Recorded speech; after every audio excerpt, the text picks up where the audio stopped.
butterflies aren't so gentle.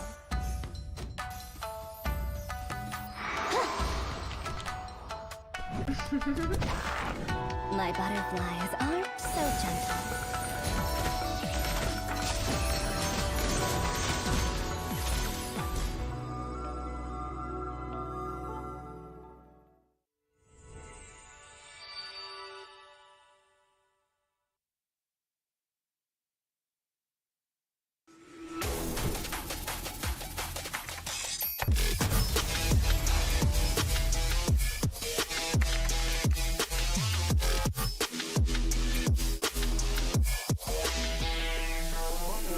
Với công nghệ Wi-Fi 6 tối tân, gói cước Lux của FPT Telecom giúp gia tăng tốc độ vượt trội, mở rộng vùng phủ sóng thêm 50%, mang đến những trải nghiệm trực tuyến hoàn hảo. Từ làm việc, học tập cho tới xem video 8K, livestream, chơi game và hơn thế nữa, tận hưởng cuộc sống đẳng cấp với những giá trị xứng tầm từ Lux. Đăng ký tại shop.fpt.vn hoặc các văn phòng giao dịch trên toàn quốc. Hotline 1900 6600.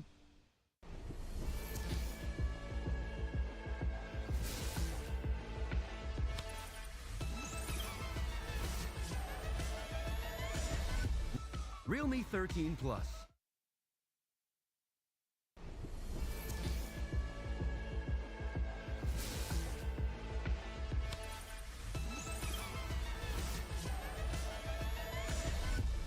Realme 13 Plus.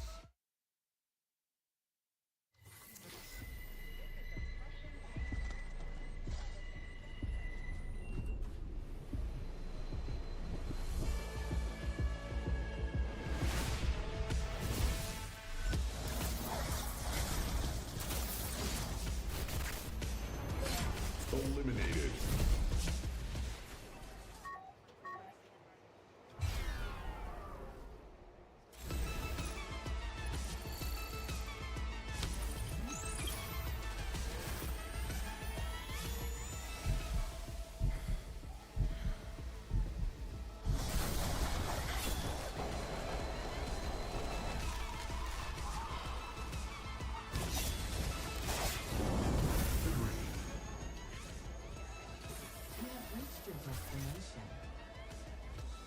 Realme 13 Plus.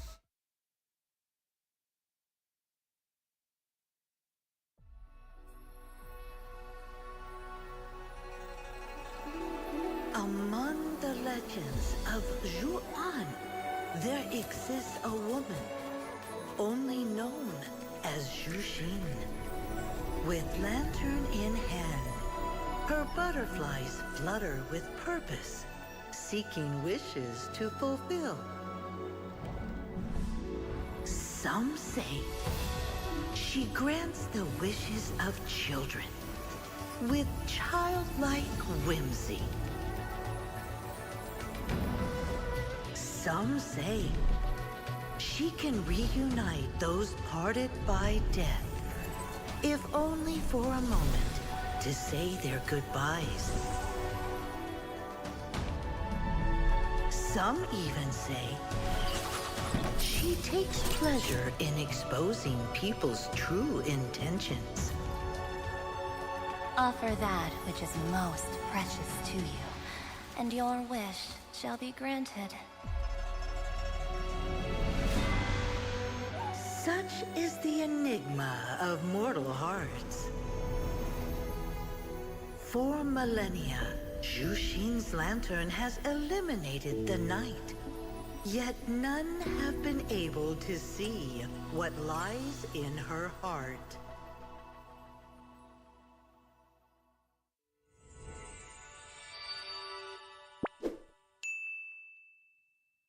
Nước cốt gà Friends giúp giảm mệt mỏi. Nghĩ thôi, làm việc cả ngày rồi. Mệt mỏi nhưng phải tiếp tục làm việc. Uống nước cốt gà Friends. Tiếp tục thôi. Nước cốt gà Friends giúp giảm mệt mỏi. Thử ngay.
butterflies are so gentle.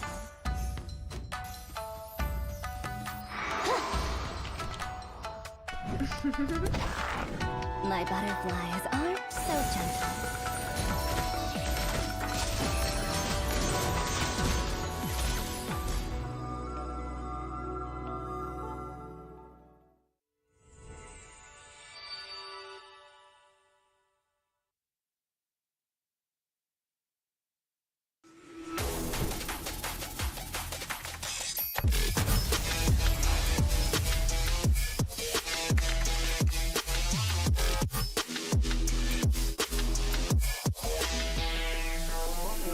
Với công nghệ Wi-Fi 6 tối tân, gói cước Lux của FPT Telecom giúp gia tăng tốc độ vượt trội. Với công nghệ Wi-Fi 6 tối tân, gói cước Lux của FPT Telecom giúp gia tăng tốc độ vượt trội, mở rộng vùng phủ sóng thêm 50%, mang đến những trải nghiệm trực tuyến hoàn hảo. Từ làm việc, học tập cho tới xem video 8K, livestream, chơi game và hơn thế nữa, tận hưởng cuộc sống đẳng cấp với những giá trị xứng tầm từ Lux. Đăng ký tại shop.fpt.vn hoặc các văn phòng giao dịch trên toàn quốc. Hotline 1900 6600.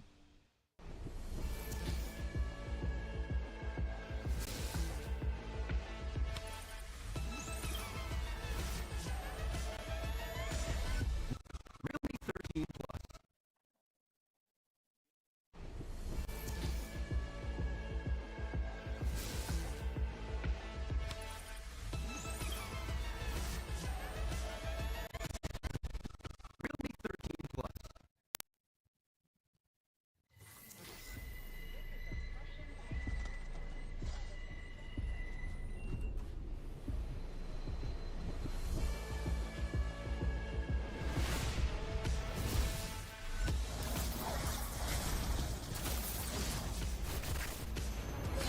Realme 13 Plus. Eliminated.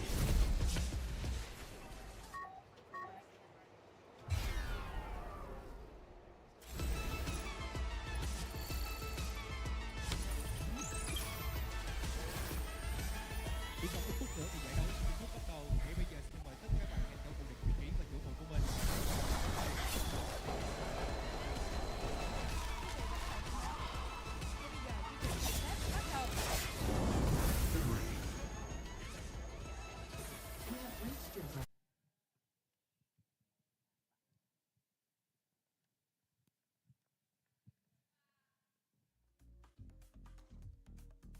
Welcome to the Mekong Regional Qualifiers of the M Challenge Cup Mekong MCCM.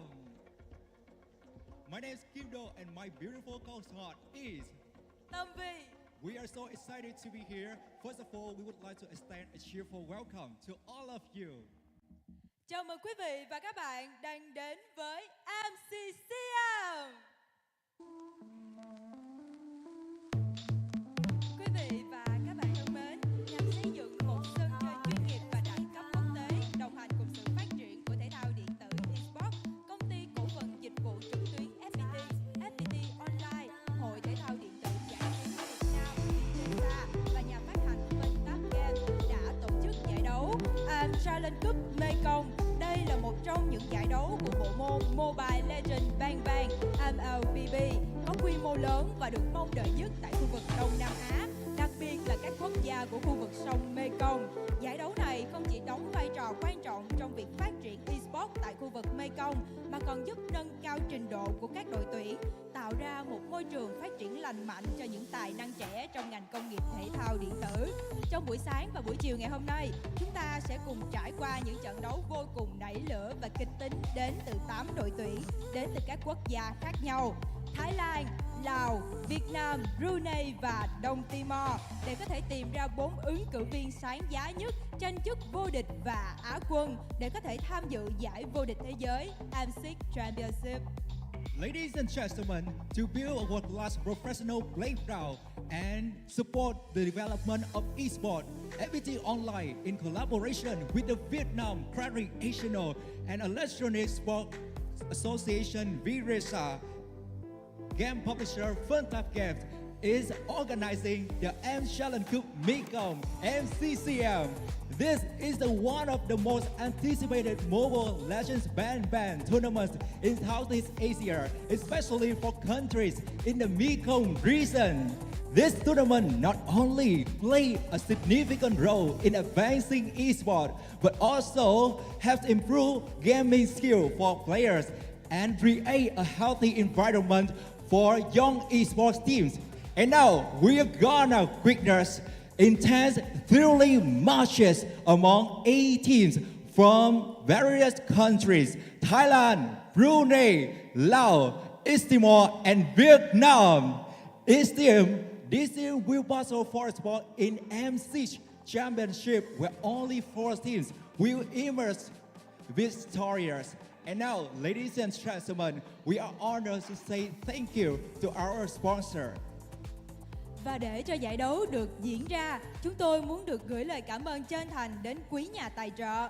Đơn vị Realme, đây là đơn vị tài trợ thiết bị thi đấu với điện thoại Realme 13+ 5G, sở hữu chip Dimensity 7300, tiến trình 4 nanomet, trải nghiệm chơi game mượt mà ở mức 90 FPS với màn hình OLED tần số quét 120 Hz.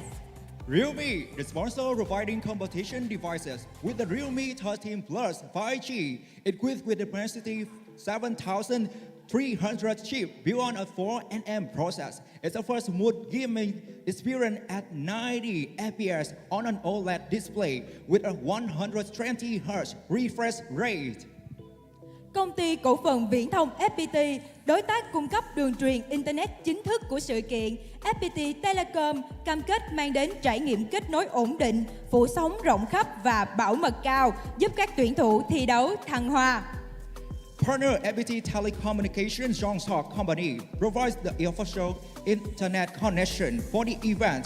FPT Telecom is committed to experiencing stable connection, widespread coverage everywhere, and high security, having players flourish.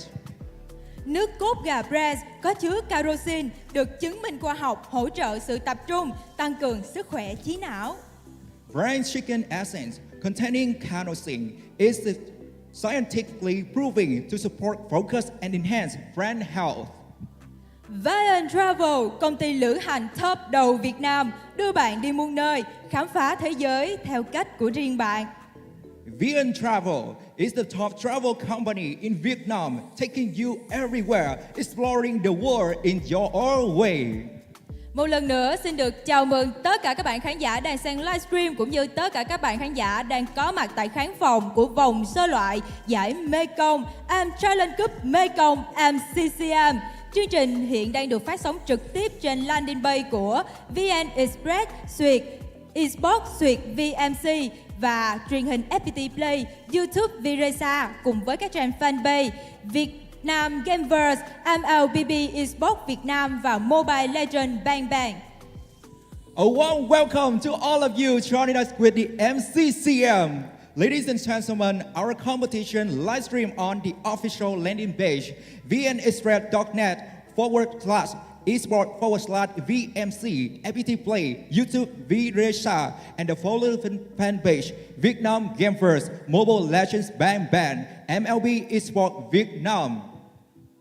Quý vị và các bạn thân mến, vòng loại khu vực Mekong Untitled Cup Mekong MCM sẽ diễn ra 4 cặp trận với sự tranh tài của 8 đội dưới thể thức Best of 3 với tổng 3 lượt đấu, thắng 2 trận trước sẽ chiến thắng toàn trận. Ladies and gentlemen, the Mekong Regional Qualifiers of the Untitled Cup Mekong MCCM will feature 4 pairs of matches with the 8 teams competing in the best of 3 format. Each match consists of 3 rounds, and the first team to win 2 rounds will claim the victory. Đâu sẽ là những cái tên tiến vào vòng bán kết của giải đấu lần này? Ngay bây giờ, chúng ta sẽ cùng chào đón lên sân khấu 2 đội tuyển đến từ trận đấu đầu tiên.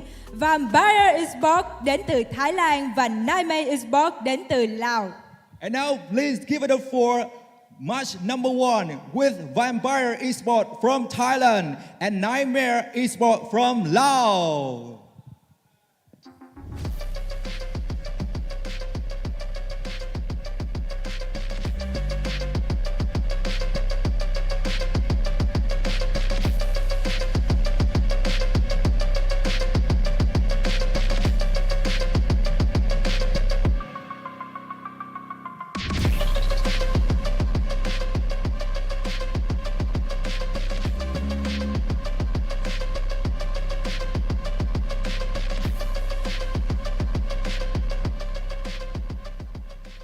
Hello, everyone, and welcome to Vietnam.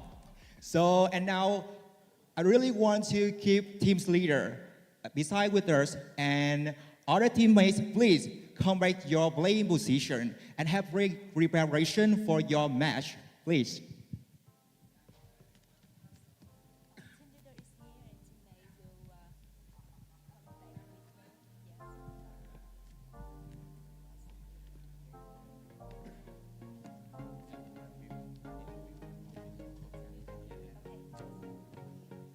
Welcome to Vietnam, and how do you feel when you are coming to MCCM?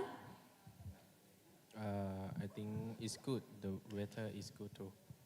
Yeah, I like Vietnam. He say he like Vietnam. Yes, it's so great. Yeah, thank you for being here. I appreciate that. So, how did you prepare before coming here, the CCM, MCCM? Yeah, we have prepared a lot. We have worked very hard before we come here because our goal is to win, qualify to the M6 World Cup and also to be the champions. Yeah, thank you for your sharing. And now you can come back to your playing position. And yeah, I wish you will have the thrilling matches and excellent performance. Okay. Yes, good luck for all of you. Và ngay bây giờ thì chúng ta sẽ cùng nhau gửi đường truyền tín hiệu đến bàn caster. Đây sẽ là những caster đồng hành xuyên suốt cùng với giải đấu lần này, đem đến cho chúng ta những giây phút thật là thú vị cùng với các đội tuyển. Xin mời đường truyền tín hiệu. And now our caster will be bringing you the inside scope of our match.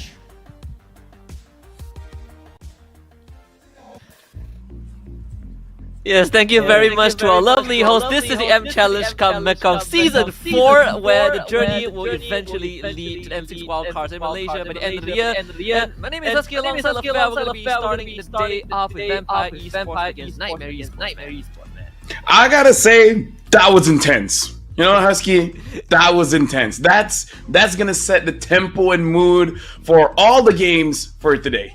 Yeah, I'm telling you, I'm not sure if anyone heard that. There's some pretty dope anime showdown, standoff BGM going on during the walkout.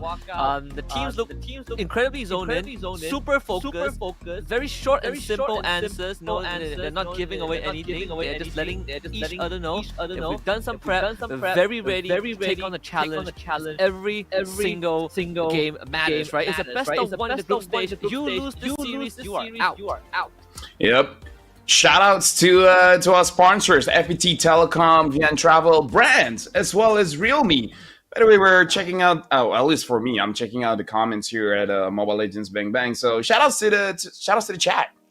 Yeah, shout out to the chat. I'm pretty sure a lot of you guys, including us, just came from NACT finals, so the timing has never been more perfect. And of course, the official phone, we got Realme 13 Plus as well, which is some pretty slick 5G technology. The AI has been improved. You can even see the specs down there, the chip Dimensity 730 Energy 5G, and all of those, right? 26 GB RAM plus 256 GB ROM. So many things that this phone provides, and it gives you the best gaming experience. Not gonna lie, Husky, I have it. It's pretty dope. It's pretty cool. Yeah, my girlfriend has it. My really? is using it. Yeah, I mean, all these brands. I used to not be a believer, but after seeing it, I'm now a believer. Even though I'm not personally using it, but I'm very convinced, right? And I'm pretty sure it'll help these teams reach the top of the mountain, because of course prize pool is going to be involved. Champion gets $3,000, runner up gets 1,000, and also a direct slot to M6 wildcards. But there is a caveat for those who are not familiar with the MCCM qualifiers format, is that if the grand finalists are both from the same nation, only one of them will make it through. Only the winner will make it through. The second slot will go to the third place team. So that's something that I think these teams need to keep in mind. You know what, Husky? You know what I always say in this situation? I always say, check the Discord. But while we're checking the Discord, right now we have to look at all the 8 teams here that is in the qualifiers here. Vampire Esport, ESB Next Gen, Leon Esport, Nightmare Esport, Vampire, Jack the Giant Slayer T Final, as well as Legion Esports. And again, you guys saw the prize pool as well. Quite a lot of money to be had here, but again, what you want to go for is actually qualifying for the wild card. Because again, going to the World Series, any M Series, that's the goal of every single team. You want to go to the Worlds, man. You want to go to the Worlds. Yeah, you able to travel, able to play against better teams, meet your idols. It's every pro player's dream. We gotta look at the bracket first as well. Again, it's a best of 3, single eliminations all the way until the grand finals, where we get a best of 7. We're gonna start off with Vampire Esports against Nightmare Esports, and then afterwards we got Jack the Giant Slayers taking on Leon Esports, but T final against ESP Next Gen, and at the end we have Legion Esports taking on 3V Esports. Yeah, honestly, a lot of matches. Even just for today, we have like each knee, sign, 6 best of 3s, Husky. That's a lot of best of 3s. We're gonna blow through the top 8. We're gonna go right through the semifinals and leave the best for tomorrow. So it's gonna be interesting, right? Because again, the teams, you only got one shot, and we have some pretty notable names as well. Some returning veterans. I know ESB has a Wiz King. We haven't heard from this guy for a long time. Nightmare Esports was there in the previous M5 wildcard as well, looking to make their return. Yeah, shout out to the Echo. Apparently, Echo is gone, so all's good, good. But yeah, shout outs to Echo. Don't see them anymore. Nowadays they're known as Liquid. But for the first game here, yeah, honestly, it is going to be an incredible situation to see what the meta is developing, because something that I really feel, Husky, is that this is one of those meta where anything can happen, and I feel like the real proof is just by looking at other regions. No one is really prioritizing the same thing. Yeah, exactly, and I think at the same time as well, if anyone has been watching NECT, you know that sometimes the old meta picks that people don't really consider, it can work, right? We see the Guinevere. Are you talking about the Akai? The Akai jungle, the Paquito jungle. It might not be the best point of reference, but I'm just saying it might work. And again, just to remind everyone, this is the Mekong qualifiers, where we will have 2 people going to the wild card. But now we got to look at the schedule here. As we already saw just now, we're starting off with Vampire Esports going up against Nightmare Esports. Afterwards, it is going to be Jack the Giant Slayer going up against Leon Esports T Final, going up against ESB Next Gen, and then Legion Esports going up against 3V Esports. And the last 2 matches will depend on who wins the matches and then moving through. Yeah, and I think, if I'm not mistaken, I'm looking at Nightmare Esports, right? They also have Opper playing in the XP lane, who previously was with Team Evo as well, against some mainstay names, some veterans in the squad, and just in the entire qualifiers in general. Personally, I want to see how teams kind of handle a single elim best of 3 format, because you look at most of our regions, we don't go for single elims anymore nowadays. So I think I want to know what the mindset is going to be like. Do you just show your best cards at the very start to try and get that lead?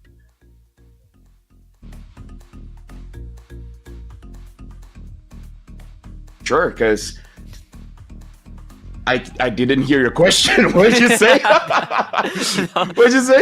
Now I was saying that it's been quite a long time since we had single elims, right? Like, aside from the play-ins for like our region's playoffs. So I do wonder, what is the mindset going to be like for these teams? Are they gonna show their best picks? Come up with the strongest draft and just win the series and move on from there? No, I legit feel like go with your best strat until someone figures out what to do with it. But now we gotta look at the lineup here for Vampire Esports. It's Hack, Lois, Man, Easy, as well as Nile. And again, I have to say, Husky, this is not a good opportunity for you to test your strats. This is one of those situations. Just do what's best for you, and it's on your opponent to actually be the ones to figure out how you want to deal with the problem.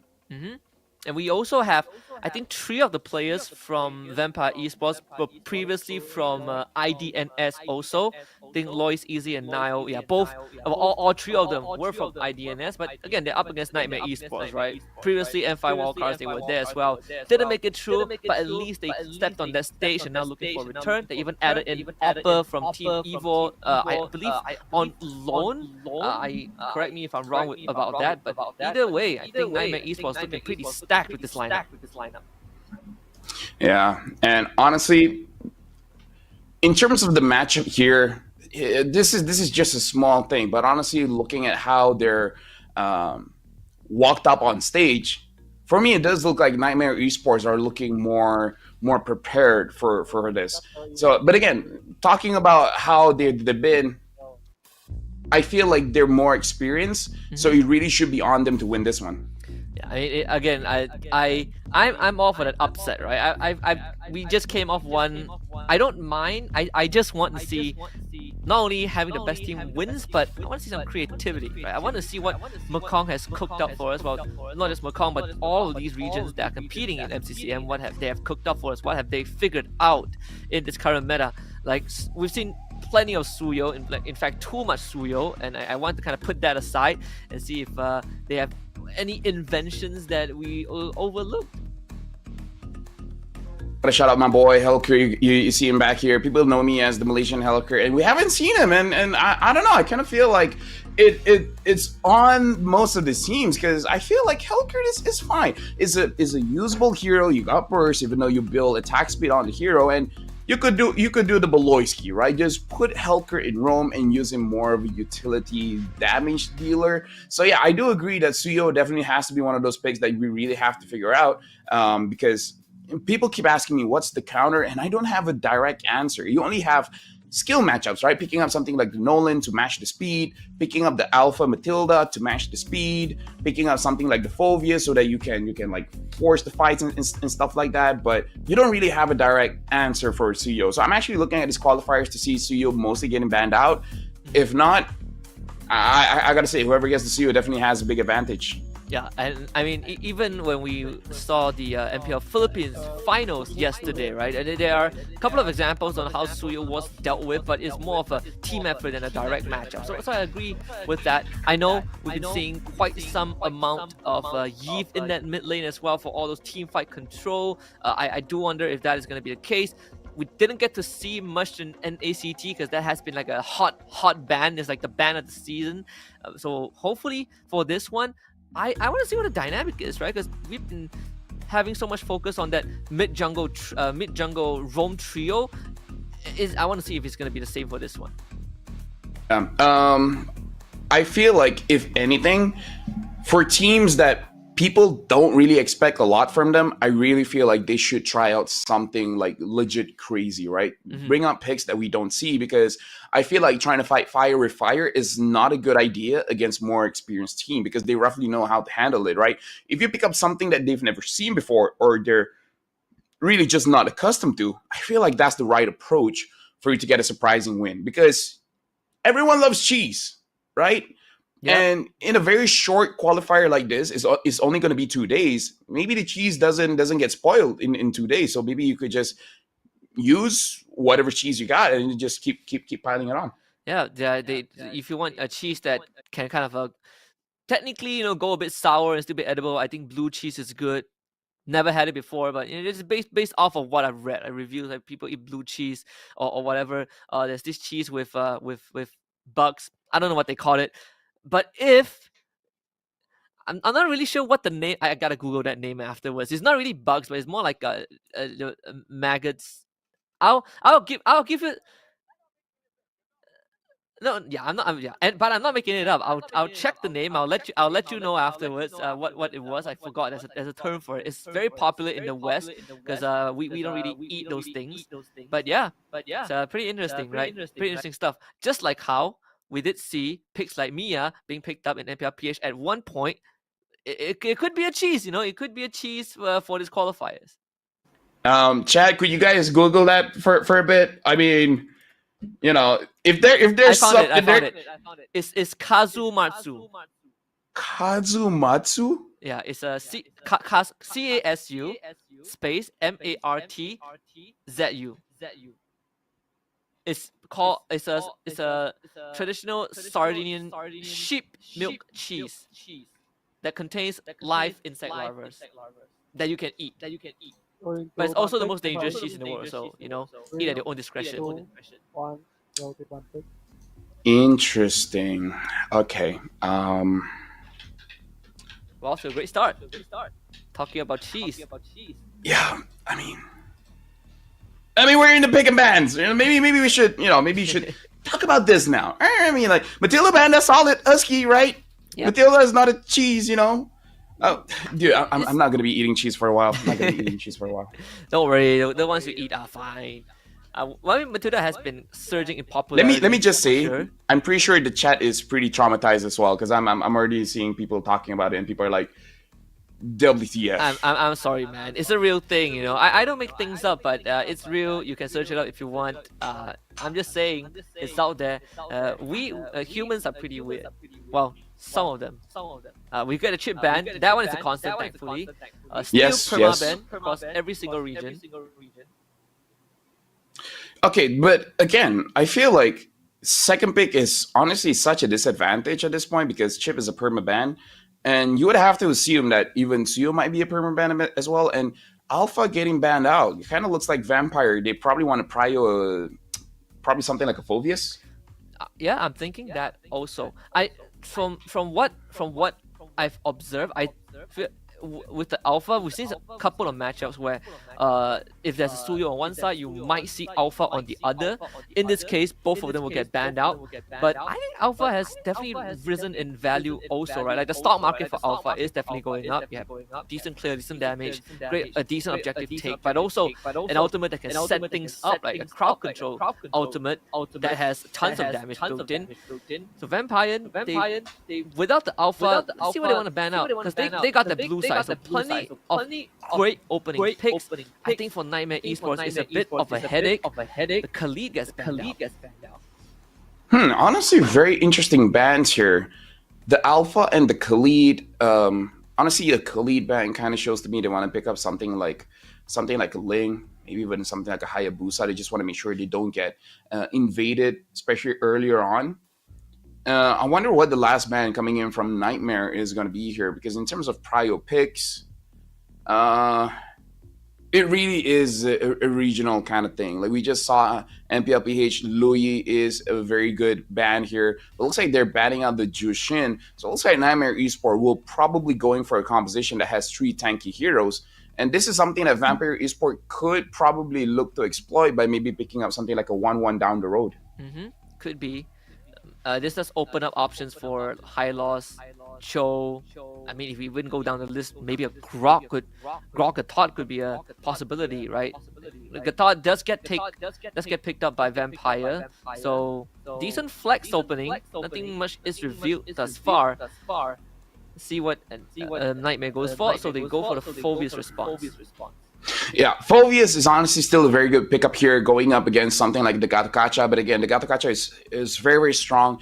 Something that Niightmare Esports has to look out for is they have to have a very good magic source of damage, either coming in from the mid or the gold lane, something like the higher, because the Gatokacha scales up pretty well going up against going up against physical damage heroes. So having more magic damage is going to be good here. I'm really looking at the mid lane. They could probably look for something like the Aurora, the Vexana, the Valentina. A lot of options. It looks like they're going to get it on the third pick. They're going to pick up the Hayabusa first. And we can even throw in the Yves into the equation if Niightmare wants to consider that. But with the Hayabusa, still have picks like the Nolan, the Ling available, the Julian also, one that you did point out. Without the Suyo, the Julian is probably the next best option to unlock itself at level 3. So it is looking to be a pretty fast opening, a faster pace early game, and even throw in the Lunox just as a precaution in case Havoc goes through.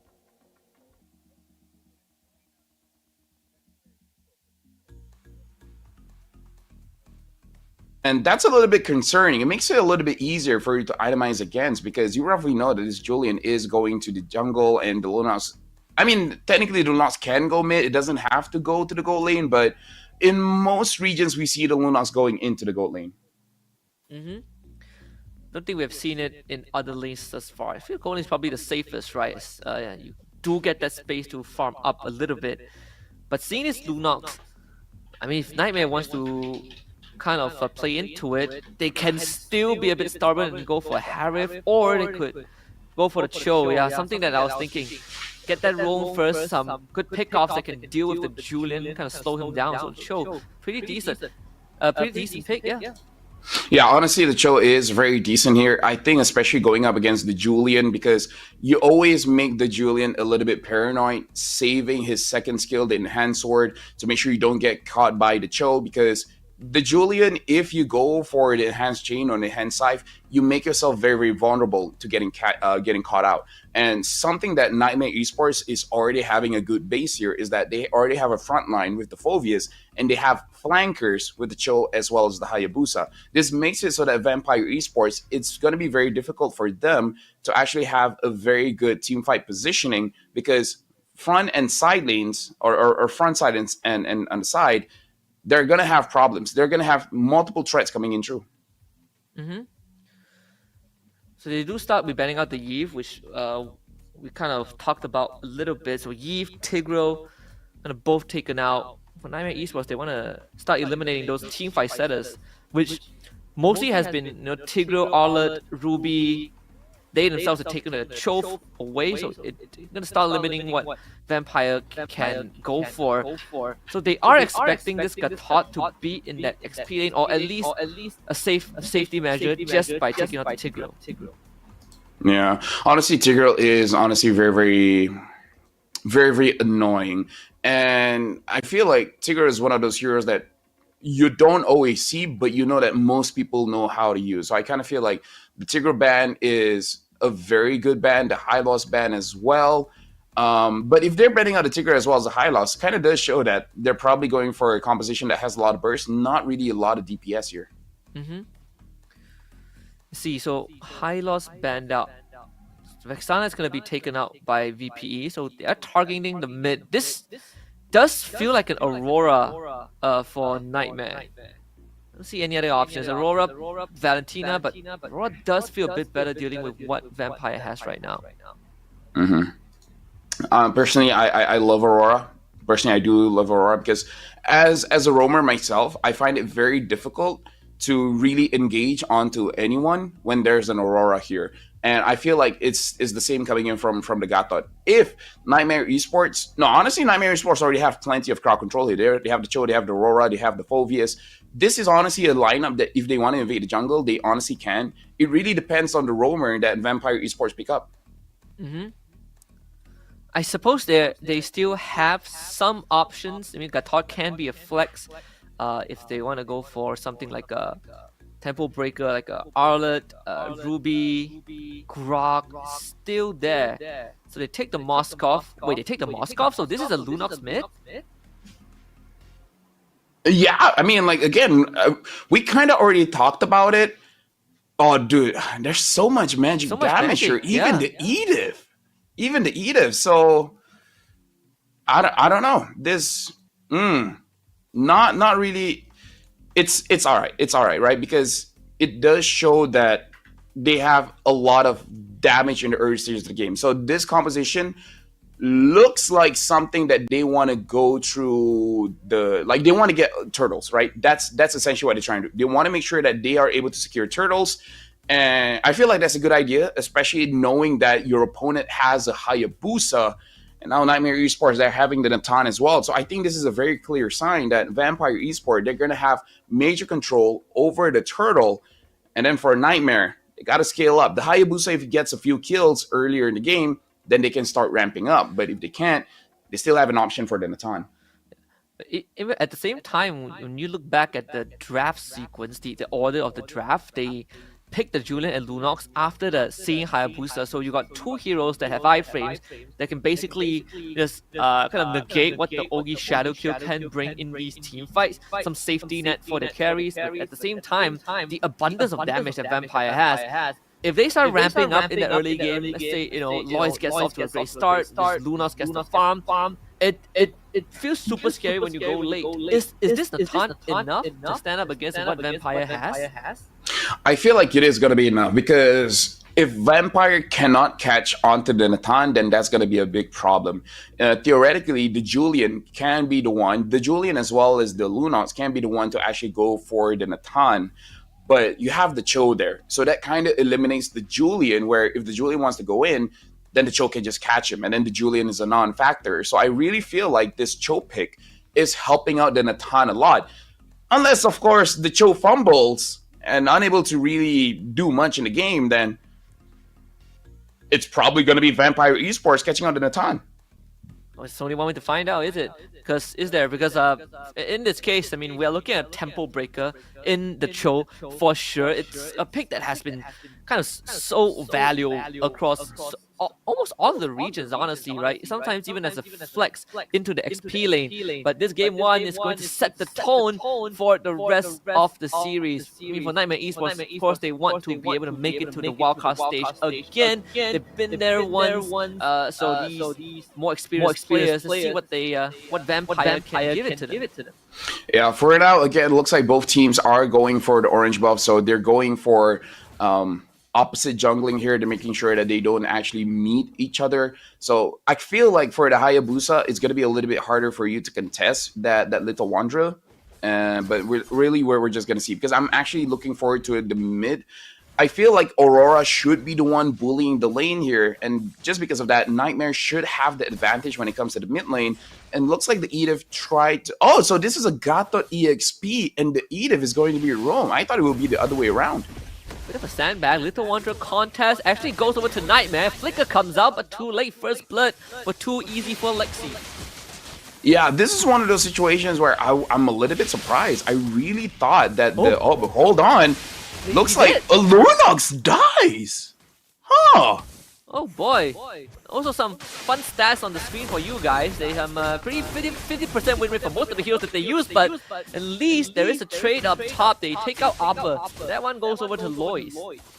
Yeah, probably overextending there, trying to get a kill onto the Gato Kacha. And this is where you kind of sacrifice your mid lane pressure by putting the Gato Kacha in the EXP, because Gato Kacha is very difficult to kill in the early stages of the game, which makes him very good to be very, very aggressive. Doesn't matter in the EXP or in the rogue position. But because he's at the EXP, that's where most of their advantages is going to be. Not going to be in the mid duo. But now we're looking at the goal difference here, and about 1,000 goal difference for Niightmare. And having that kill advantage on the Hayabusa is big. This makes it so that Niightmare can actually contest for the turtle. And it was a bit surprising that the Lunox died early, because rarely do we see a Lunox die early because of all the heals that the Lunox inherently has. Maybe the Gatot was holding the turtle. Decides to give it away. Now that the Hayabusa is a level ahead of the Julian, so Lois is just gonna call it off. He wants his purple, and Niightmare knows that, so they're already creating this Area 51. Finds the kick onto the Edith. He is gone, disappears. Lexi in and out with Shadow. Niightmare Esports. Lexi still wants more, forces the enhanced force out. So that's first turtle for Niightmare. Yeah, Niightmare honestly is having a very good time here, because they're the composition that wants to scale up. And they already have an advantage. This is not good for Vampire Esports. They really should start to find advantages anywhere in the map. And right now, Sosol is taking a lot of damage, and looks like, oh, bad flicker. Looks like he's gonna get taken down. He should have survived there, but again, the bad flicker is all it takes for him to get taken down, and then the flicker coming in from the Cho, making sure that he survives. Very unfortunate. Not really sure where else he could have went to, but without the darkness, nor the brilliance, nor mana, that's going to be an easy kill for too easy for Lexi. Picking up his second one. And it is an assortment of items as well, right? Cheap, very cost efficient, goes for his purple next. As at the same time, Opera is just straight up proxying the top wave. Kind of feel like the Lunox could have survived there, because he hold on to his flicker, probably thinking there's no way that he's going to survive, so might as well save the flicker for a later engage or a later escape. But overall, right now, you kind of don't want to give any kind of lead over to the Hayabusa. The good thing is that the Hayabusa's first item is the Hunt Strike, not using the Sky Piercer. If that was a Sky Piercer, you really don't want to give over kills to the Hayabusa, because at this point, if he grabs like 8 kills, GG, man. That Ogi Shadow Kill is gonna hit like a ton of bricks. Yeah. But the Hunter Strike is definitely a slightly safer option. Looking for alternatives bot side, just to get as much of the gold shavings as possible. That's 80% of it gone. Actually gets the freeze on the Moskov, but damage from follow-up not really there from Cammy. They bring Oppa to the bottom side as Lexi eats up the top wave, and that's where the turtle is going to spawn. Yeah. Right now, I'm really thinking about what Vampire could do, and I feel like they really just should focus on one, like either the Hayabusa or the Natan, and then take them out, right? They have ways to initiate something, and I can feel like they should have just done it. Well, definitely didn't take the high road out. They just lost 2 of them. Even committing a flicker on that engage on Oppa, sticking onto Lois, who's in back with the Dark Wave. That's going to be another kill going over to Soso, but Oppa is not done just yet. Dives to tier 1, stuck in back. That's the Astro of I, 4 kills over to Nightmare. The freeze connects, but that pullback does not. Either way, the second turtle for Nightmare Esports and the mid tier 1. Yeah. Right now, Husky with 18,000 gold going up against 12,000. Honestly, not much to say for this one. This is not a good matchup where Nightmare is controlling the entire game. Lexi is already 3-0-3. I guess Easy being 0-0-0 is serviceable, but I don't know. I kind of feel like there's not a lot of space for him to work with, and because even if he goes in. Yeah, I think he's gonna get chunked down way too fast. He is 1,000 behind the time. So Cammy is having the time of his life, even sporting the weakness, finder talent also, right? So all these 1v1s going to be a lot more deadly. Go for the purple buff. Cammy even commits the entropy, knowing that oh, he's not gonna get it, right? Yeah. Wait. He has the red tree, but he doesn't get it. That is just that. Yeah. Right now. Wow. So first item, concentrated energy for the Julian. That is not good. Wait, what? Yeah. I really feel like he should have gone for the Blood Wings. The Blood Wings would have helped his survivability. The damage is also not bad. Having the concentrated energy, I kind of feel like you don't have enough tankiness for you to really stack up the heals or even the added damage. So yeah, I don't know. A bit questionable, but what can you do? Like, do you ramp? You don't even have enough time to kind of ramp up the stacks, right? I have a feeling he's probably going for the Thread of Heaven next, judging by components he's purchasing. But right now, we're looking at a close to 7,000 gold lead for Nightmare, and it's not stopping anytime soon. They have so much control over the map. Jasmine looking for a Jitkundo kick, tier 2. Timing is just perfect. Force the flicker out of Nile. So that's another resource from Vampire wasted. Okay. I feel it's difficult, Husky, because honestly, looking at items as well, I'm looking at mine and I'm wondering if he actually feels like he wants to grab the what you call it? The Sky Piercer, right? Yeah, the Sky Piercer. I feel like when you're down this much, I don't think going for Sky Piercer is the right call. Well, they're gonna go for the Gaton and he's gone. The Primal Rapid is not gonna do much. Take care of the bottom tier 2. Another flicker out from Man. But you know what they say, if I get Sky Piercer, all I need is to hit someone below the threshold, and that's when the snowball starts. You gotta take a bit of a risk, roll the dice. But in all seriousness, it is looking incredibly grim for Vampire. Yeah. I feel like at this point, Vampire should really rethink about what they're going to do at game number 2, because I feel like the lead coming in from Nightmare is a little bit too much here. And like the draft, I feel like is honestly serviceable, but maybe changing up, maybe the Gathop being roam so that you have an advantage trying to go for this double mid. Could be a little bit better, because their draft is about winning the turtle fights, and they're not winning the turtle fights, especially because they gave an early kill over to Nightmare. And at 8 minutes of the game, down by 10,000 gold. Mon picking up the Sky Piercer. Could be just me, Husky. Could be just me. Yeah. But I feel like it's a bit tad too late. I agree. Lose the Lord also. I saw the Thunder Belt for Nile. I'm not sure how long he has had that Thunder Belt for, but it always feels weird to go for the item on the Edith, especially when you're behind, because it's not the easiest hero to stack from the start. Right? Like you have to really commit into a trade to get it. But in this case, he is 1,000 gold behind his roaming counterpart, and Cammy just got a Holy Crystal, sub 10 minutes. Oh yeah, that's very fast. Because again, usually it takes between 11 to 30 minutes in a normal game. Getting it 9, it does show that you're really dominating the game. Now the conceal is being used. Looks like he's just trying to scare them off a little bit. Looks like Niightmare, they're not gonna be forcing it too much. They're gonna make sure that they're disciplined, not overstaying their welcome. 12k goal advantage, and basically a checkmate angle. Look at it, upper, just gonna force them away. They will lose Amy Hack. That's gonna be the card gone. Sure, destruction connect, but no follow up. To get OP Shadow kill, they lose upper in the first place. But it'll be a double kill going over to Cammy, and Niightmare will get the top inhibitor as well. Well, good news, they don't even need to stop, they can still keep on going. Entropy backup, still Purify available for Cammy. Another Jikundo, knockout on the easy, kicks him back, kills the Purify, but goes under the Shurikens anyways. And Niightmare just gave us a heck of a game of 3-11 minutes to take it from Vampire. Yep, 10 minutes and 43 seconds is all they really needed, and they use it very, very efficiently. From the first blood going over to the Edith, getting the Edith very, very early, where Edith tried to slow down the jungle rotation. That's it. Good on Niightmare Esports. Starting off the day, dominatingly.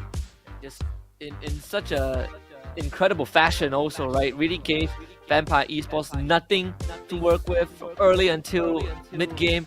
I was thinking maybe if Vampire Esports gets a good start, you get the Julian rolling, you get the Lunox some time, they're going to be able to snowball, but the complete opposite happened. And it really stings because the Lunox actually went down at level 2 in the first minute. That really kind of stopped the potential of Vampire coming online at the desired time in the early game. I feel like, because, not mincing in words, I feel like there's a fundamental issue here where when we see that, certain items are being built, like, for example, the Julian first item going for that concentrated energy, and then the Lunox after getting the glowing wand going straight for a Sky Piercer when you're clearly losing, when you're probably not going to be getting any kills. I feel like there's just some fundamental mistakes here, Husky, that maybe Vampire Esports is just not ready for. Because again, we got to talk about this. Going to the professional scene compared to the ranked scene, there's the fundamental is clearly different. Yeah, I agree. I think there's at least in game 1, that there seems to be a pretty distinct skill gap in how Vampire handled that game. I think even the Thunderbelt Edith was a bit of not an overkill, but a bit of a questionable choice. But I can chalk it up to maybe it's just game 1. Maybe Vampire Esports were trying to figure out what Niightmare Esports were up to. Hopefully game 2 they make some adjustments. I think that early game was really kind of what decided the rest of the game. Vampire just could not figure out how to stop the snowball. Yeah, right now we're gonna look at the highlights here to really see what happened. And again, in the early stages of the game, they tried to, I feel like if the Gatot was there, because we gotta talk about the Gatot, the lower your HP is, the more armor that you have. And Man here made a very clear mistake by getting away from his minion. He should stay around the minion, use his first skill once the minion once the minion has been taken care of. There's no more minions for you to actually use your first skill to spell vamp off of it. Then you can flicker out of there. So I kind of feel like the laning phase, there's a lot to be desired. The itemization, a lot to be desired as well. So I feel like this is one of those things where Niightmare Esports is clearly showing that they're more prepared, more experienced, and Vampire Esports perhaps need a little bit more experience to understand how to play the laning phase a little bit better, alongside of what kind of itemization is going to be better in every type of situation. That and also highlighting the Cho pick that you did point out. Basically, the tempo setter and the tempo breaker for Nightmare Esports, right? Like, if you're a vampire, can't really find a way in, but at the same time, you, especially when Nightmare Esports are snowballing this hard, this show becomes such a big threat because he now not only stops you from starting fights, he threatens every single hero on Vampire Esports side, and just like that, right? Again, a sub 11-minute game in an opening sequence with a staggering 13k goal lead by the end of that game really is a very strong statement from Nightmare Esports. Game number 2, I kind of feel like Vampire, they need to keep something very, very simple, right? The Lunox mid, I feel like maybe wouldn't work, especially when you're not really utilizing the Lunox to its maximum potential, like not really using the minions to siphon off some HP. So I feel like, I don't know, pick up a more straightforward kind of hero, something like a Vexana, something like an Aurora, where both heroes are really relevant in the current meta, and probably stay away from the more complicated heroes like the Lunox, like the Valentina, because I feel like they're overthinking themselves. Probably try to use a hero that allows you to think about the macro more than the micro. Yeah, they could even consider something like Faramis, right? If you want to play slightly safer and have some utility ultimate, Faramis is not bad of a choice. But we got our MVP for game 1, too easy for Lexi on the Hayabusa. Basically, just you just win the game, right? You got a first blood, started snowballing out of control. Don't even need the Sky Piercer. Just overall a fantastic game. And that is profile pick. So man is half man, half beast. We're having a lot of half man, half beast here in Mobile Legends scene. I mean, okay, but looking at the stats here, Husky, this is not good. 25k compared to 40. No turrets, no turtles, no lords. Domination is probably an understatement here. I saw this recent post. I think on the MPF Philippines page, someone was really highlighting the usage of the word destroyed. Does this count as being destroyed by Nightmare Esports? Yeah, I would say destroyed is a apt description of what's going on here.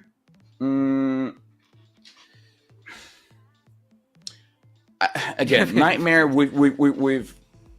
we've seen Niightmare play for a few years at this point, Husky, and it really shows. It really shows because this is one of those games where it's on the Hayabusa to get a very good early game snowball, and just after getting his buff, he immediately gets a kill.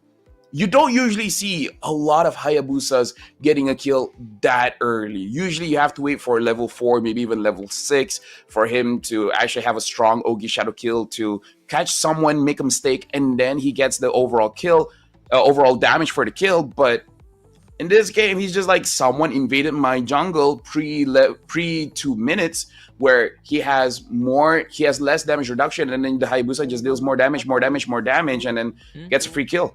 Yeah, it's like, oh, the Julian actually tried, but without the Edith, that's not really what you want. Again, the Little Wonder, right? They even got kind of won that exchange, and it translates to a Lunox kill in the mid lane. So many factors that contributed to Vampire winning to Nightmare Esports winning that game 1. Yeah, again, I feel like Niightmare probably doesn't have to overthink it at this point, because I feel like after game number 1, they're probably feeling very, very confident, and they have the right to. They have the right to, because right now it's on Vampire to improve their game state. Having high threshold heroes, the Moskov, the Lunox, are things that they really have to reconsider. I feel like the Moskov tried his best not to die, try to get as much farm as he can, and then later on trying to carry the game. But honestly, going up against like a Hayabusa, an Aurora, I feel like that really doesn't work. Prioritizing the Gato Gacha, it looks like Vampire, they have a rough idea of what the meta really is, so they want to prioritize very, very strong heroes, but it really shows that it's not enough. I feel like trying to invade the jungle against a very experienced team is also a bad call. Maybe don't do that. Maybe just go for a lineup that scales relatively fast into the mid and late game, and then you should be good. Like make the game about team fights instead of crucial mistakes like invading the jungle pre 2 minutes.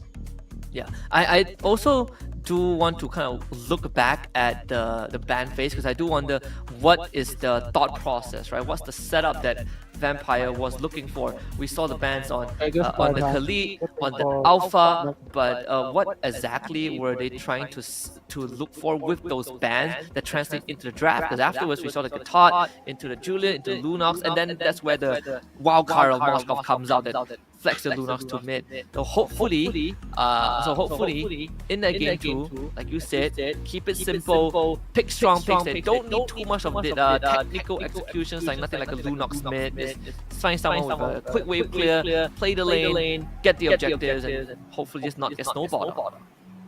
Yeah. Again, we're just waiting for game number 2 to start here. So let's see. Yeah, I'm sticking with it. I'm sticking with my own call on how they will probably gonna win this one, but it's probably gonna be Niightmare controlling the game entirely. I'm thinking the next game is also relatively going to be a very, very quick one. I don't see how Vampire, just in the span of a few minutes, is really able to improve to win the game. If they do, hey, surprise me. I'm all up for it. But again, this is about teams going to the wild card, right? Where the wild card is where you have a chance to go to M6, and M6 is about representing yourself, representing your org, representing your country in the big stage, in the M Series World stage. And this is where no mercy is going to be given.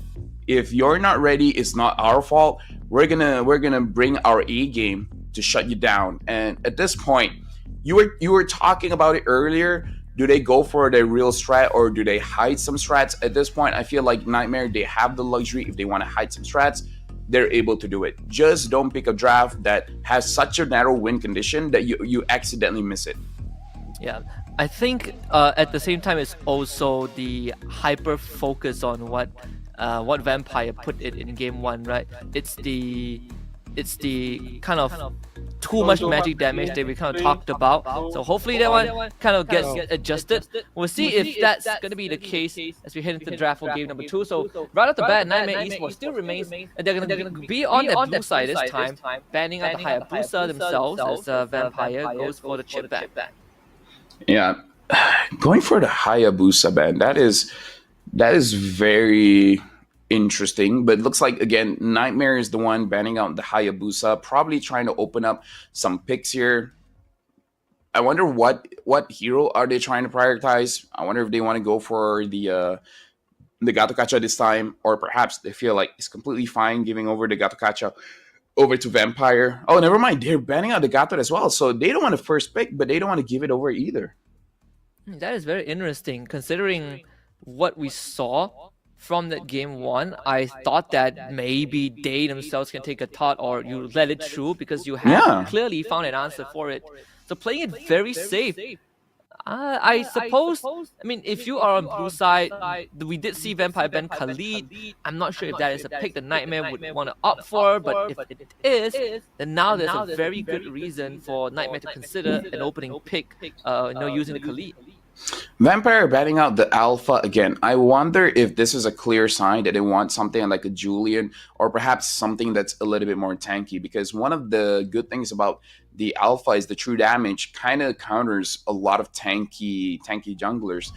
In the game just now, I wouldn't say it's really all that tanky, but definitely the Julian can get countered by the Spirit of Alpha by pushing him backwards towards the rest of the team. So the Alpha ban is very curious coming in from Vampire. We don't really see a lot of Alpha bans, but again, perhaps the Mekong region has a way different meta here where they're showing a lot of Alphas. We'll see. I mean, for Vampire, so the Fanny this time gets banned out. So Niightmare, kind of switching it up a little bit. it's a completely different sequence from game 1. As for Vampire, they did ban the Khalid last, but yeah, the Matilda has to go. So now plenty of power picks for Niightmare. If they want the Khalid now, they can definitely go for it. The Julian is still up on the table as well. Suyo is now open if Niightmare wants to go Oh for yeah. that. Oh my goodness! I didn't notice Suyo. Now Nightmare, they should be picking this up, because if they don't, then maybe Suyo is just one of those heroes that no one really prioritizes. Well, that would be interesting. It would be. I mean, right? they're taking that time here. They're taking the time of picking up the hero. Imagine if Suyo makes it through the entire draft without getting picked or banned. That would Nah. be crazy. So it is Nah. not going to be a Suyo first pick. It's a Zushin first pick. Okay, respectable Jushin is still a very, very strong hero. Vampire, I don't know. I'm not so sure if they're ready to use a Suyo, because they didn't look all that prepared for game number 1. So, they still pick it up. They want the Suyo. Now, here's the interesting thing, Husky. What if the Suyo isn't going to the jungle? What if they're just like, actually, Suyo EXP? It works well. I tried Suyo XP. Suffice to say, it doesn't feel good. It doesn't feel good enough. Like if I if I want an XP laner, I would much rather have a Fulvius, right? Fulvius, Khalid, Gatot, high loss. So yeah, Suyo jungle. I suppose if in this case you want someone that unlocks at level 3, and it's not the Julian, well, Suyo is your man. But we get the Cho again for the second time. Because why not, right? Because Jasmine had a fantastic Cho game. Yeah, and the Cho overall, I feel like the Cho is flourishing because no one really understands what we really want from this meta. And the Cho is a jack of all trades, right? Even as roamer, he deals a lot of damage as long as you have Thrill as part of his set.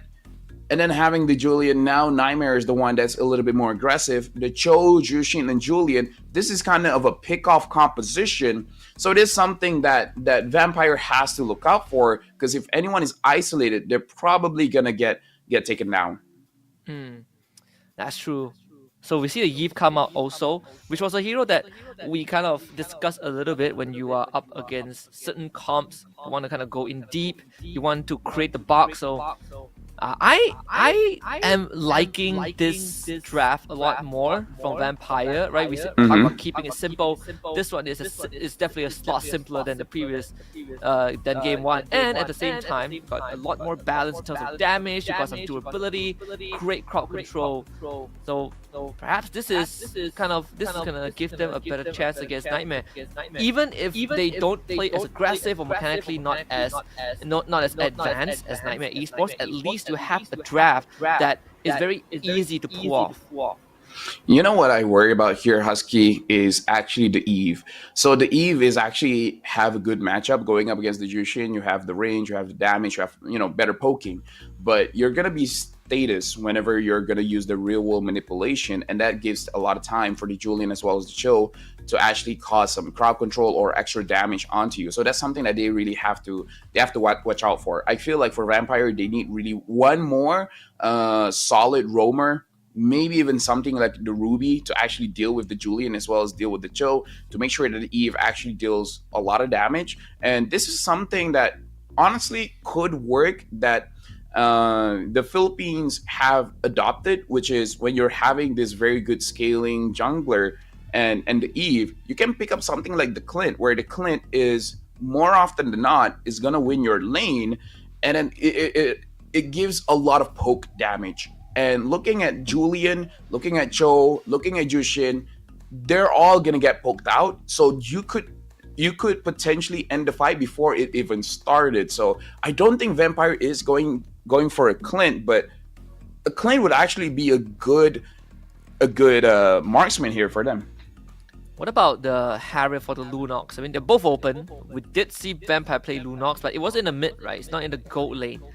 Moskov, Claude, Bandao, no 1-1 also.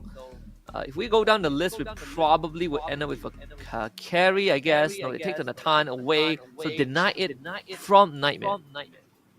Yeah, so late game is probably what they're really looking for. We're gonna see how it works out because Vampire, they really didn't have a lot of time to scale up in game number one. I don't think they're gonna be able to scale up fast in game number two, especially going up against the Cho.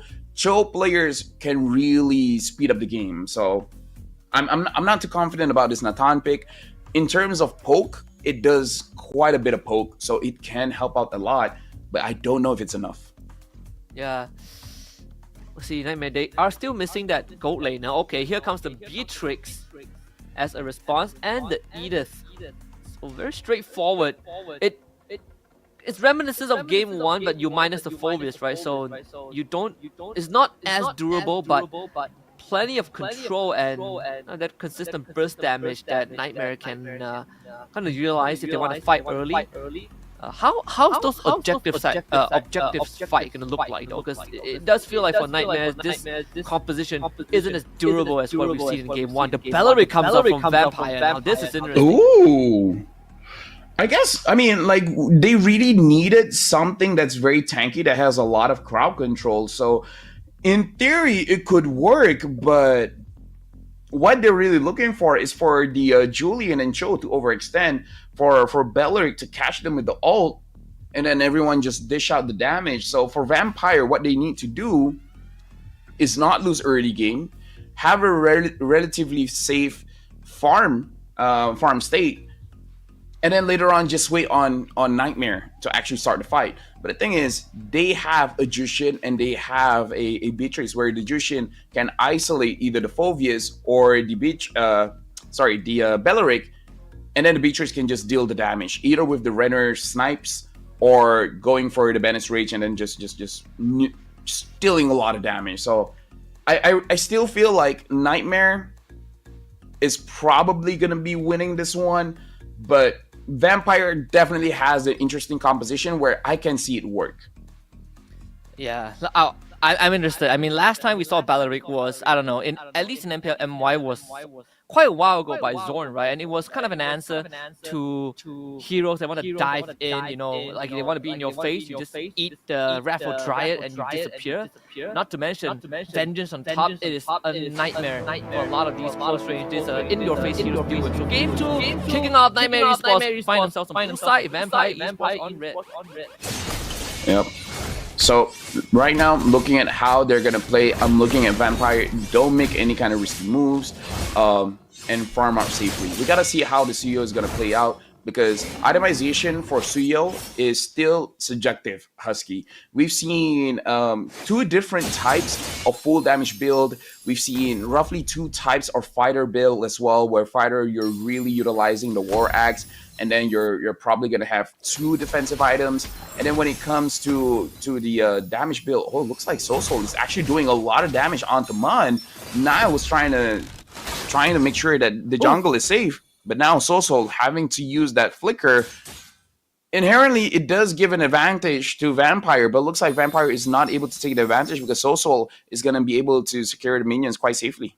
Almost quelled the evil also with that bow.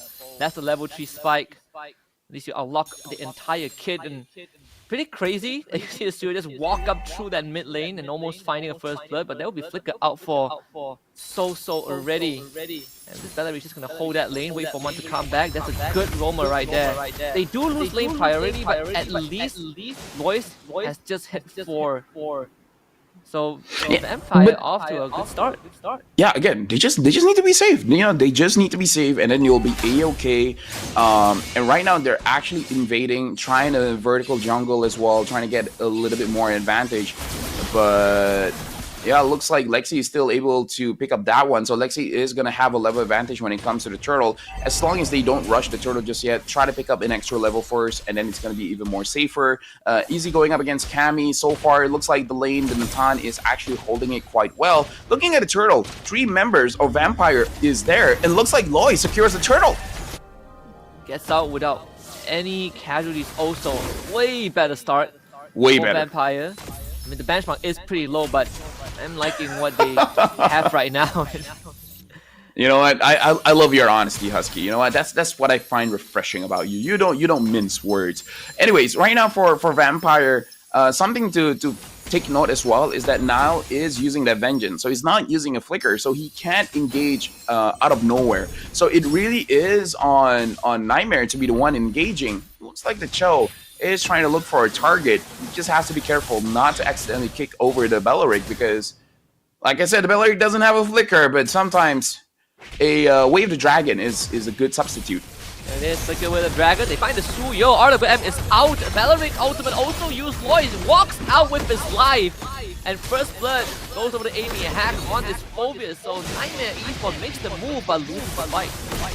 Yeah, and right now, looks like they're going for Lexi. Lexi is actually getting quite low, having to use the Enhanced Sword to run away. It looks like Lois isn't going back as well. He's just going to use his native healing to make sure that he can stay around the map and actually get some more gold. So overall, this is a much better start for Vampire Mon, able to really manipulate the map as well by actually creating a lot of space, so that even though Lois got caught just now, he was relatively safe. But Lois has to keep that in mind, that Jasmine on this show is able to catch him.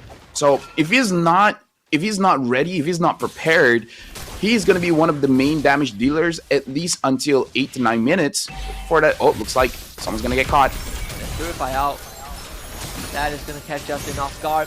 Didn't pay much attention to it, so another kill going over to Vampire. Nile will pick that up. We've seen kind of the... Oh, Cammy get a solo kill. Okay, wow, alright, so not too bad. Turtle fight will be important. We do find Nile standing in front, and as long as he has that ultimate, there's no way to fight it. So Vampire will get a free turtle. Yep, this is much better. So now we really have to start looking at the Natan. The Natan is about to transition in 4 to 5 more minutes as the main damage dealer. Having one death, I think is still fine. He should be able to get his Holy Crystal by 11 minutes, especially with all the lead that Vampire has been able to accumulate with all these turtle takes. It looks like Suyo wants to force a fight. Oh, they do kick the Suyo away. Jasmine shouldn't post for safety. Also escape. So good disengage from Nightmare. They're starting to figure out a little bit what Vampire's draft is capable of, right? They set up the box, that kill zone. You cannot enter it in any capacity if you are Nightmare. VPE continues to maintain that lane priority, looking on that mid side. And they're going to get structure. You get a 3-man knockup with Earth Shatter. Tower Steel goes down. Vengeance gets up. They get rid of the Suyo somehow, as the Jushin just leads him down with the lantern, and Lexi comes in from the side as 4 kills for Nightmare. That's a very easy analysis of overstaying your welcome. The moment that you secured your mid, honestly, even before you secure your mid, you honestly should have just gotten out of there, because overstaying and almost getting wiped out is too risky. And this is one of those situations where if one of your members gets taken down, let them, like, if you can't save them, let them die.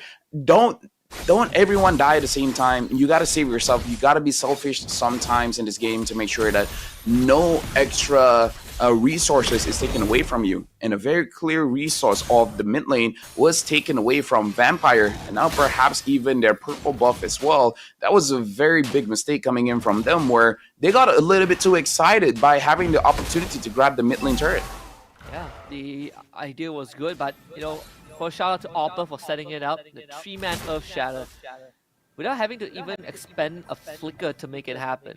Very straightforward if you are Nightmare. Taking back control of the gold advantage. In fact, a 4K advantage in that small sequence. You can lift up onto Nile. Third turtle now in control of Nightmare Esports. You see Jasmine from the back flicker of Shadow. They get the knockup kick. Everything thrown from the basket. All of them drops. They lose Nile. Regardless, the spray from the Beer's passion, not enough to kill off Amy Hack. Lexi will force the flicker out of him. Nightmare Esports gets the pick, and they should be able to get the turtle. Shout out to the front lines coming in from Nightmare. Both Opera as well as Jasmine actually do a lot, but Lois gets a kill onto Soso. And now it looks like Jasmine finds Easy. He doesn't have the weight of Dragon, but Easy is going to be respecting the damage that Cammy can dish out as a 201 Beatrix. Jasmine doesn't want Easy to go back, but Jasmine, maybe he overstayed his welcome. But no, with the Jikundo, he's able to get out of there. For now, in terms of the gold, there is a big difference, but I feel like it's still a comebackable difference. My only worry is that Natan only has the Feather of Heaven, doesn't have the Starlium Scythe just yet. If he has the Starlium Scythe, then he can actually deal quite a bit of damage to at least clear the minions fast enough so that Nightmare doesn't get more advantage out of this. So it comes down to the Lord fight for sure. We'll see, Jasmine has been really controlling most of these areas. And really keeping VP at bay, and sure, you do have this Bellaric, can be a pain to deal with. They pull Jasmine back, making sure that he's not going to overextend. Good Jit couldn't go. They pull Amy out of the way also. Jushin is a nightmare for the Phobians to deal with, and we're seeing that in action. And unfortunately, VPE can't get much done. Yeah, we can definitely see why the Jushin is a priority coming in from Nightmare. Sosol is doing quite a good job controlling the front lines, where we talked about this, where Vampire, they want Nightmare to be the one engaging, but Vampire, they're forcing the front lines to stay away from the back line, making it so that the front line is taking way too much free damage, and the damage dealers coming in from Vampire is unable to really back them up. Actually, Jasmine did use the conceal, so was spotted out. Potential dive angle. Then a space. Force an RWF as a response. Opera finds himself in the backline, gets stunned up in the Blazers, ends up going down, blasted by Izzy. NM trying to get too much done without proper prep, so Vampire strikes back with a kill. Right now, honestly, this is a bit more even than I thought. Even Vampire is starting to hold the map a little bit. It's only Sosol being the deterrent here. If Sosol is eliminated by the Suyo, then I feel like Vampire has a good shot of actually winning some kind of team fight. It's just really the big problem here is that Sosol is basically denying any kind of engage coming in from Hack, coming in from Nile. So I feel like Lois on the Suyo needs to find an angle, especially when Sosol, in my opinion, is overstating quite a bit, where there are moments where Jasby or Opera isn't really close by. And he has two items. If he is able to stack the War Axe preemptively, try to one-shot Sosol. That could be a winning angle for Vampire to win a fight. Oh yeah, I do think right now Sosol is providing way too much for Nightmare, and becoming to be it's starting to be a problem for Vampire to deal with, right? Like your Phobias, sure, I get to jump in, but once this Jushin lifts him once, there's just no turning back. You are going to be constantly controlled. This Lord Dance starting to be a dangerous case. Here comes Jasmine, but still finds the back line. Kick off a bit of delay. I mean, the better phase kind of stops and moves to Nile pops the vengeance in the RWM. They create a kill box, but Nile still goes down. The Blazers and the Soul 7 get rid of Cammy, and that is what Vampire needs to look for, as they get rid of Opera at the same time. But too easy for Lexi is in the fight.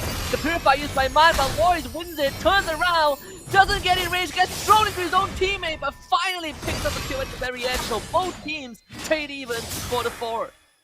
I feel like Lois should have gotten the main end quite a bit earlier, but there you go. This is one of the reasons why Suyo is kind of strong here. But again, if Suyo was able to actually get the Jushin much earlier, much better team fight. But again, looking at the Suyo, looks like this is going to be a hybrid of damage and fighter build, where he has War X as well as the Hunter Strike. Jasmine is alone. I don't know what Jasmine is trying to aim for here, because even if he gets a good kick, no one is close enough to actually, you know, follow up on the damage. Looking at the items here now, the Suyo having the Blade of Despair as well. He just needs an angle. He just needs space to actually deal the damage. He needs the confidence as well. He is 5-1 and 2. If everyone is just piling on the damage onto Nile and Hack, find an angle. I believe he can do it. Yeah. And that's Holy Crystal for Izzy. The critical mass achieved by VPE.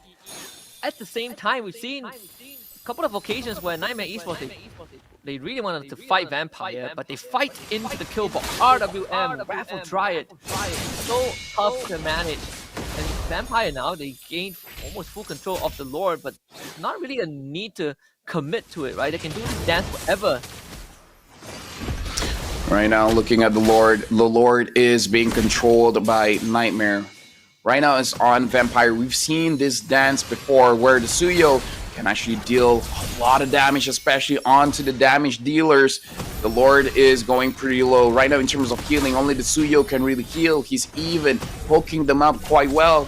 Jasmine is looking for an angle, looking for a way to catch the Suyo, but no angle is really being given to him. Now Jasmine taking quite a little bit of damage. Hack is making sure that this Cho is not going to be able to get him, and now Easy finds the Cho, and look at Lois. Lois gets the Lord! Yeah, he tried to go for it. Not really sure what the idea was. They do get a trade back. Man goes down, but they got to get rid of Lois. So Soul 7 uses the backup. Easy led from the Nibiru's passion and dies anyway. So Nightmare somehow wins that fight.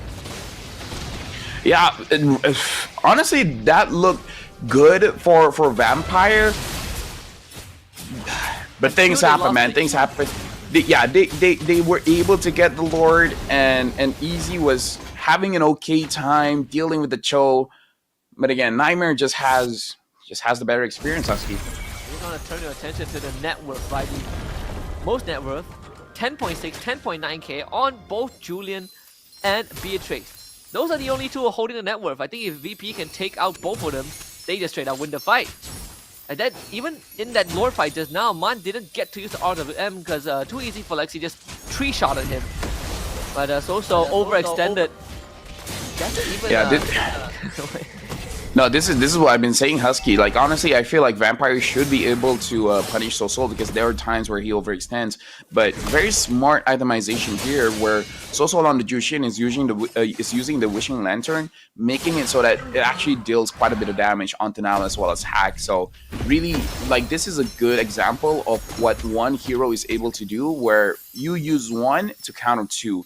He's making it so that the Phoveus as well as the Bellaric is not helping out a lot when it comes to the fight, where they can help, but they can't tank that much. Yeah, definitely not. So at the end of the day, the Lord take for VPE ends up being a neutralizer than anything else. I don't think they got much out of that. They have a wave on the bottom side. But the structure should still stay. Endless battle for Lois at this point. 30 on his 5th item, so he just needs one more. The last one could easily be a Malefic Roar to end it all. Blade Armor for Nile. We're setting up for that end game scenario.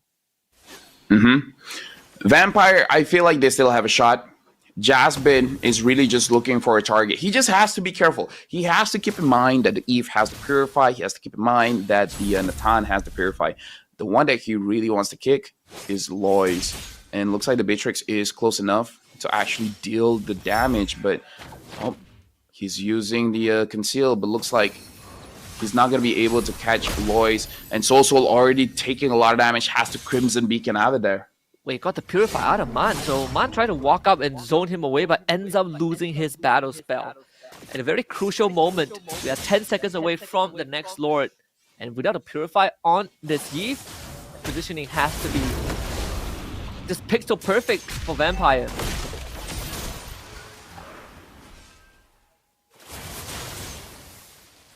This battle as well. So in terms of the heal, sure, quite a lot of heal, but the base true damage that he has. Oh, Jasmine finds one, but he finds the Phoveus. Looks like it's not going to be a good case for them to win the fight. That doesn't seem like it. They lost Man and Amy hacked already. Soso does end up going down. But Nightmare again pulling the trigger first. They knew that they had to take down the Eve, so they vaporized Man.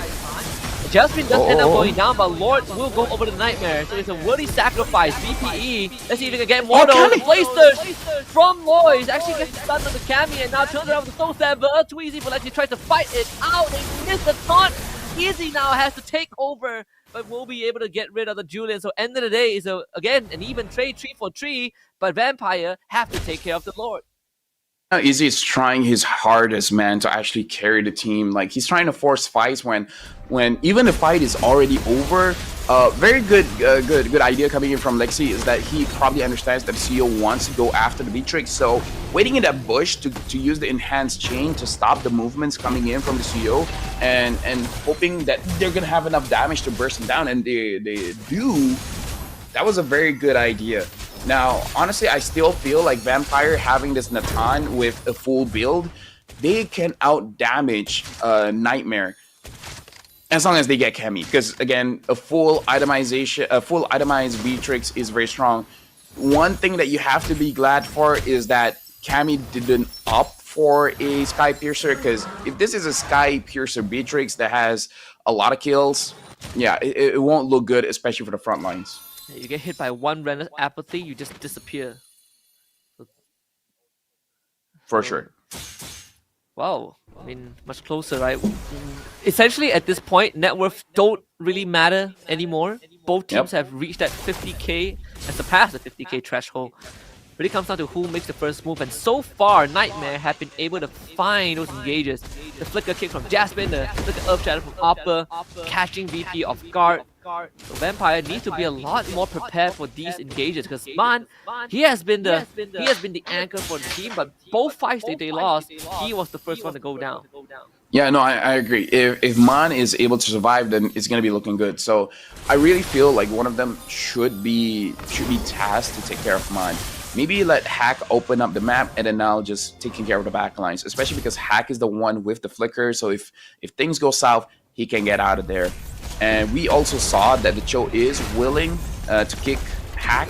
But now Man using the real world manipulation quite preemptively, forcing Opper to use the Primaraph, but I feel like the Primaraph's cooldown isn't really that long, so it's not really that punishing, especially considering that the Lord is 30 seconds away. Yeah. You can say the same for the RWM. Will come back up in time for the Lord. So this could be the game ender. If you are in Niightmare Esports, this Lord could send you to the semifinals. Soso is gonna, again, both mid laners are the anchor right now. Soso is just being a nuisance. The Earth Shadow, the damage starting to stack up with the Wishing Lantern and the Glowing Wand. So Lord number 3 online. Vampire Esports, first one to arrive at the scene. Okay, looking at Lord here, both teams are prepped and ready to actually secure it. But looking at Vampire, they will burst this down, and Lois actually secures the Lord, and now they're backing off. This is, oh, but hold on, Jasmine kicks over. They're gonna lose Amy Hack, but again, they were able to disengage. Good call from Vampire. They saw Cammy show up on the bottom side to push the wave, and they immediately committed onto the Lord, managing to keep their structures alive. But of course, for Vampire right now, next task on the list is to do some housekeeping. Manage the wave, make sure that that Lord gets put to good use. The Niightmare Esports can start taking over some space in the jungle. And Amy Hack is still 25 seconds away, so Vampire are going to try to push the envelope on top side to get that Lord a head start. Vampire, I'm just looking at Lois because I have trust in Easy. I really feel like Easy is doing quite a good job here, maintaining the space, actually dealing quite a bit of damage. But Lois, if Lois somehow gets a good assassination going on, then they can probably get something done. Right now, Vampire, they're pushing in. Yeah, they committed the kick. The retry get easy, but the Purify was the difference maker. So Jasmine ends up going down. Again, the Blaze Surge connection is good. They lose Easy though. Cammy takes him out, but it's a 1 for 2 so far. Oppa shows up, tries to look for Nile, and Soso gets zoned out by Lois, so cannot join the fight. Vampire Esports takes top inhibitor. Well, let me just say, Husky, game number 1 ended in roughly 11 minutes. Game number 2, 21 minutes. Definitely a bigger improvement here. And I was thinking of using a simpler hero, especially for mid, and it looks like Eve might be the answer, because not saying Eve is the easiest hero when you want to play mid. There are a bit of intricacies when you're using the Eve, but looks like Man is a little bit better on Eve, even though he's been making some mistakes here and there where I feel like the real world manipulation is a little bit preemptive, a little bit too early. Looking at his itemization as well, looks like he's waiting on for one more item. I wonder if he's going for a Holy Crystal, because his damage, I feel like the poking is strong enough. One other thing that I feel like could use is probably the Ice Queen wand, but I can understand with a lot of dashes coming in from Niightmare that maybe you don't want to opt for an Ice Queen wand here. Definitely found Noise. Yeah, I think he was thinking to go for the Way of Dragon, but couldn't find the right angle despite his team being in the bush.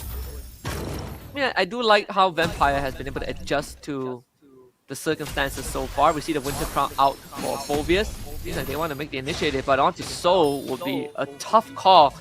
And Niightmare, one thing that they've been doing well so far is definitely playing that side, housekeeping, like too easy for Lexi, shoving the top wave, and always making sure that VPE wants to get an objective, they are trading wave pressure. Holy Crystal will be the choice for Man for his final item.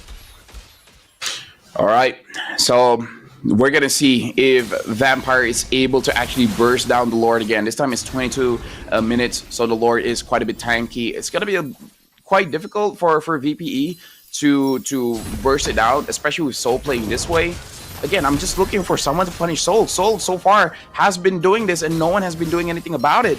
Jasmine this time is actually waiting, probably trying to catch him out. Oh, Opper gets Easy, but Easy still survives. And that's the Purify out. Easy survives once more. Jasmine tries to take on to Lloyd, but the fight is now split. RWM ensures the death of Jasmine. That's 2 down for Niightmare. VPE coming in hot with the wipe for Dry and split the battle line. Triple kill for Easy as Niightmare Esports completely collapse under the pressure the VP is bringing. Damage numbers is just too much. And now it's down to Soso and Cammy. Soso almost losing his life. That's the entropy in from Easy. Could have getting range. Cammy also trying to clear out the way as fast as he can. The fresh one coming in from the mid side. Soso using a lantern, try to buy time, lift one up, throw it to the side, but the structures are falling too fast. Cammy even flickers in, tries to get a kill, but it doesn't really matter. Vampire Esports stays alive and the hope to M6 is still there.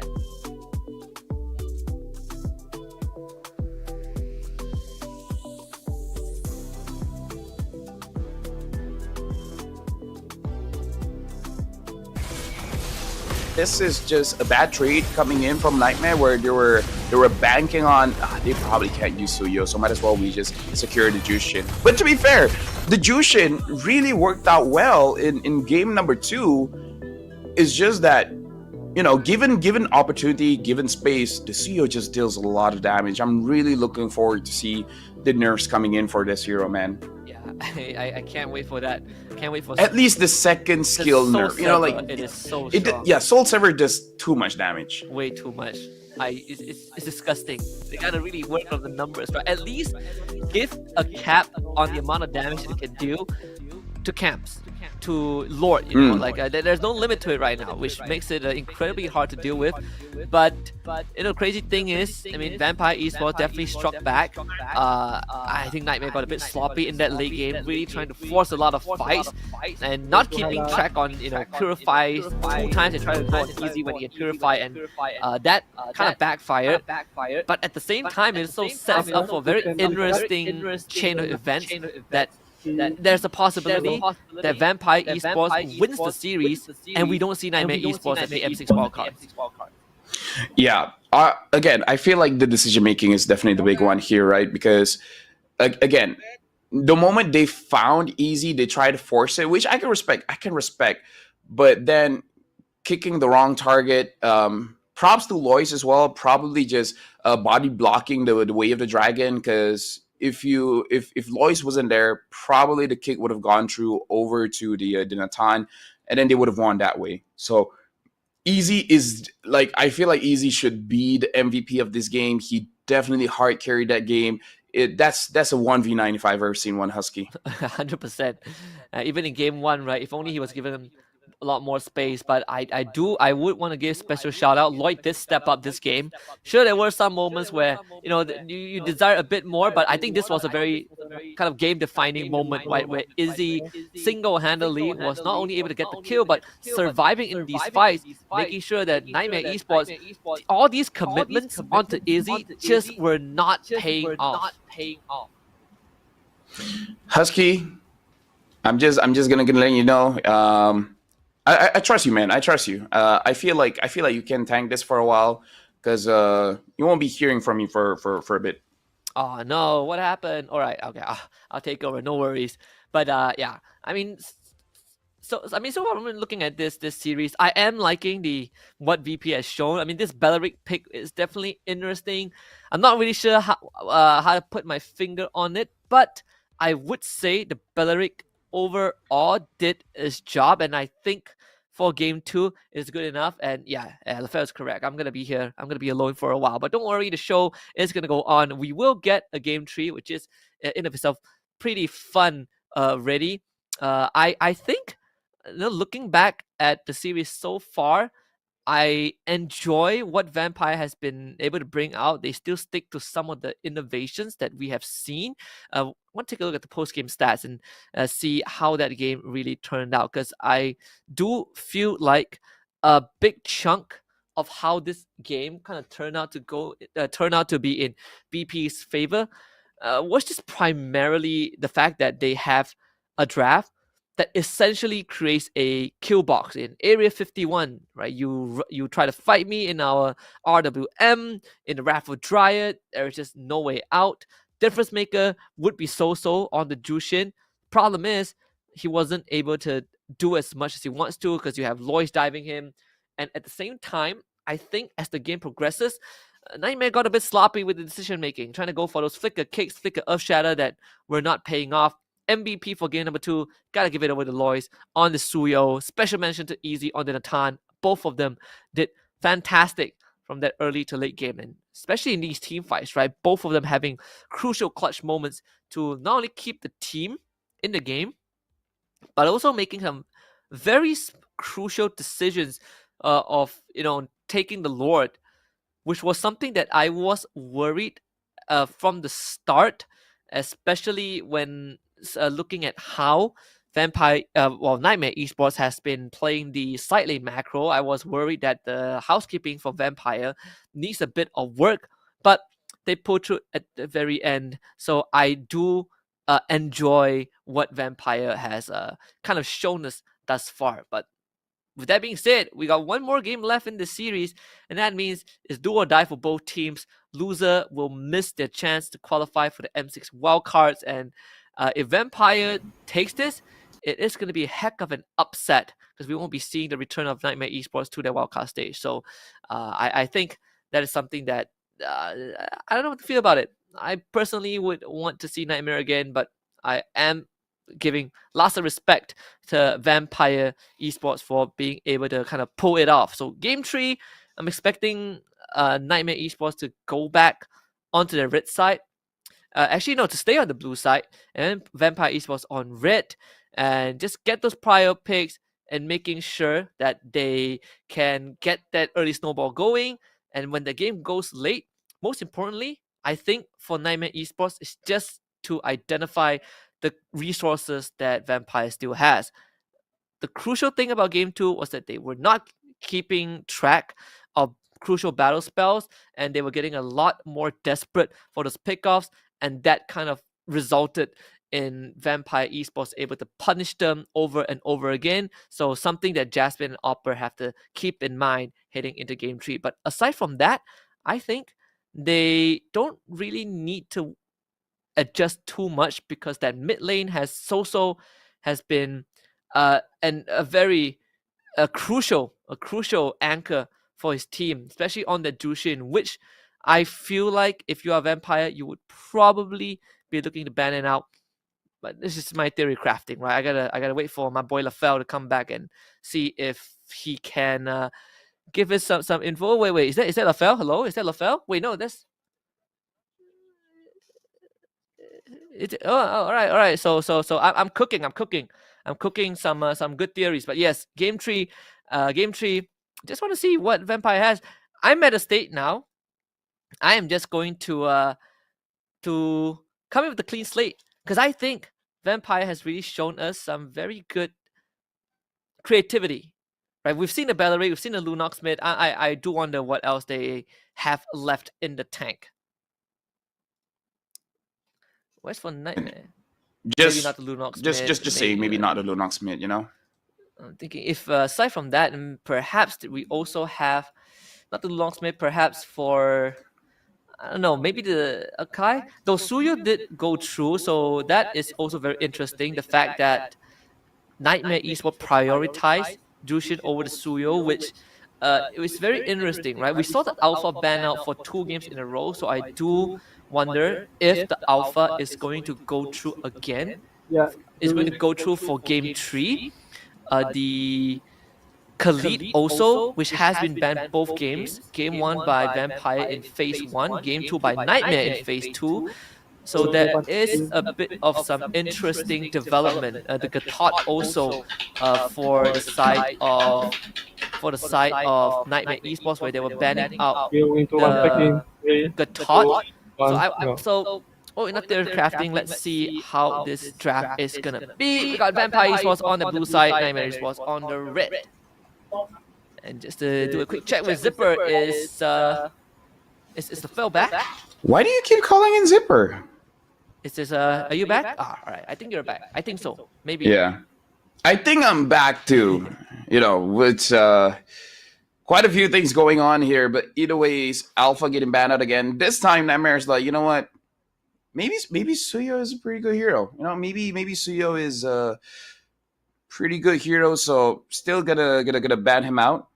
I'm gonna try one more thing. Husky, keep tanking. All right. So we got the Suyo ban, we got the Alpha ban, and we do have the chip ban out by red side both times. It has been a popular ban, kind of the flavor of the entire season so far. We got Khalid taken out by Vampire Esports.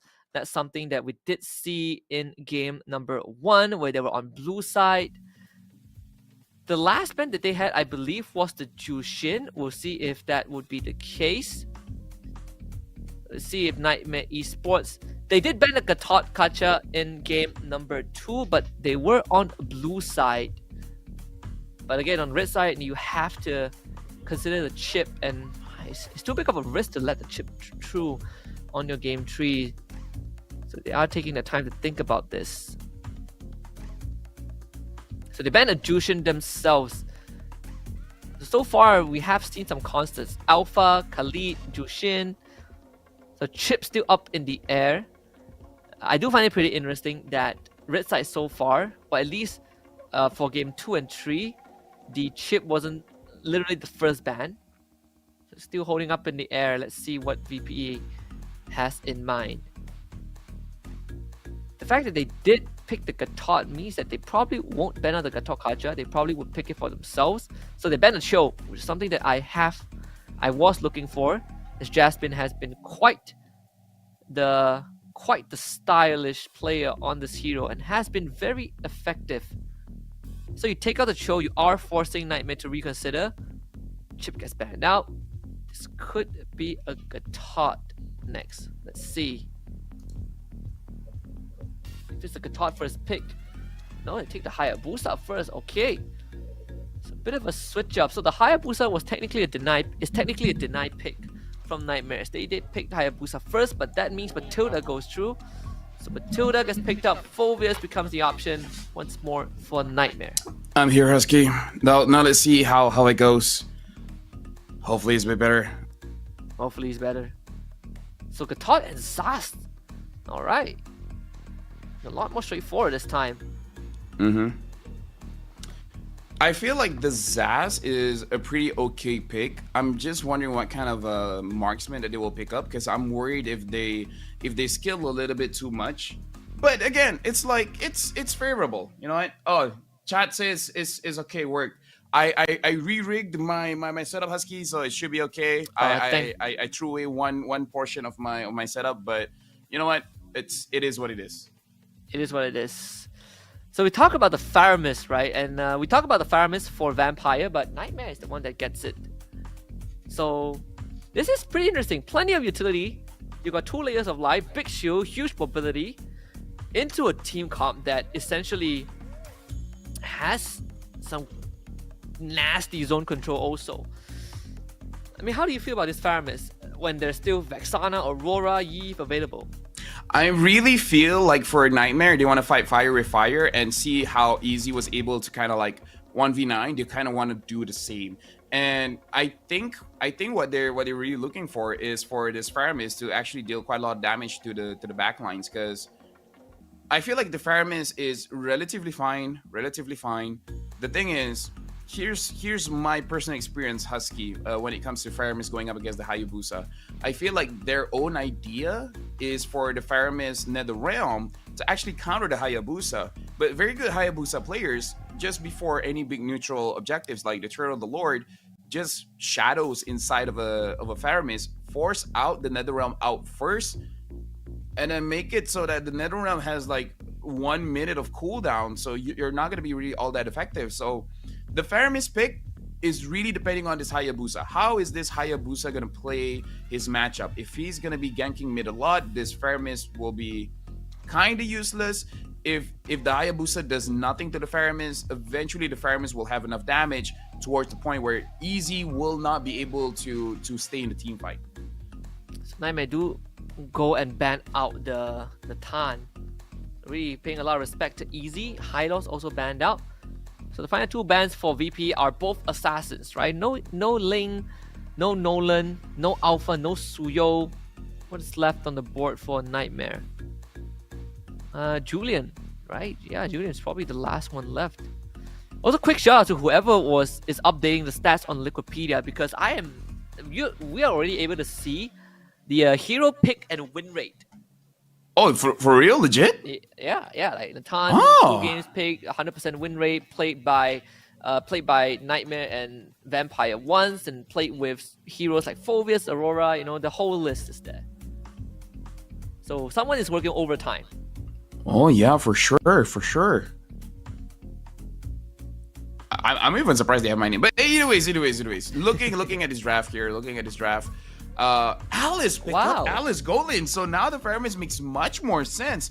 And honestly, like the Melissa, I understand, is an okay matchup going up against the Faramis and probably gonna win the lane against Alice. But Niightmare, they're a comp that wants to wait just a little bit, maybe for one item. But once you get that one item, though, it's GG, it's Jover. They don't want to go in, they want to dive. Yeah, it's go time. So you see the Edith once more picked up. I think so far Edith has not won a single game in the series. Both games were on blue side, funnily enough, and both games were losses.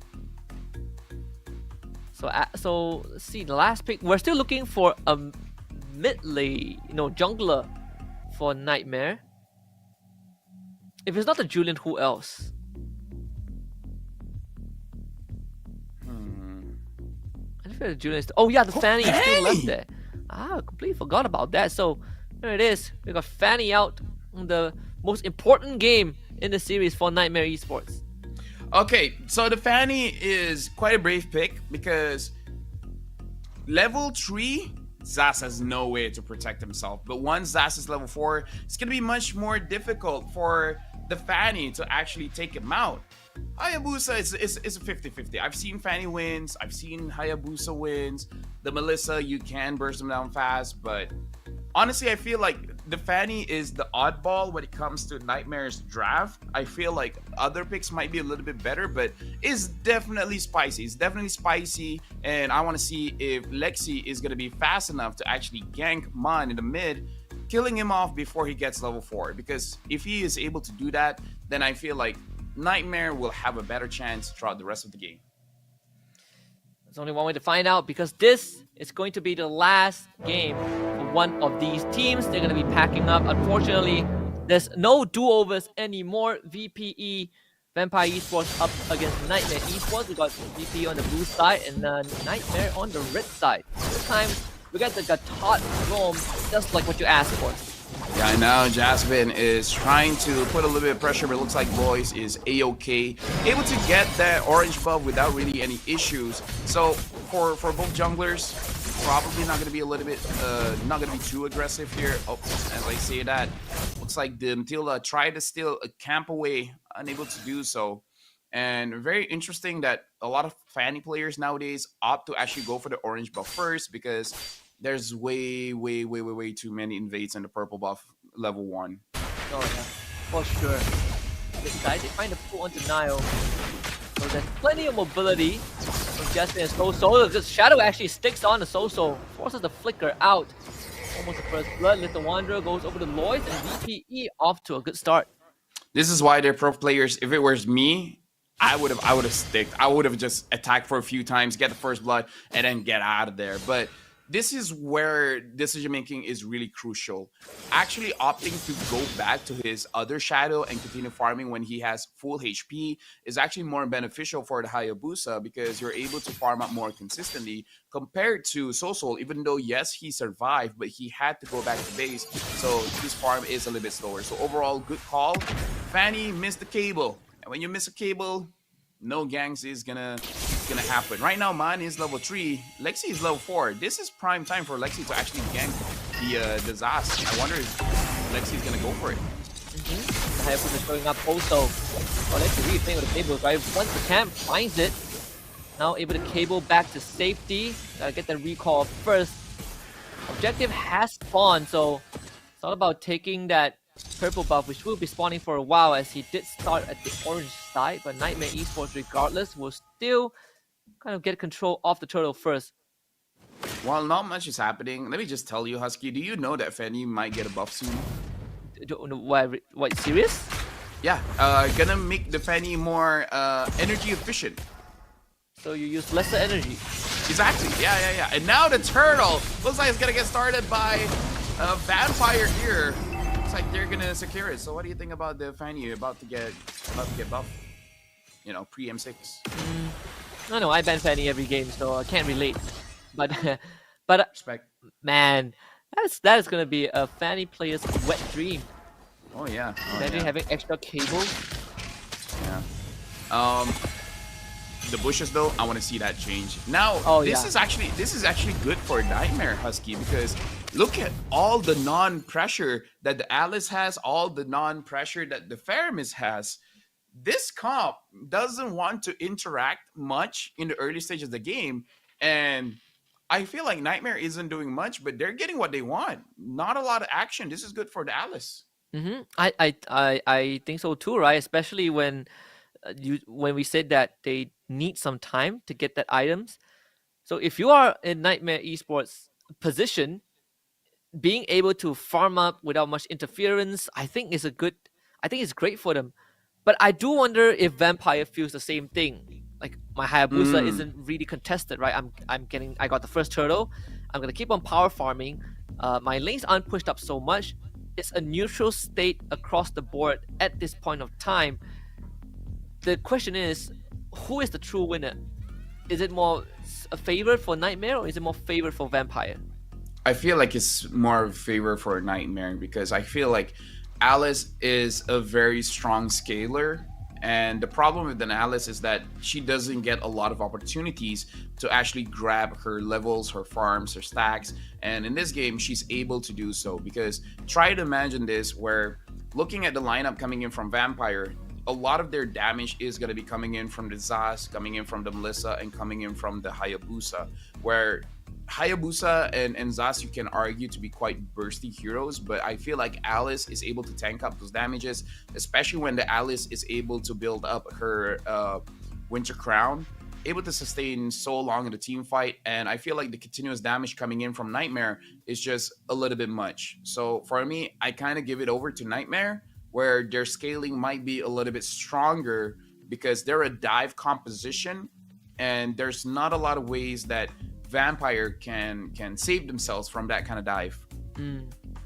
I do need some enlightenment on how the Alice works, right? I know we've seen a couple of examples of that Alice gold lane across multiple regions. You know, MPL Philippines, in MPL MY, MPL ID, but I still am struggling to kind of really figure out how does this Alice, how actually is Alice supposed to work? Most of the results that so far, unfortunately, has been defeats, right? Like Alice can't really get across the finishing line. But in this case, in the ideal scenario, what's the timing you're waiting for the Alice to come online? Honestly, I feel like at 2 items you can kind of fight. If you have an Angela, even without any items, you can fight, because the problem with an Alice is the tankiness. In terms of the damage, is actually fine. So, just to answer your question, what Alice wants to do is a disruption, because you basically want to be in the you're a EXP laner that does a lot of damage. You want to get in the middle of a team fight, grab everyone's attention, and able to deal a lot of damage, bursting out with your second skill. So she's not really a kiting kind of hero. She tries to counter kiting types of heroes, where you deal more damage over time compared to the marksmans, where the marksmans are so preoccupied by running away, and Alice just stays there and just deals the damage. So to simplify, the answer is like she kind of plays almost like a Benedetta tank, like a Benedetta Revitalize. Goes in, does a lot of damage, and people are too confused in the team fight of what to actually do with you, especially when you have the Winter Crown. So it's more like a sandbag that does damage, right? Like you are exactly constantly in their face. See some tech because in problems, terms of damage, I don't think she does the highest amount of damage. No. But the confusion. Say like you're a Harif and you want to dance around the team fight, and while you're dancing, you want to choose your targets properly. Having the Alice just keeps forcing you down, tanking all that shots coming in from the Harif, it becomes quite annoying, especially when the Alice isn't the primary target that you want. Same with the Melissa. The Melissa wants to put her muddles in a position where she can hit multiple targets at once, but if the Alice is in your face, you're kind of panicking. Like you want to juggle between putting your muddles, dashing back not to take damage from the Alice. So that's the kind of disruption that you want to see from an Alice, where you're basically pushing the gold laner out of a team fight. Yeah, I suppose that's going to be the way. So that means that it goes back to the whole conversation of Niightmare Esports being very happy with the state of the game. Mm-hmm. So the Alice get some time. Of course, we are going to make sure that all these tech issues are going to be resolved before we resume the match, especially when it is at such a crucial moment for both teams.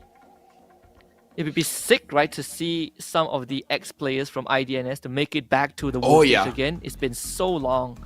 Oh yeah. 3 of them on Vampire side. Amy Hack. Haven't seen the Amy name for a while, Husky, I gotta say. Yeah. Still remember going up against IDNS during the SEA Games. But now looking at the draft again, Vampire also has a very good chance of dropping down Niightmare. And it's really for Cammy not playing the Alice well. And Opera got a kill. That's first blood. Question is, why is Amy Hack in that jungle? At least he got taken now in that jungle at the Beetle camp. Very unfortunate first blood for Oppa. At least it's on Oppa, right? Like too easy for Lexi, didn't get the kill. So didn't benefit too much from that. Vampire Esports now taking attention to the bottom side. Here comes the Ogi Shadow kill. The burden shared by 2 members of NM. Both will survive. Bullcrap taken by Vampire. Yep, Lois now having the 100 strike will do quite significant amount of damage, especially when you're looking at the Fanny here, where the Fanny has the Blade of Heptasy, so you have one shot to one. Well, you have one shot to one-shot someone, and you're not really opting for a lot of turtle fights. It looks like they want to go for this Gato Kacha, but Lois is there to probably dish a little bit of damage, and this is why I like the Gato in the roam position. Just when you think you want to call the ambulance for the Gato Kacha is like, no, Uno, reverse card, you call the ambulance for yourself. Oppa might need one. Oh. Wow, that's incredibly early nether round. That's the ambulance right there. Wow. Not really sure if that's the play though. Oppa was not going to go down anyways. Well, Cammy might. Gets hit by the AOG. So he goes down. Turtle just spawned. Oppa now forced back up, but without a nether realm. Not really sure if NM can fight this. DPE, they're going to make an attempt. Circling Ego on the side. Here comes the Inferno Pursuit. It will be Lexi taking that turtle away as NM tries to engage a bit deeper to find some of the kills. They do get rid of Nine in the process as Lexi finds herself in the back line. Amy Hack also goes down. Triple kill, but too easy for Lexi. For Lexi is big there. The fact that Lexi was able to grab the turtle as well, but it's hold on, so overextending. Not sure why he's there. I just want to say the reason why Lexi was able to actually grab the turtle was because Jasmine was able to stun Lois, and that's the reason why he's able to secure the turtle there. That's certainly Ego. Actually, the redirect from Jasmine, that actually looks super cool. Almost resulted in a kill onto Izzy, but and then they regain control after that one fight. Now looking for a top tier 1, which they will most likely get. Not really sure if Nauk and Amy Hack should stay there. The top tier 1 is go down for sure. Now gets pulled back. Oppa and Cammy sticking on top of him. Amy Hack gets him out. Yeah, looking at itemization here for Cammy, it looks like first item is going to be the Clock of Destiny, and probably the second item, I'm guessing, would go for that Winter Crown, but I'm not so sure because he's having the glove. Not sure which item he's building up to, because I feel like he wants to start him side, but he might be changing his mind here. Just feel like the Stardom Starling Sight. We have seen some examples, right? Starling Sight on Alice, Starling Sight on the Valentina, like a couple of times. Yeah. How's it like? How do you juggle though? Like if you're on Alice, like the Starling Sight, is that kind of the primary damage output?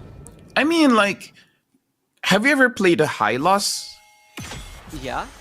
Have you used the second skill and not knowing what to do after that, so you just basic attack for the fun of it? Yeah. Probably the same thing. It's like, you use your second skill, and then now what? I guess I'll use my basic attack until my second skill is up again. I guess while waiting for my cooldowns, I might as well. Yeah, might as well, you know? Get some free damage. And free damage is always good damage. Of course. Of course, so of course.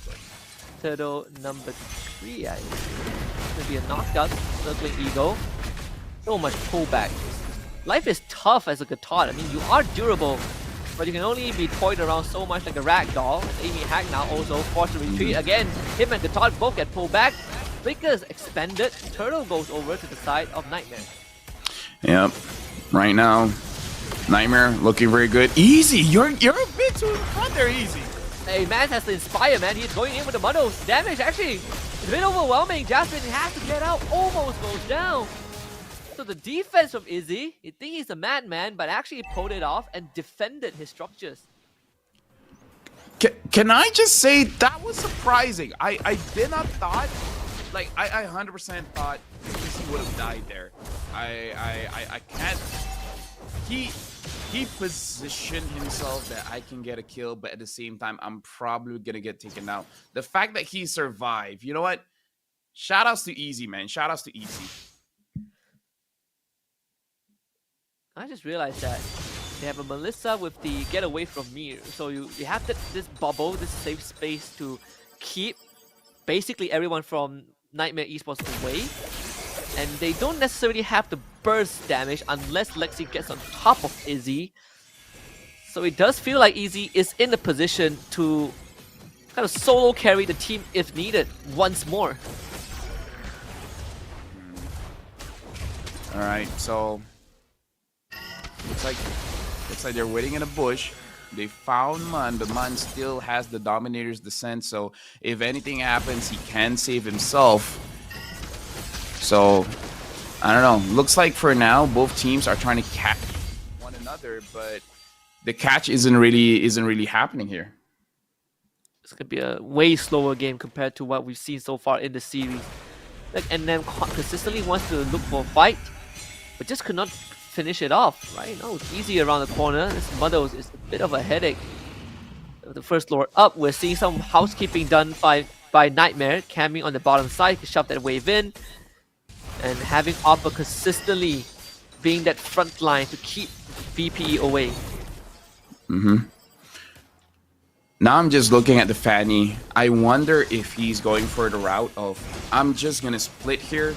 It looks like the Hayabusa has the same idea because both assassins aren't really the best when it comes to going for the Lord tick. So, looking at Nightmare, they want to focus on him, but look at Opper. Uh-oh, actually find a dive to the back. Jasmine has to retreat as Niall, he's safe as well. Here comes Lloyd. Let's see, doesn't connect cables. Amy Hack in the midst of it. Lloyd finds the back line as the Phobius goes down. Izzy just takes him down with the Inspire.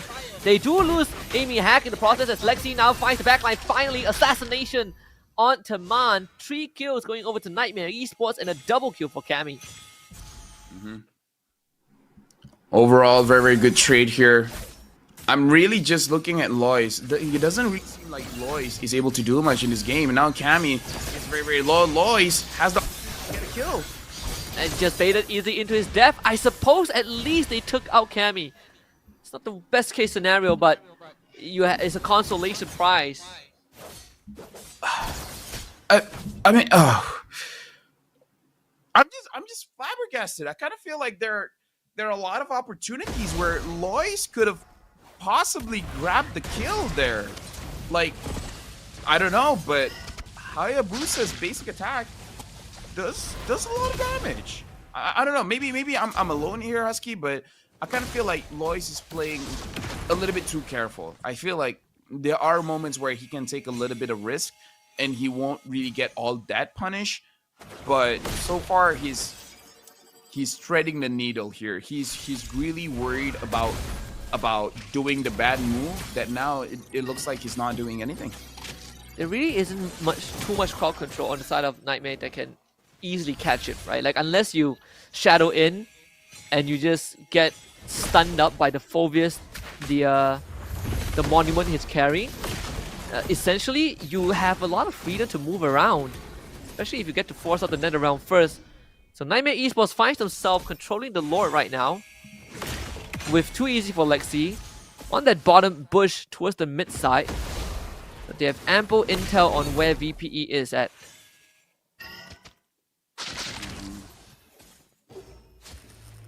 Hold on. Yeah, right now I feel for VPE, as long as they're able to actually deal with Lexi, it's fine. I think the Hayabusa's idea is that he wants to split, but I kind of feel like the Fanny is just all that much faster. So VPE, I think they're kind of paralyzed with the options here, Husky. They're seeing a lot of options, and it's making them unable to commit to a decision. See the Lord down to less than half health. Niightmare Esports looking for an angle to go up. The commitment dominance descent is out from Man as the AOG to the back line. The Lord falling low. Here comes the Hayabusa, and it's going to be the Matilda going down, but Lexi still ends up getting the Lord. Meanwhile, Izzy just gets slammed to oblivion by Oppa.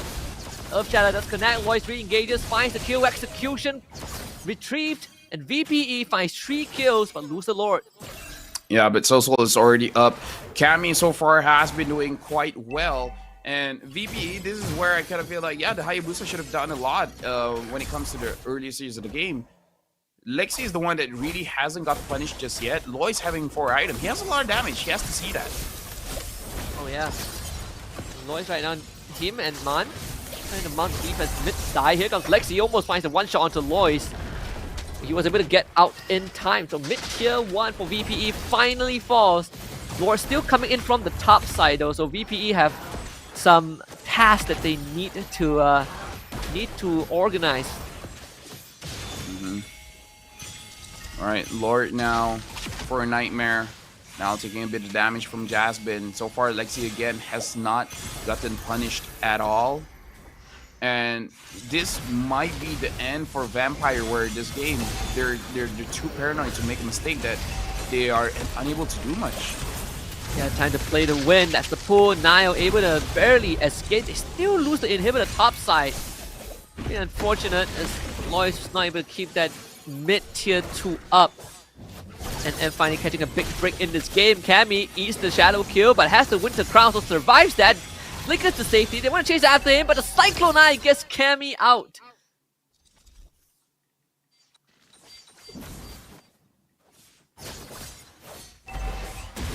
We see the Holy Crystal out for this Alice as well.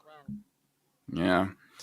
Looking at Nightmare, looking at VPE, having one of your inhibitors dropped and the Lord being at the bottom side of the map, this is great for Nightmare. Nightmare can slow push the top wave so that it by Cammy taking a lot of damage.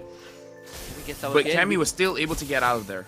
Yeah, repositions once more, so we know Lois has the damage. I just need to find a way. Shadow stuck onto Lexi. Utilizing the range, put the Shadow over the wall, so NM still cannot be too lax with their movements. There's still a chance for VP to come back from this on the back of Lois' performance. So, what do you think here? Because looking at the state of the map, it looks like it's Nightmare's game to win. Do you feel like Vampire actually has a good shot to come back here? I do think so. There's a very good chance. But with how NM wants to play, as if Izzy stays alive, then there's always a chance. Izzy is doing so much damage. Just flicker out for So.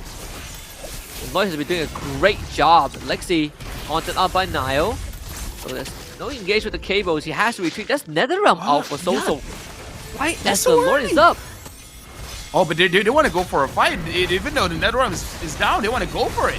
Hopper finds the back line. That's going to be the Edith down. Control onto Niall, who's just trying to hang on. Izzy now pops the Inspire and a getaway from me as NM will completely disengage, doing such a good job of juggling the aggro as they get rid of the Melissa. Lois does take out Soso, who's going to come back in just a little bit, and now they find the third re-engage to get 4 kills onto Vampire Esports, and Niightmare Esports have just outlasted their opponents.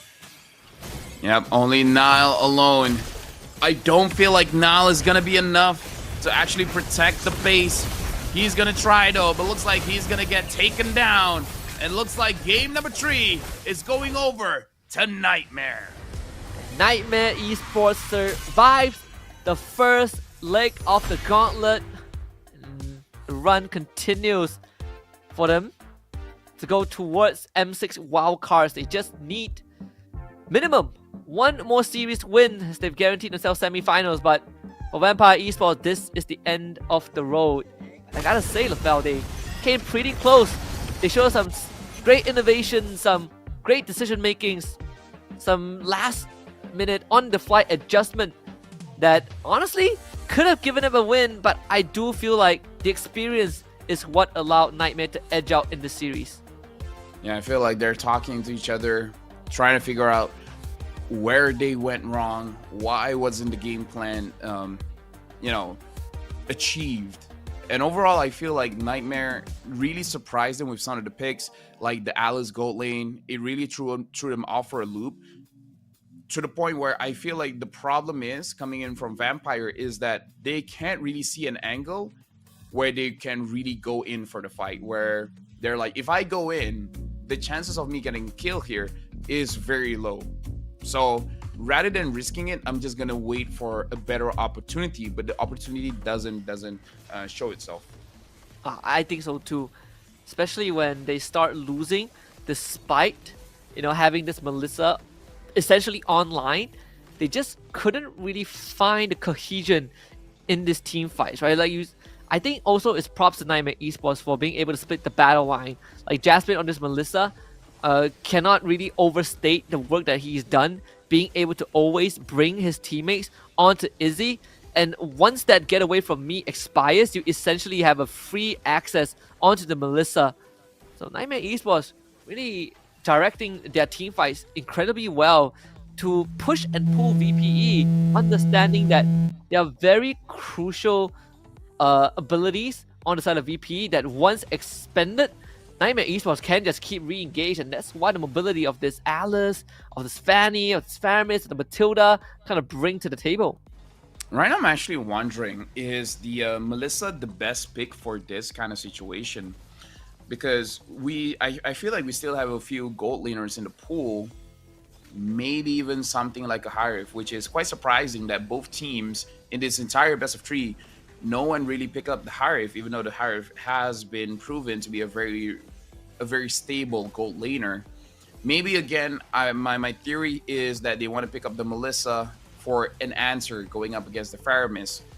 But as we saw, honestly, the Faramis made quite a bit of mistakes here, Husky, where a lot of times the NetherRealm was way too early, and then once the NetherRealm is done, they want to go for a fight. So I'm actually worried. Even though Niightmare won this game, there's very clear mistakes being done where going up against other teams, they might get punished. Oh yeah, I agree.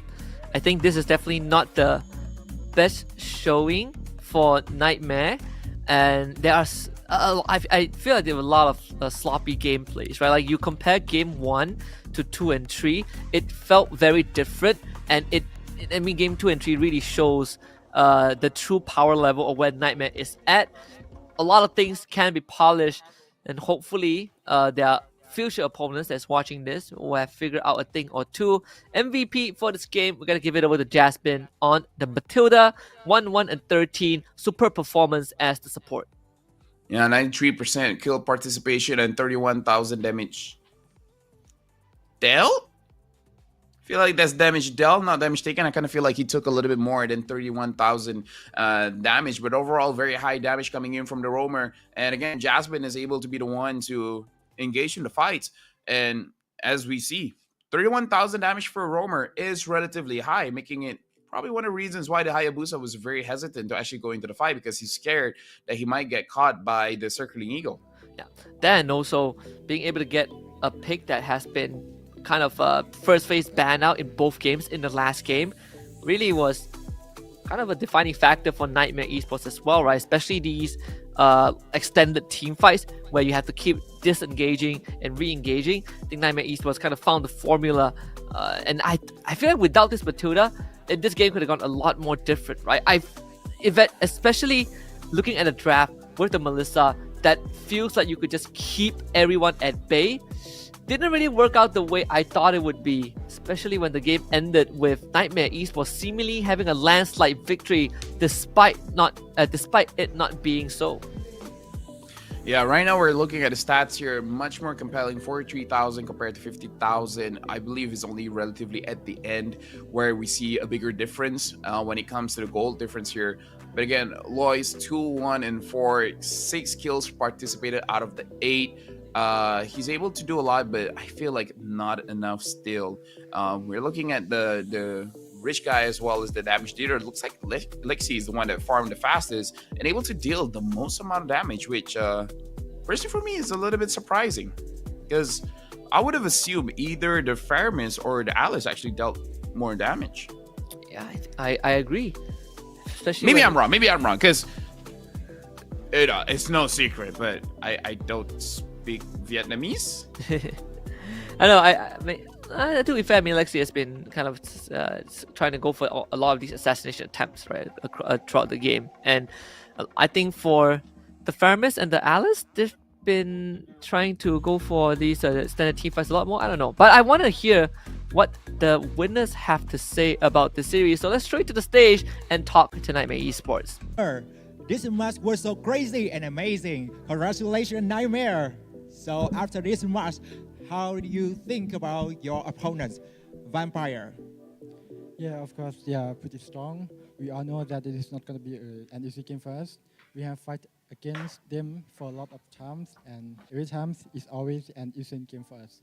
Yeah, so also as today, we also know that they are very strong, and we have to fight the best. We can't even take it easy. We have to take it hard and always focus on the game. Yes. Yeah, thank you for your sharing. You are doing very well. And now you can come back your position. And don't forget, keep watching the upcoming matches. Các bạn khán giả thân mến, các bạn khán giả đừng quên là chúng ta sẽ tiếp tục theo dõi các trận đấu tiếp theo. Và đừng quên là hãy để lại các bình luận của mình để ủng hộ cho các đội thi tiếp theo. Ngay bây giờ chúng ta sẽ cùng nhau nghỉ giải lao đôi lát. Very much. There's a lot of respect from Niightmare Esports. You know, this is not their first time facing against Vampire, but good fight for Vampire. Hopefully, we get to see them a lot more in the future tournaments because they look very promising. But I believe that's going to be our first series. We got 2 more best of 3 coming up. But for now, me and LaFell, we're going to go to get some coffee, and we'll be back for the second best of 3 of the day. We'll see you in a bit. Children. With childlike whimsy. Some say she can reunite those parted by death, if only for a moment to say their goodbyes. Some even say she takes pleasure in exposing people's true intentions. Offer that which is most precious to you, and your wish shall be granted. Such is the enigma of mortal hearts. For millennia, Zhu Xing's lantern has eliminated the night. Yet none have been able to see what lies in her heart.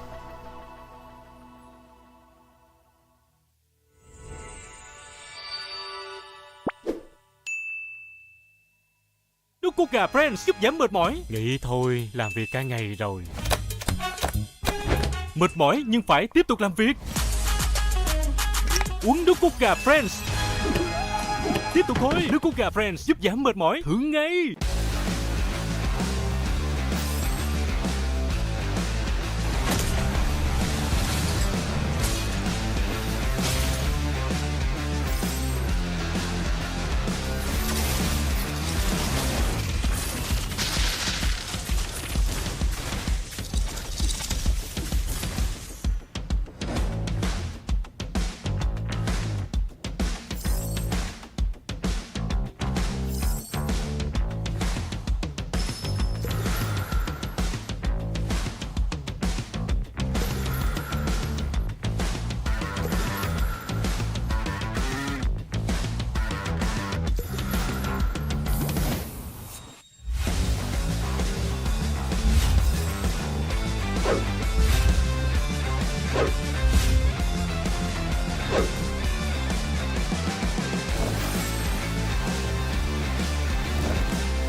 butterflies are so gentle.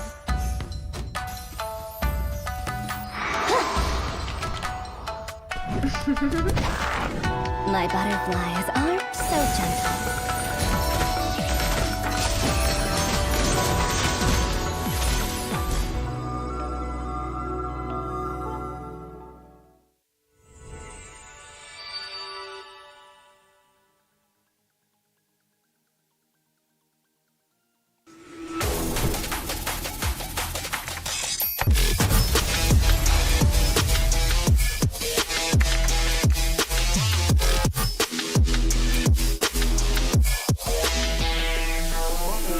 Với công nghệ Wi-Fi 6 tối tân, gói cước Lux của FPT Telecom giúp gia tăng tốc độ vượt trội, mở rộng vùng phủ sóng thêm 50%, mang đến những trải nghiệm trực tuyến hoàn hảo. Từ làm việc, học tập cho tới xem video 8K, livestream, chơi game và hơn thế nữa, tận hưởng cuộc sống đẳng cấp với những giá trị xứng tầm từ Lux.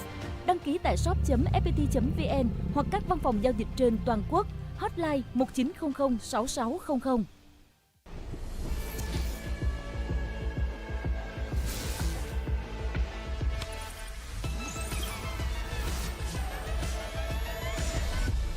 Realme 13 Plus.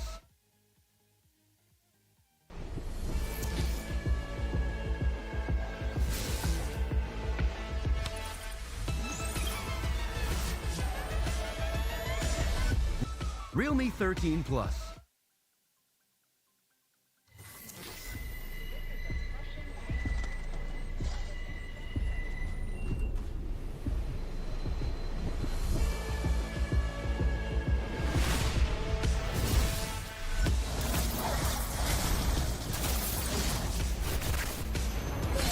Eliminated.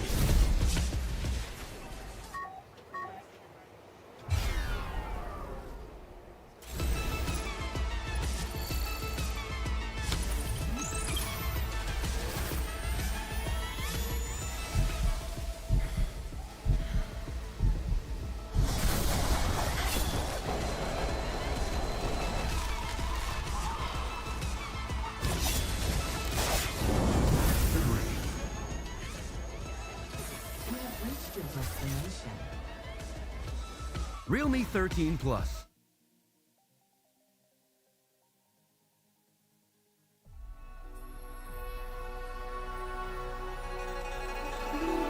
Among the legends of Zhuan, there exists a woman only known as Zhuxin.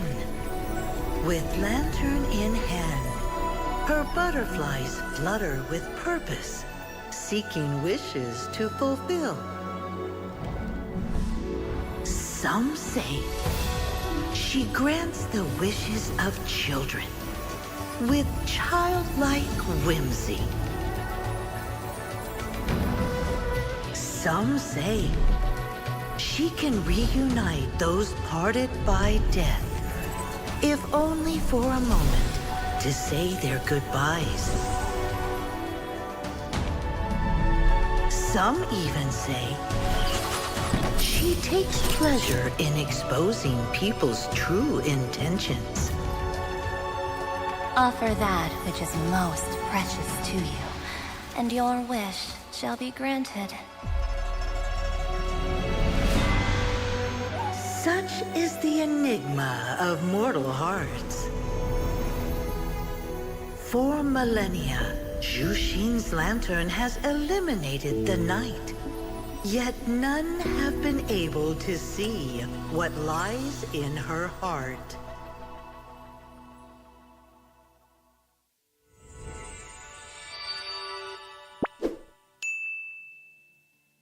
Nước cốt gà Friends giúp giảm mệt mỏi. Nghĩ thôi, làm việc cả ngày rồi.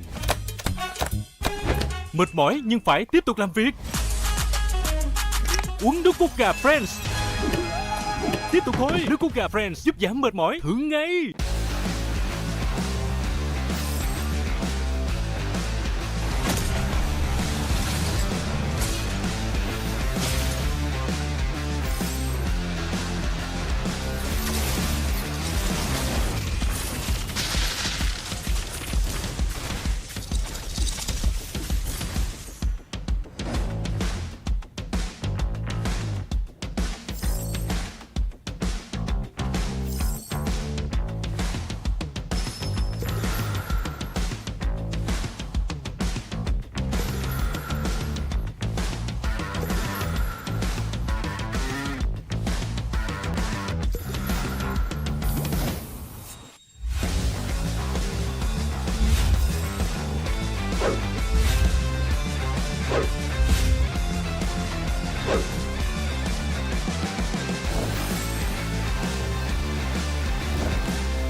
My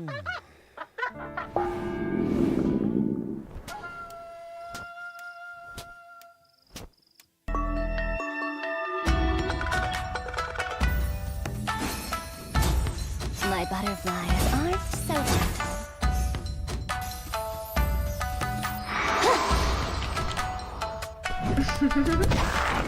My butterflies are so gentle.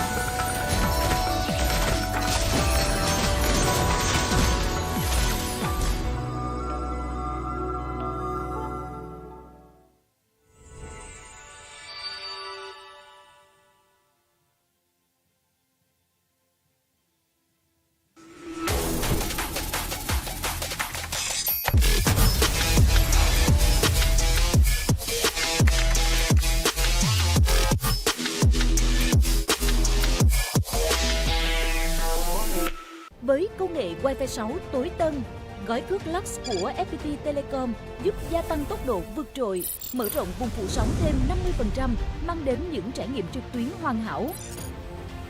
Từ làm việc, học tập cho tới xem video 8K, livestream, chơi game và hơn thế nữa, tận hưởng cuộc sống đẳng cấp với những giá trị xứng tầm từ Lux. Đăng ký tại shop.fpt.vn hoặc các văn phòng giao dịch trên toàn quốc. Hotline 1900 6600.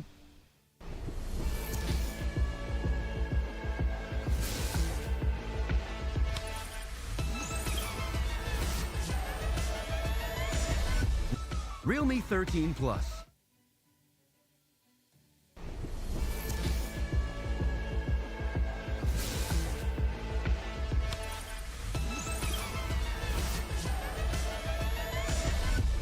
Realme 13 Plus.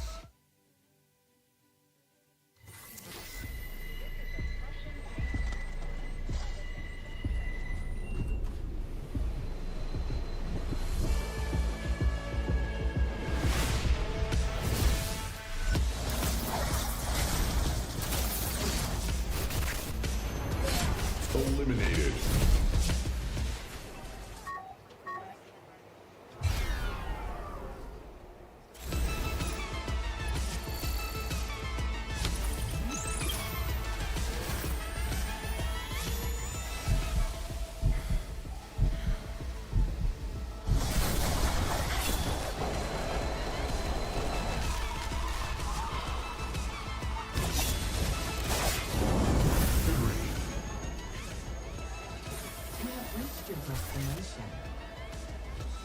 Realme 13 Plus.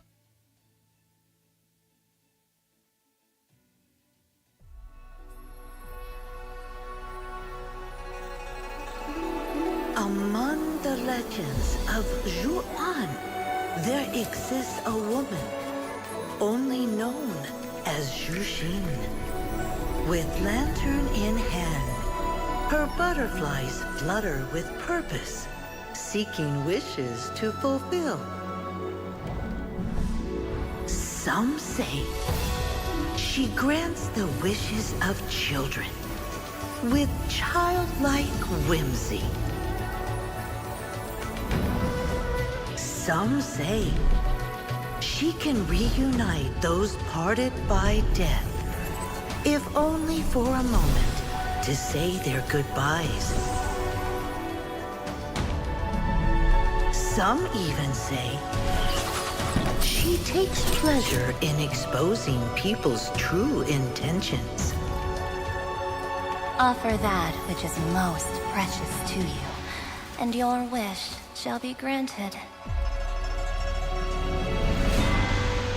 Such is the enigma of mortal hearts. For millennia, Zhuxin's lantern has eliminated the night. Yet none have been able to see what lies in her heart.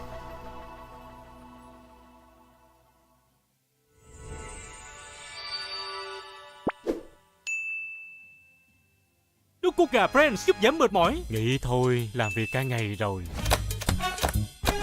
Mệt mỏi nhưng phải tiếp tục làm việc. Uống nước cốt gà Friends.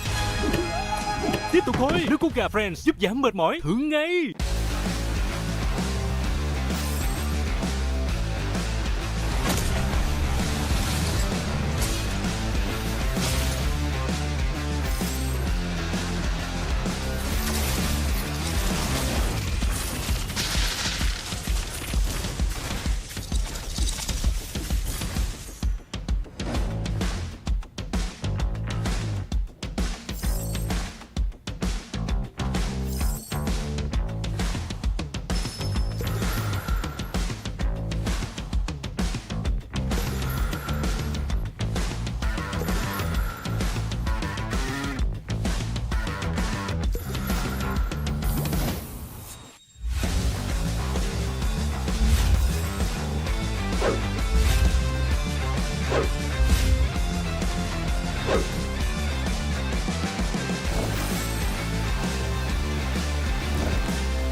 My butterflies are so gentle.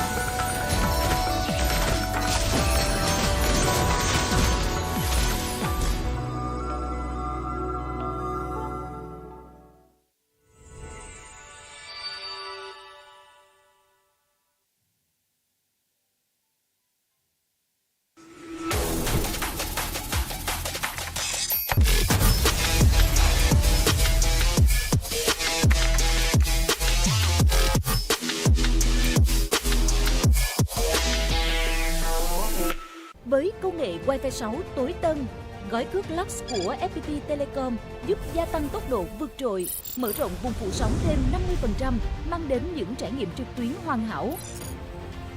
Từ làm việc, học tập cho tới xem video 8K, livestream, chơi game và hơn thế nữa, tận hưởng cuộc sống đẳng cấp với những giá trị xứng tầm từ Lux. Đăng ký tại shop.fpt.vn hoặc các văn phòng giao dịch trên toàn quốc. Hotline 1900 6600.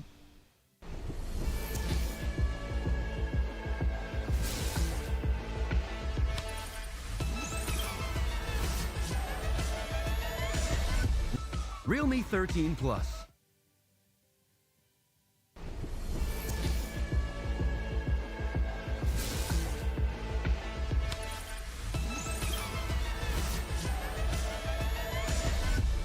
Realme 13 Plus.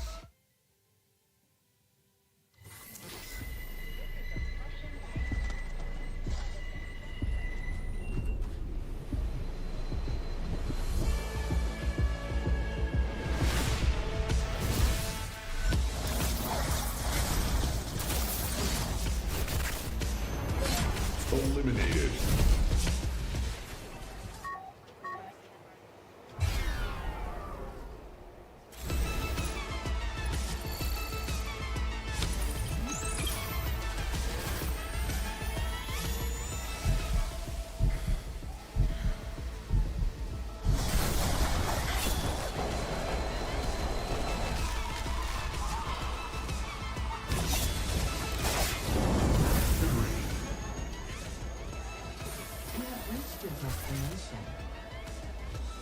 Realme 13 Plus.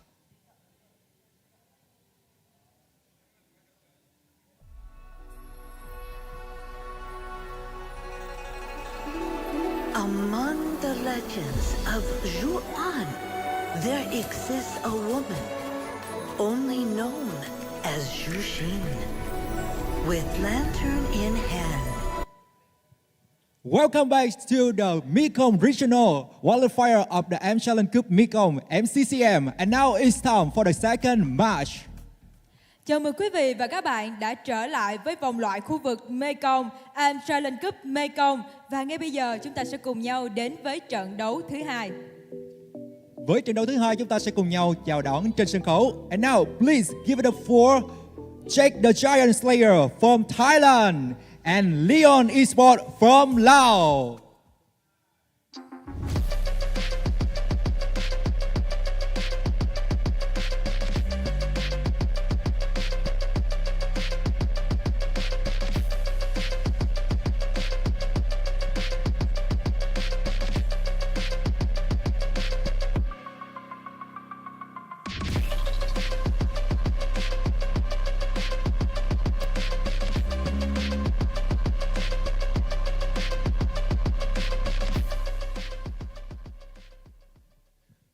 I would like to invite team leader will stay with us, and other teammates, you can come back your playing position and have great preparation for your match.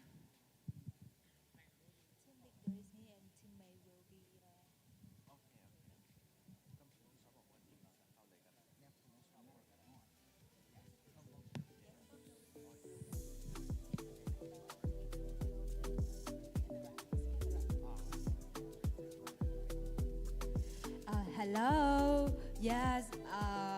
With you, what is the most confident about your team? What is my confidence? A plan. I think a plan and my teamwork. Yes. Thank you. First of all, thank you for being here. And as you know, the MCCM taking place in Vietnam, and do you have any challenges when you battle in other countries? I feel great because this is my second time in national tournament. Yeah, that's it. Yeah, you are very excited for this tournament. Okay, I think that's okay, and we hope you have great performance with your team. Okay, and now you can come back your playing position. Thank you.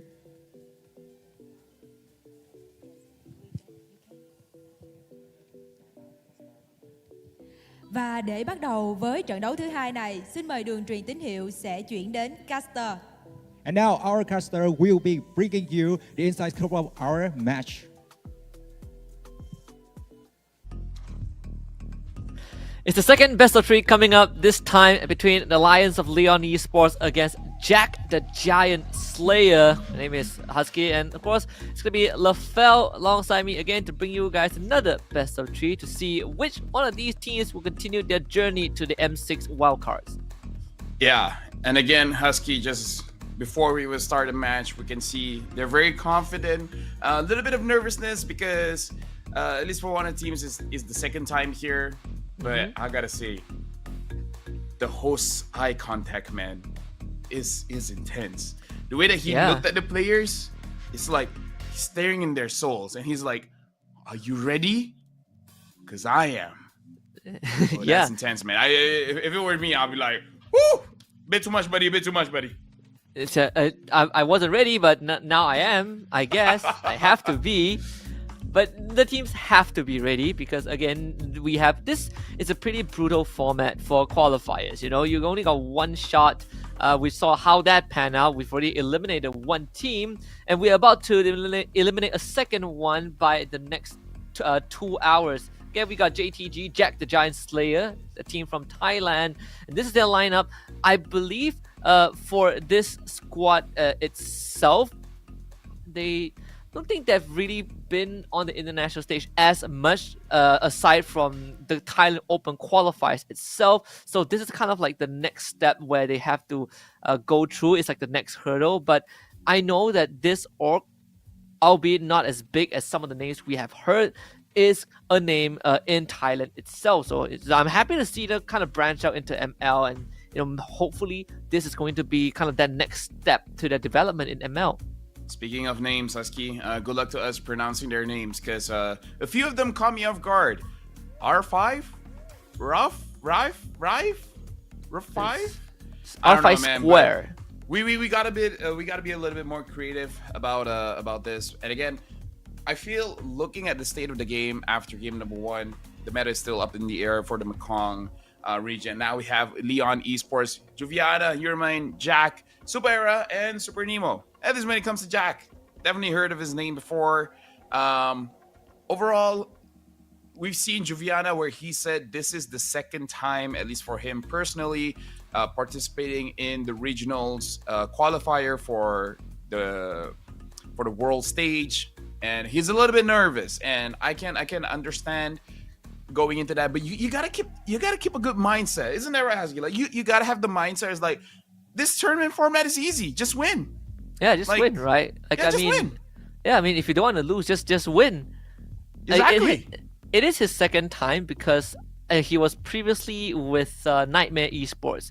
So yeah, he went to the M5 World Championship, the wildcards last year, right, where they lost to Team Lilgun. So he was there, and afterwards, I think he stuck with Niightmare for a while longer before eventually moving over to Leon Esports. Kind of a different direction, I guess. So he has just seen his ex-teammates make it to top 4, but unfortunately, between these two, it's either him or his ex-teammates, right? Because they're both from the same nation. So according to the rules, you only get one of them through. And again, honestly, when it comes to competition, friends are good before and after the competition. During the competition itself, it's every man for himself, man. It's you, your team, and all about the W. We can be friends before the game, after the game, but during the game, it's where we got to be a little bit bloodthirsty. Shout out to BTK going to M6, but still, yeah, I feel like you gotta push your emotions aside, because if you let it take the better of you, you might make some mistakes in game. Like you'll be a little bit too excited going up against your ex teammate. You want to show your stuff, and then you end up overstepping your own boundaries, and then getting caught. But we gotta pull it back a bit. Jack the Giant going up against Leon. We gotta see who wins this one first to actually advance to the qualifiers. Niightmare, I've seen some mistakes in their gameplay. I feel like they're going to be watching this game as well, in the midst of them keeping in mind the things that they have to adjust moving forward in the top four battle. Yeah, because they got to be able to get through today to lock in a slot at the M6 wildcards, and that also is conditional, right? It has to come under the condition that they make it through to the grand finals without Leon Esports being there, right? It's either or. It applies to these two teams. Now that Vampire Esports has been eliminated, it does make it easier for Jack the Giant Slayer if they do end up qualifying, right? The rule says that again, the caveat only applies to nations with more than one team. So I agree. I think for Nightmare Esports, I have faith that they can make it through today, but in what manner, I'm not sure, because first series wasn't exactly the most convincing one, and if anything, if they go into the top four with their current power level, there's a good chance that they get knocked out. But I feel like I could say the same for this series as well. I want to see how that game one pans out before I pass judgment on what are the pros and cons of Jack the Giant Slayer and Leon. Speaking of Giant Slayers, I really feel like Suyo is a Turtle and Lord Slayer, and we've definitely seen Suyo pop off in game number 2 of our previous series. I wonder, after watching that game, will the teams start to respect Suyo and actually ban it out? And if they do, it's another nerf on the red side or the second pick, where you have to ban out Chip, you have to ban out the Suyo, and now effectively you only have one ban. Yeah. And most of the time, it either goes into the Jushin. A lot of times, it would probably go into the Matilda. Red side kind of having a rough time getting locked out of a lot of their kind of decision making. Like you don't really have control of what you really want to ban out. We'll see. We got JTG on the blue side, Leon on the red started off. Wow, an opening Arlet ban. Now, that's something that you don't see every day, Husky. Not even in ranked games, if I'm not mistaken. Well, at least here in Malaysia, we don't see a lot of Arlet early bans. Chip ban out, definitely seen a mile away coming in from Leon. Now, JTG, what else will they ban out? Because banning out the Arlet, because I feel like Arlet is a very strong hero, no matter which position, roam or EXP, but does it really warrant a ban? Now, the Phobius gets banned out as well. This shows that JTG want a very good matchup in the EXP. Yeah. Like, what would warrant these two bans? Like, what pick would you want to go for? I feel like Gatot will be fine against them. Hylos will be fine against them. Unless they want to go for a damage-dealing EXP. Something like a Yuzong, something like a Benedetta, maybe? Man, I don't know. I know Benedetta, we saw the tank Benedetta from MPL Singapore. Shout out to Diablo. NPH. Yeah, shout out to Diablo. Yeah, PH as well, yep. So... Suyo banned out, okay. Maybe, if I were JTG, based on this meta, honestly, one of the better first pick. The Khalid, look, they have something against EXP. Husky, they have something against EXP, and it's all the tanky ones. So... in terms of hot picks right now, Gatot and Hylos are the other great EXP laners. Aside from them, we have the Edith as well. And then after that, I believe it's all damage. Unless you want to sub in Uranus, the Esmeraldas, Ruby, I guess. Yeah. Like, Gatot, I guess. I thought that they would want to open up with like a Khalid pick. Now, considering that they ban out the Phobius and Arlet, I suppose you could still go Hylos if you really want, but it's a lot of commitment to really just blast through 3 XP picks like that. it would be quite a shocker if they just pick Edith first pick, because that would be mad. My only issue is that I don't see Gatot or Hylos having that big of a problem against the heroes that they banned out. I mean, sure, Hylos doesn't win, but as long as the Hylos plays a relatively okay laning phase, he doesn't really lose that much. And now looking at JTG, they're taking their time to figure out what their pick is. And we shouted out to Ruby. And there you go, Ruby first pick. So indeed, it is the Ruby. That's pretty interesting. So Ruby opening pick, it is still a flex. So I suppose for JTG, there are still options for them. So Gatot will be a response from Leon. Matilda, very straightforward. Maybe? Matilda, yeah. Matilda could be a jungler here if they want. But I think Matilda, it has been the flavor of this qualifier so far, right? It's either banned or picked. Yeah, and now in JTG, in terms of junglers, there's a lot open here, but they definitely can pick up a priority jungler for now. I would honestly even go for something crazy like a Ling Angela, but looking at their bans, I'm not so sure if that's what they want to go for. And yeah, this Ruby is definitely flex, and very weird flex because you can go EXP, Roam, and even Gold. And having the Matilda, if you're having a scaling gold laner, it's actually going to be a bit tough. If you want something better, maybe something like the higher, but they pick up the Alpha first, respectable, and the Terizla. Wow, so this high chance is a Ruby Roam. 3 fighters already. Yeah. So so is the plan to we ban our fighters we don't want to play with, and then we take the fighters we want? So Alpha jungle, Ruby Roam, Terizla EXP, and then Bane gold lane. Bane gold, that works. Bane gold. Sylvana mid. I don't know if they want to go full fighters. Commit to the bit. If only Phoveus was around, I would have said Phoveus mid, or Terizla could mid. Yeah, Terizla could mid. Yeah. Fair point. Mid, yep. And of course, the 1-1 pick up because you already have 3 tanky bodies. There's no way that the crossbow of tank doesn't get procced off. Oh yeah, 100%. Literally a sponge, right? Just very easy. A lot of targets for the 1-1 to just pop all the weakness points. See what the second phase has in store for us though. The fact that the Jushin was banned out really does give JTG the confidence to go for this opening. So Pharah gets banned out by Leon. Husky, there's a very good pick for Leon here if they can pick it up. Lilia? And it's probably the Eve or the Aurora. Actually, even the Vexana. All 3 of those mages, all 3 control mages are so good against a fighter lineup. That's true. I was reading into it because yesterday I remember the Aurora banning out the Lilia because they had a pretty fighter-ish lineup. But I mean, Eve is not too bad. I feel like Eve is probably the better option, just with all the amount of Pew and crowd control you get. So Julian banned out by JTG.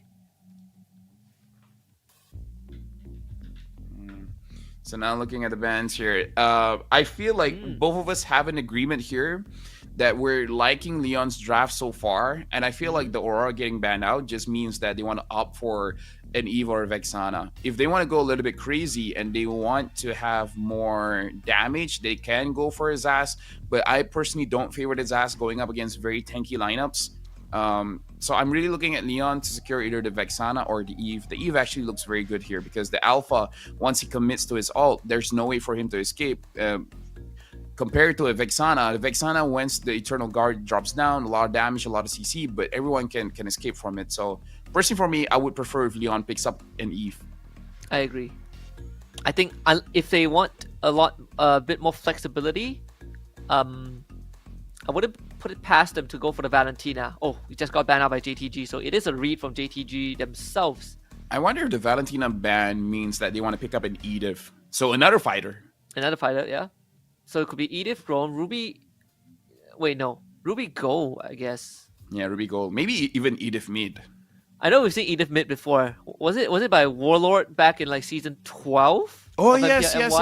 Correct. Yes, we've seen that before. Did it once. Yeah.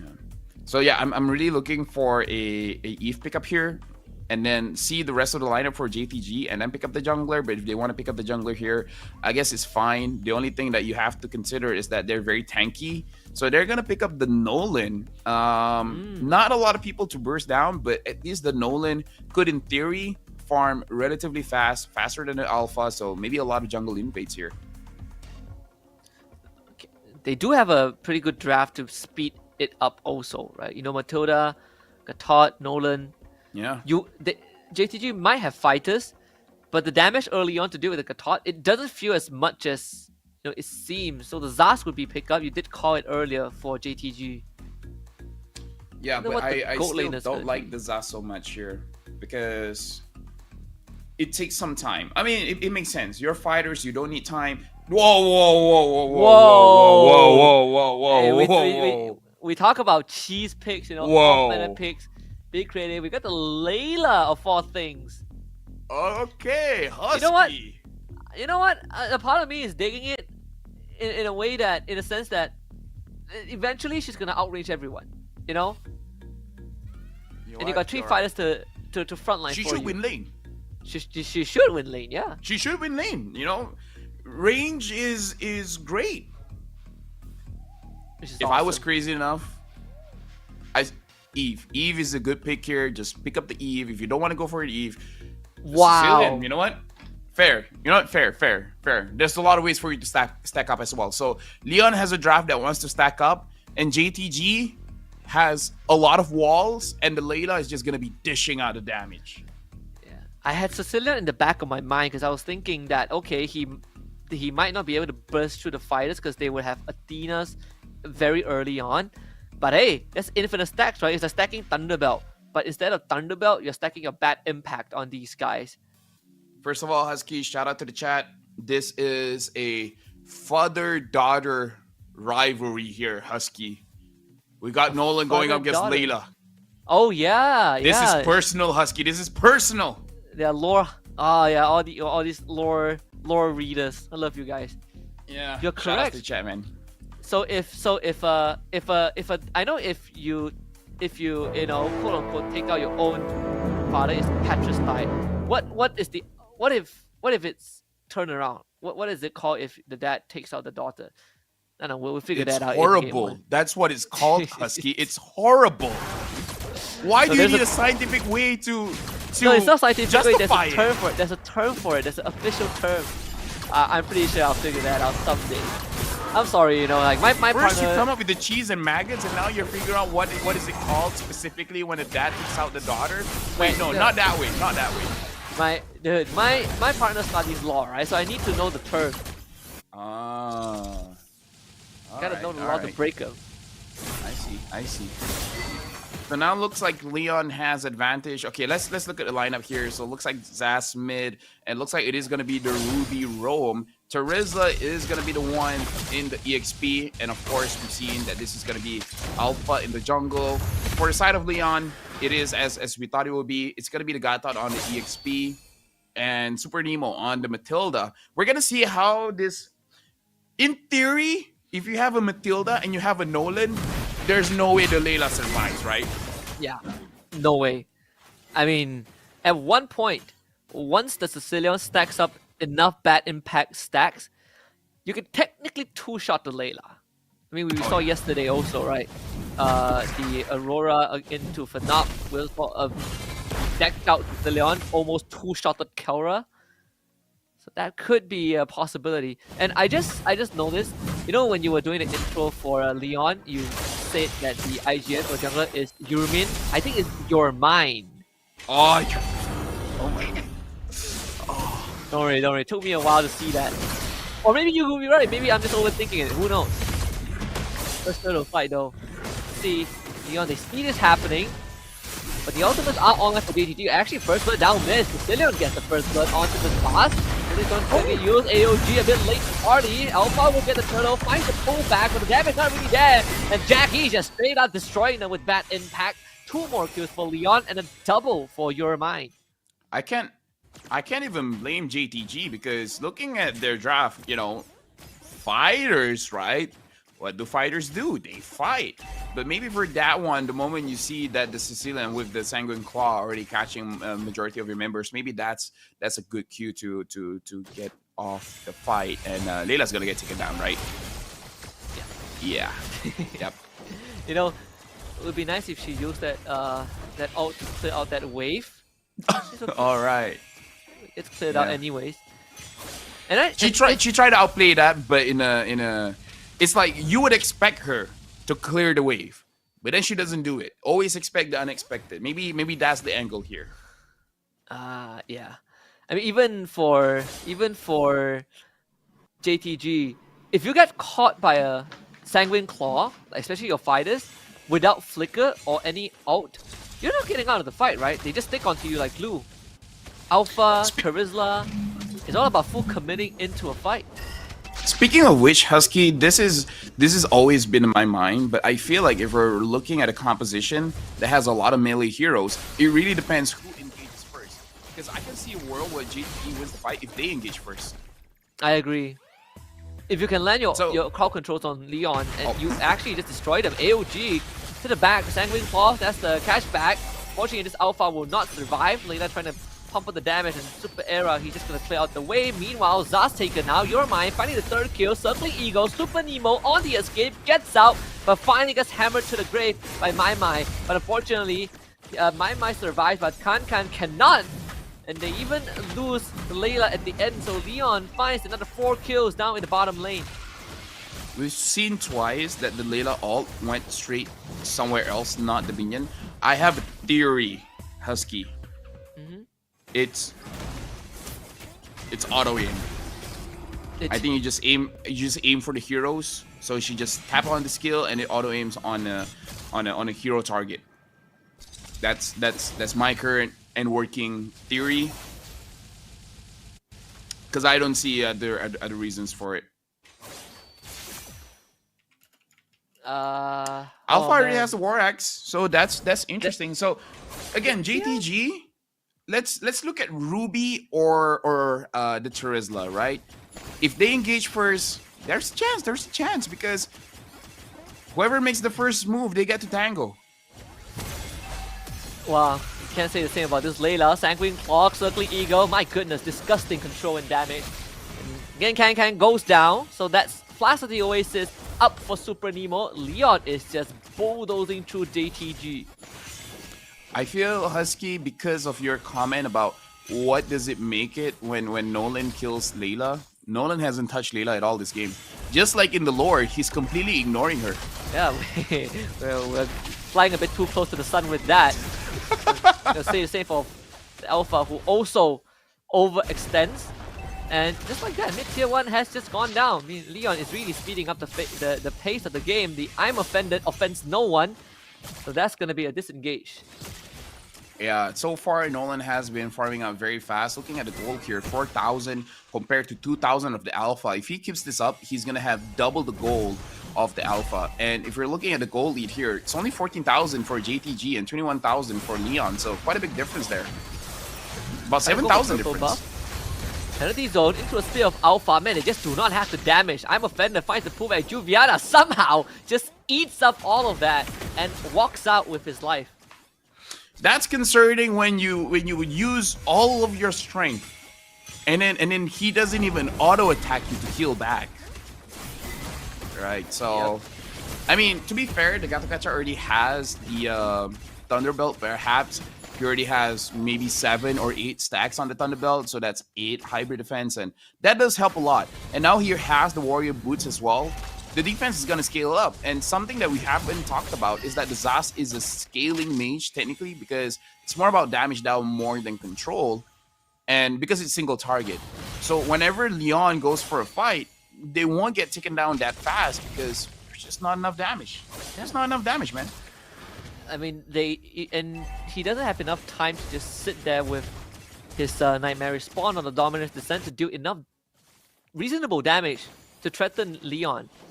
You got Flash of the Oasis to go through, you got thick shields from Matilda. I mean, they're gonna try the Spear of Alpha, but the fight split from the start. They get the penalty zone onto the 1-1, but unfortunately, not enough damage to take him out, so they end up losing the jungler. That's a Dominus Descent, repositions.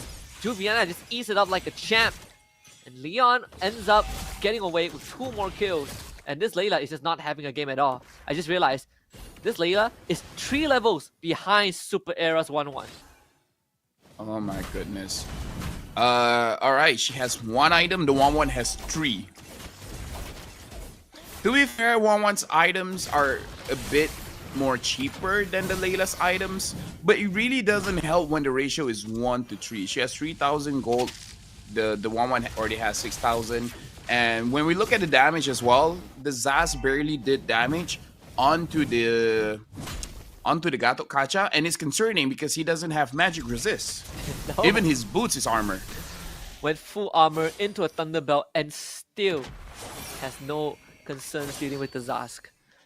Who, by the way, has a glowing one. What's... Oh, yeah. So this is a reminiscence of Game 1 between Vampire Esports and Nightmare Esports that we saw just now. There's a complete snowball. The question is... I'm still waiting for the Layla Husky. Me the too. Layla will pop off. You know, maybe not now. Maybe not this game. She needs... Maybe not even in this... Oh, they resetted the orange belt. Oh no! And they lost it.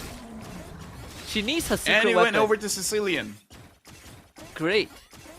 You know, Layla needs a secret weapon. The item that was introduced, but no one buys it. It's called Malefic Gun. Until today, I still don't understand what's the... Under what conditions would you buy that item?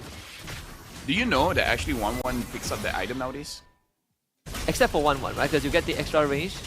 Well, speak of the devil, she is taken out. Overextension. They lost the alpha top side, who, funnily enough, was in the bush for quite a long time. Not really sure if he was waiting for pickoff or he was waiting to recall, but I felt like it took longer than it should have. Here comes the Lord marching down mid lane. And looking at the wave clear here, Husky, is it... Oh, that's a good... I'm offended. That's a good pull. They just did not have the damage. But the attempt was there. Very respectable, and they keep the inhib alive. That's what's important for JTG. Yeah, but now they don't have that option anymore. The flicker has been used, and the problem is, where's the wave clear? The wave clear really isn't there. The Gato Kacha maybe have dove in quite deep. Use the AOG. He goes down, but they get the inhibitor at least. Double kill though for Jack, who is 707 in that KD. Super Era would should be able to take that top inhib. In fact, Leon might just get all of it. Dominance Descent, very well used. In position to take out Jack. That's a big shutdown goal. Penalty zone flicker from My. But unfortunately, R5 does not want to follow up with that. So JTG will only have to settle for 2 kills and 2 lost inhibs. That's the thing about Nolan, man. Nolan has too many dashes. With all the dashes that he had, you would have assumed that he already gotten the milk, but he still hasn't gotten milk till today. Not even having the Matilda as well.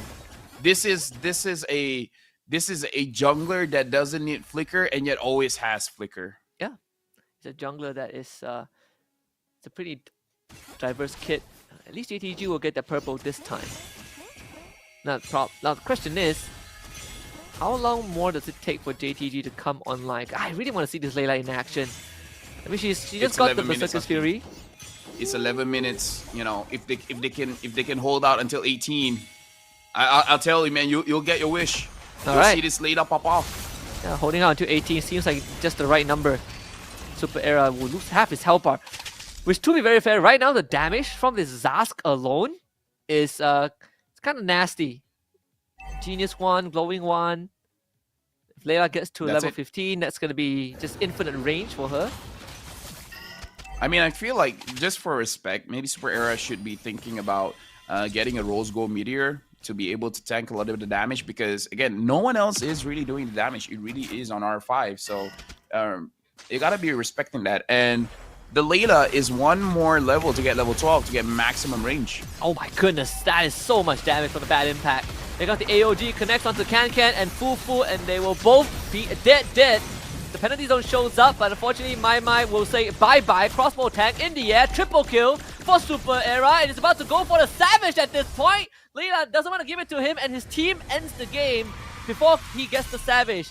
A big feels bad, but nonetheless, Leon Esports takes game 1. It's just a little bit more, Husky. Like 6-7 more minutes, and the Layla would have come online. Their comp was just 6-7 minutes off, Husky. So close. Just 6-7 minutes. So close yet so far. But you did say game 1 might not be the game. We see that Layla hit her peak. So perhaps if we go to a game 2 and then Layla shows up again, we might see it, right? This could be the litmus test for Jack the Giant Slayer to kind of fine tune for game number 2, see what Leon is capable of, and then make some adjustments to make sure that Layla gets the resources that she needs. You were talking about the Malefic Gun as well, Husky. You know what would fix the Malefic Gun? If the range enhancement is just permanent, you don't have to use it as an activatable skill. Because not just for marksman, I kind of feel like even for melee heroes, say a Hayabusa, if you increase the shadow range, I feel like he would like that. So we increase basic attack range and skill range? And it's permanent. That's how you sell that item. That's how you make it so that people, like, imagine a Kaja with a bigger range on its ult. That's what Kaja needs. That's true. Bigger extended range to grab people. I would appreciate that a lot. I think that's kind of what distinguishes Kaja and the Franco, right? At least Franco, I can hook you from a safe distance. But for Kaja, I need to go deep in. If this early game didn't go as one-sided as it did for Leon, I feel like JTG actually has a pretty good chance, right? Considering that during their later game-based defenses, they were putting off some pretty nasty engages, but they just fell short in the damage department. Oh no, I'm reading the chat, and the chat is saying Zilong next. Zilong next? Oh no. Let's do it, baby. Might as well. You know what? Yeah, might as well. It's not a bad idea, right? Zilong gets to the backline and you just straight out one-shot that guy. Yeah, now that I think about it, a lot of early heroes are actually much more usable now. Tigreal is much more usable now. Lolita is considered as an early hero, usable now. Eudora you don't see as much, but you would argue that Eudora is usable when it's an assassin meta, right? Zilong and Layla not so much. What else?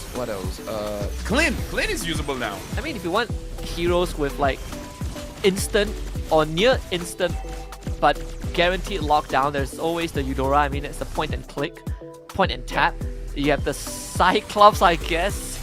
I mean, technically that ultimate... Alucard. The Alucard, yeah. Alucard. I've seen a lot of cheese picks. Well, not cheese picks. It's not cheese pick per se, but it's a cheese strat where they play Alucard and then they take Temporal Rain, and you just... They take what? Temporal Rain. So when you use your ultimates, your skill cooldowns are reduced, so you just keep jumping at people, you just keep jumping. So within that like 3 seconds, you're essentially just one-shotting people because you're just jumping so much. Try it in your ranked games. It's actually pretty fun. You want to try it, Husky? Do I want to try it? Sure, but I would also like to... let's just grab a few casters and then live stream it and see if it works. Yeah. I mean, we did find out about the Bane gold, so I'm up for exploring. Yeah, now we see Jack 7, 1, 11, 90% kill participation, 71,000 damage dealt. And it's surprising to see most of the kills on the Layla, I feel like, is on Jack, where the Nolan just avoided. The Nolan has the mindset of just, I'm just gonna farm. I'm just gonna be the rich guy, and then I'll let you guys deal the rest. And then the rest are just making it so that, you know what, we're good. You know, you don't have to join. If you feel like it, you can join, but it's not necessary, you know? Participation is optional. This game has already gone out of hands from the first 5 minutes. And honestly, the Sicilian had one of the easiest games, right? Very straightforward in the sense that it's very hard to catch him, but by the time they do, he's too far ahead for JTG to come up with a definitive solution. The only time he went down was that minor overextension in front of JTG's base, where he got taken down by R5, but aside from that, they virtually cannot touch him at all. Now the question is, Husky, does JTG need to switch up the draft a bit? The true question is, if they are willing to pick a Layla on the, if you ask anyone, oh, there's a Layla on that draft, should they switch it up? I think 99% of the answer would be yes, they 100% should switch it up, but how should they do so? Right? I mean, putting the gold. Well, yeah, sure. Actually, you know what? It's not a bad idea. I think a Clint would work. Anyone with long range. You know what? If you want to play long range, there's always Leslie. It's not the best option, but there's Leslie. You're right. You get you're right. 2 BODs, 1 Sky Piercer, 1 Endless Battle. No one can survive, not even a Gatot. Yeah. And if you can use Leslie, practice a little bit more, you can probably use a Beatrix as well. Yeah, that too. Beatrix has a lot of range. Has a lot of range and deals some crazy damage and has 4 weapons. So you feel like you're playing 4 heroes at once. Yeah. Close range, long range, AoE, single target. What other long range marksmen do we have? I mean, if you want to, theoretically, Brody also. Oi, Bruno. Bruno is relatively long range and he has a very long dash. Very long dash. I mean, if that's the case, I mean, Nathan isn't that bad, right? It's yeah, Nathan. Pretty long range. We're reaching for sure. But maybe JTG can show us something that we didn't expect. I mean, we've already been surprised by Vampire Esports in the first series, so maybe JTG will have some technology from Thailand that we have not seen just yet. Because this time, they will be on red side for game 2, Leon on blue. All right, so Leon on blue this time, so they have prio pick. JTG, they're on second pick. I want to see their bans. Do they ban the Suyo? Do they ban the chip? If they let go of the chip, it's gonna be an interesting game, Husky. It's gonna be an interesting game. You look at the quality of the team sometimes by what they ban out. All right, yeah. If they let go of the chip and Suyo, no, that's too much. I would understand. I can see them letting go of Suyo. The chip though. Yeah, I would understand the audacity to let go of the chip. Okay, never mind. Leon bans it on blue side. Leon banned the chip? So I guess your first pick, bro. They don't play the chip. That's right. You that's right. Yep. Yeah, that's right. Or they want to hide the strat that they can use the chip. And looks like there's a technical issue here, Husky. And looks like it is from Leon's side. What? They misbanned the chip? No way, right? How far are you willing to go to save your strat? Like I handicap my ban phase just so people don't know what if I can play that hero. That's actually what the chat calls 5-head drafting. 5-head drafting, yeah. This is always the case in tournaments where most of the time you win by surprising your opponents. Because maybe JTG, they're already in their head or ban, let's say ban Matilda, Chip, and Suyo. But once Leon bans the Chip, it's like, oh wait, no! Now, what are we now we have ban. So think of it this way, Husky. You want to spend as little like you have little time in the draft, so you want to use that time to strategize.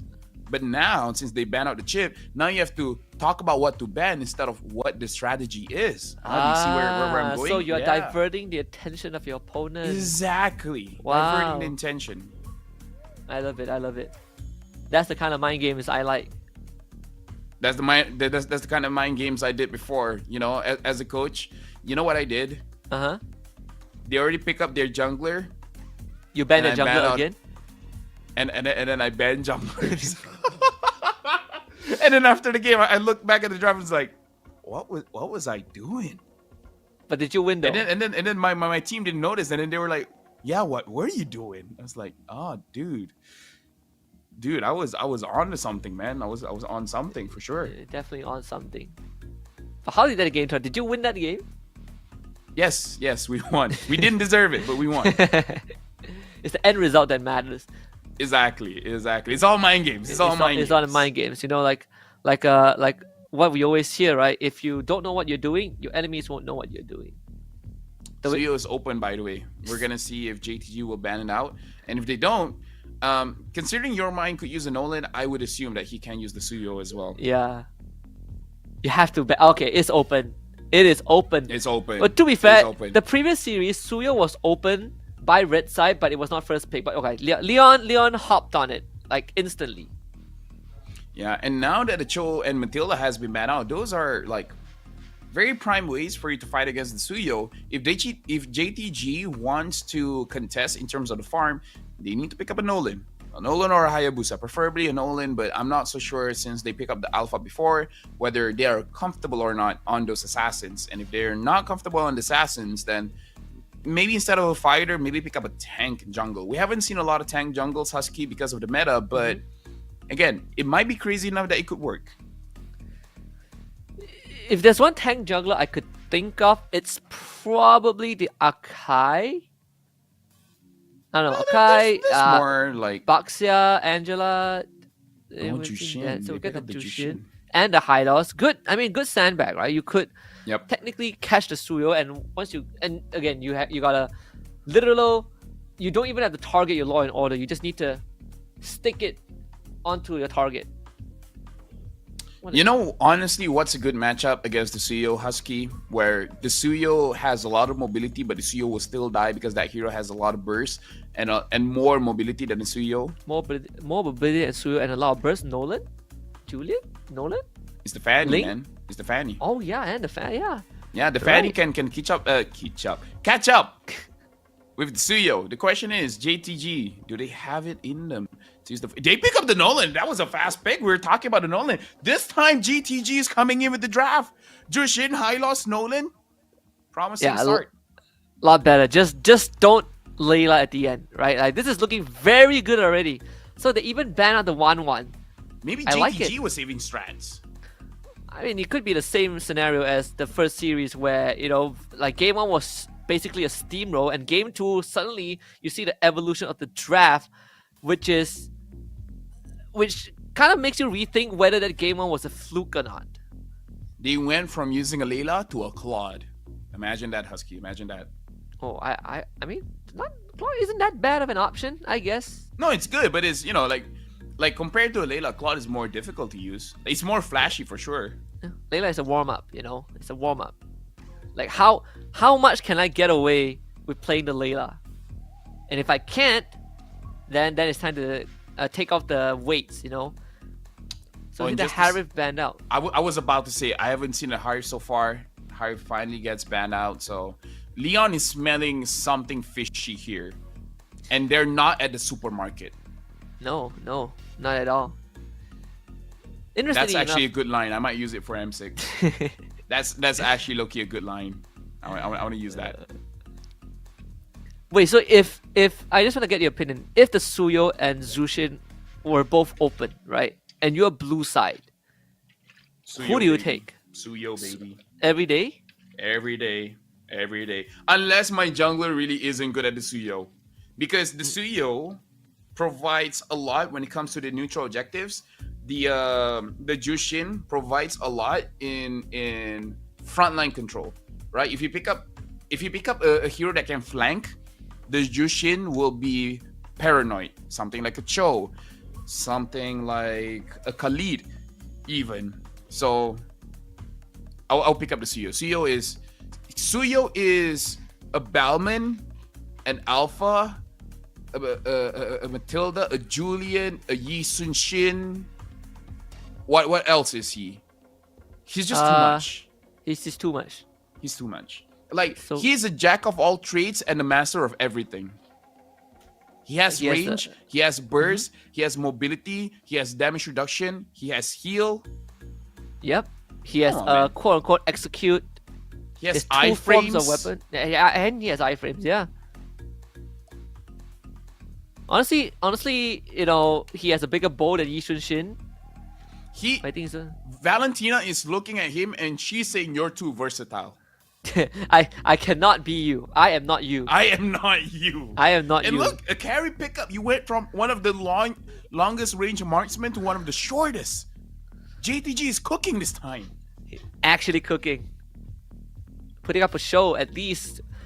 Again, I mean, I guess the carry pick is also sort of a denial. You don't want Super Era to get a tank buster now that the 1-1 is banned out. I mean, it could still go for something like a... Okay, so that's the Bruno, right? The matchup that essentially just oppresses the carry if played correctly. Yep. Now they just need their EXP laner, Benedetta. Whoa! Now, this is going to be exciting.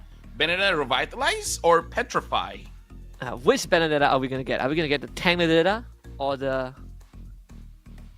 I can't think of what for the other one. The normal one, the full damage one. The damage one? The damage one. The stunning Benedetta. The stunning Benedetta. Get it? Because Petrify stuns. You know, Yep, stunning. Yeah. And it's... Depends on which skins you use. Oh, they cooked! They cooked! Yeah, they actually cooked. They cooked! Woo! First game, warm up, bro. We give you the false sense of confidence, right? They watched exactly. They watched NACT. They watched how BTK came back from an 0-3, and they were like, yeah, the enemy. Like, we give them confidence first, and then we beat them. We beat them down. We beat them so hard that. All right, so Zia picked up a Yi Sun Shin. That didn't work out. Then picks up a Moskov. Exactly. And by the way, this is a Roman Sitar. So whenever there's a fight, he can shut down the Benedetta and the Suyo. Yeah. Is the Minsitar the answer, Husky, towards the Suyo? It could be if you catch him, if he comes out of his iframes and you catch him. Wait, he actually cannot back out. He can't.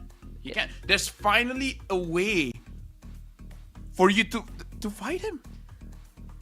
It's the best part about these new hero releases or the new meta, right? Like old heroes, we talk about so much about Eudora, the possibility of something like a Mia, but we forgot that Minsita has always been hovering around in the atmosphere. So we'll see if this is truly the answer to Suyo, the transient immortal. Game 2 underway. We got Leon on the blue side. We got JTG on red.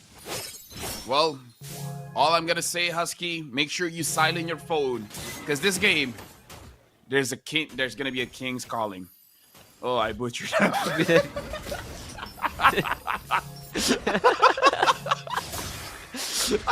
I cringed at myself that I couldn't execute that one. Did not fully commit to that. Well, first blood up top, that is already not the start you want in an already losing matchup. Yep, you're mean, got it. You're mean. Okay, you're mean. You're mine. I'm gonna stick with mine. You're mean, or you mean it. You're mean it. It depends on the region. Wait, is the Misata XP or what happened? So I suppose they stopped at the last second. But wait, what is happening? Misata is still level 1. What? Oh, what went wrong? How is Minsitar? Yeah, how is Minsitar level 1? What happened in the first minute of the game? Did he leave his lane? What's he? Oh, but hold on. Look at your mind. Doing a lot of damage onto the Nolan. And also, dude, Demon Boots on Jushin. Wait, is Demon Boots on Jushin a thing? Do you go Demon Boots still? Not really. You don't, right? I can see it makes sense, because nowadays the build for a Jushin is that you go for common emblem and then you build COD, and then you generally don't have mana issues anymore. Okay, this is... So maybe R5 went for a mage emblem instead of a common emblem? It could be. I know that JTG, I felt like they cooked too hard, so they lost the first hurdle. 0 contest. The Hylos just hit level 3? Same level as an EXP laner? Yeah, as his EXP laner. Definitely not Juviana. Juviana is way ahead of the curve. Yeah, so the issue is, if your EXP laner is lower EXP than your roam, then your roam will stop getting gold and EXP. So it's it's a bad chain of events. So right now I'm liking that the Minotaur is staying in lane, trying to absorb as many minions. So, okay, level 4, level 5, it's still okay. It's still okay. Still not the best, but okay. Oh, Flicker Wild Charge, that's gonna be purified out. Wow, he actually tried to fight that. That is not wise at all. So Gary goes down. Good wall from Super Nemo. Can't get the finisher, but the Dominance Descent also a bit short. Your Mind will go for the chase. That's the Red Tree and the Soul Sever to collect the kill. They lose the Grok, but it's still a worthy trade. Yeah, with the trade for sure. And we can definitely see the domination coming in from the CEO. 3-0-0 and goes in once more. Looks like Super Era gets that one. And Juviana gets the other one. But still, 100% kill participation for the CEO, Husky. Yeah. Wow, Juviana actually straight up just rotated all the way to the top side for that. Didn't really need him, but, you know, participation is always good. That right there is a great teammate. They didn't tax the mid wave. Yeah, right now I feel bad for the goal lane here. This is not the goal lane experience, man. This is gank over gank over gank over gank. Yeah, that is definitely not an ideal experience. And okay, missing the spear. That's not good. Turtle goes over to Leon again. So essentially, 4.5 minutes in, we got a almost 4.5k goal advantage for Leon for basically just visiting the top lane over and over and over and over again. So what JTG has to do is to get more gold then. But how are they going to get more gold where every single time this carry tries to farm up, you have a Grok in your face? This is not a good time. Look at this. Even the carry's like, you know what? Gold lane's overrated. Maybe I'll take mid. Maybe I'll take mid. The amount of pressure that Leon is putting, it almost looks like a personal grudge. I mean, if you identify the weakling of your enemies, you just go straight for it, right? I mean, no, this guy just played late last game. Let's get him. Maybe that's the comp. We punish him on the game that he didn't use the Layla. Layla game, respect. We're only gonna gank you like maybe 2, maybe 3 times max. We respect the guts to pick Layla, but now, all bets are off, right? Like you're willing to play carry, you're willing to take the beating. Wild charge. Then the mid side, tier 1 will go down. The Dominance Descent is tagging out almost everything. Here comes the Blaze Surge. Your Mind finds his 4th in this game. JTG just cannot hang on. Another good wall, so Nolan has to dash away. This game has already spiraled out of control, Fel. This entire game, I gotta say, the Grok is playing off flicker every single time. Oh, I got flicker, let's go in. Oh, I got flicker, let's go in. Because that flicker wild charge is doing a lot of work. And now Leon wants to go in. Well, forced in, actually, by the Minotaur. And the Minotaur is taking way too much damage. And yeah, it looks like JTG at this point, from the Suyo, from the Bruno, even from the Zas, everyone is dealing a little bit too much damage now. That JTG, they can't really tank up. No, not at all. I don't see a way for Leon, well, for JTG to come back from this. Unless they pull off a play like the last game. But that's also because they have the right heroes, right? They have like a Ruby, Terizla, which are all missing, and they just walked straight into the Electro Final Blow. Thank goodness that was a tank Benedetta, because it would have been a lot worse. I mean, like, Husky, like, maybe Leon dives straight into the base, and they get wiped out. I feel like they could dive the fountain now and still have a 5k lead and win the game. That's how far they are. My concern is JTG has no setup.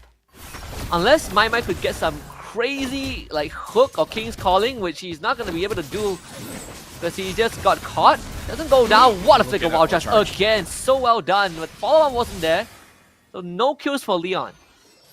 Yeah, you know what? This Grok loves the flicker, man. Every time the flicker is up, he's gonna go for it. He's gonna make a play. He's gonna make those highlight reels. And here's the tough thing, right? Looking at items here, the Bruno has 2 items. Even the Nolan only has 1. So it goes without saying. This doesn't look good. Doesn't look good. And the Jushin doesn't even have 1 item. Okay, as I say that, she completes the glowing wand, but still, It's I still just want to pretty point out the Nolan has lower net worth than the Grok. Well, he just got more net worth, but man, this is rough. Nope. This is okay. I have nothing else to say. You know, I'm stopping there. I'm stopping there. Because now JTG, how do they get goal, Husky? How they can get goal by getting a shutdown, and the one that they can shut down is your mine. So all they have to do is catch your mine. Kill him, right? Kill him. Get the ghost swing. Come on. Don't worry, I like that.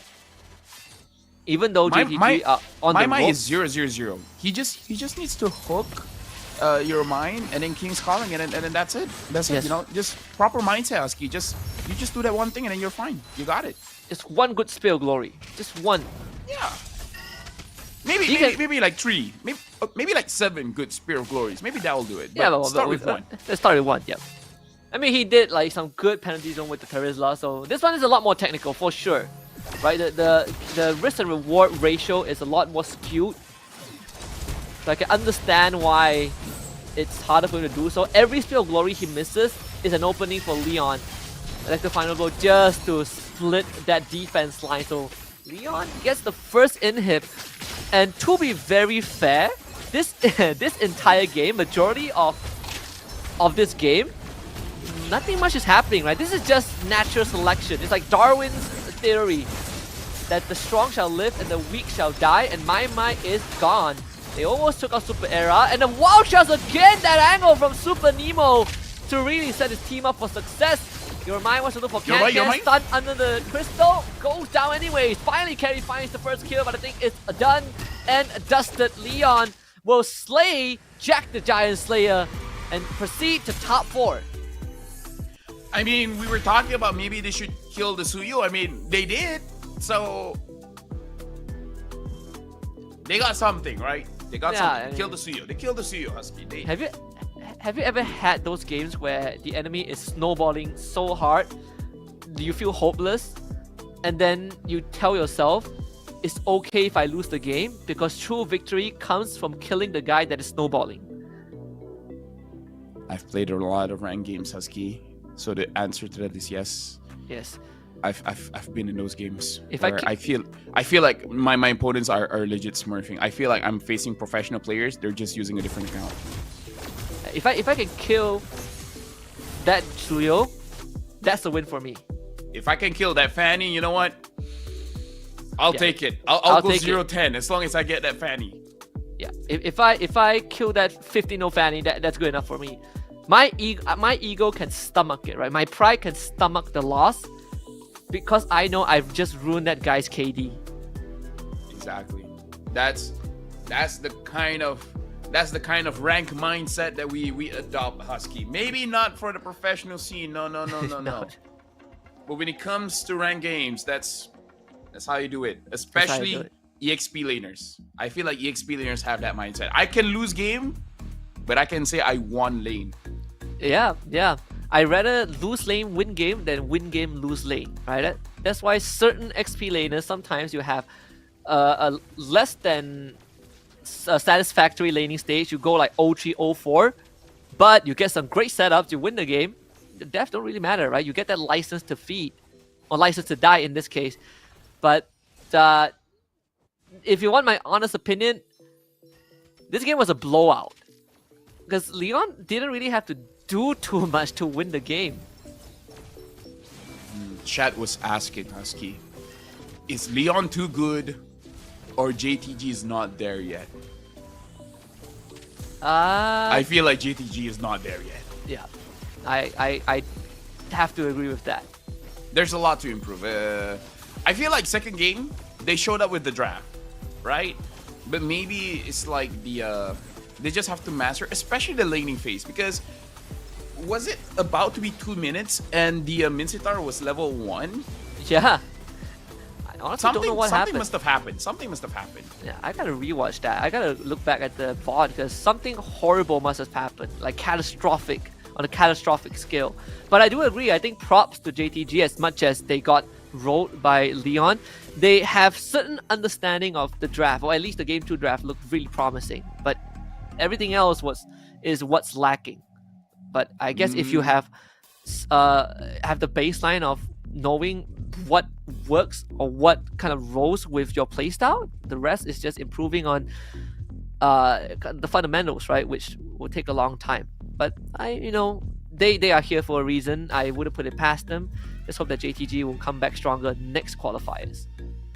Oh yeah, for sure. And really try to get more scrims, I guess. Try to get a little bit more experience there, because in tournaments people are just popping off. Now Sprayera with the Bruno 2-0 and 7, 82% kill participation, 46,000 damage dealt. And like you said, they really didn't have to do much to win this game. Just like, okay, I'm gonna clear my minions, I'm gonna gank this lane a few times, gonna grab the turrets, and then rinse and repeat, and then we win the game. So in a way, they have an advantage here where Leon really didn't show too much in the game. So yeah, I would say it's a bigger advantage for them for the top 4 match after this. Oh yeah, it looks really promising, but this one is a bit different because we don't really get to see what is the true power level of Leon, right? Like they roll their opponents, but how good are they when they're pit against someone of the same power level? I guess we will have to find out in the semifinals later on. But for now, there really isn't much to go through aside from just Leon being a cut above JTG. Speaking of which, Suyo is still proving to be quite dominant, and I feel like the only info that we got is Super Nemo on this Grok is Schnashty, because he's been getting a lot of good wild charges, and I feel like even going up against good teams, he will probably find a lot of good angles to initiate a fight and probably disengage the fight as well, because we see one good catch coming in from the Mincetar, and it was basically denied because of the wild charge. Oh yeah. Well, with that being said, I want to hear what Leon has to say about that win, because now they're one step closer to qualifying for the M6 wildcard. So we're just gonna hop over to the stage and let the host take it away. Maybe the host will give them this stare as well. The stare. Yeah. I need to learn how you do that. Dude, that eye contact is intense. I feel like if my wife saw it, she'd be like, why can't you look at me that way?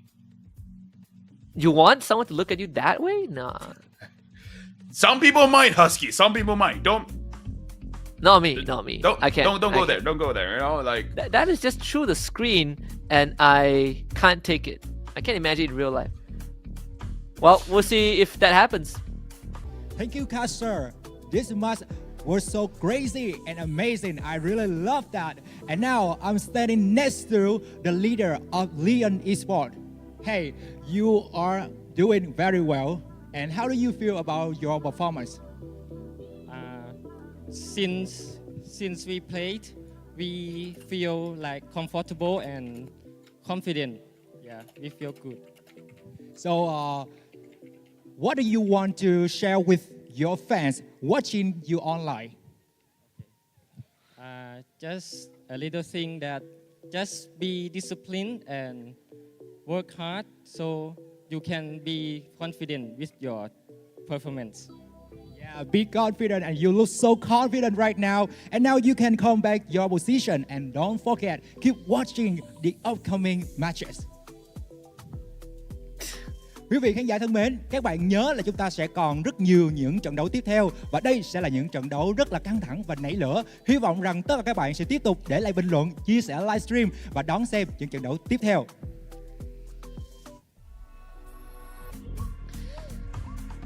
Yeah, I could get used to that smile, lovely stuff. But yeah, well, that's 2 best of 3s down. We still got 4 more to come before we figure out who is going to be the first or maybe both teams qualifying to the M6 wildcards.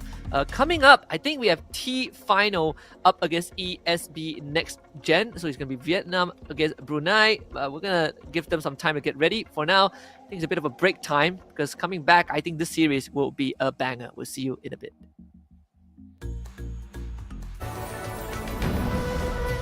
Some say she can reunite those parted by death, if only for a moment, to say their goodbyes.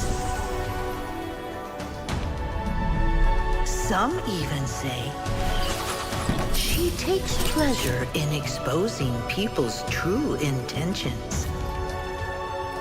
Offer that which is most precious to you, and your wish shall be granted. Such is the enigma of mortal hearts. For millennia, Jushin's lantern has eliminated the night. Yet none have been able to see what lies in her heart.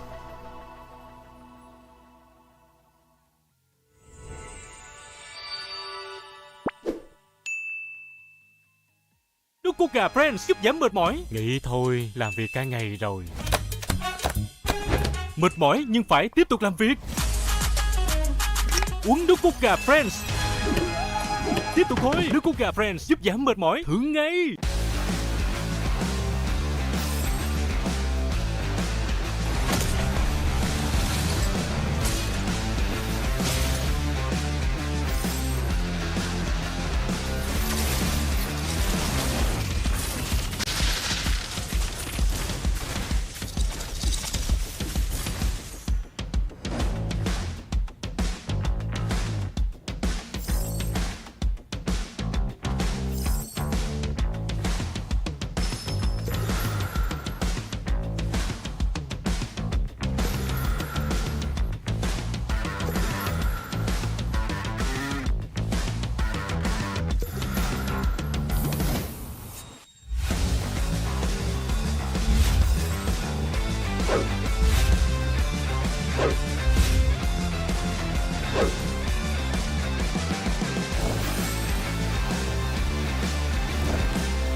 My butterflies aren't so gentle.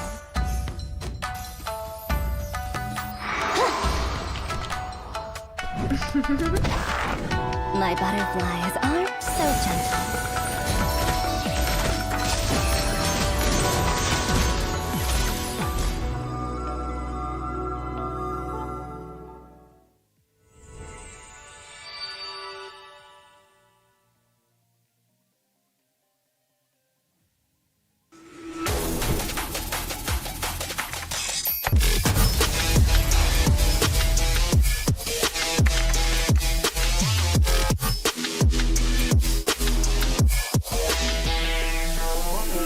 Với công nghệ Wi-Fi 6 tối tân, gói cước Lux của FPT Telecom giúp gia tăng tốc độ vượt trội, mở rộng vùng phủ sóng thêm 50%, mang đến những trải nghiệm trực tuyến hoàn hảo.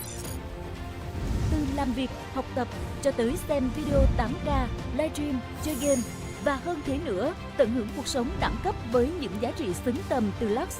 Đăng ký tại shop.fpt.vn hoặc các văn phòng giao dịch trên toàn quốc. Hotline 1900 6600.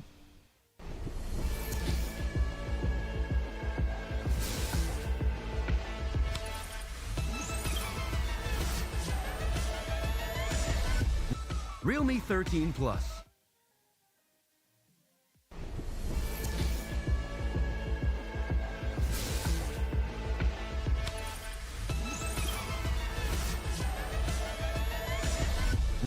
Realme 13 Plus.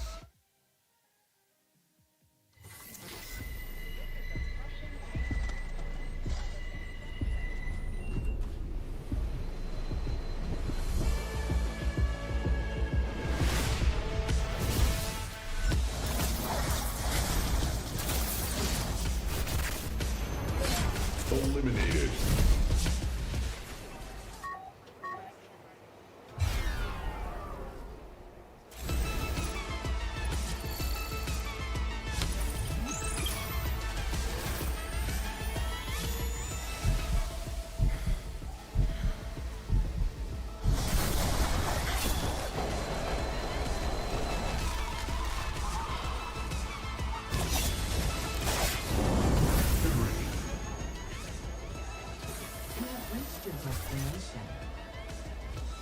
Realme 13 Plus.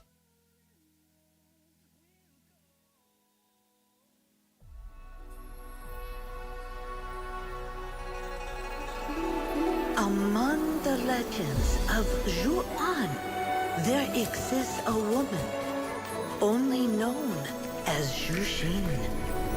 With lantern in hand, her butterflies flutter with purpose, seeking wishes to fulfill. Some say she grants the wishes of children with childlike whimsy. Some say she can reunite those parted by death, if only for a moment to say their goodbyes. Some even say she takes pleasure in exposing people's true intentions. Offer that which is most precious to you, and your wish shall be granted. Such is the enigma of mortal hearts.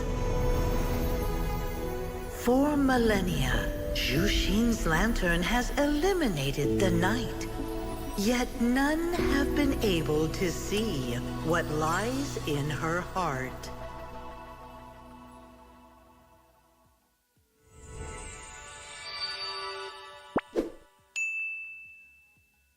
Nước cốt gà Friends giúp giảm mệt mỏi. Nghĩ thôi, làm việc cả ngày rồi. Mệt mỏi nhưng phải tiếp tục làm việc. Uống nước cốt gà Friends.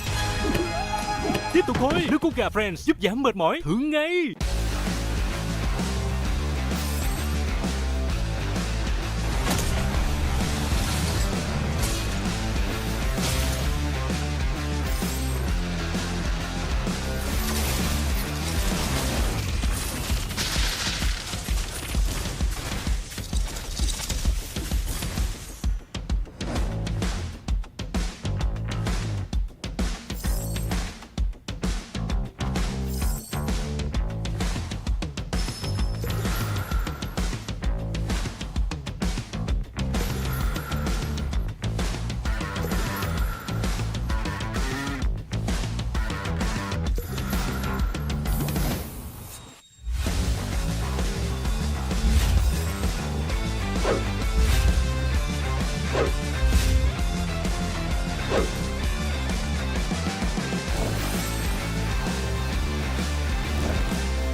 My butterflies are so gentle.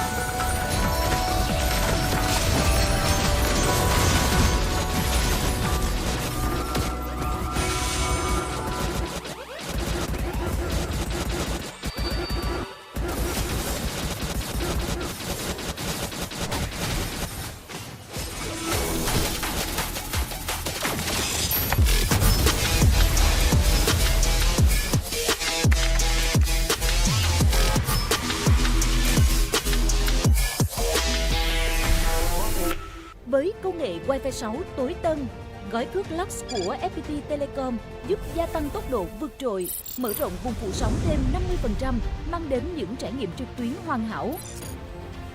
Từ làm việc, học tập cho tới xem video 8K, livestream, chơi game và hơn thế nữa, tận hưởng cuộc sống đẳng cấp với những giá trị xứng tầm từ Lux. Đăng ký tại shop.fpt.vn hoặc các văn phòng giao dịch trên toàn quốc. Hotline 1900 6600.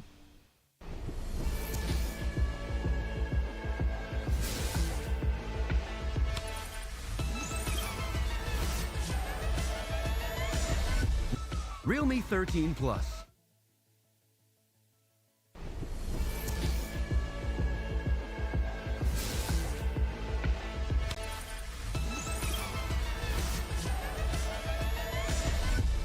Realme 13 Plus.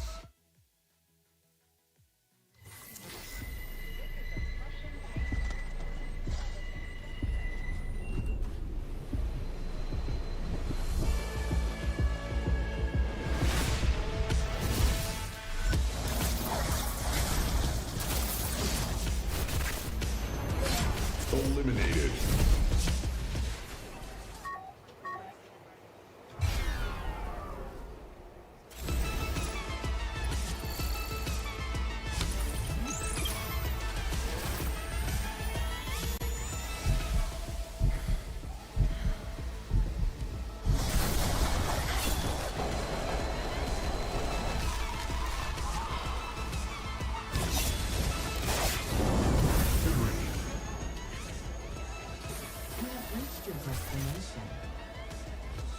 Realme 13 Plus.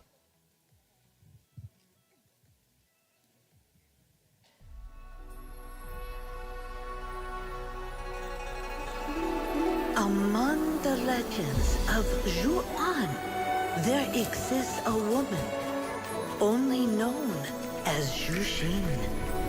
With lantern in hand, her butterflies flutter with purpose, seeking wishes to fulfill. Some say she grants the wishes of children with childlike whimsy. Some say she can reunite those parted by death, if only for a moment to say their goodbyes.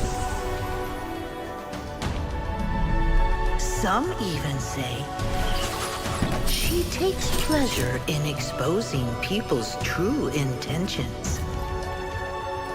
Offer that which is most precious to you, and your wish shall be granted. Such is the enigma of mortal hearts. For millennia, Zhuxin's lantern has eliminated the night.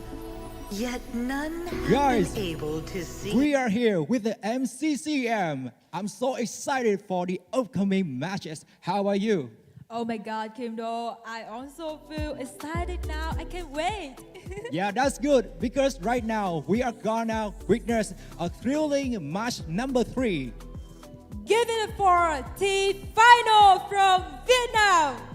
And ESB from Brunei.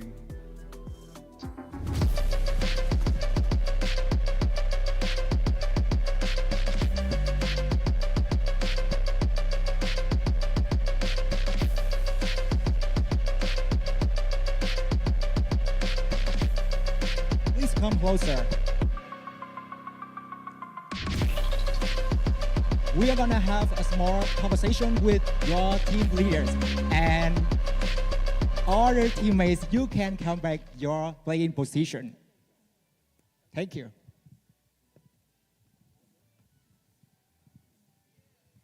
Và hiện tại bên cạnh Vi đây chính là đội trưởng của đội T-Final đến từ đội tuyển Việt Nam. Và lần này khi mà Việt Nam là quốc gia đăng cai cho giải đấu thì theo như Khoa cảm thấy rằng là đây có phải là một lợi thế của đội mình hay không? Dạ, thì đánh ở nước nhà thì em cảm thấy rất tự tin và hôm nay em và team em sẽ đánh với 100% công lực. Hy vọng rằng với 100% công lực và sự tự tin này sẽ đem lại những điều mà đội mong đợi nhé. Cảm ơn Khoa. And thank you for being here. First of all, I really want to ask you one question. How can I say hello in Brunei? I think it's just the same as English, but in Brunei language, we just say, for Brunei language, I think we just say, I think same, like hello also. We can say hello to the audience. Hello. Yeah, and are you excited now? Yeah, I'm excited for this match, especially we against a home team from Vietnam. Yeah. That's good. And now you can come back your playing position. Và bây giờ để trận đấu thứ 3 được bắt đầu, xin mời tín hiệu sẽ được chuyển đến bàn caster. Our caster will be bringing you the inside scope of our match.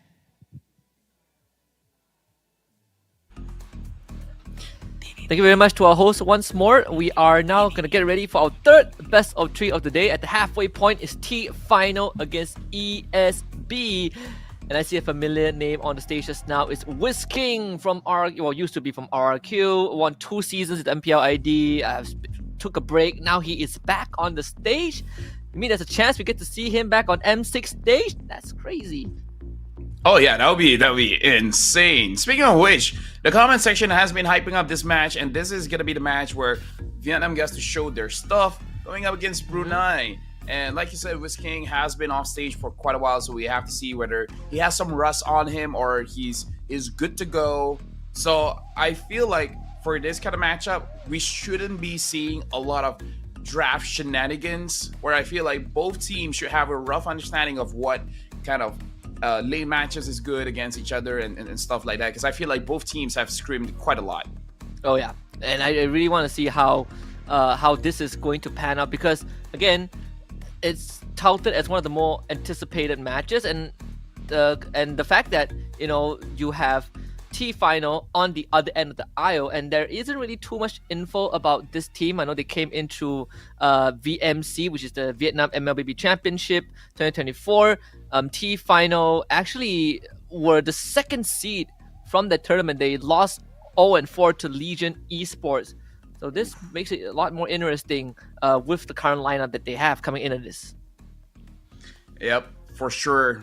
And again, going up against Brunei, going up against ESB, this is going to be quite the challenge for them. Hopefully, after receiving a 0-4 loss, they have revised their strategy in terms of the drafts and their rotations and how they can improve on it, because going up against ESB, we're going to look at their lineup very, very soon. This is a team that has been hyped up quite a bit, at least by the comment section. But looking at them, they say it's going to be a 2-0. They say it's going to be a little bit more easier going up against ESB next gen, where they're like, they're not that great. I mean, T-Final, they went up against Legion Esports, which acquired like the players from Xeno Zenith. So it does give you a good idea of who the opponents in the VMC finals were. But I mean, I wouldn't put it past ESB next gen. Brunei is also a pretty interesting region. I know that there are a lot of enthusiasts there, and it's ever so growing. But the fact that you have a multi MPL winner on the team, I mean, that veteran experience is definitely going to help, right? He also finished 3rd in the M2 World Championship and proceeds to finish 5th and 6th in the Season 7 MPL ID. So even though he took a hiatus before coming back into the competitive scene, these experiences, they stick with you. You know what? Shoutouts to Husky, man. You did a lot of homework here. And the only friend I have from Brunei that plays MLBB is Haji Kakap. I don't know if he's watching, but if he's watching, shoutouts to Haji, man. Shoutouts to Haji. Hey, shout out to you. He's a pretty nasty Franco player. But anyways, going for this matchup, again, I'm gonna stick with it. Whoever's is on the second pick does have a bit of a disadvantage when it comes to the bans, and the bans are really, really important, especially when you're going for qualifiers that really determines whether you get to go to M6 or not. Yeah, the only you know the only X factor I would kind of consider is that if Blue Side bans chip, right? We've seen it once, hopefully never again, because that one was a pretty interesting approach. But for me, I have the same kind of outlook for the series. Whoever takes game one, that's where the benchmark is going to be set, right? Like how dominating that game one is going to be. Because I think a lot of the viewers also, especially they look back at the previous series, they were like, all right, just judging from game one, we kind of know who is going to win, and there's some merits to that. So we'll see if the favorites, which I assume would probably be ESB, because a lot of people are Wiz Kings fans, can they give us the convincing performance that everyone has been hyping up? Yeah, but again, we saw T-Final. They seem pretty confident. They're just doing this all the time. 2-0, 2-0. 2-0. So, it's either they 2-0 or they got 2-0. That one is not clear. So we have to... Mindset. It's about the mindset. You're right. If you're going in saying, we're going to get 2-0, I don't know what kind of mindset you're putting in, but maybe not that. Maybe not that mindset. Now, Wiz King, he has been off. Just now we saw his position. Assuming if all the positions are correct, it does seem like he's going to be playing the roam position. Roam is a pretty important role, but I wonder if they're going to change it up by letting him play a carry position. Yeah, it's interesting because he did play previously. He wasn't even a roam player, right? He was like he was a go and XP laner, and then now going to the roam, one of the few jack of all trades, but roam is a pretty important role right now, especially with power picks like the Cho, Gatot, Matilda, Chip, even though Chip doesn't really get picked anymore. So I think if he can, play... Or go for the Beloy route. You play roam, but damage carry. roam. Yeah. Your Sabers, the Helkers, maybe even a Gwyn. Natalia, yeah. Oh, Natalia could be. Natalia could be a thing, right? If you want to talk about carry roam, I think that Natalia could be a pretty nasty pick right now. Though the examples we see were pretty niche when it comes to Natalia. Like in MPL NY, only Zorn picked it, and it was twice. But it was also pretty funny games where the opponent are not used to fighting against a Natalia. Not really sure if they want to take the risk here, but if to be fair, who's used to playing against a Natalia? To be fair, if you play an epic rank long enough, you probably get used to it, because that's where a lot of Natalia players, Okay, so reside. here's the thing. Imagine they pick up a Natalia, and then T-Final just pick up a tank jungle. What? And it's well, I guess I'm not going to be doing much this game, because we heard from the players where they say that Natalia is used to counter the assassin jungler. So it really is depending on if they show their jungler early, then yeah, maybe a Natalia pick could possibly come out. But now, so we're jumping into the draft here. Interested to see who's going to be having first pick and the second pick. Someone said that T-Final, the color of their shirt is the same as Fnop, so I guess they'll win.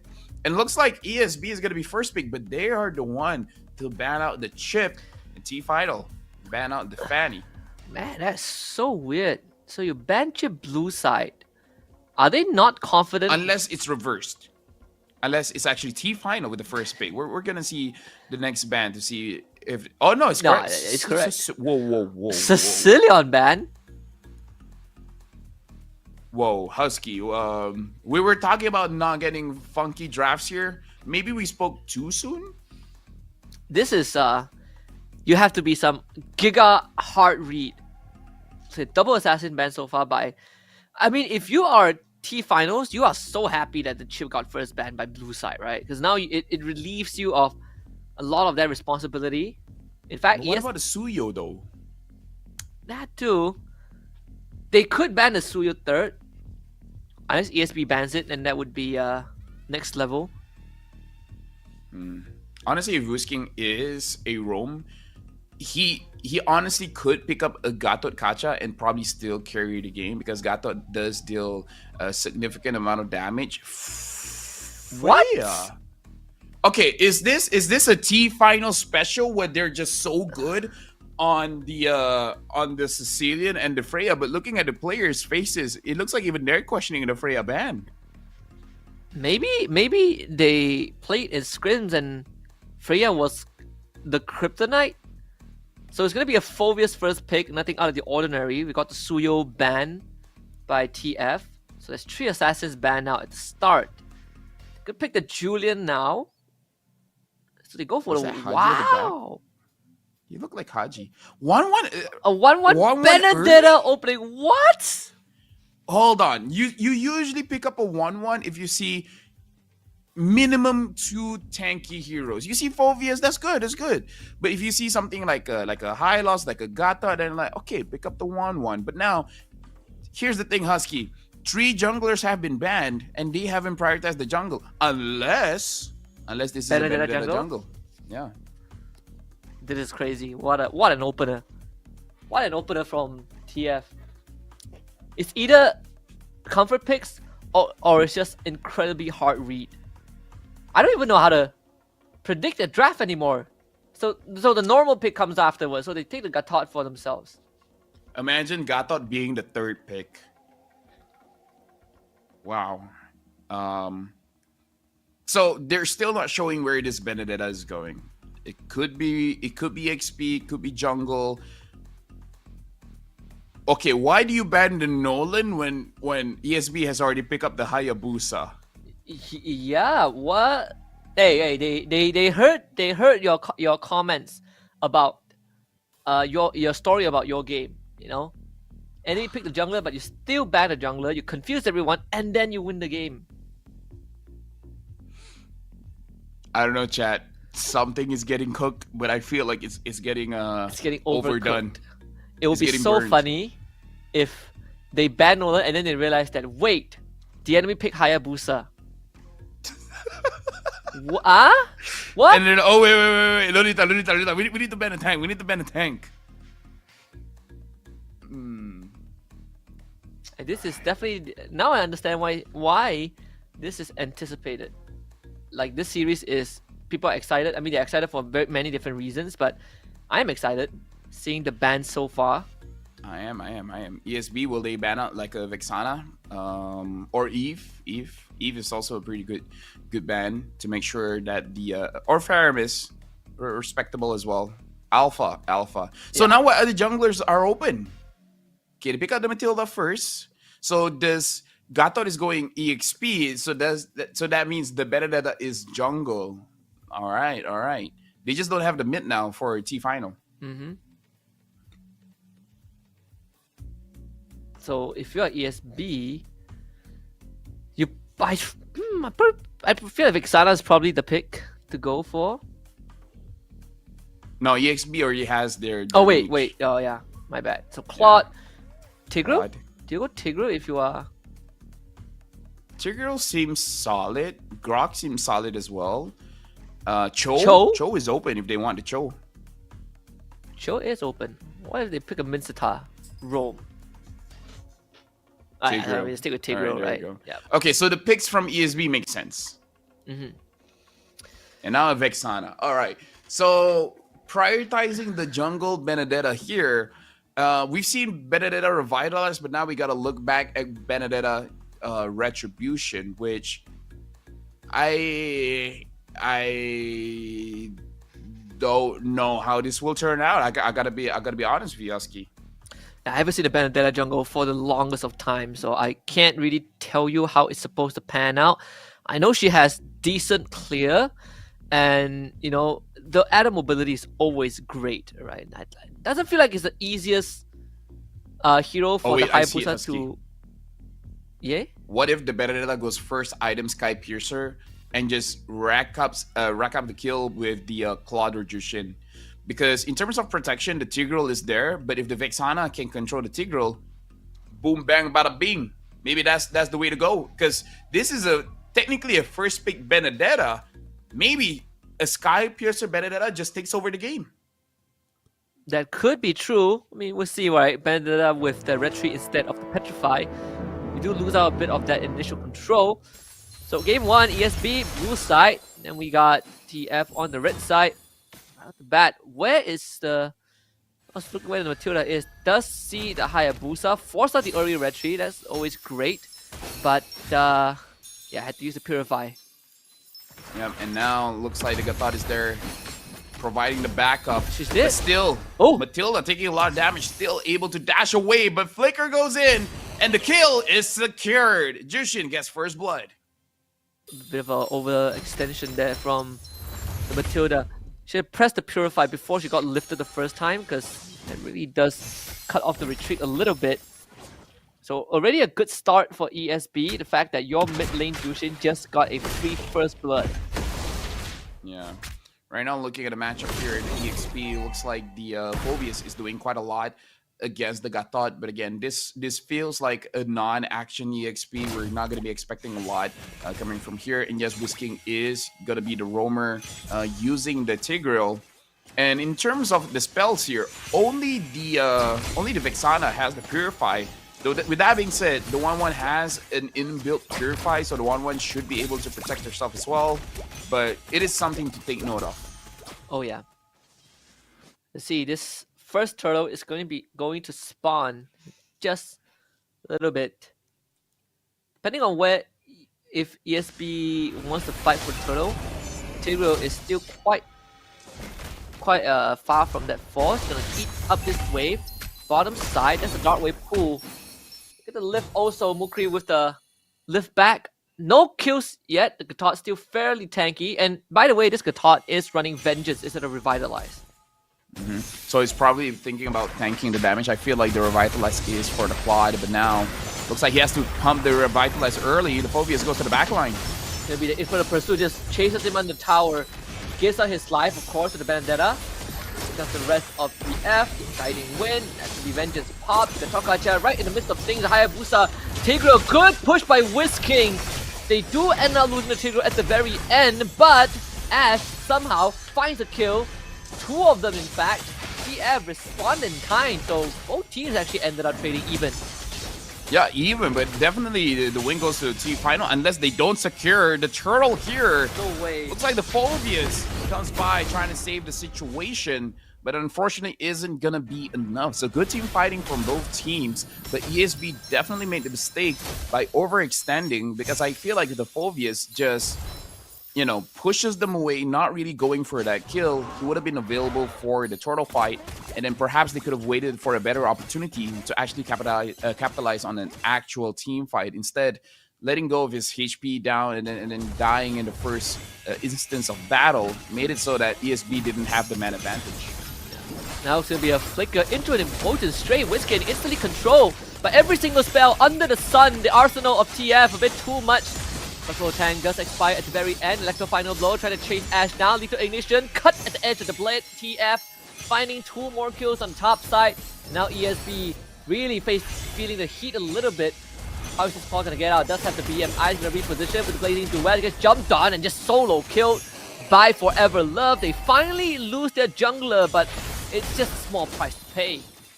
Yeah, right now the rotations are definitely good coming in from both teams, especially coming in from Team Final.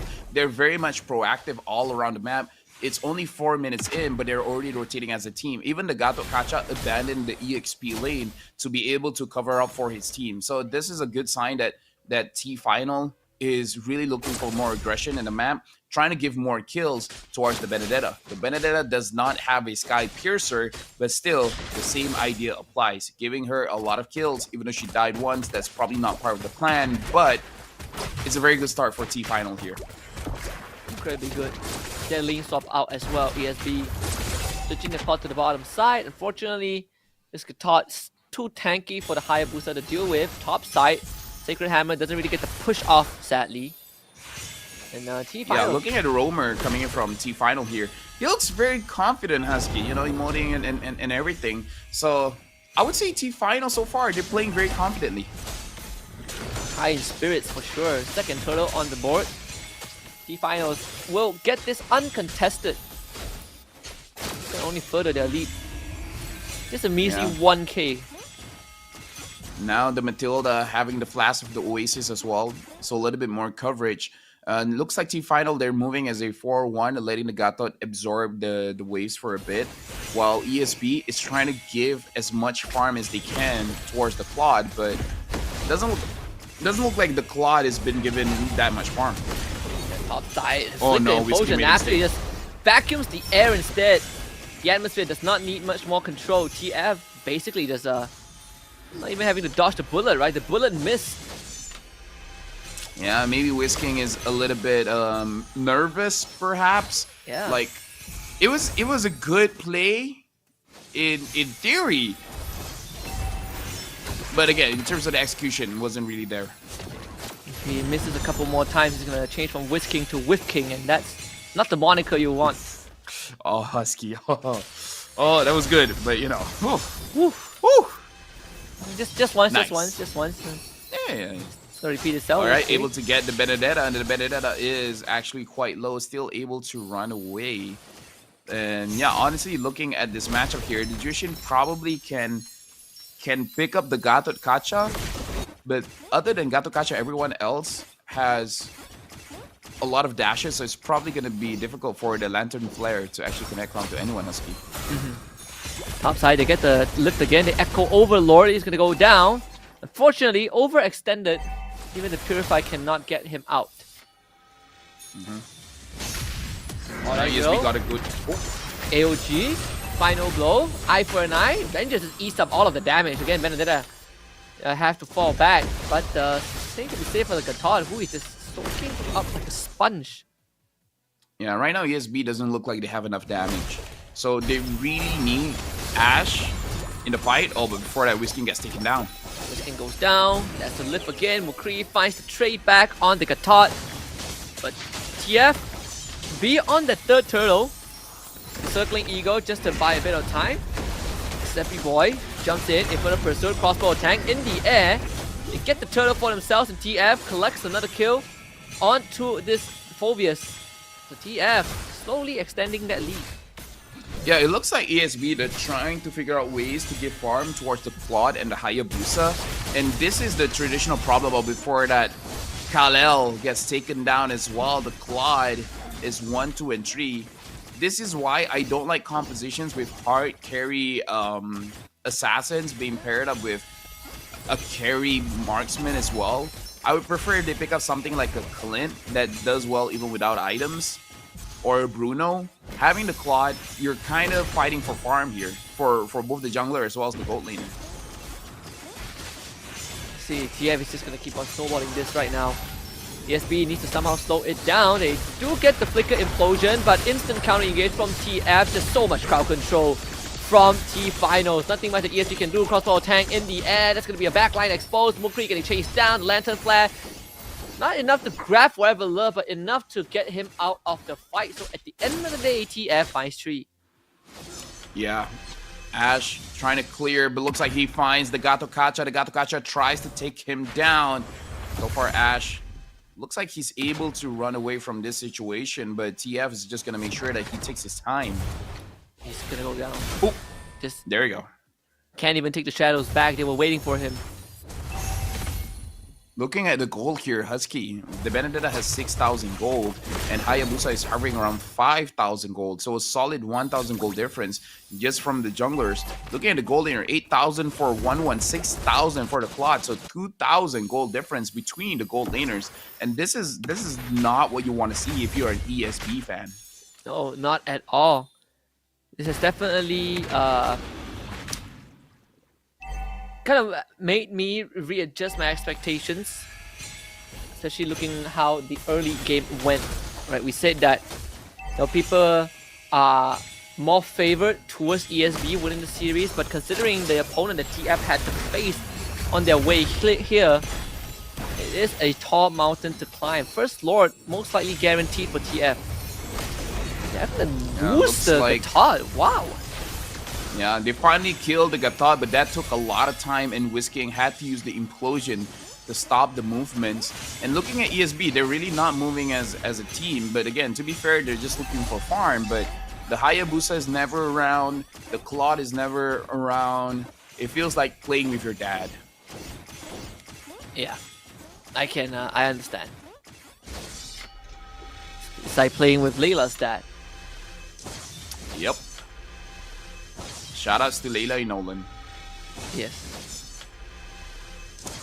Yeah, So chat. Someone said Tigreal ulted for that, and yes, I can confirm Tigreal ulted for that because they want to make sure that the Gato Kacha is taken down. It's all about the kills, man. It's all about sending a message. All about the kills. The circling eagle, which King of course hung on to. Mujin is gonna get ran down. He is so far out. Thankfully, he survives. With the Lord on the bot side, that's the AOG. Cut off the battle line. TF looking to break the structure with the help of the Lord. Vengeance even popped. Just pull back left, right, and center as Witch King just disappears. As a TF already knocking at the front door. This could be a fast game. They're gonna go straight for the crystal. And there's nothing that ESB can do. Game 1 over the T-Finals.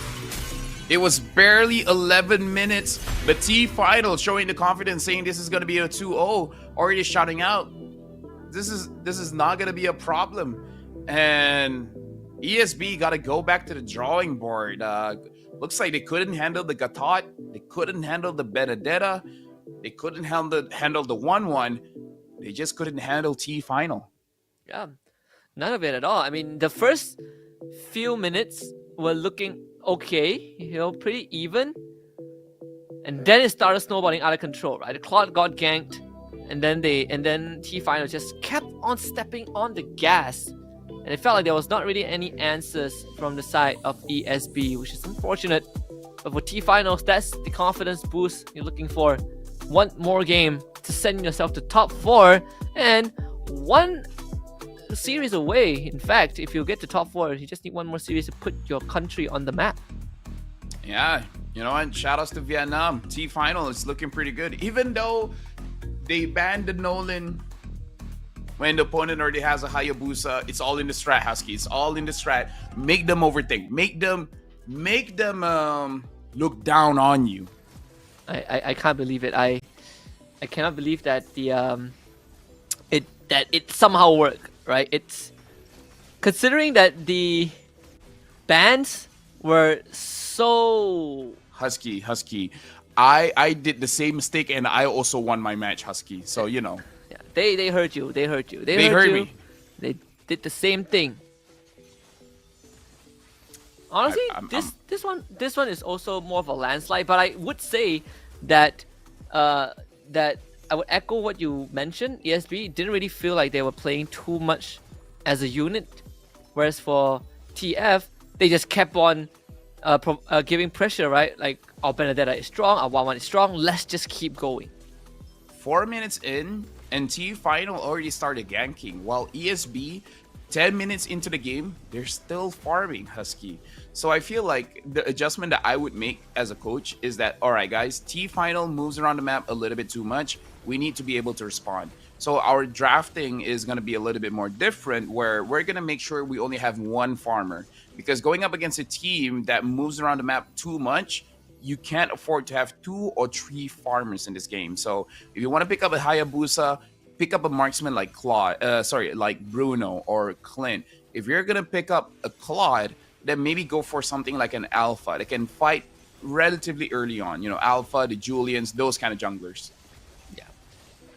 Even in this game, where the Hayabusa, I really felt like Ash couldn't really get into the fight.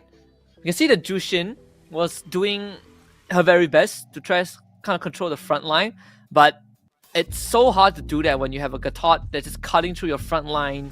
The enemy jungler is basically just going through to your backline as well. I mean, the Benedetta is very slippery. It's a very tough game, I think, even for the Jushin. For me, the real issue is that if the Jushin was able to pick off someone, say the Gato Kacha, the follow-up isn't there to kill the Gato Kacha. So if they pick up something like the Alpha, like the Julian, whenever the Jushin catches someone with the Lantern Flare, you can actually follow up and get a kill. And now we got to talk about our MVP, Forever Love 7-1-4, 69. Nice. 69% kill participation with 41,000 damage dealt, completely conquering the gold lane. And even though Wiz King came quite a few times to gank the 1-1, that inbuilt Purify, man, it does its work. Yeah, that's the unfortunate part also, right? They can't really reach the 1-1. And, the moment she goes into crossbow tank, there isn't really anyone that wants to soak up the damage. And unfortunately, in this game as well, it's he dropped his phone. He just dropped the phone. That's gonna be a cut off your prize pool. Watch out, boy. Look at his face. He tried to look stoic, but then the phone fell. It's like, oh my god. Yeah, caught in 4K, dropping that Realme 13 Plus. Yeah, the phone is fine. That's phone is fine. He confirms it. Phone is. I'm actually rewinding the stream just to watch it one more time. He looks so cool, and then immediately doesn't. That's shout outs to him, man. Shout outs to him. Some good clippers and watching the Mekong qualifiers. But yeah, I feel like this game is also a very classic example of a team getting the early game lead and just never letting it go. And and can see that ESB, they don't really have a clear direction on how to play from behind. Yeah, let me just say shout outs to Echo Overlord as well. He used the Matilda very, very well, causing a lot of disruption, and the ganks has been very, very good. Very, very aggressive, very aggressive. Like, it feels Natalia-esque. It does have that carry feel towards it. And it's just unfortunate that there's a Tigreal pick, but unfortunately it was not able to do enough, right? We've seen some pretty big implosions, but even the very first one where Wiz King got like a 3-man implosion on the bottom side and it ended up being an even trade. And then afterwards there were some unfortunate whiffs. So something that I think ESB gotta calm that nerves a little bit. Go back to the drawing board. I think you can still play the Tigreal, but just gotta pick your timings better. Let's see though. Maybe the second game would be a bit different. Yep. I want to see. At this point, Husky, I'm not gonna judge the draft. You know what? I respect it. This is just the world we live in the Mekong qualifiers, and I respect it. I respect it. You know what? Go for it, guys. I respect the hustle. Right? They all have their own versions, own ways of kind of dissecting the game. So again, 2 assassins banner by TF, Fanny, Ling, ESB going for the chip ban as always. I mean, even when they were first picked, they banned it out. So T final. I feel like the Hayabusa shouldn't be an issue. If they want to ban something, maybe the Nolan. Nolan, Julian. Suyo, of course, he is. Oh, so even T final, first pick, they don't want the Suyo. Interesting. Just give you quite an idea of what they are comfortable with. Suyo doesn't feel like one of them, unless it's the trick that you mentioned, right? We don't need to show our cards first, not yet. Yes, 1-1 getting banned out. Now, what else do they ban? Matilda seems like a solid ban as well. Yep. Beretta is a problem, but I think I would rather not fight against that Matilda, man. Yeah, especially when the enemy is on blue side, right? They can only take one pick. Much rather they take the Benedetta than the Matilda. See, ESB, what's going to be the answer? Well, timer has run out. It's now or never. Okay, so Phoveus. The Phoveus ban. All right. This should be a Matilda first pick, right? Oh, the Freya. Freya. So there is a reason. They're gonna show the Freya. The question is it Freya gold? Is it Freya jungle? Chat, we're gonna see a Freya. They banned Sicilian in the previous game, so is it gonna be a Sicilian pick? Is that the signature pick that ESB has feared? You know what? I see a Freya. No, this is not a normal Freya, Husky. This is a first pick Freya. In a world where there's a Gato Kacha, there's a Matilda, there's a Jushin, you pick up the Freya, no hesitation, Husky. Yeah. Chat, we got a Freya in our hands. Honestly, if I see someone picking Freya first pick like that, I would be scared. What if they go all in, Husky? What if they pick up okay, so they pick up the Benedetta, so maybe this is not a jungle Freya. What if they pick up they pick up Matilda? I was thinking of something like the Angela, and it's just a 1v9 Freya. I mean, they could still pick Angela mid if they want. Maybe someone in chat said Diggy Freya as well. Oh boy, Diggy Matilda Freya. Whoo! You know, it maybe they watched JP Niners last season, right? The good old Freya gold lane.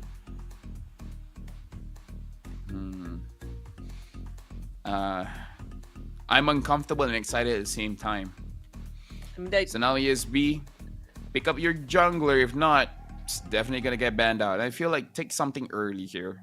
A Bane. You know what? I'm all for it. I'm all for it. Yeah. I'm all for it. The Bane looks good. Yeah. They want to jump straight at ESB's faces. Well, you got Bane. You got the Deadliest Catch. Got that big pew, the big burst damage. Finally, someone picked Bane. One of my most played heroes. One of my favorite heroes till today. I wonder if T Final still bans a jungler here. It'll be funny though. There's this sick satisfaction of playing Bane, surviving until late game, and you just two-shot someone. It's satisfying playing a Bane when you crab claw cannon on a Matilda and you kill a Freya. That ricochet, man, that ricochet damage, it's satisfying. Like, it's probably the best reason for you to play a Bane, where you're like, I killed you by mistake. You weren't my target, bro. You were just collateral. Yeah. And it makes you feel smart. It makes you feel smart because you're like, you know it's gonna happen. So you just hit the front line and you kill the back line, and then you can just tell your friends like, that's what I was aiming for. So that's what I was aiming for. But either ways, if ESB ban out the Jushin as well as the Sicilian, so no Sicilian in this game, Husky. Yeah. If only the Matilda wasn't picked this early, a Lolita would have been funny. It's so funny. So you could reflect not just the crab claw cannon, but also the Deadliest Catch. Oh yeah. It's such a weird interaction to figure out that the Deadliest Catch can actually be reflected. Yeah. It's cool. No, I'm gonna stop there. It's cool. It's cool. I like it. Nothing is weirder than deflecting a saber blade and then stealing it for yourself. Yes. That's a true Lolita player. Only Lolita players know that interaction. So get the Ruby and the Tan ban out in the last two bans, and Jushin and Sicilian ban. Alright. I mean, I feel like TF can still pick up Eve, Aurora if they want to go crazy. Maybe even a Farsa. Farsa? Wow, into a Gatot Bane? Into a Gatot? I mean, if you see the Gatot flying over you, just turn to a bird and chirp out of there, you know? Yeah, that's true, but just chirp. Chirp. What kind of crows live in your area? I'm sure that's not how they sound. Alright. Okay. Aurora. Okay, we called the Aurora, but alright, guys. We've seen a Layla, and now we see a Freya, and now we see a Mia. We joked about the Mia pick and think that it would come true. Chat, we have a game on our hands. We have a game on our hands, man. That's the kind of game I like. Right. So you mean to tell me that there's a chance that Mia is the hero that sends TF to M6 wildcards? I believe there's another region that used Mia, and to be fair, one of the regions is Philippines. It is Philippines. They didn't win though. No, they did not. Unfortunate. So Melissa or is fortunate. the response. Or fortunate, because best believe if Mia wins, everyone will be like, the pro players could do it. Why not us? They've been doing it before the pro players pick it, so I don't think that it's gonna be too much of a difference. Well, now the Melissa has been picked up. I have to say, Husky, ESBA has the more traditional draft. I agree. T Final, they have a spicy meatball of a draft here. So we have Edith into Freya in the XP lane. Yes. Yes. I think it's appropriate for Whisking to be using the Gato Kacha. I so too. You did mention the dynamics between the roam and the mid lane, right? And how the Katat roam can provide a lot more pressure. But see, I mean, this game is really setting up to be quite an interesting one, regardless of the results. So we'll hop into game 2. ESB needs to win this to stay in the running for M6 wildcards, which T finals are just one game away from top 4 and one step closer to M6 wildcards. And this is a Freya with Inspire, and this is a Mia with Inspire. So not a lot of escape. So this is all fighting. I want to see the hype of this Freya EXP. Okay, already forcing fight. All right. I see where it is. And an early rotation down gold. Oh my god. Look at that. Oh no. Is this first blood? Is this first blood? It's first blood. What? Mia is the answer, guys. You may not like the question, but Mia is the answer. The answers don't care about feelings. They don't. You might not like Mia, but she works. If she wins, she wins. And right now, Freya is actually pushing Edith back. I'm looking at the minimap, and Freya is pushing Edith back. How is this game gonna turn out? Bottom side. They just keep on fighting. Attempt on the Whisking. Wow, the actual final blow is the angle. Quite interesting. Tries to go back in, misses the range, miscalculated, so he goes down.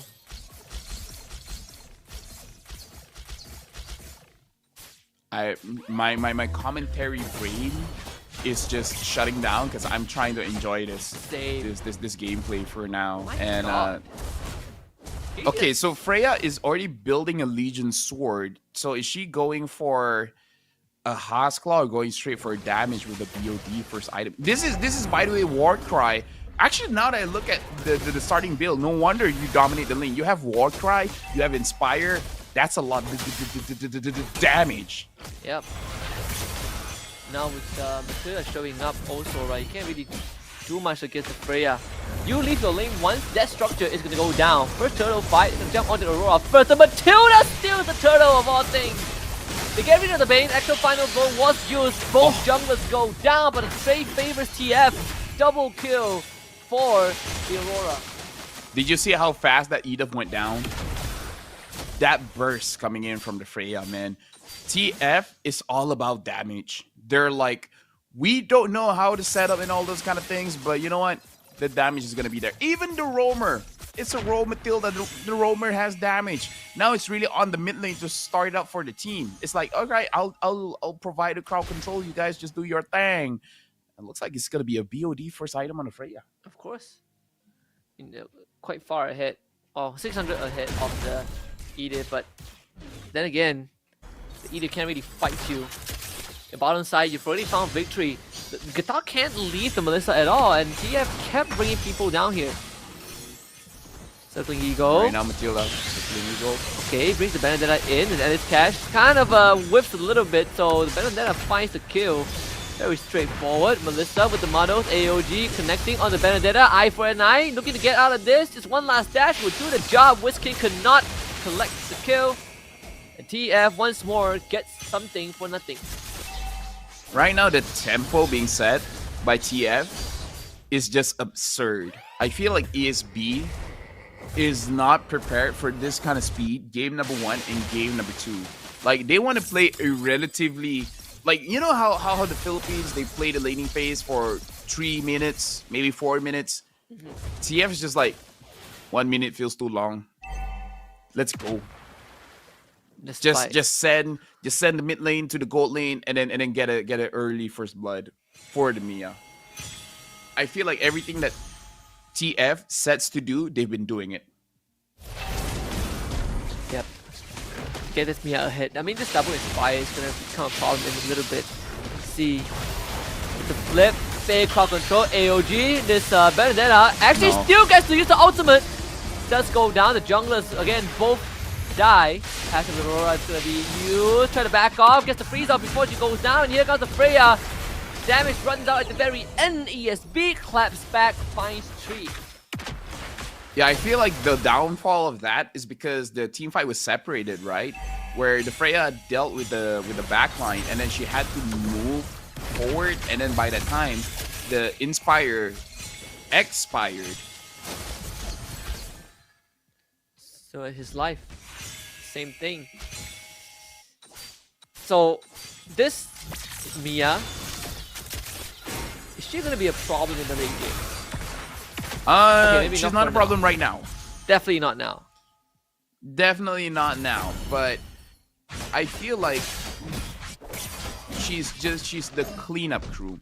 I feel like Freya will be the sacrificial lamb where she's like, I will die for sure. This Freya will die, but I'll take 2, maybe even 3 with me. And then after that, it's gonna be all on the Mia, because I don't see both of them surviving at the same time. Having the Bane, having the Gatokacha, the Edith. There's so many ways for you to counter one person, but there's a different threat there. So, in a full-on team fight, I feel like one of them has to sacrifice themselves for the rest to do damage. Especially because there's no one really tanky on the side of TF. This Nia is free farming, man. Straight up free farming. Look at how she's 2,000 ahead of the Melissa. Hasclaw, Wow. Windtalker, circling Eagle. Is there a follow-up? The damage will not be enough for now. TF continues to apply pressure. Yeah, they're going for the Melissa. And look at the damage coming in from the Matilda. Just by poking is already preventing ESB to really go and get the farm. Because even Ash on this Bane hasn't completed the first item yet. No. Still looking for his own BOD. Turtle should be claimed by TF without much of a resistance. Look at Freya. Freya's just waiting in the flanks, looking for an opportunity to actually crush them. And this is very dangerous because TF, they don't have a front line, but they got a lot of ways to flank. Do what? What did I saw? What was that flicker? Could be his death. Electro final blow cuts off the front line and back line. Very well coordinated. And here comes the Freya, just going to town, Inspire, hop here, skip and a jump. Mid tier 1 goes down 2-4 for ESB on mid side. Can continue to push, and the tier 2 should be safe, but the damage has been dealt. Oh, look at Melissa. Melissa is getting chased down by the Benedetta, and now the Freya is here as well. But Go Away just provides enough protection for the Melissa to survive. Right now, TF has too much damage, and I feel like it's up to Whisking and Jetboy to start something off. Like, I feel like ESB, they need to catch. At this point, they're just waiting.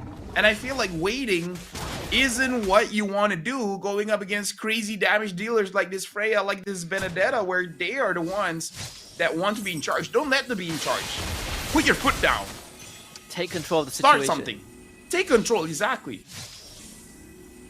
Easier said than done now that they have lost that mid tier 1. BOD done for Ash. Maybe that's the difference maker. I mean, you can't even really like face check the bush unless you have Whisking walking in. Even then, it's. I would even say, yeah, even Whisking, he might suffer quite an early death here. Pretty tough. Uh-oh, I think they found a Bane. Ash can get ran at. They're gonna get out It's top Freya. side. Oh, look at Freya, look at Freya, look at Freya! Look at Freya! And she died. Probably got onwarded by Chetboy there. Yeah. Couldn't see it, but probably got onwarded. Looks like Freya's second item is going to be the Berserker Fury. And now TF, they're going for the Lord here. They have a lot of damage, so they can probably do this Lord very, very fast. Whisking should probably find an angle to go in. The Mia is positioning like a fighter, by the way. She is. That's gonna be Lord. Forever Love. There it is. Shows herself. Dodges a crowd control. No need to press the Inspire just yet. Gets hit by that Liz catch. And now with the ultimate, good Terrify from Mukri. That could have been disastrous for ESB. Yep, Mia used the ultimate to try and get a good flank onto Ash, trying to get a kill. But yeah, Mukri saw it coming and stopped the movements. And now we're back to farming. Believe it or not, Husky, ESB actually has the kill advantage here. They have 8 kills compared to 7. But the thing about TF, even if they die, they're not discouraged. And whatever, I'll revive. I'll go again. Trying to catch onto the Vendetta. It's gonna go out. Good iframes. Finds the stun. Gonna sync up all the ways at the same time. So TF, see how much damage they can do with this Lord. Well, now the Berserker Fury has been completed by the Freya. So more crits coming in. I wonder if reverse damage is going to be enough. If you did go down, that's going to be Vendetta to the back line. The go away from me is already forced down. They get the good freeze as the Lord finally goes down. They do lose their Freya. The Matilda also falls. The Melissa with the Muddles trying to put in some of the numbers. There goes the Aurora passive. Unfortunately, she will also fall. 4 dead for TF and ESB Hope. Now, this is the weakness of all damage, no defense. Where once you make a mistake, look at that damage. That Freya could not survive. I wasn't even sure if it's the damage coming in from the Vexana or Melissa, but she got chunked down pretty fast. Honestly, it might even be the Bane. Like, she was 100% HP to 20% HP very fast. Turnaround. Potential for game 3 if this continues. Deadliest Catch and the Muddles. All these AoE anti-dive capabilities that ESB has.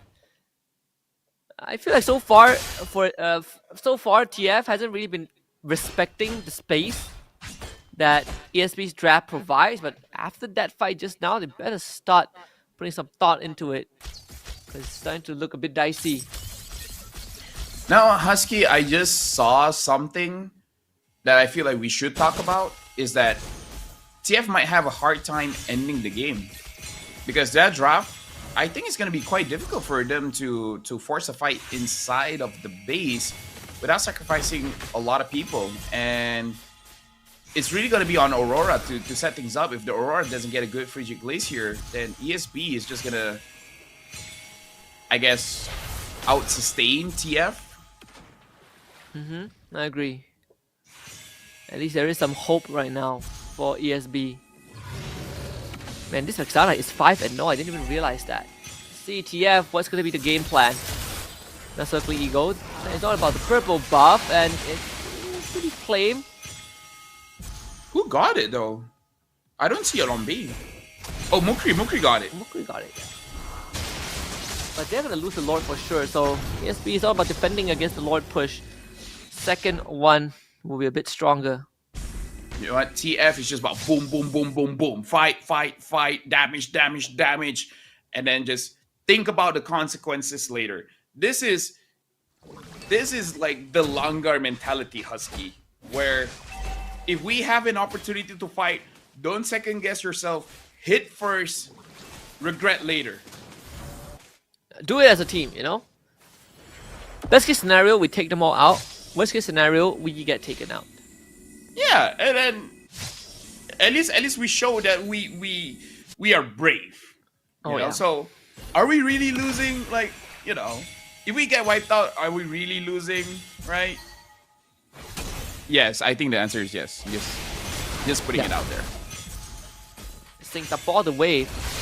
The bot inhibitor is already gone. Very well done by TF.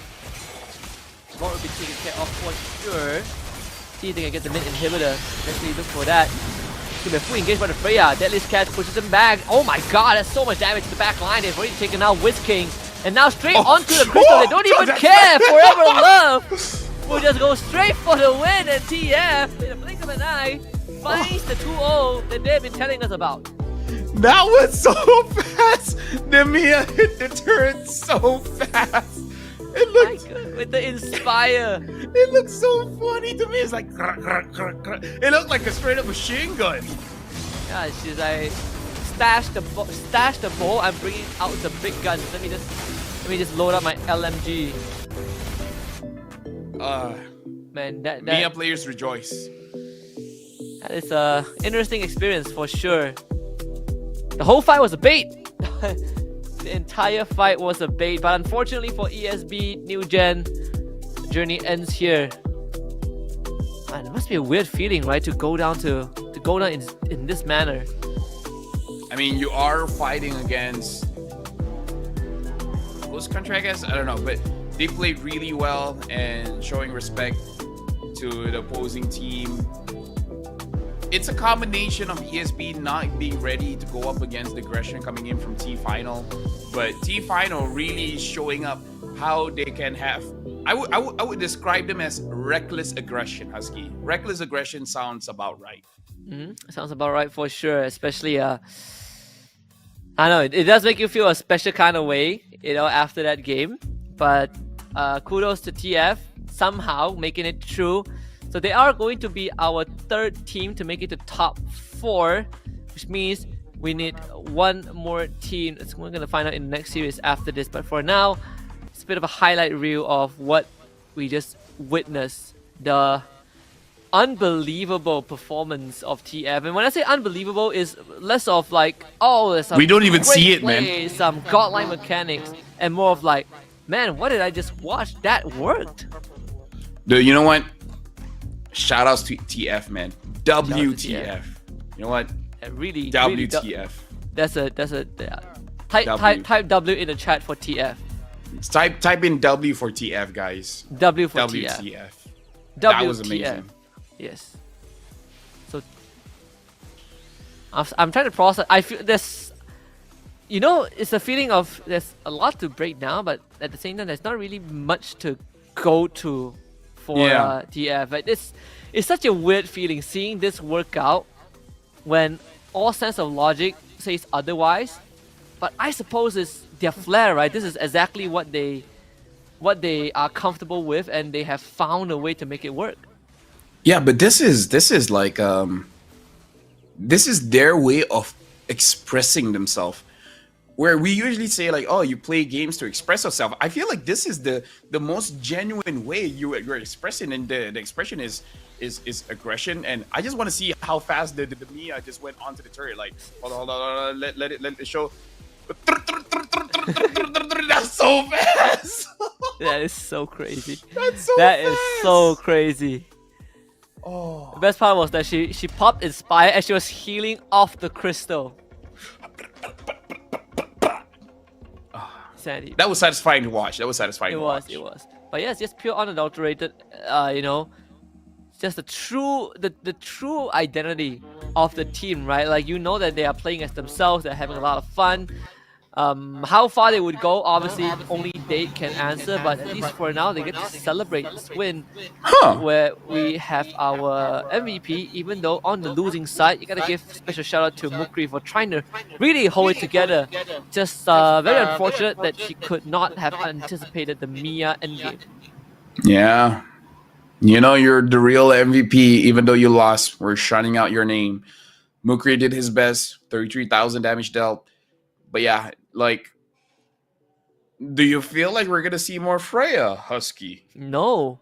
Well, not from other teams. From this team, probably, because I think I'm pretty sure more experienced team would just let them have what they want. But for you, if you ask me if other teams are gonna pick up Freya, not a chance. I don't think so. What about the Mia though? Look at Forever Love on the Mia. Let's be very honest. This game, dude, he has 12,000 gold in 13 minutes. That lane was untouched, right? Like, I know they got the first blood onto the Melissa, and afterwards the Mia was just untouched. She was just farming the lanes, despite going down 2 times. Really doesn't matter much. Shoutouts to TF, man. W for TF. Yeah, that's W for TF. WTF. Yeah. Not really sure how. I mean, I gotta savor the moment, right? Like, paid forward, we still have at least one more series we get to see T Finals play.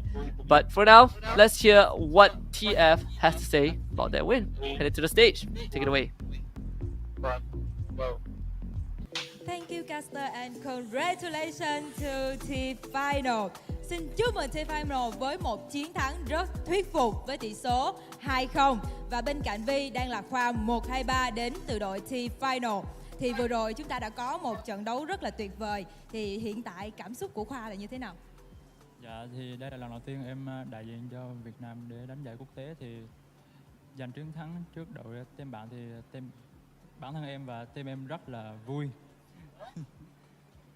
Và với cái chiến thắng hoàn toàn thuyết phục với tỷ số là 2-0 thì Khoa cảm thấy điều mà mình tự hào nhất về trận đấu vừa rồi là gì?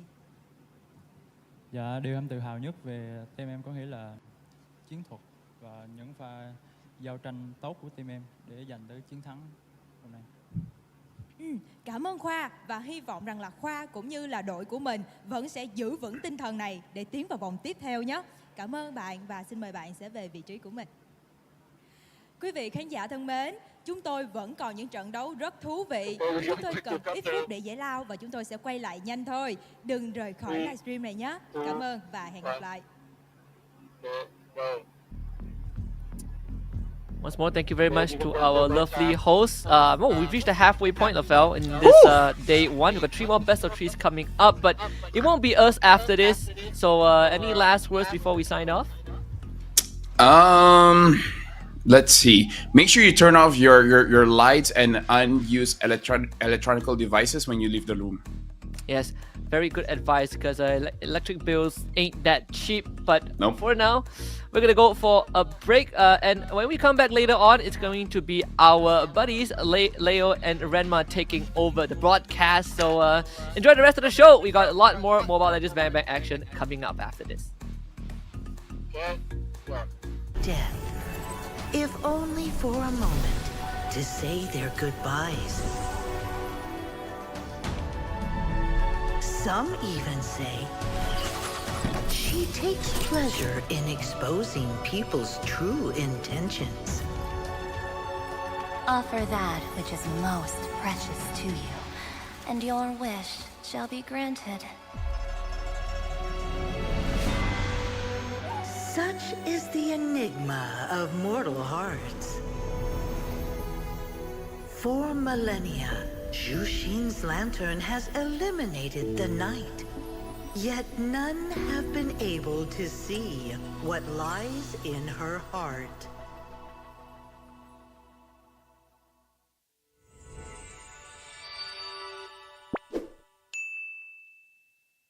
Nước cốt gà Friends giúp giảm mệt mỏi. Nghĩ thôi, làm việc cả ngày rồi. Mệt mỏi nhưng phải tiếp tục làm việc.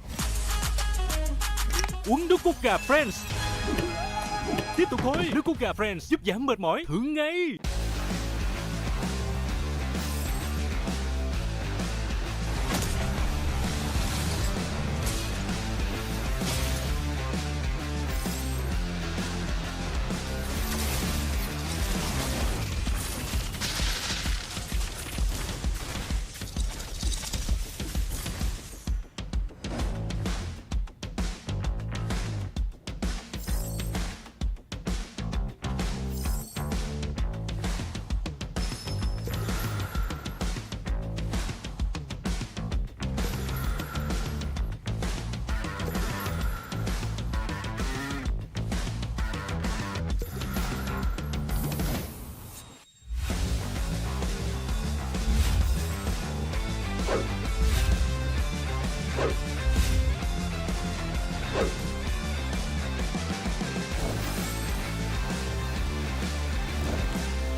My butterflies aren't so gentle.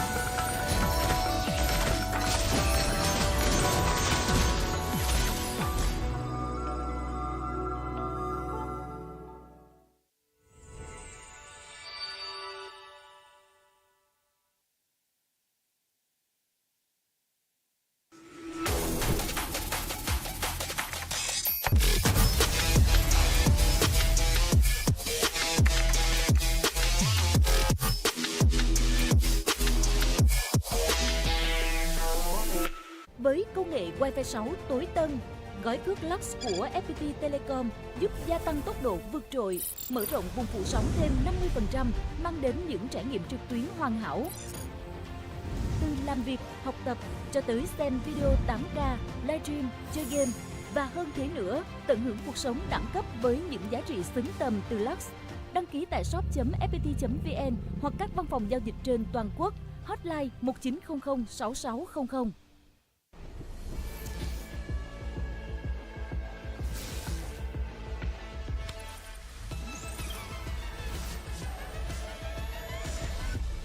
Realme 13 Plus.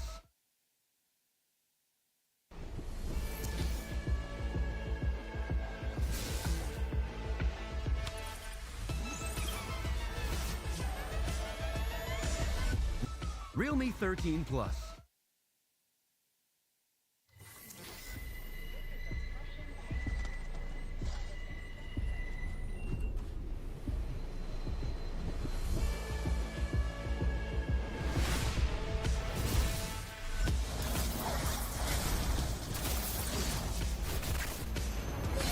Eliminated.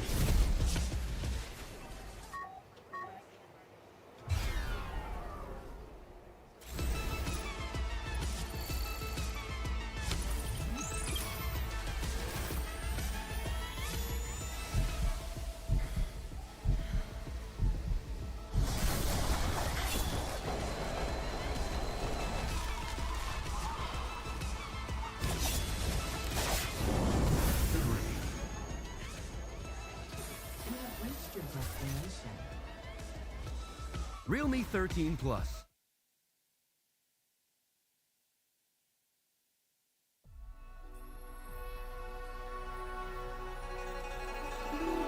Among the legends of Zhuan, there exists a woman only known as Zhuxin.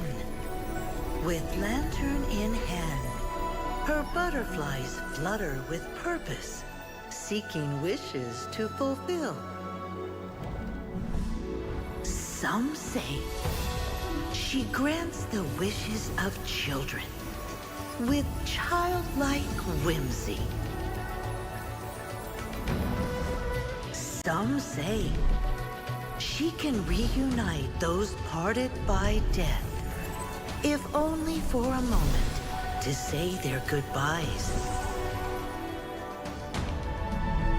Some even say she takes pleasure in exposing people's true intentions. Offer that which is most precious to you, and your wish shall be granted. Such is the enigma of mortal hearts. For millennia, Zhuxin's lantern has eliminated the night. Yet none have been able to see what lies in her heart.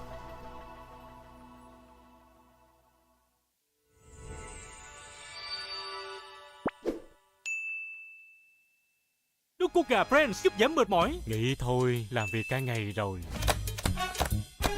Mệt mỏi nhưng phải tiếp tục làm việc. Uống nước cốt gà Friends. Tiếp tục thôi, nước cốt gà Friends giúp giảm mệt mỏi. Thử ngay.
My butterflies aren't so gentle.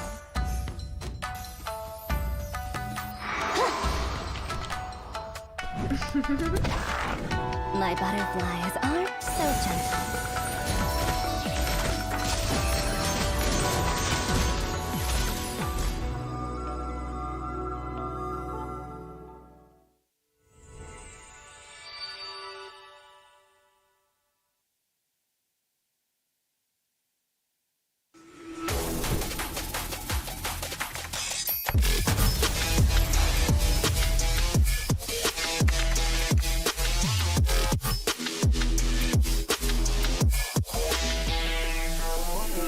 Với công nghệ Wi-Fi 6 tối tân, gói cước Lux của FPT Telecom giúp gia tăng tốc độ vượt trội, mở rộng vùng phủ sóng thêm 50%, mang đến những trải nghiệm trực tuyến hoàn hảo.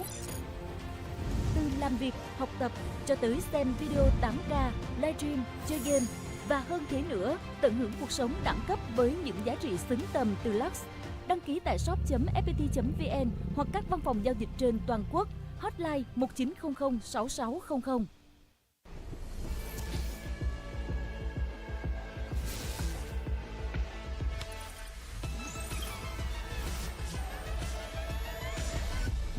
Realme 13 Plus.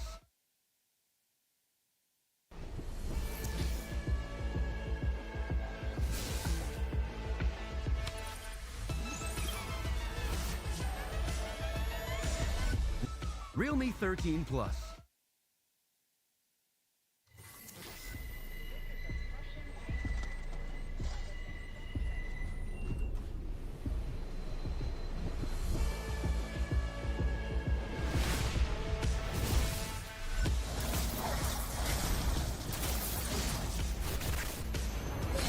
Eliminated.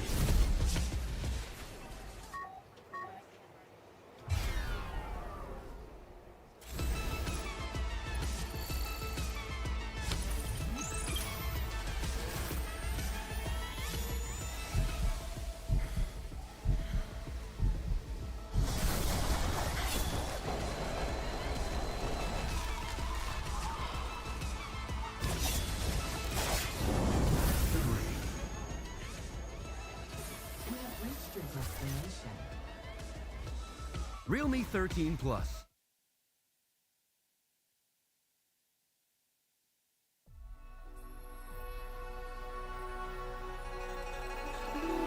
Among the legends of Zhuan, there exists a woman only known as Zhuxin.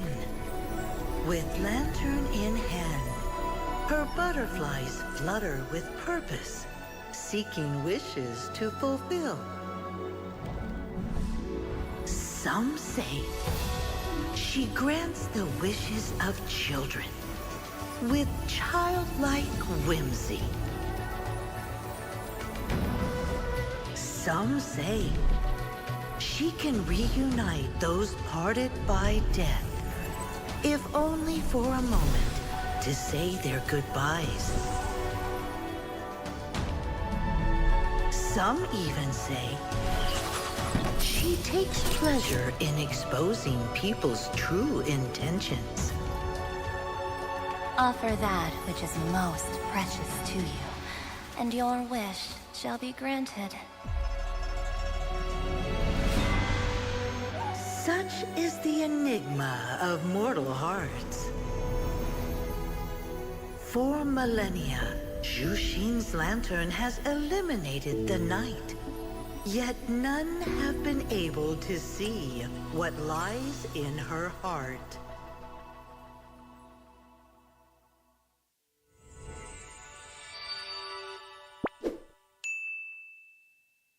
Nước cốt gà Friends giúp giảm mệt mỏi. Nghĩ thôi, làm việc cả ngày rồi. Mệt mỏi nhưng phải tiếp tục làm việc. Uống nước cốt gà Friends. Tiếp tục thôi, nước cốt gà Friends giúp giảm mệt mỏi. Thử ngay.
My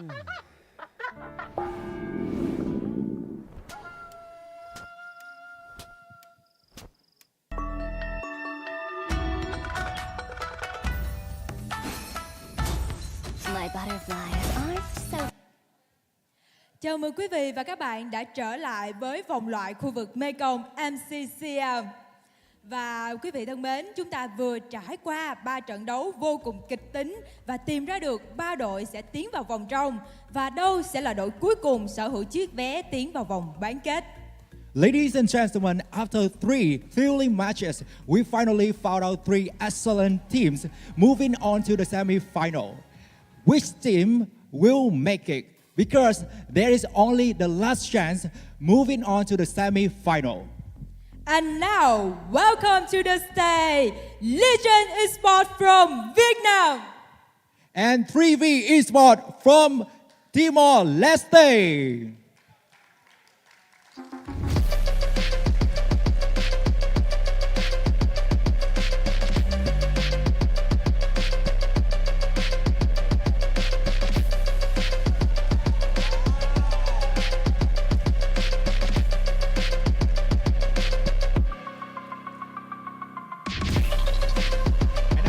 A small conversation with your team's leader. First of all, I really love your.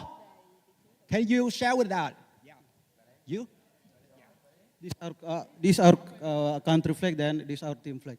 Yeah. Big applause for them. Yes, that's really good. So, do you want to share something with Aryans? But first of all, please, the other teammates, you can come back, play in position.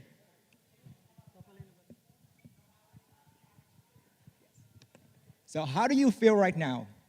We feel very confident about our preparation team. Then we very confident that our God Jesus will bless us to win the game. Okay. Yeah, I really love your energy right now, and you look so confident. What is the most thing that you proud of your team? The most important thing that we focus on our gameplay. We don't think who we face. We don't need to think about our enemy. We just focus on ourselves, just like that. Yeah, thank you for your sharing. I appreciate that, and enjoy your match. And now listen something from another team. Yes, và hiện tại bên cạnh Vi đó chính là đội Legend Esports. Và các bạn ơi, Legend Esports cũng chính là nhà vô địch của giải vô địch quốc gia VMC. Và với một cái chức vô địch mà mình vừa mới giành được vào ngày hôm qua như vậy, thì có bao giờ là mình đã cảm thấy áp lực khi mà mình tham dự trận đấu lần này dưới cương vị là ngôi vị vô địch hay không? Với bọn mình thì áp lực thì chắc chắn là không có, tại vì bọn mình vẫn mục tiêu là vô địch của Mekong năm nay. Wow, và thật có thể thấy Legend Esports đã nhận được sự yêu thương và sự kỳ vọng rất lớn đến từ cộng đồng MLBB. Vậy thì bạn có muốn sẽ chia sẻ gì đến với những người đã rất yêu thương đội tuyển của mình trước khi bắt đầu trận đấu hay không? Mình cũng cảm ơn các bạn đã cổ vũ Legend Esports suốt mùa giải vừa qua. Cảm ơn các bạn rất nhiều. Và Tâm Vi cũng sẽ chúc cho đội Legend Esports sẽ thật tự tin và tỏa sáng trong trận đấu ngày hôm nay nhé. Cảm ơn bạn. And now please come back your playing position. Và để bắt đầu trận đấu ngày hôm nay, trận đấu thứ 4 của vòng loại, xin mời đường truyền tín hiệu sẽ chuyển về bàn caster.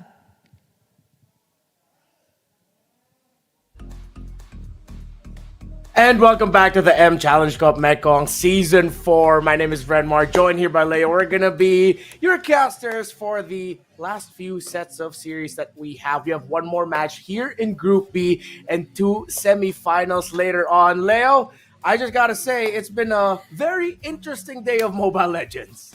I'll tell you now, more than just an interesting day, an awesome 24 hours. We have crowned several new champions across the world, and here we're on the way to crowning 2 wildcard representatives to the World Championships coming from the Mekong region. If I'm not mistaken, we just witnessed the walk-in by Legion Esports and 3V from Vietnam and from Timor-Leste, respectively. And I just saw the Timorese, and I'm throwing back the SEA Games 2023. Was it them who handed ties to the Filipino athletes, the eventual gold medalists, those traditional scarves? So because of that, because of that warm and just wholesome moment, I'm already rooting for them. Sorry, I love me Legion Esports, but those are the Timorese.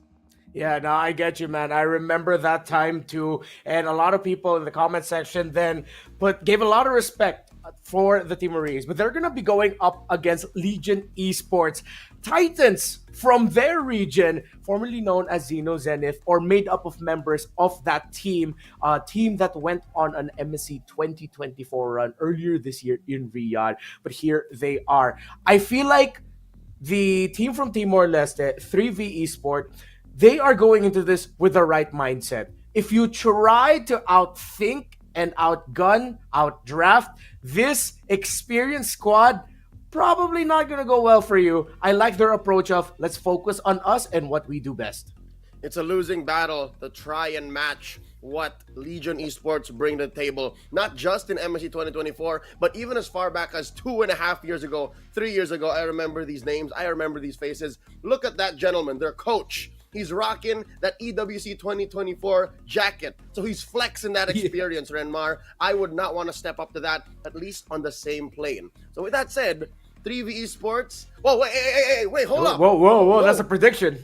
Okay, these are best of 3 matches, but what I was going to say is maybe try to shatter that confidence. Maybe play from underneath it. Maybe play all the likes of, I'm going to say it now, the Mia. Maybe try to bring out the Freya. Because again, if you're gonna try to out-rotate, I could swear he'd add like 3 heads there, right? Or you try to out-catch Nart. Or you, oh man, he just shortened his name. He should shorten his name to Joe. If you try to out-ret Joe, it's not gonna happen. Yeah, you're going to have to watch out for the assassins here of Joe and just how well he pairs the rotation with I'm not going to do what Al tried to do in the Indonesian broadcast of MSC 2024. I'll just call him from now on. But 3V Esports, Benny, Vidi, Vici, so that's what that means. Here they are. Shasa Cutie, Lucky for Hunter, Ragnar, Selen, ZZ, and Yoo-hoo. Let's see if Yoo-hoo and Lucky for Hunter are going to be able to match the rotational speed and prowess of Joga and Nart. Here's what I'm expecting, all right? If 3V Esport want to step up to the Titans of Mekong, they got to get one thing first before they even try to slip underneath all this experience, all the facade of the confidence and just their prowess, the fundamentals. I'm hoping they watched a lot of VODs from all of the neighboring countries, from the more established scenes. I'm hoping that they've grinded their ranked games from at least the multiple servers they've had to go through to travel to Vietnam. And if they get those 2 things down, those 2 or 3 things down, then they can worry about actually trying to do something that's to their own style. And what is the 3V Esports style? I actually have to admit, I haven't seen much of them, given that they are an invited team. There isn't a prior league that was made more popular or made them, show everyone else what Timor-Leste MLBB is. Yeah, so for this Timor-Leste team, it's a proving ground. It's a great introduction of what the Timorese can do. And a little bit of a fun fact for the 3V Esports squad, actually. Looking at their roster, they have 3 members of that team from Indonesia. So their jungler, I think it'll be more accurate to call him Luki for Hunter, or Luki, and Silenzi. They're both from Indonesia, so that's the jungler and the gold. And their coach is from Indonesia as well. So I think they're looking at, if you look at it, the main positions, what we call the cores, plus the coach are from the same country. And I think that's where we're going to be having to focus on in terms of the draft. Speaking of, here we are. It's not an anomaly, folks. Not just in the Philippines. No one wants to see Chip, but we are in a region wherein it's growing. You need to respect ban comforts. I like how they're banning away the Benedetta away from Meow and the Fanny away from Joe. And of course, Legion, despite facing a relatively unknown team, are just covering their bases. You get rid of the aforementioned Chip, you get rid of the Suyo, and 3V, I think they'll get rid of one more assassin. They might get rid of one more mechanically adept hero, and they get rid of one that enables that. They get rid of the Matilda, there's the Jushin, and what's left out for 3V? Big hitters like Edith. You can also pick up the likes of a Gatot. Ooh. Oh, okay. So, first pick, what's it gonna be? I like how they're focusing on reducing the rotational speed and map presence, while LG, they go ahead and take away a pick that can actually give them difficulty if they're gonna go for the slow front to back and a respect onto Joe by taking away his sling. So one down. What's left for Joe is the Alpha. You can pick that up. You've got the Julian, the Nolan. Are they going to budge? That's the question. Is Coach Nizinav going to say, hold up, our gambit might have worked? Instead, Legion here gets their denial of the Angeling and gets a Khalid. Very reactive. I think what Legion is doing is they're very reactive. They're very fast on their feet because these two, like, they don't tell you exactly what's going to happen here. Rome or Mid Angela, Rome or XP Khalid. Yeah. There's a lot of things you have to take into consideration there with the Angelide pickup, and we might have to watch out for an Alice later on that Joe might actually bring out. He was, if I'm not mistaken, if it's not going to be him, it could be Daylight. Again, jungle or gold. Faramus is the pickup for 3v, and they go Minotaur, double sustain. This is a little bit of a throwback to metas before this current meta, when people were still trying to see if Minotaur can slot, and Minotaur has effectively been slotted out of the meta. So knowing that they're up against the Khalid with the self-sustain, the Angela with the heals, they said, we have to match that. We have to pick up healers for ourselves. Yep, these two heroes alone, this trio mid is already so sustainable in and out through the Ling, the extra HP bars and the CC coming in from the Faramus and Minotaur. I'm getting throwbacks to MPLMY here, man. I remember as far back as Chico guys playing mid, picking up that Minotaur. So between these two, they're trying to out-sustain the Khalid, the Angelide. First time I've ever said that. Sounds weird coming out of my mouth. And there's a Katot. This is odd. How is it that the Katot is coming out after the Minotaur? This just tells me that 3v Esports, this is something that they're used to. This is something that they like to play. So they want to do everything they can to hold down mid to allow for their jungler, Lucky, to actually go around and farm up. Yeah, Gatot Kacha. Ooh, respect ban on a Karina? Oh, no, carry. There we go. It's, carry, nah. I get it, you know, like, it happens. Yeah, carry now. So, the Gatot Kacha getting picked up right after, I feel like we're seeing here a little bit more of the drafting experience of Legion. I'm not going to knock that this could be a comfort strategy for 3v. Because, hey man, if this was our ranked games and we were on the red side and we saw that there's a Ling Faramus on the Minotaur, I'm already thinking, what are we going to do to come back from this game? But LG, they went ahead and pick up a great Gatot Kacha. And, however, I like how 3v is respecting the possibility of an Alice getting slotted in by taking it out. That's right. Coach read into it. Again, very, very difficult. That might be the actually one thing that out-sustains the Faramis and the Minotaur is if an Alice gets to the late game, I'm looking at like 12, 13 minutes unhindered. Yeah. It's so difficult to stop. There's the Harith, again, closing off gold laners, but they still slip through the 1-1. So that's just going to shred through the extra life bars on the Netherrealm. They answer with a Bruno. What's left in the EXP? EXP, something equally tanky. They need another frontliner. Oh, but they go for the Phoveus into the 1-1. Okay, Alpha, right away, great answers back and forth. Looking at it, the Phoveus against the lineup of LG should be able to shine. The Minotaur Faramus, but something about the LG lineup, Leo, and correct me if I'm wrong, tells me it might be a little bit easier for them to pull off the game. Oh, yeah, for sure. 3v Esports did check off that box of fundamentals. They know what their matchups are like, lane to lane, mechanically, technically. They know what these heroes do to what LG brought to the table.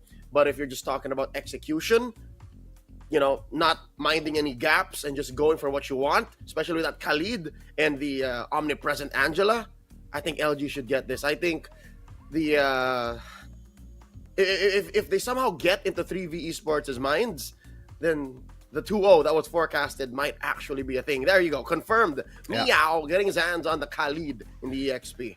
Yeah, one of the difficult things right now that I'm looking at for the lineup of 3v Esports is that there's a lot of abilities that can instantly take away the Netherrealm of that Faramis. Game number 1 between a team representing Vietnam, Legion Esports, and a team representing Timor-Leste, 3v Esports. This should be fun.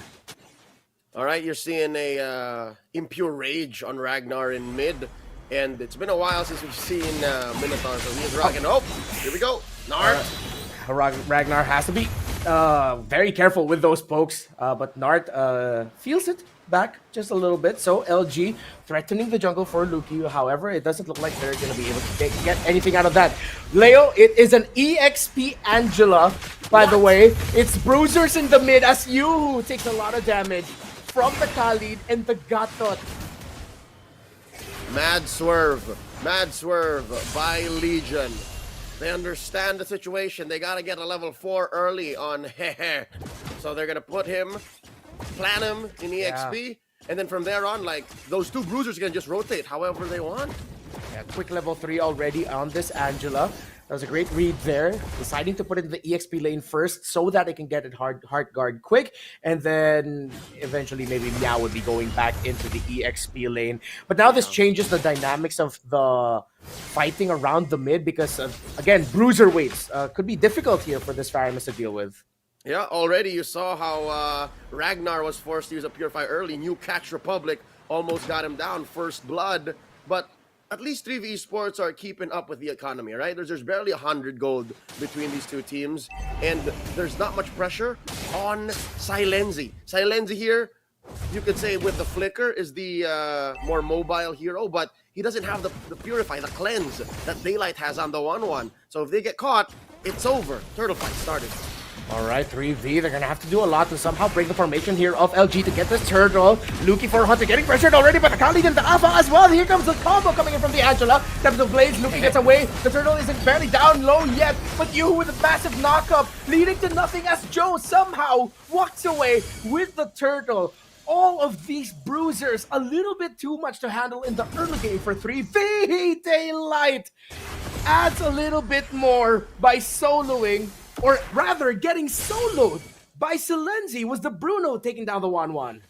What an unexpected turn of events. I think that turtle definitely belonged to 3v, given how far Joe was from retry range, and then he just walks up. Like as soon as Hehe got into him, he's like, okay, I'm an inch away, let me get that. But down bottom, also a plot twist. We talked about how Daylight should be the slipperier hero, but suddenly Silenzi gets him down bottom.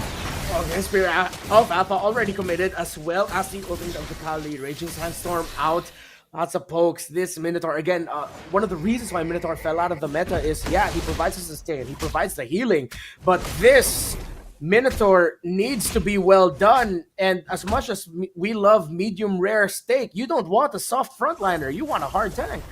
You don't come to the MCC Mekong to eat, you come to win, and off camera, there you go. Joe enjoying a little bit, wonder if he had gravy on it, and now Silenzi, his one advantage is actually damage output, but not when you're against 3. I wonder if he's gonna survive this. Awesome, as he trying to defend his turret, he's still somehow alive. Hey, is it gonna be enough? No, it is not.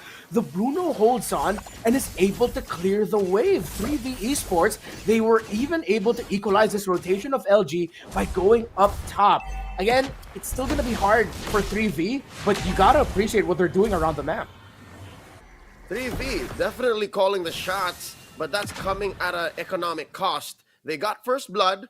They're actually getting a lot of waves around, but not to the same pace as Legion. I'm looking at Joe, and Joe is making bank. Joe is like 600, 700 up from Lucky. And Lucky needs to catch up. This is a scaling hero. Lin cannot lose the economic game against Alpha.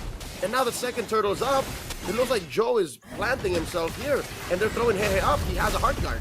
Yeah, this is going to be a big win for 3v. LG's tracks are going to get stopped, but it looks like nothing's stopping them right now. The Netherrealm already committed as well. The Tempest of Blades, who goes down. Too tanky, too heavy. It's the front line of LG as a double kill for the Angela caps off an attempt to take that turtle with 3v going back. Another major objective going over to Legion. Joe calling the shots, barreling forward, now 700, 800 up from Lucky. And I think the fact that the map still belongs to Legion is what's going to cost 3v Esports the map and the game. If the map is against you, it's very difficult for a Ling to move around. It's very difficult for Shasa Cutie to actually get stacks. on the Thunderbelt. It's also going to be very difficult for Ragnar and Yuhu to get into good rotations to make that sustainability count. And now, just barely lucky, gets their orange. And as expected, with a lineup such as this, LG is now bullying into the jungle of 3v, and they're gonna be having to play from behind and force a comeback. Just the Berserker's Fury was just built just now by this Ling. Already 1,000 is the gold lead of Joe, while Daylight now has 2 core items on him. Saving Grace is, I guess the Bruno is relatively close. Close is the best you can have for 3v Esports, and they're sending 3 dudes to protect this Bruno, and all that Meow needs to do is just hold it. AOG coming in, no one home.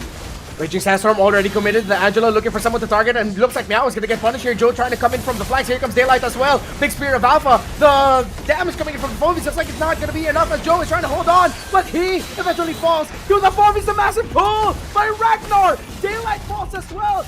Gasa looking cutie all over LG right now as Meow will try to sail away. Timor-Leste is fighting back against the Titans of Vietnam Legion. 2 free kills for the Timorese underdogs. LG may have bitten off more than they could chew. They rotated out of formation. And I think the Hearthguard went into the wrong target. And say what you will about Joe being far ahead, but not against 2. Not against the cutie Shasa. Oh my goodness, the damage onto Meow. This sudden power spike by 3v. Their micro decision, and they're really doing it through macro, man. How they're handling the map, how they're forcing LG to respond to certain things, but then it looks like they're ready for it. As this turtle is now in the hands of 3v. Is LG gonna heavily contest this? That's the shuffle, that's the dance. Joe keeping it in range, down to a third of its health, down to a half.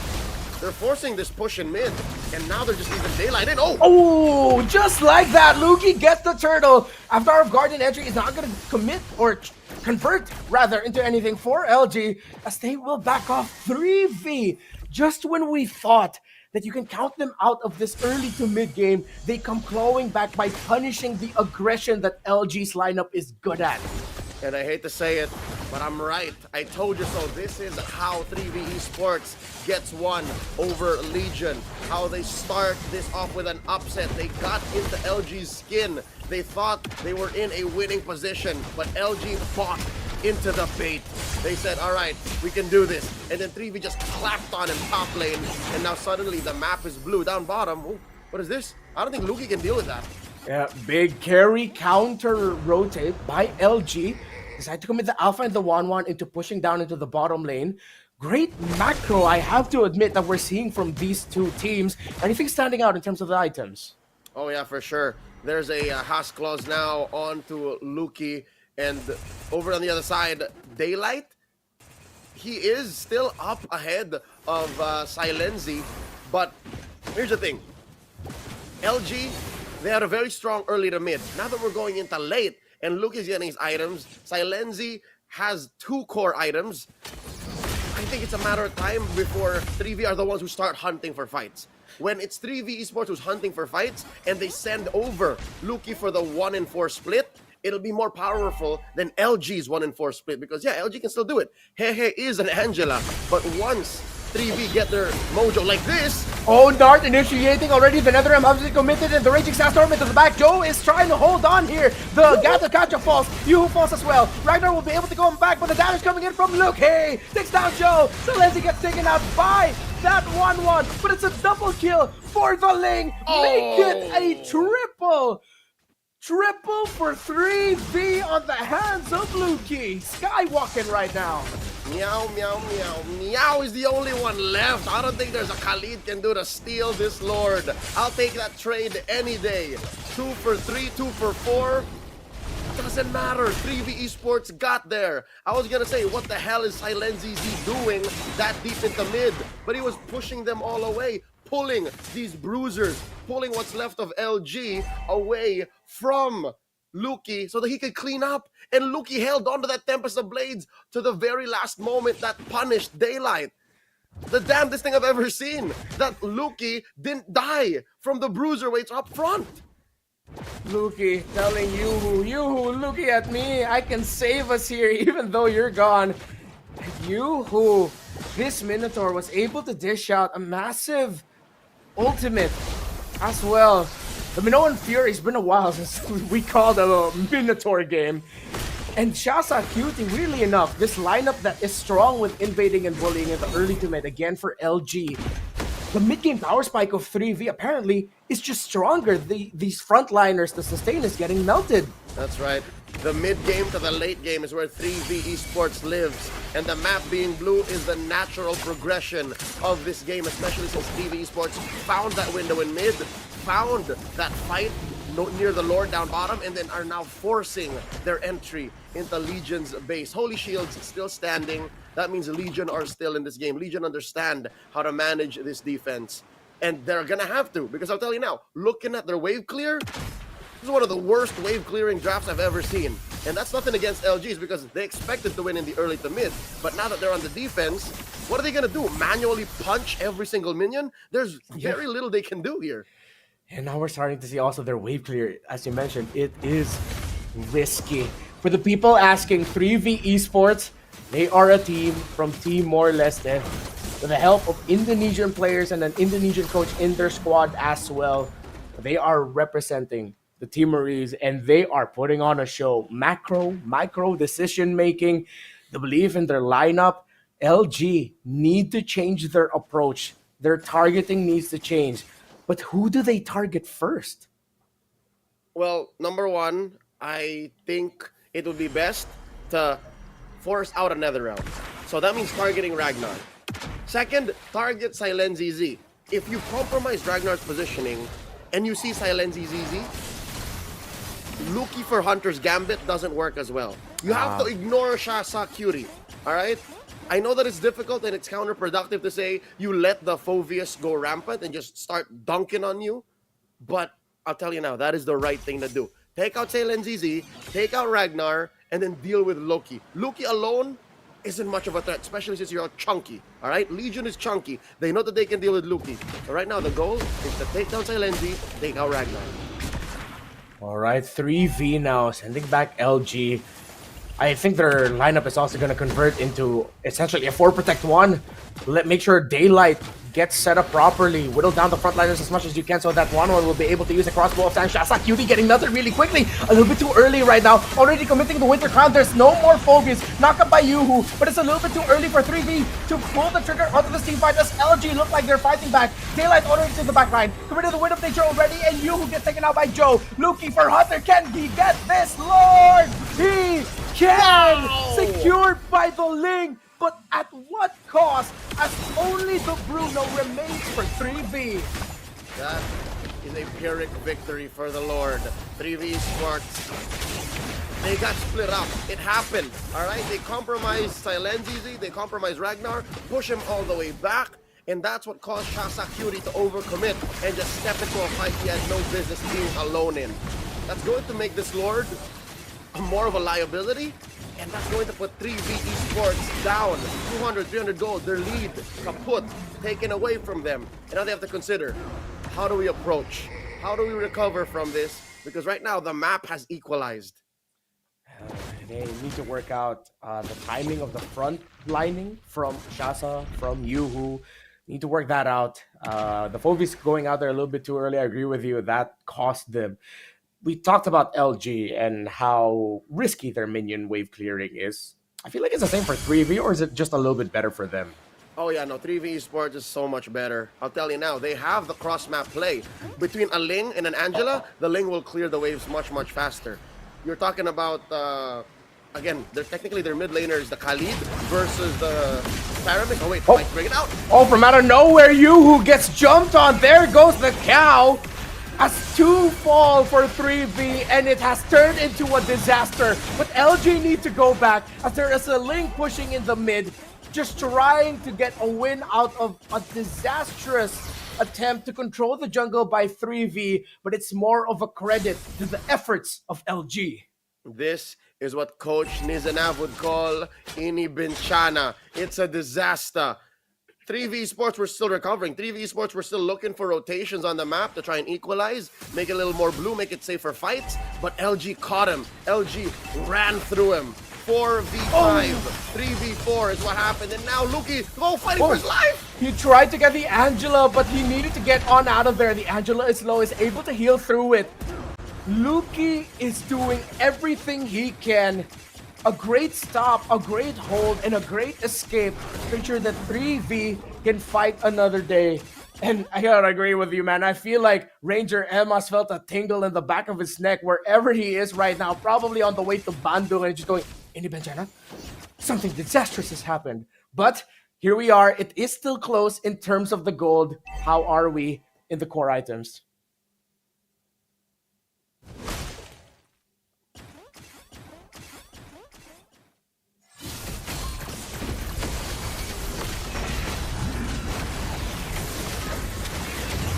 Now, big fight breaking out here in the middle. That is going to be the Phobius falling. And Luki falls down as well. Knockups all around. Not looking great right now for LG. Great play by Joe. And here comes LG flexing on 3V, doing everything they can. But Selenzi cannot, as Legion from out of nowhere turn the game around and stampede on 3V. All it took was one moment, catching Shasakuri from the back, punishing that auto formation engagement, and then the rest just followed. I think this is where you can never count out Legion, even if you see that they are a little more confident, a little bit more experimental in their drafts and their gameplay. They know when to strike, they know when it's punishable, they know when they can win. Yeah. You gotta admit also that Timor-Leste, they gave Legion Esports a darn good fight. It looked like at one point they were controlling and already pressuring onto Legion Esports, but I think similar to the matches we saw yesterday, especially with Niightmare versus Vampire, Husky put it best. It looks like experience really came in here and became a big factor. The sudden shift of, okay, what play are we going to do and where are we going to tackle to suddenly turn things around? That is something only experience can teach. Rennie, that was just earlier today, and I understand, I get it, how these events and these happenings, these drafts, these strategies are just changing our understanding and perspective in time and space. But I think that's the one thing that LG used to their advantage. Space. They understood that even if 3V Esports are in our vicinity, in our jungle, on our side of the map, there's still space to work out. And even if, they have this beautiful plays like this, even if they're able to bully LG out of winning rotations like this, LG understood it's not over till it's over. We can clap back. Yeah, this was the turnaround fight here, if I'm not mistaken. Oh no, this was still a win for 3V eventually that they would win it. And it's when LG started to feel that, oh guys, we're lacking damage right now. So they readjusted and accepted the fact that it really is going to fall into the hands of the 1-1 and Angela combo. It's this one. And it's this one. Leo, break it down for us. All right, so you see here how into the back line, Nart and Meow are actually forcing Ragnar and Silenzi Z to not come in and save Shasakuri. And Shasakuri was holding his ground like 4 or 5 seconds against 2 members of LG. And that's what led to their eventual spiral, right? The downward spiral of this formation, the pickoff, the eventual push forward, the trampling through of Legion. And then what followed was an almost impossible feat.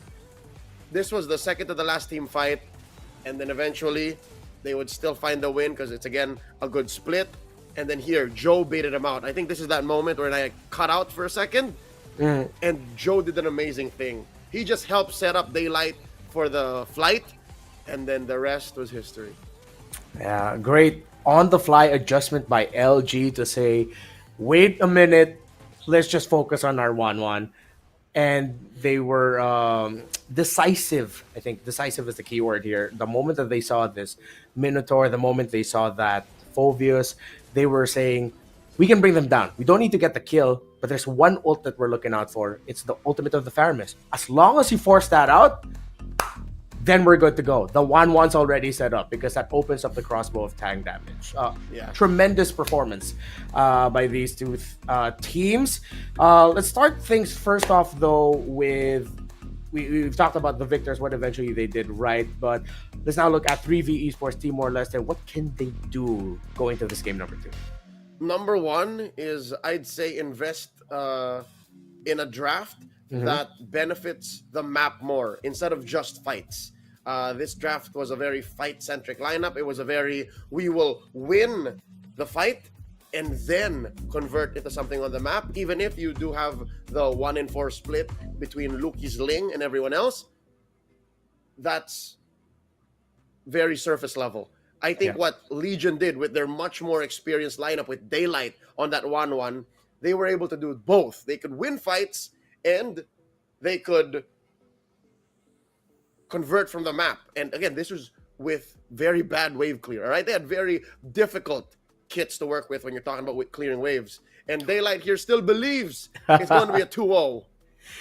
The prediction from Daylight, confident as ever. And yeah, well-deserved MVP performance from him again with this 1-1. Eventually, you saw the adjustment happen in real time. Like the acknowledgement from LG, how they started to position, the areas that they were getting into, who was fronting, what abilities they were forcing out to make sure that Daylight set up. It's, again, this feels like this game number 1 alone feels like a sudden massive shift from everything that we've seen so far. Not to knock what we've seen before, but this feels like something a little bit more familiar with in terms of the global space. I'll agree. Given how even 3v Esports, a relatively newer team, at least when you're talking about the grander scale of MLBB Esports across the world, showed us something that makes sense on a fundamental level with a twist. Again, they're bringing back older concepts in the Minotaur Faramis, and then they're bringing back newer flavors like the Ling and the Phoveus Priority. Shasakuri did his darndest, all right? Shasakuri was working hard to also threaten Legion and their team fighting comp because of a Phoveus. Like, if that 5v5 in the bottom for that second to the last Lord went any other way, if maybe Shasa lasted maybe 3 more seconds, that would have been disastrous. Because again, that means everyone else would have been able to follow through. Ragnar would have been able to save him, and maybe Luki could have killed a couple of cores. That's how important that Phoveus was. So I'm going to say it now. Nizanav is a very sound drafter. I don't think there's anything fundamentally wrong with what Nizanav did in game 1. So I'll just suggest, give it a little twist, make them play more of the map, and then they can win the late game. So here we are now in the draft. Great suggestions there for 3v to make those adjustments, to play a little bit more on the map.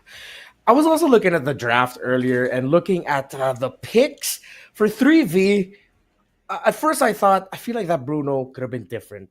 But then looking at it, I realized it's like, maybe they were sort of brought into a corner. I'm trying to remember the ordering of the draft. If the Bruno came before or after the 1-1. Bruno came in last. Yeah, but it came right after the 1-1 pick. It did. So not only I feel like it was like okay, let's pick up the Bruno so we have something that makes the 1-1 have a difficult time in lane somewhat.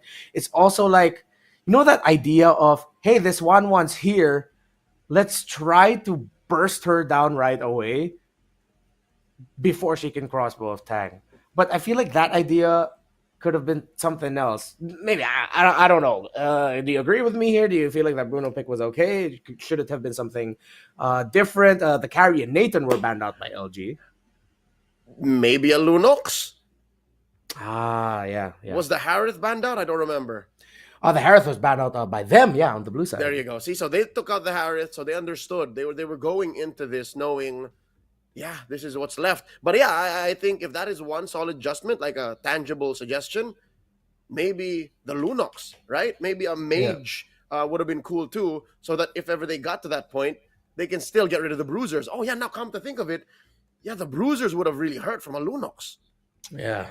So let's see if that's going to be in the pool for 3v as we do get a side switch. Now, again, very different meta. Chip. Don't tell me for the first time in the... Nope. Oh, come There on. it is. I was already Not gonna excited to cast a chip game, man. We do miss it. That took away all the spirit I have to do anything anymore. No, but okay, no. In all seriousness, I think Assassins are a worthy rush here for LG. Yep, Ling's open. Alpha's open. Again, that Alpha came in clutch, but they're taking away Shasa's Phoveus. All right, respect. So with the Phoveus there, now you're really gonna have to put importance into the marksman pick that I really feel like should come in the third now if it's possible. Ling gets picked up by 3v, still taking away it from Joe, and I gotta admit, man, Luki is a damn good Ling. Luki knows what he's doing. Luki is a consummate professional. There's a reason why he's flown out to Vietnam to try and represent Timor-Leste and his squad, 3v Esports. But as good as he is on the Ling, right?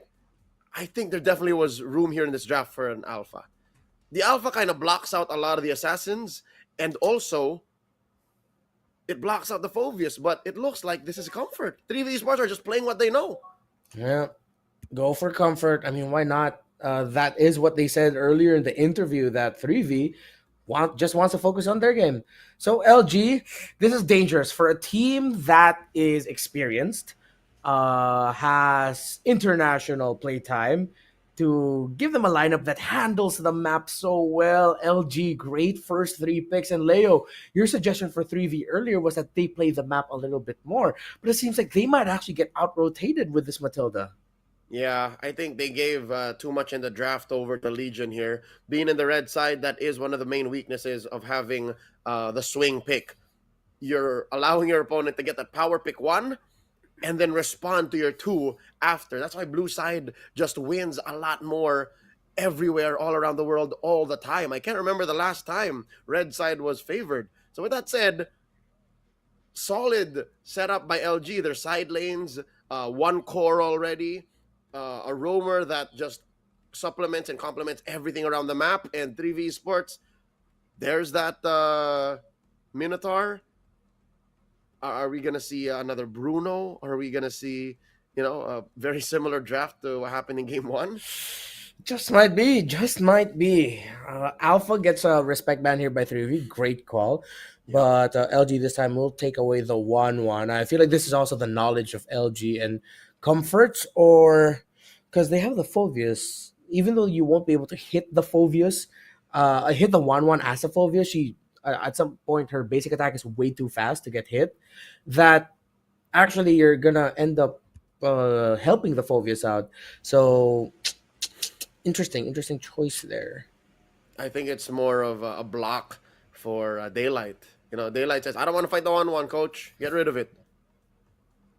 Okay, all right. So the Harith will be open for 3v, but that falls too much into the team fighting territory. I agree with you. They gotta have something to play the map more, and it can't just be the Ling. Do they have the room for the Claude? I hope Silenzi has a Claude. Would definitely help. Again, you are going to be playing the map with the double laning early on, so early, mid to late, great scaling. They ban out the Bruno, so they're definitely forcing something new from Silenzi. Claude, if it's not that, they might fall into the carry, but that makes them ultra team fighting comp already. And if they're ever going to go for a 4-1 split, it's a week 4. So they don't show their gold yet. They go Khalid. Oh, could there be a surprise from 3v at the last pick? It's their turn to play the bruisers. It's their turn to play all the chunky, stout heroes in MLBB. What's missing from LG? A jungler and a mage. Yeah. Valentina? Oh, I love the Valentina pickup here. It would be so good right now for LG. Let's go, Hair. Does he get his Valen or will he go burst? Oh, great call, Valen. It's the roam. It's already the Matilda. It's the jungle. Yeah, you're right. Nolan. Okay. Well drafted lineup to counter a lineup that has a Faramis. Last pick here for 3v. I feel like they can take their time.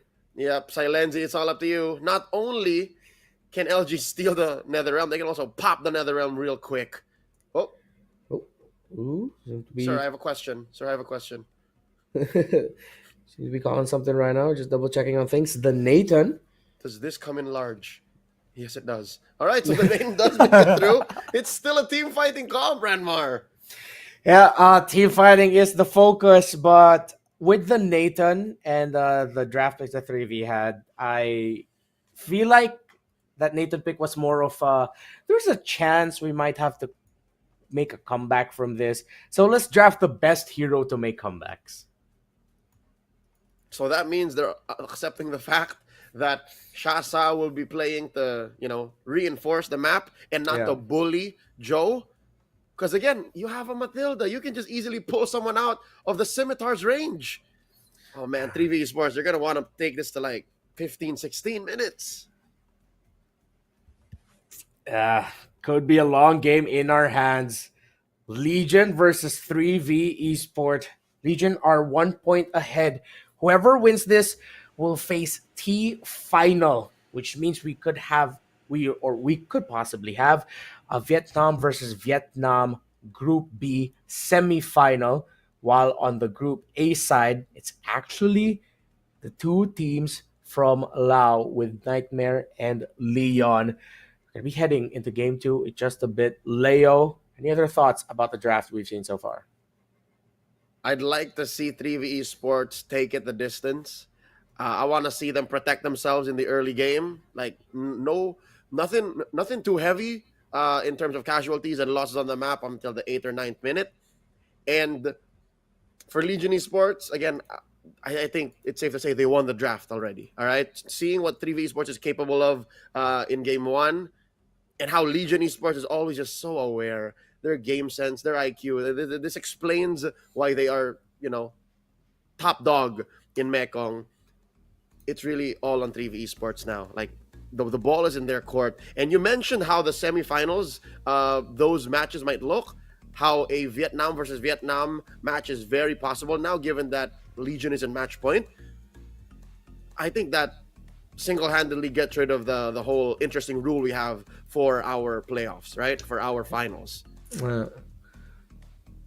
It's confirmed that we're having two countries go up to represent Mekong in the wild card. If that is the case. If that is the case, we'll confirm that even more as the day goes on. Again, by the end of this day, we're going to be seeing the two teams that will go on over to the grand finals tomorrow.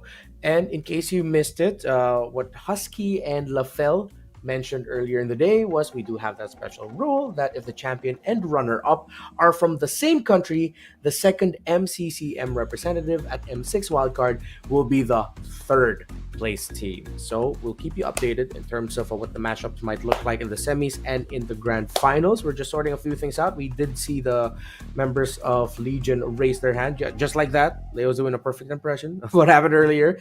So we're gonna head into the game once it's ready for all of us. But if you're coming back, Legion Esports are packing a lineup that has a Phobius, a Nolan, Valentina, Moskov, and Matilda. It's a lineup that doesn't have a, dare I say, traditional hard front other than the Phobius somewhere. Yeah. But actually, no, he's not even traditional. He's a unique frontliner pick. With the Khalid and the Minotaur, is there actually a chance that 3V might make LG suffer for picking a lineup that doesn't have a traditional front? Not really. I think the worst case scenario for Legion Esports here is they run out of gas and then they just end up retreating. Like, that's the worst case scenario. Like, as long as you have a Matilda, dying is almost as difficult as it is to kill a Faramis-led team. Because you have wings by wings. As long as Nart can shot call and communicate, all right, let's fly out, we're not fighting, then they can live. You know this. We played a Matilda game the other day. As long as you're in range and you can say, let's not fight, we're not taking this. 3V Esports have to overcommit, have to force Nart to call a shot from out of nowhere that his team isn't ready for. So as long as Nart stays on top of things, they can always just re-engage. Yeah, I agree with you there. And looking at the jungler matchup, Nolan versus Ling, we're going to be seeing some very interesting interactions. But there's a chance that they might not actually be able to see each other that often because I feel like they have two clear jobs. For the Ling, get the Moskov. For the Nolan, it's get that Faramis out, ult out more so than the Nathan. Or am I going crazy here? If you're the Nolan, who would you rather go for, the Faramis or the Nathan? I think if you want to serve the greater good, you deal with the Faramis. Like you force out an early Netherrealm, or when the Netherrealm pops, you come in at the right time, stun everyone, and then let Daylight take care of business. Because again, that's also possible, right? When the HP bars go, you're just... Yeah. And then Daylight goes... Yeah. That's the perfect impression of what happens once the Netherrealm is gone from you early. Not to mention Hehe, right? Hehe can also just be easily a threat. We're forgetting they drafted the Valentina. She has solid damage. Yeah, and I think that's where the kicker lies in the draft for game number 2, wherein, again, it's Phoveus Nolan, Valentina Moskov, and the Matilda, wherein the Valentina is going up against a lineup that has a Khalid, Raging Sandstorm, okay, Netherrealm, Faramis, the Minoan Fury, the Minotaur. I wouldn't even be surprised if Hehe just wants to go ahead and pick up the Tempest of Blade so he can also access the back line. We've seen that before. Although most of the time it should be the Faramis that should go through, the Faramis ult going into the Valentina. So it seems like the more we break down this draft, LG from every position should give 3V a lot of difficulty. But after what I saw in game number 1, I feel like 3V can pull off some macro moves that might actually make it a little bit harder for LG to continue fighting if their long lane isn't taken care of. Yeah, that's the one thing that I think a Matilda lineup can't take care of. Or once that, how do I say, get out of jail free button, the guiding wind, yeah. The guiding wind is already expended. You have to rely on your macro. So I think, luckily, they also have that in their back pocket. They are some of the most macro-wise players in Mekong region. This is Legion we're talking about. This is the former Xeno Zenith we're talking about. They've sent out teams for every major international championship for MLBB from Mekong for the past 2 or 3 years. So they know when to get out. They know when a fight is not worth fighting. But that's the thing. What if hubris gets the best of them? What if they ego check into certain fights, which we've seen them done once or twice in game 1 alone? So maybe there's a chance. Yeah, I agree with you. And the lineup of 3V is great at punishing. That's one thing that they can that they have going for themselves. Again, welcome to the M Challenge Cup Mekong Season 4. If you're just joining us, we are in the middle of the matchup between Legion Esports of Vietnam and 3V Esports of Timor-Leste. We are about to head into game number 2. However, we are just sorting some things out from the players' ends. The last thing we saw was the members of Legion Esports. Looks like they had a little issue just to troubleshoot. So thank you for being patient. If you've been with us all throughout, if you're just coming in, no, we're not just like blabbering all over. We are waiting and excited, just like you, to see the potential end of this matchup, or maybe a force into a game 3. We're actually talking about the draft. So for everyone wondering in chat, we see we're talking about how these two teams might interact and how Legion can get punished. I think that's the best way we can look at this. The only way Legion can lose is if they get punished, because they have all the tools. And we know what they're capable of, especially from game 1. So 3V Esports, it's all on them. Thank you so much. If you have been joining us this whole time, and if you just got here, welcome to game number 2. Legion Esports versus 3V Esports. See the Nolan and the Ling highlighted here. Joe and Luki with a tremendous performance in game number 1. And they're these two heroes are going to be important in terms of getting the key targets. What will be the rotational decisions for 3V and their Khalid, and LG and their Matilda? As mentioned earlier, I think 3V have to go for defensive rotations. There you go. They're putting up a wall between Shasa, Cutie, and that Little Wanderer, Meow, tried to check in. So expect that 3V Esports won't be crossing the river too much. not too aggressively. And you know what, Repar? I hate sometimes when I'm right. Look, it's Joe who's taking that small camp, and the mid trio just actually checking in. All right, can we afford to do this? Yeah. And you see, look, aggressive rotations, or defensive rotations. What 3v did just now with the Minotaur and Faramis being sent past the river, it's actually in the big picture them defending Luki. They're scouting out for Luki. Hey, we might be able to get resources here. No, you're safe. You can continue to farm up there. So you're right. A little bit more defensive minded is 3v, but I think we're heading to the portion where there's level 3s, level 4s coming around. I'm waiting for the first big play, but it looks like it's not gonna happen. No team is gonna show it. Look at 3v just parking on their side of the river. Yep. This is the best that they could do, is just play footsies. Even Yuhu, right? Even Yuhu against the Matilda, he just has to say, no, please, we want to get these resources for the long haul. Meow, not even level 4 just yet, so I think 3v, we're gonna try to get this major objective right now. How about Joe is here. LG versus 3v for turtle number 1. Shasa already committing the first kill. A pull from Ragnar. He's not going to get punished there. Knocked back onto Shasa. Holding on. Already committing the jump. The front pursuit. And Luki again wins a retribution battle. But Meow is the problem. The Fulvis is the problem. And Joe has a problem. He needs to get away. But this Fulvis is jumping on the members of 3v. Shasa trying to run. But he gets poked out by the Matilda. Ragnar trying to run as well. But the circling eagle comes in. And the kill is capped by the Valentina. Big Joe coming in down to a fourth of his health, baiting the plays. I think that's one major thing that LG did to be able to get the 3-0 for the turtle. I'll tell you now, that turtle wasn't worth it. 3 deaths for 1 turtle, not worth it. And what Joe did was amazing. He put himself down very low, forced everyone else from 3v to chase him. Like, oh, we can kill the core. We can kill Joe. And then that split him up. That split him up to the point where, again, Hehe can punish. And this is what we were talking about earlier. Hehe has solid damage. Hehe is a Valentina from early to mid. I don't think there's much Ragnar can do besides Netherrealm to threaten Hehe here. And now Meow, after suffering a little bit of a poke bullying in the top lane from, I believe it was Shasa and Yuhu giving him problems. Now it's him showing to Shasa and Luki that you guys are starting. Oh, gets pinned down! Yuhu gets pinned down, but he gets away. Forced to use the flicker, the motivation roar, but that was too darn close for the Minotaur. That's what we call in the business a TKO.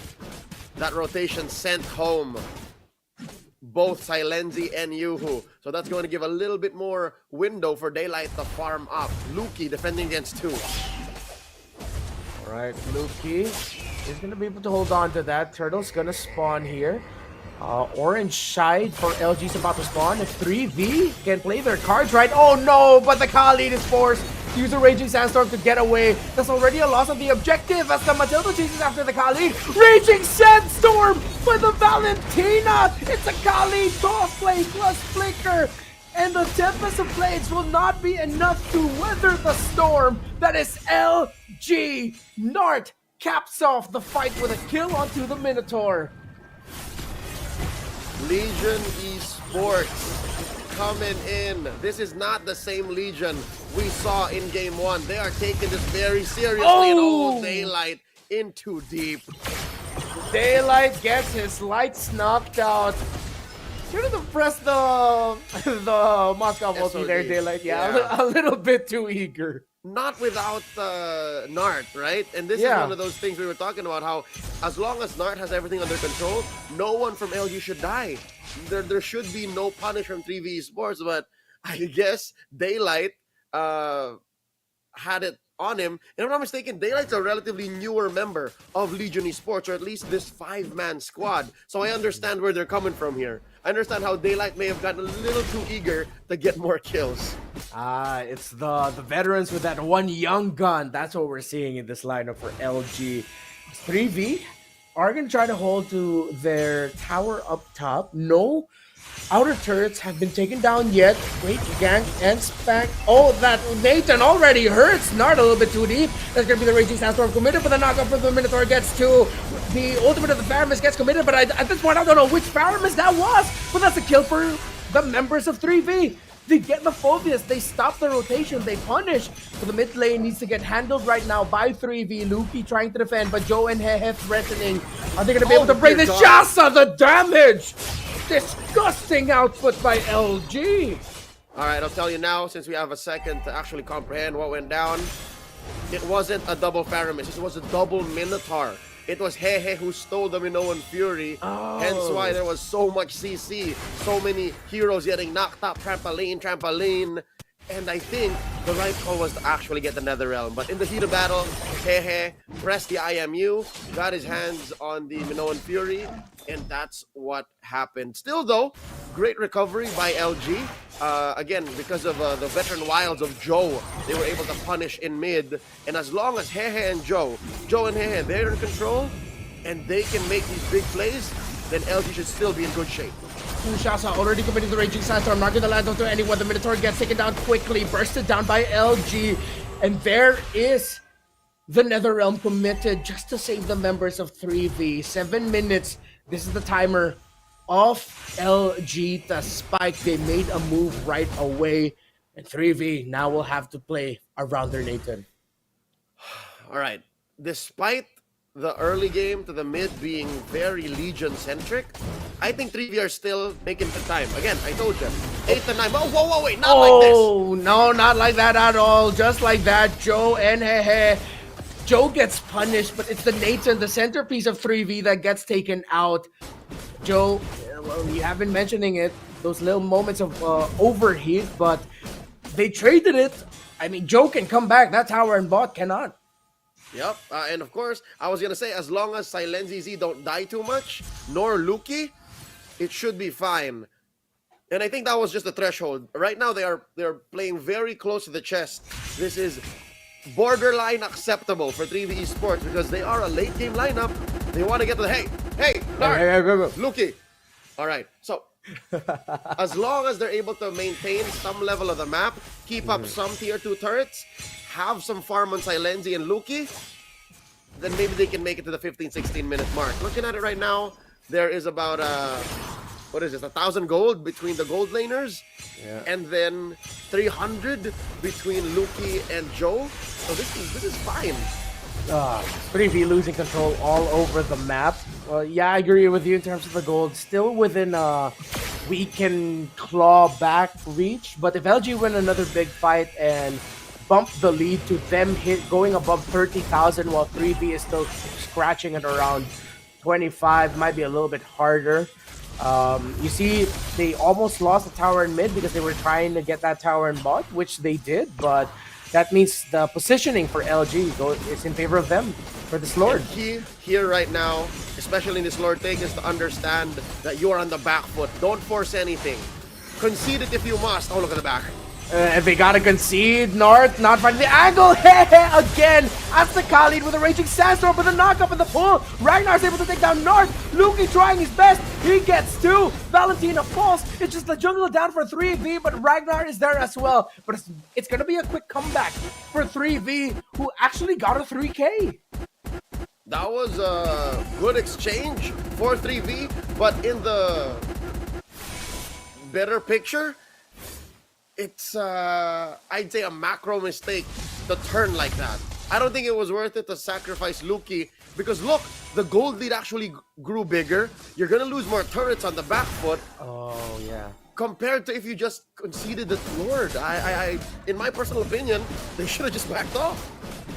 Yeah, we see it now with this. Even though it is the first Lord, again, we have been told in the past that teams are willing to give up the first Lord because it's just the first Lord. However, you just have to make sure that you are going to be able to get a few stops on it or just trade it out eventually. Oh, marks already from the Valentina. Daylight already has a winner nature. You see the Link cutting that lane in mid, trying to delay the push.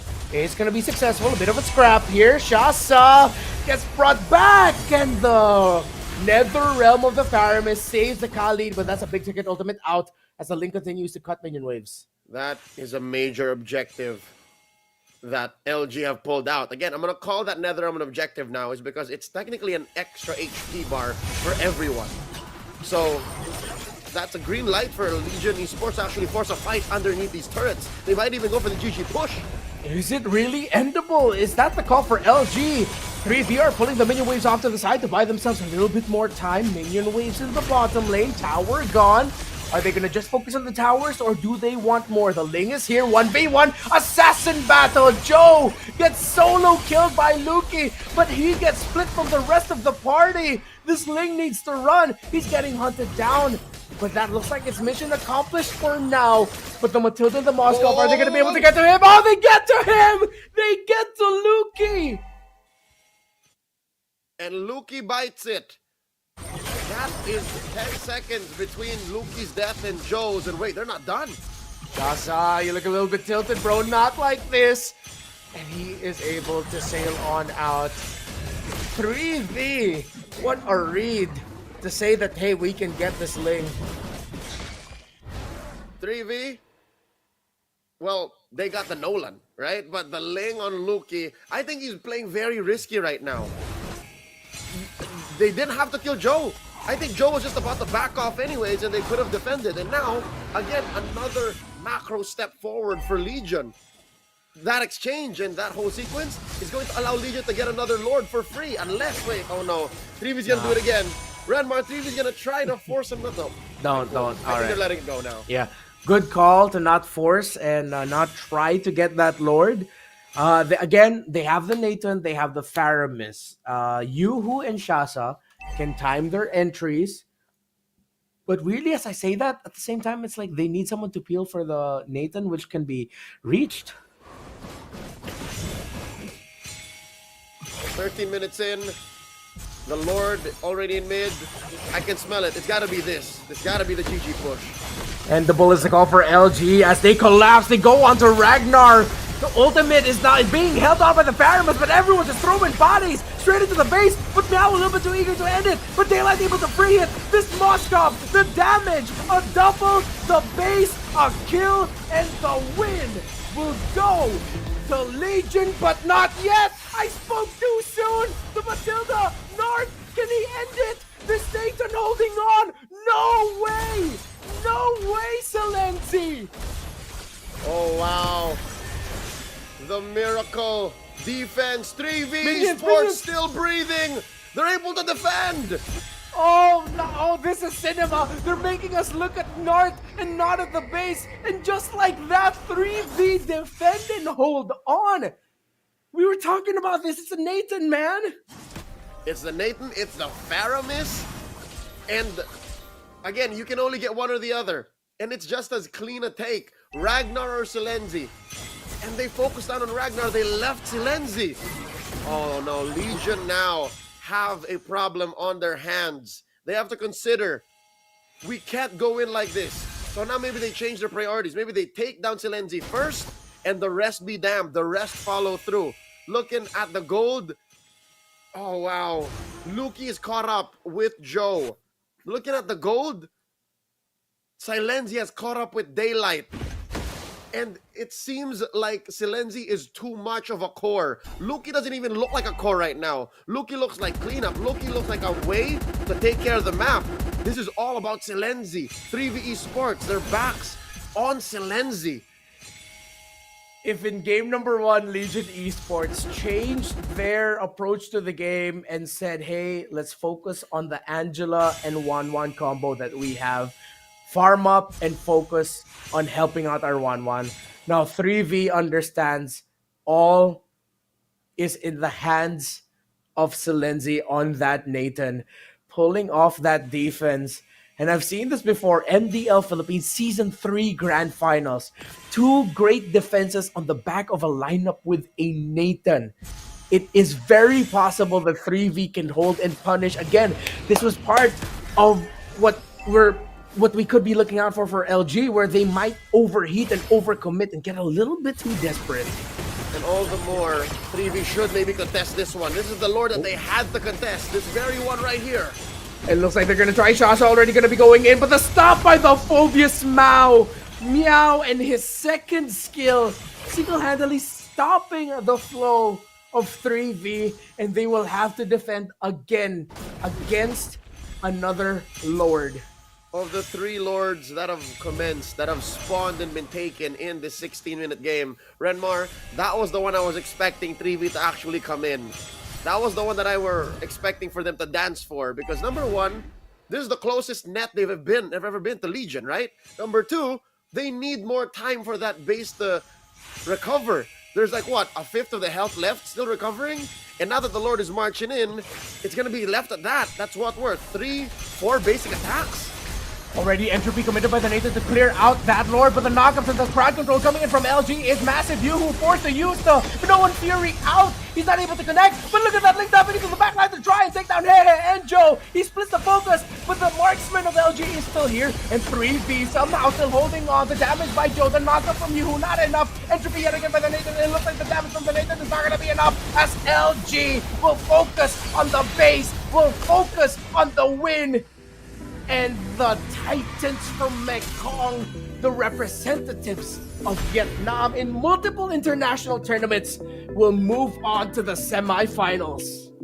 The Vietnamese have Veni Vidi 3v Esports, conquering them in a sweep. You know what? Daylight is from the future. Daylight saw this coming. He said 2-0, we got 2-0. He called it, they got it. Congratulations to Legion Esports.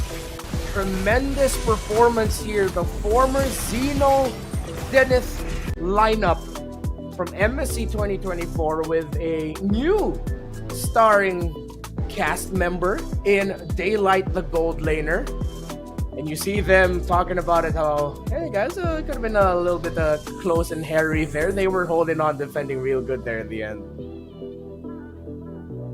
I'm expecting 3v Esports to actually do better from here on. I think there's a future for this team, and especially with their imports and their talents from Indonesia.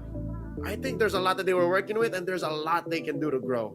Yeah, great showcase of sportsmanship between these two. And yeah, I gotta say, the Timor-Leste team, 3v Esports, they gotta be proud of what they showed here.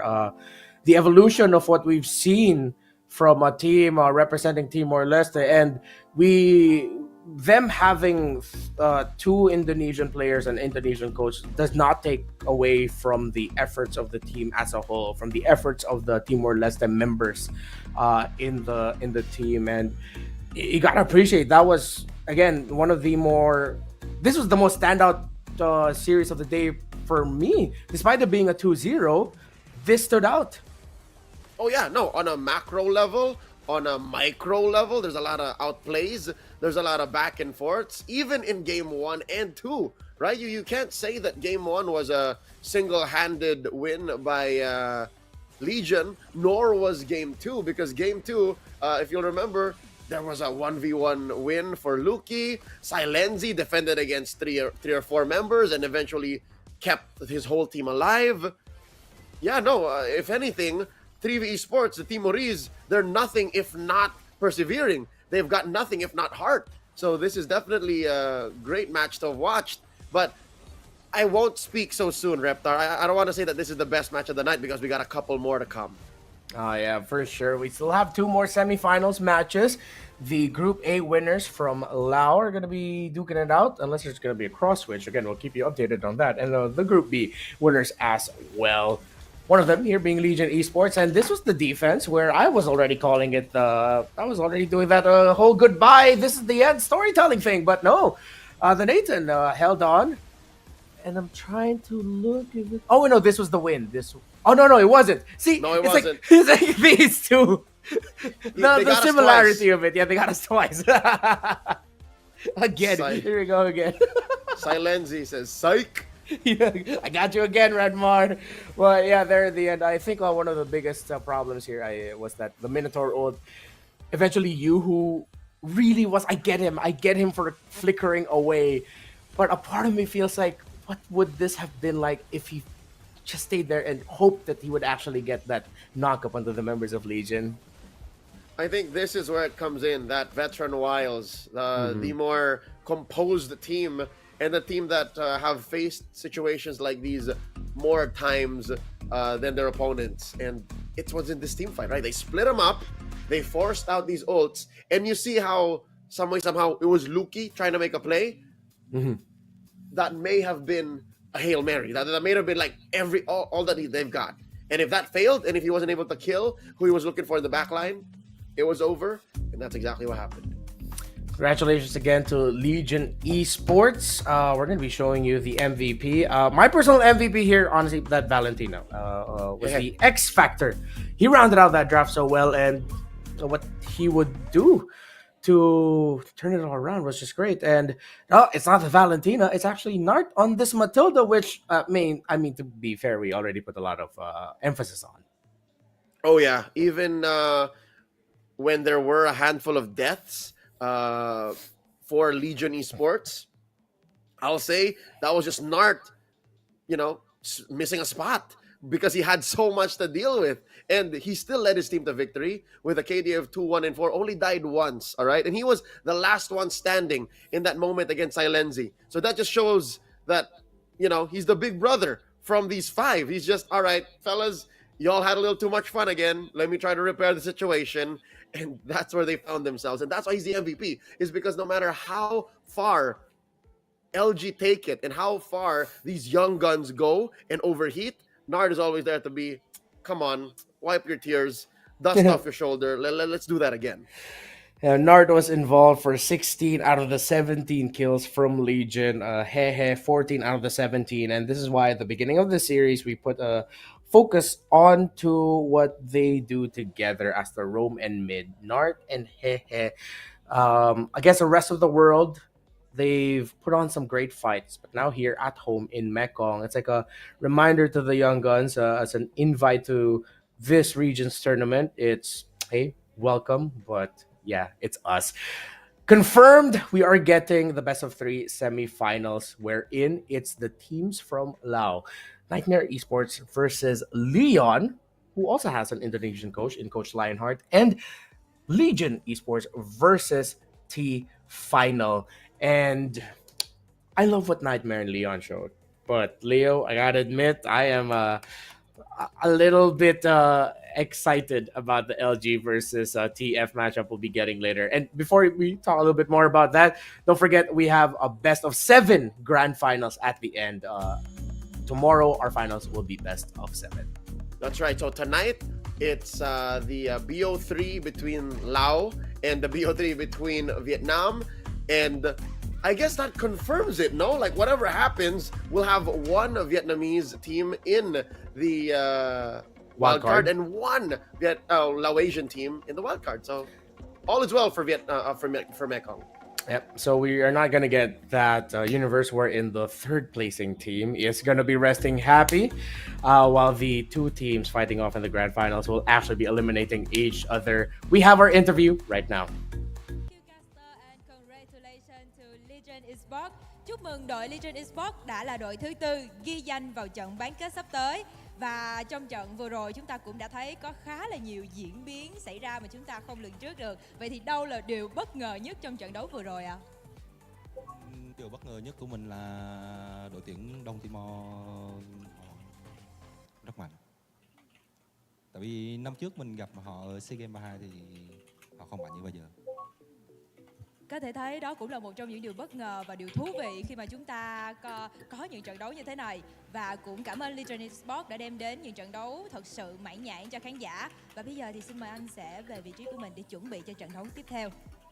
Quý vị và các bạn thân mến, chúng tôi vẫn còn trận chung kết bảng A và chung kết bảng B để có thể tìm ra được 2 đội tiến vào vòng chung kết vào ngày mai. Và bây giờ chúng tôi sẽ xin được ít phút giải lao và quay lại ngay thôi. Xin được cảm ơn.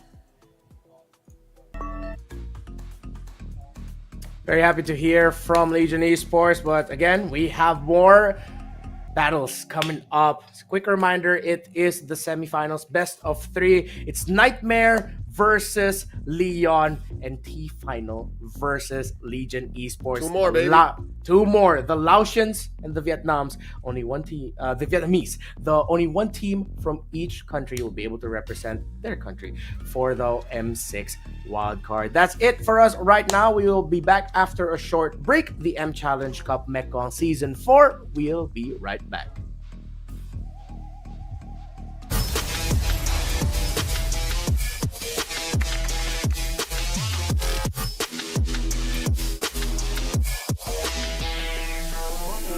Với công nghệ Wi-Fi 6 tối tân, gói cước Lux của FPT Telecom giúp gia tăng tốc độ vượt trội, mở rộng vùng phủ sóng thêm 50%, mang đến những trải nghiệm trực tuyến hoàn hảo. Từ làm việc, học tập cho tới xem video 8K, livestream, chơi game và hơn thế nữa, tận hưởng cuộc sống đẳng cấp với những giá trị xứng tầm từ Lux. Đăng ký tại shop.fpt.vn hoặc các văn phòng giao dịch trên toàn quốc. Hotline 1900 6600.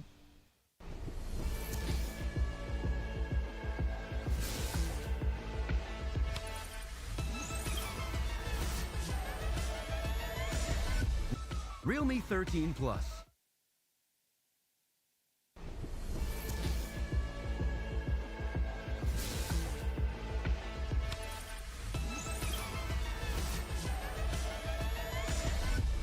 Realme 13 Plus.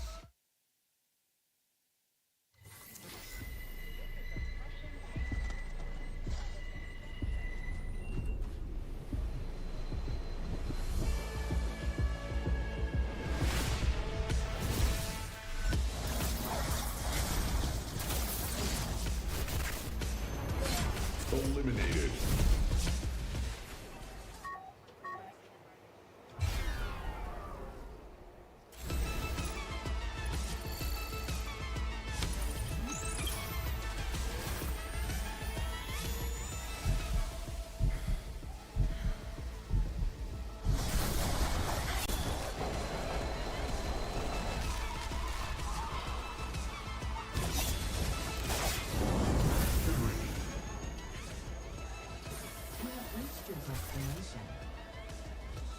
Realme 13 Plus.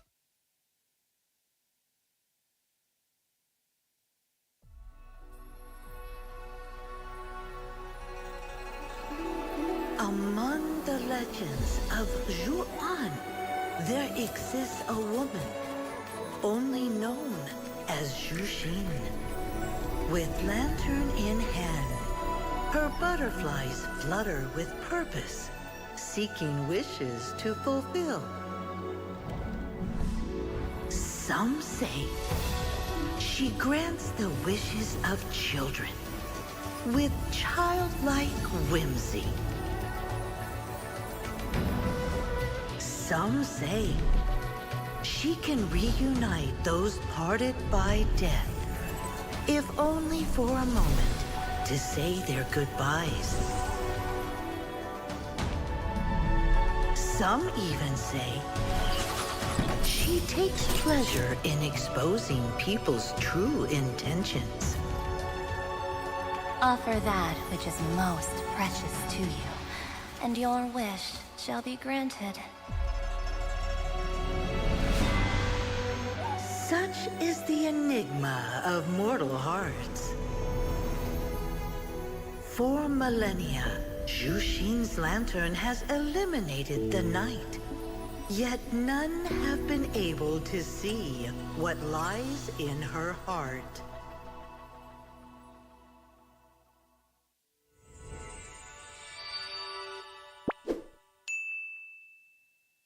Nước cốt gà Friends giúp giảm mệt mỏi. Nghĩ thôi, làm việc cả ngày rồi. Mệt mỏi nhưng phải tiếp tục làm việc. Uống nước cốt gà Friends. Tiếp tục thôi, nước cốt gà Friends giúp giảm mệt mỏi. Thử ngay.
My butterflies are so gentle.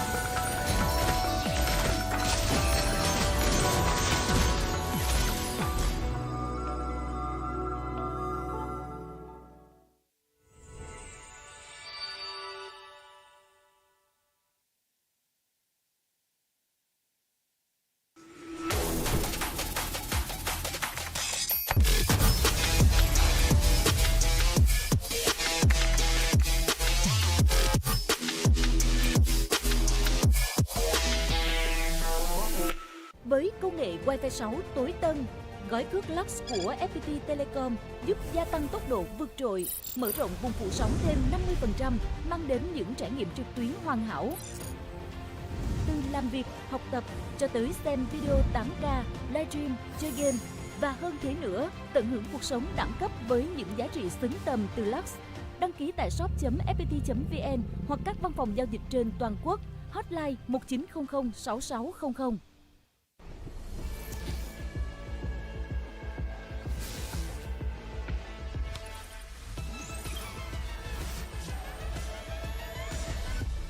Realme 13 Plus.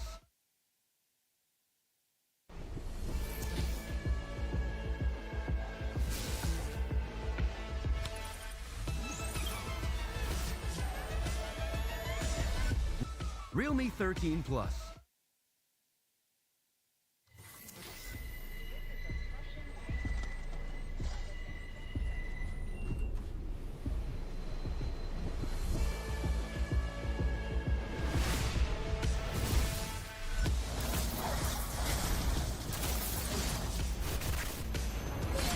Eliminated.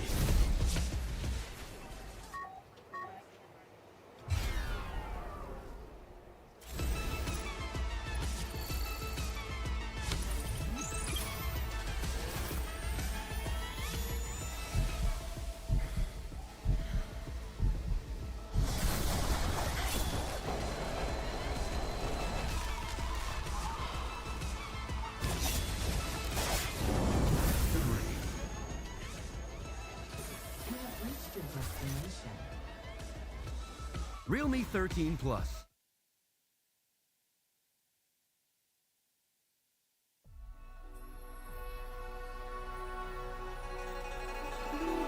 Among the legends of Zhuan, there exists a woman only known as Zhuxin.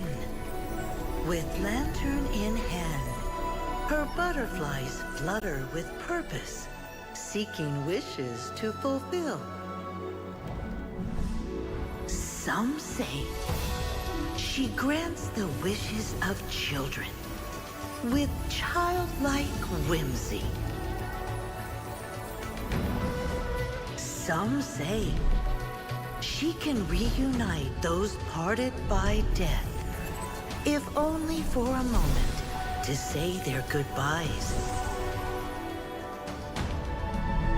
Some even say she takes pleasure in exposing people's true intentions. Offer that which is most precious to you, and your wish shall be granted. Such is the enigma of mortal hearts. For millennia, Zhuxin's lantern has eliminated the night. Yet none have been able to see what lies in her heart.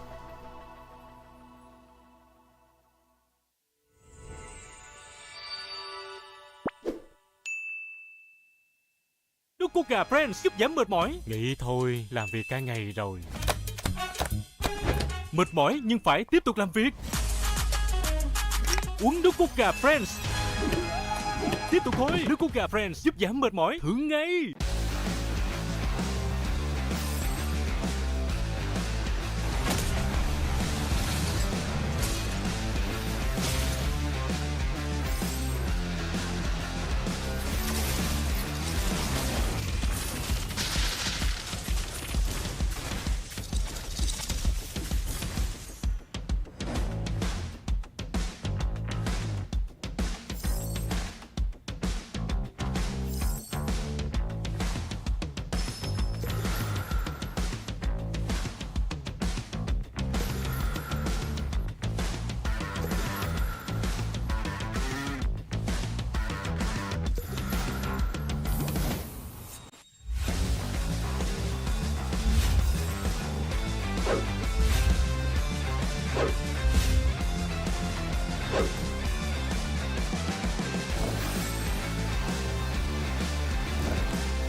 butterflies are so gentle.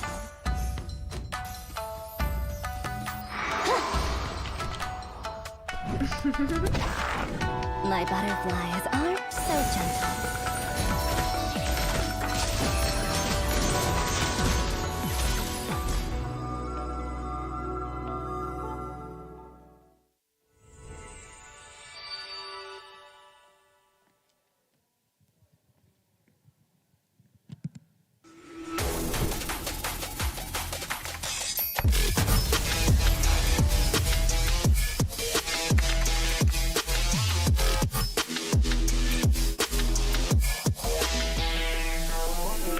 Với công nghệ Wi-Fi 6 tối tân, gói cước Lux của FPT Telecom giúp gia tăng tốc độ vượt trội, mở rộng vùng phủ sóng thêm 50%, mang đến những trải nghiệm trực tuyến hoàn hảo.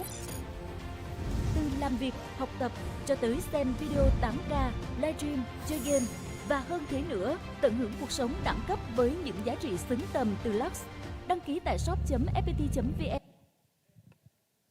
Chào mừng quý vị và các bạn đã đến với vòng bán kết của giải Mccm.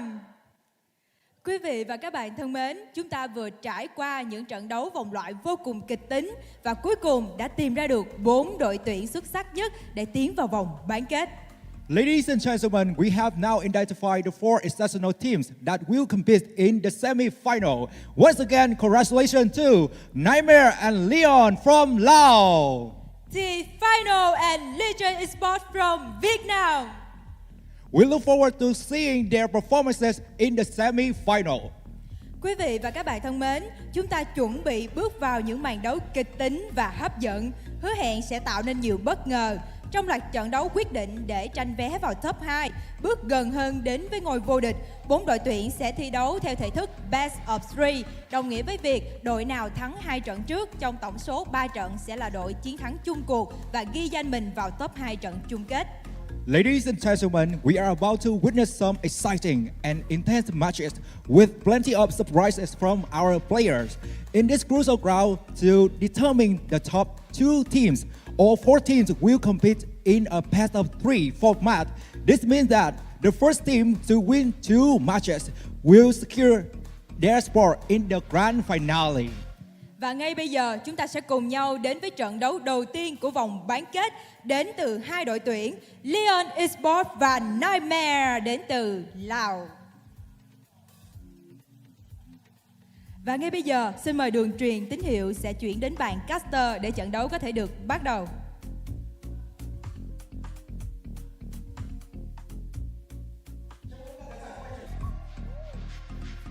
All right, here we are. It is going to be action-packed for our third, fourth. How many have we had? Fifth. It's our 5th series of the day. Our semi-final matchup between Niightmare and Leon. Redmar still here with Leo. We're going to be delivering you the action for our last 2 matches of the day, the semi-finals matches. And now, earlier we got to see Niightmare Esports, and they had a slightly harder road going here because they were taken to the limit against Vampire Esports, who they did admit is a team that they have faced multiple times. So maybe it came from that familiarity, and something happened to them. Niightmare felt the wrath of a Belleric pick, man. They felt the wrath of the Dryad. So I wonder, if you're Leon, are you gonna just call it straight down the middle, or are you gonna try to surprise Niightmare with some pocket picks? I'll tell you now, it might be too much to expect a sudden shift in your play style, right? Leon played a Sicilian earlier. They played a Grok Zask earlier with a amazing Benedetta that ended games quick. So if they want to play a 24-minute game like Vampire did to upset Niightmare, that might be counterproductive. I'll tell you now, the only 3-game series with a 25-minute game in the middle, that might not be to Leon's tempo. And for the final match of the day, we're going to be seeing Legion Esports versus T-Final. T-Final, so far, personally, I will admit this, my favorite team of the tournament because of the unique picks and strategies that they go for. They won with an EXP Freya, or was it a Jungle Freya? Yeah, EXP Freya, Jungle Benedetta, Gold Lane Mia, And let's see how far their unique strategies will take them up against the more experienced Legion Esports. That's for later. All right. Yeah, that's for now, later. I do think Leon have to stick to their guns, and boy, oh boy, do they have fast-firing guns. Again, a 12-minute game against JTGS, a 10-minute game to close off the series. I'm looking at what else they have in mid, because right now, at least from where we stand, the current meta game of MPL Philippines, the strongest region in the world. Yeah. We don't like Zask anymore. And Sicilian will pop up here and there, but it's still a acquired taste. So if Leon Esports can play to those strengths, if they can play to activate a fast game that scales their mid game just out of control, then definitely Juk is going to lead his team to shutting down Niightmare, because Niightmare is also a known element. Niightmare has represented Mekong and has represented Lao a couple of times in the past in major international events. So Leon here can definitely make a name for themselves. Yeah, definitely. And you mentioned the Zask pickup, the Sicilian. Those two heroes fall susceptible to lineups that can easily break formations. I think one thing they have to respect here definitely has to be the Matilda of Jasmine. As we look at the draft, Chip gets taken out here by Leon.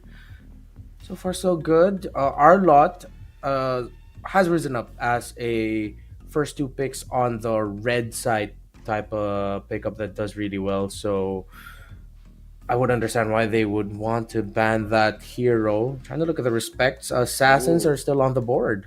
Wait. Something tells me they might actually be setting up for something, because Niightmare might also want to play. I don't know if they have it in them. They might want to play a low yi. Ooh. Because the R low actually kind of stops the low yi, right? Also, the R low can help put up a wall between the Sicilian, the Zask, against whoever might try to catch him. So I think Niightmare are just proactively banning that out. I getcha. Okay. Let's see. Let's wait out for that. And again, I feel like these two teams, considering that Leon is coached by Coach Lionheart, that they might look more into picks that do well in the macro, that do well with pressuring the rest of the map. I think that's also why Leon is respecting the chip. I mean, who wouldn't at this point? But something about it just tells me we're going to be seeing a lot of 4-1 splits or cross-map trades for towers. What do you think? I reckon Leon wants to make that decision early on. All right, they want to be able to play as quickly as they did against JTGS and say, all right, in the first half of the draft, if we know we're playing the map, we're going to play the map and we're going to end quick.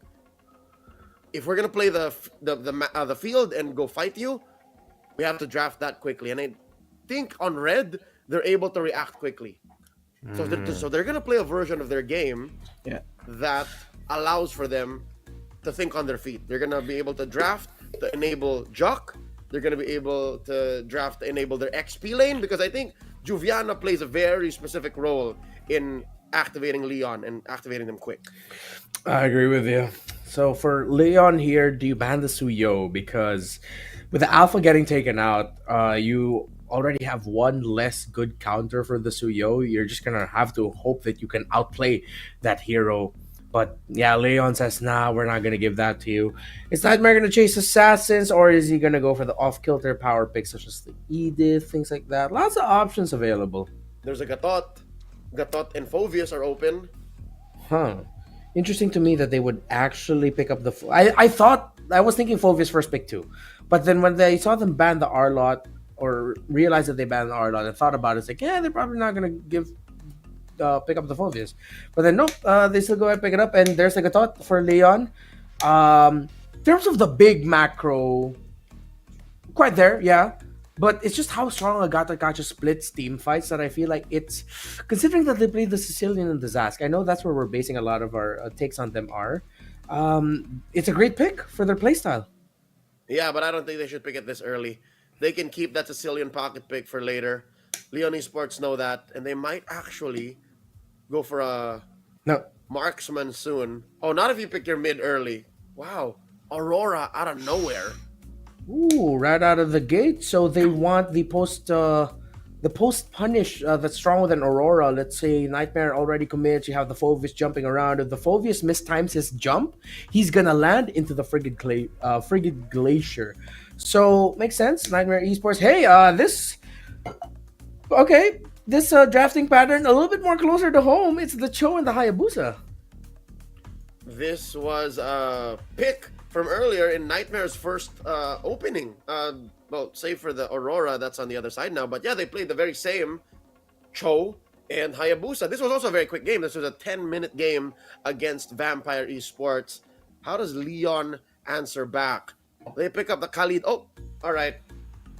This Khalid is. I expect this Khalid to be in the hands of Juviana. It's just gonna rotate out faster than Oper can say stop, and then he's just gonna bother too easy. He's gonna bother Lexi. I agree with you. It's gonna be pressure the jungle lineup for Leon, and maybe that's why they packed early Aurora pick for the control, so that if the Gatotkacha and the Kali get caught into quite a hairy situation, at least they'll have the Aurora to dish the crowd control to buy time for those two to get away. I am liking the drafts that we're seeing from these two teams right now. Nightmare, gold laner's actually still on the board. What would you want to pick of your Leon? Yeah, for both of them. Leon might want to get their hands on the Nolan. Played great today alone. Nolan Nathan is doing great things. Nathan. I'm weirded out that the Harith isn't banned yet. Yeah, quite snubbed. But with the interesting thing is, not all teams are willing to play the Harith into the Phoveus, right? Something about the idea of the Gatot, Aurora, and Harith makes me think that you're giving stuff to the Phoveus to help reset his cooldowns to get it back a little bit faster. But the Harith might actually slot well in here, right? What was that? The Harith might actually slot well in here for Leon. I think Leon can play it. Maybe even Nightmare can play it. So that's the thing is, if you're willing to risk it, Leon can. It's a safe pick still for Nightmare. But Leon's going to attack mid. So they take out the Eve, they take out the Paramis. Ooh. Vexana's left. Yeah, you're right. Would you Valentina into this? Valentina, I don't see enough. The Vexana. I mean, there is already an Aurora on their side. But for Nightmare, Vexana looks good actually. Considering that you're up against a Kali, the Gatot, those can get punished. Their entries can get punished by an Eternal Guard for Nightmare. So Vexana would do good for them. So now we see what's left out. The swing after Nightmare takes out a couple of junglers. Still nothing in the hands of your mine. What'll be something he can call mine? Ling's still out there. Would you Ling? Ooh, Bruno. That is a very unique take. Okay. No Harith. Yeah, no Harith. They go for the burst. I think they're just thinking that it could be a 1-1 for Nightmare. Again, that might be one of the things people are thinking about. This might be a double marksman again for Leon. Would you? Let's see, because there's a good amount of assassins. One gets taken out. Oh, there's Val. Valen. Interesting choice in my book. But let's see how they'll be able to make it work. They don't see a big ticket ultimate yet. I mean, they have the avatar of Guardian Raging Sun. You know what? I take it back. Okay. But I wish they had more range. This last pick needs to be ranged, I feel like. There we go. Oh, they take away the Nathan. All right, they deny that. I like it. That's good. So I think this has got to be a real jungler. Oh no, the Alpha got banned out. You have Ling. Is it just the Ling? But up against those, I'm scared for the Ling. Would you do a boy a solid? Would you Bane? Would you Bane for me? Oh, Bruno Bane. Oh, but there's a Valentina. They're gonna be giving the deadly catch. That's what sucks. That's deadly. Yeah. Come on, coach, say it. Coach, it's worth it. Are they gonna pick up favorite hero? The Ling is better. The Ling is better. The Ling will more likely find the back line. Yeah, but it's also like both will struggle in different forms. Oh, I see. They dig deep. They dig deep, good sir. Yeah, that's a deep dive. There is a Cho on the other side, and there is that interesting relationship between the Valentina and Joy, with Valentina taking away the Joy ultimate for damage and even for escape and backline access. I don't know how to feel about this. I'm kind of torn. I'll tell you now, I didn't expect the Joy. So calculating for what the game might look like, the Joy never crossed my mind. So now that she's here, and we haven't seen her in a while, she's not an active part of most metagames. Unless, I don't know, Laos, our friends from Laos, would you care to tell us if this is a thing for you guys? Because it's not for us. So, Hayabusa Joy? Cho Joy? She has to have full stacks to have the CC immunity, right? Yeah. This Joy, let's see if she can find the right beats to hit. Because it's gonna need to. Up against a lineup that looks like has all the tools to play like a Joy a la through the Valentina, or just mess up the Joy. Welcome to the first semifinals match of the day.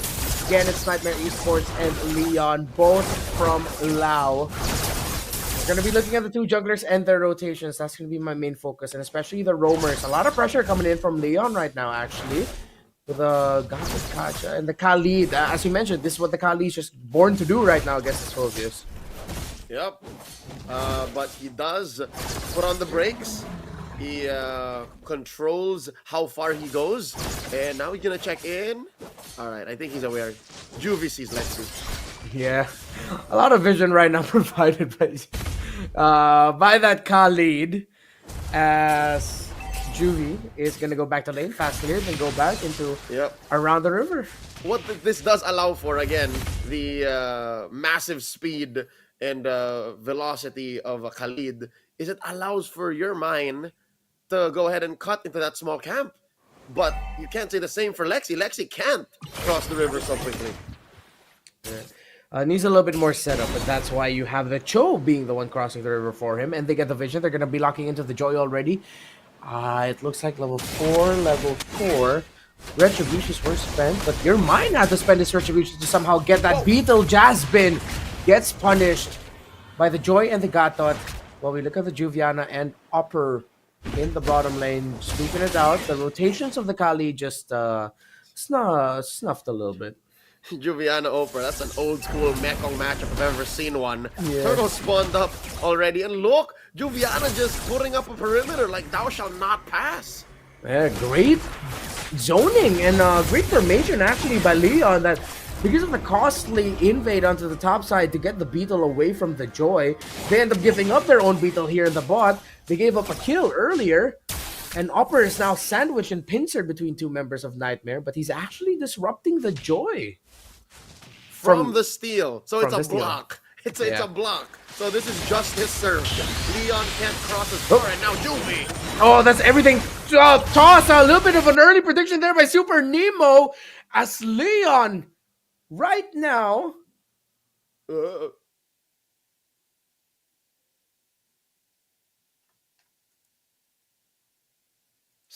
Thing that we saw was that Super Nemo overshot, bro. Yeah. Super Nemo just shot for the moon. Yeah. Overshot. I feel like with what's gonna happen there, I think Super Nemo's done for. I don't think he's getting away. For sure. Super Nemo bites it, but what else? Like, what is the follow through? Because I think they lose more than just that, and this might be an early case of overheating. Because with a lineup as mobile and as in your face as Leon has, I don't blame him, because that's what you do with a lineup that goes this fast, that goes this hard. Yeah, they went speed. The last thing we saw, the last snapshot, was miraculously, believe it or not, Jasmine was able to get away. He was like the target of all of that. He flickered out, and with just I think the equivalent of no clothes, just a little bit of hair left as health, and a little bit of a shield from the Shunpo, And yeah, it looks like Finding Nemo was going to get punished as too easy for Lexi. Was about, I believe, to use his Uigi Shadow kill, which would have potentially led to a 2K if it gets to latch on into the Khalid. So yeah, it would have been a... we'd probably go back for a Nightmare. But that was then. Here we are now, close to a little bit of a minute later. And yeah, Super Nemo was taken out. Yep, I think you can count it as a win. They are now up by about 400, 500 gold. And if you were down that difficult, if you were losing the turtle so easily, you had to concede it, I think that's a win for Nightmare. So now you can see suddenly Jasmine is actually crossing the river a little bit more confidently, and that will allow for easy for Lexi to farm up a little faster. Faster in comparison to your mind. And look at this jump once more. Oh, What? Super Nemo connecting onto the bacteria, the germs, on the floor of the Land of Dawn. A little panicky. Yeah, a little too panicky, a bit too eager. Super Nemo needs to slow down just a little bit as Judy gets chased by So-So and Opper. And EXP taking advantage for Nightmare in the mid.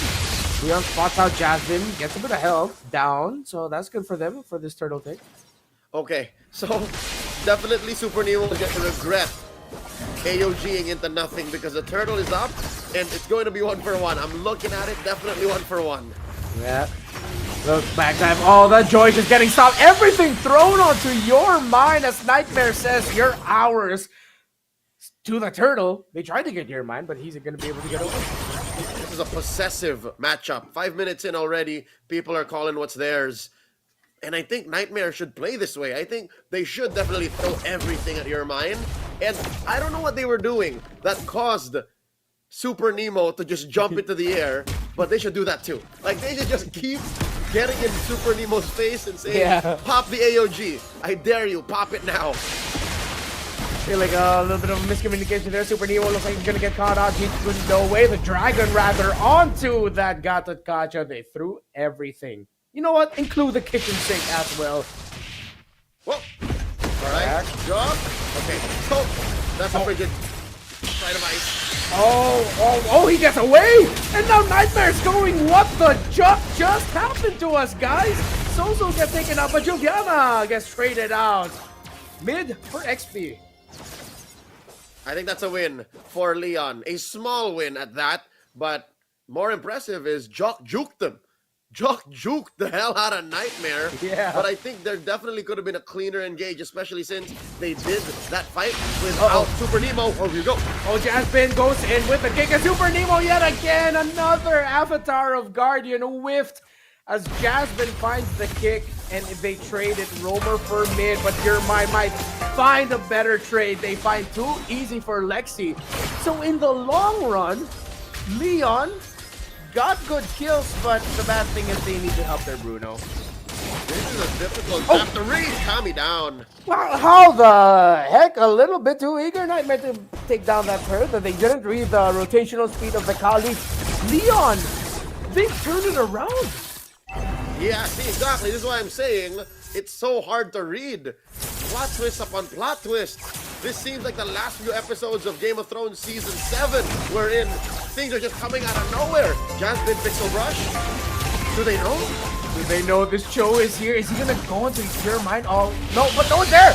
No one's there! Okay, Jasmine. Okay. Just chill, just relax. Alright, these two are surprising me a little bit more than I would care to do. In the weirdest of ways. Yeah. They're pulling out moves, rotations that lead to sudden wins. And right now, Leon are actually up.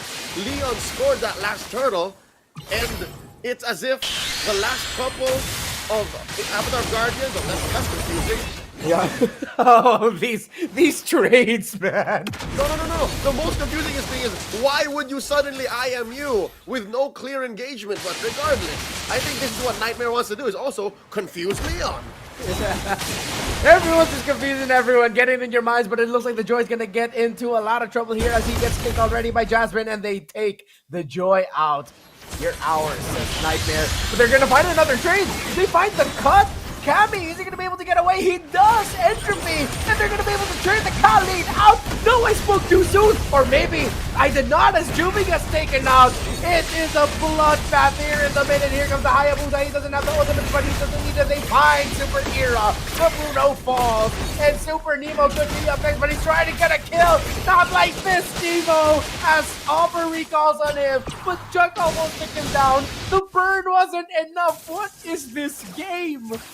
A word of advice, Renmar, it's one thing to get confused and another to doubt yourself. Never doubt yourself. And it looks like Leon are starting to doubt themselves. There's a comment in here, and I know there are Indonesians in both of these two teams, so I'll say, Apa ini? What's going on? What is this? As Niightmare, trade after trade, Leon finding wins, but Niightmare winning more of them. It's coming to the point where trades aren't worth it for Leon anymore. And yes, you can try to confuse your opponents, but if that fails, mechanics and utility just come out on top. And when you're talking about mechanics and utility, Nightmare's draft is so much better at it. You got a great kick. You got Cammy, who's a marksman with some solid, reliable damage and CC. You have Oper, who can feel in the back, and Soso can just take anything from Leon that's missing from that equation. So now, Niightmare have their go at the Lord, setting it to half health. And what's your mind's plan? What's the call here? Why is he holding this bush? That Joy is way far back, and they're going to need the Joy to be a little bit closer. But knowing the formational read, oh no way, is he actually going to be able to get Cammy? Already Entropy is there. Nobody spot him. No, they spot out your mind. They're going to be able to chase him out. No, they don't commit any ultimates onto the Joy, but the Joy has been zoned out. Risky play, risky position by Leon leads to a relatively free Lord for Niightmare. Drive-by retribution by Lexi. And luckily, and I'm happy for Niightmare, they decided to check that bush. The bottom part of the map was a little too quiet, and they didn't know where your mine was. So here, suspicion led to success. They were like, hey, this can't be, this is too good to be true. And they sussed him out, flushed him out, and scored that major objective, which led to more wins. Look at this, a push down bottom and possibly a kill. Oh wow, look at this burst damage onto this Cal lead, already forcing out the Raging Sandstorm. The basic attack of the Phobius rather, locked in, almost put him in a hairy situation, but he's able to get away. Little by little, this has gotten out of the hands of Leon. However, they're within the threshold of a comeback, despite it being close to a 4K lead. But this chill has been a problem. You can say that again. This chill has been a problem. Jasmine, despite having a 1-2 and 7 KDA and just a bare hit, is forcing so much from Leon. They can't hold a solid formation with Jasmine here. Yeah, and he's trying. A lot of damage dished out already. Big ticket ultimates, the IMU version of the Aurora ult use. Chuck had to use his earlier to clear the minion waves. Second skill onto Juviana, little by little. Okay, a little bit more control now. Things have slowed down in terms of the total non-stop action. Now it's objectives, the name of the game for Niightmare, and I like this more calculated approach because, I'll be fair, it's a little bit easier to cast. See? Talking about Jasmine here and how he walks in, relatively low cost, relatively easy execution for bush checks and even a pick-off if he wanted to. You can definitely feel his impact here. Okay, Niightmare now. Jasmine, yeah, you're right. His impact non-stop. It's not like they have a hard control right away, save for using what, the friggin' Glacier the moment they see the chill, but that's not enough. You want to save that. A little bit of a taunt, a little bit of a poke. You won't have enough damage unless you commit an ultimate. So, yeah, this Joe will just be non-stop against Leon. Yeah. The main difference is, Niightmare, they have the non-stop approach, right? But Leon, they are down 5,000, but one thing I'm looking for them is when we see a full collision, right? When we see a full 5-man versus a 5-man lineup, they have dynamite. They have the explosion from Jock. They have the Worldy from Super Era, and then your mind to clean up. So it's not like it's over just yet. They just have to take care of that frigid Glacier and that AOG. That's the dynamite I'm talking about. Now let's see if the dynamite will be enough. Again, it's this positioning by Leon. Clear up top, hold the top. How are you reading this, Lord? Is this something that Leon needs to full commit? I think they're capable of contesting, actually. And the map will tell you that as well. Like, they got waves pushed up, they have bushes in control, they have angles. And even if they are, again, down 5,000, I'd say it's a fair fight. Niightmare are respecting that. Leon doesn't know that the Hayabusa is already getting his orange buff. Could have been an opening for them to make a play here, but to be safe, they don't see anything just yet. Buff resets for both junglers, actually. That should be a sign that they know what the other one is up to, and they're just both positioning the Lord and playing the map. It is the Lord dance with Macro. It's not as big a dance as we expect because they are weaving in and out. Yeah. And Lord is sitting at a, what, 3/4?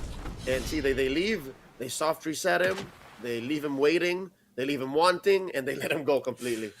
Look how deep Jasmine is with finding the targets. I mean, Leon knows where he is right now. So they're going to shove out bot.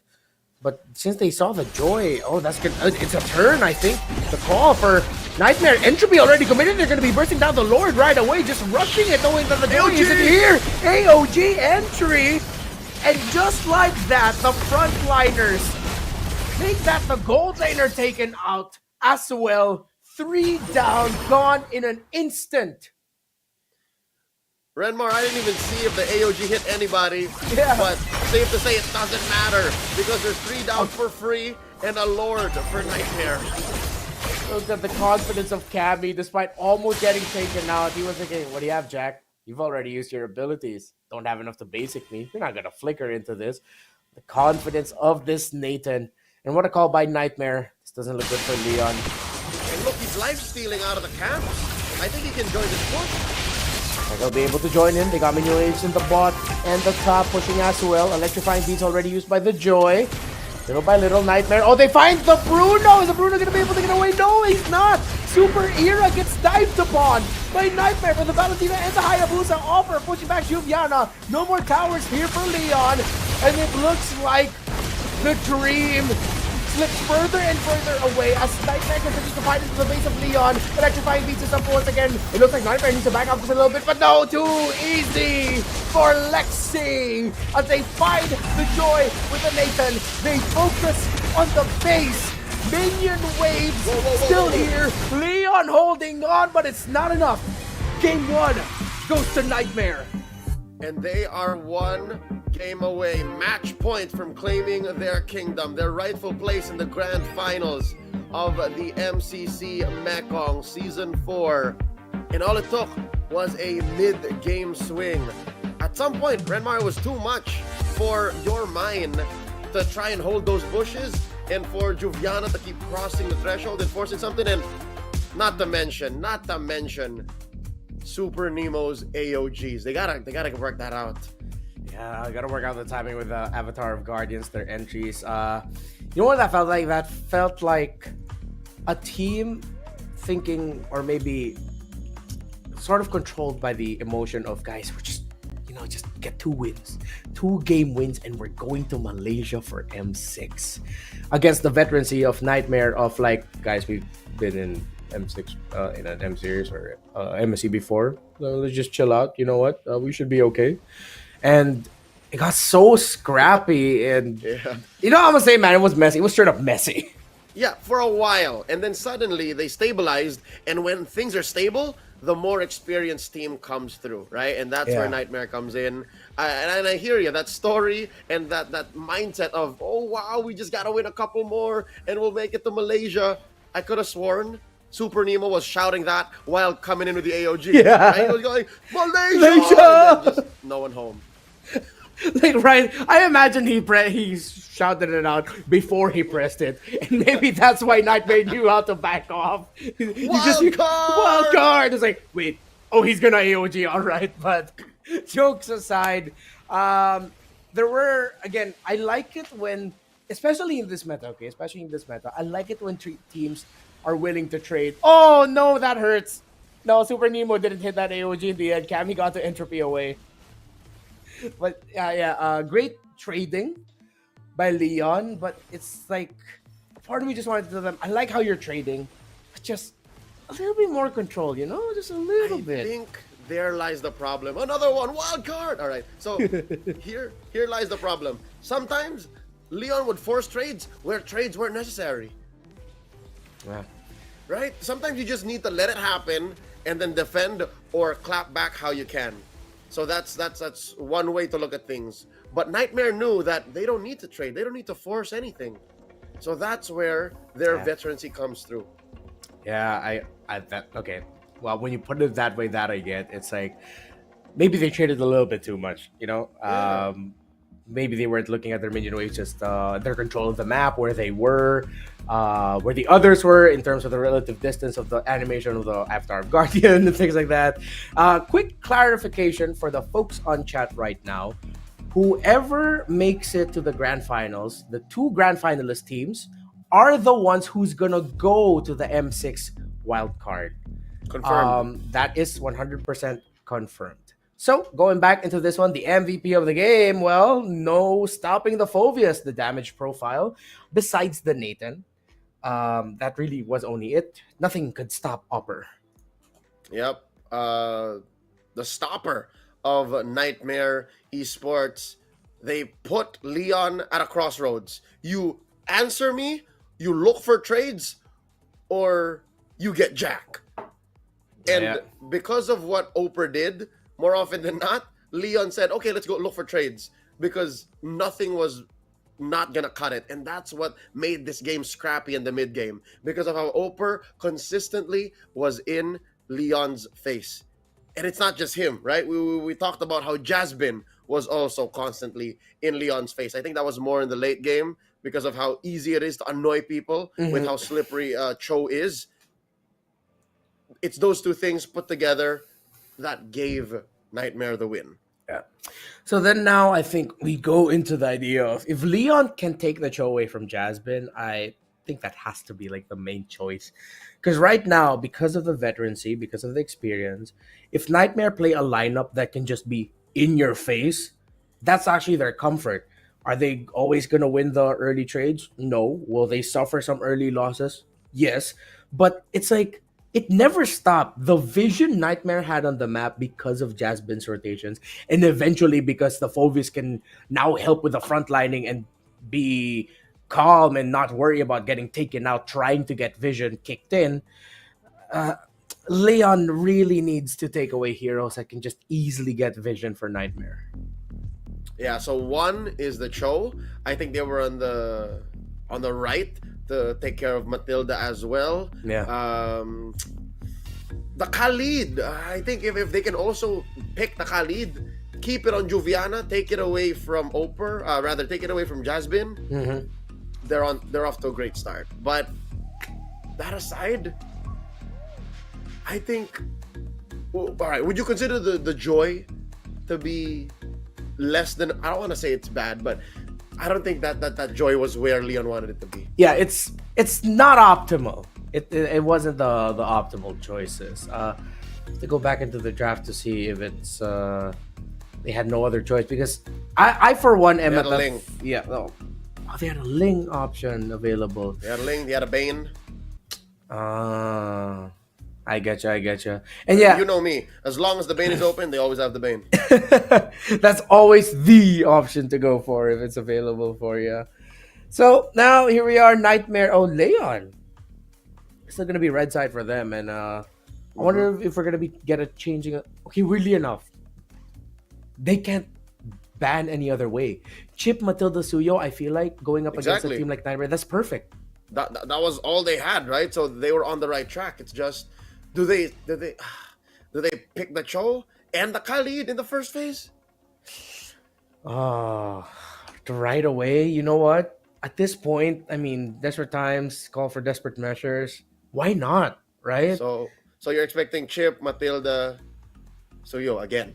Yeah, Chip, Matilda, Suyo ban. I think it's also still going to be an Arlot Alpha Jushin ban, unless it's Niightmare who decides to switch things up in the draft.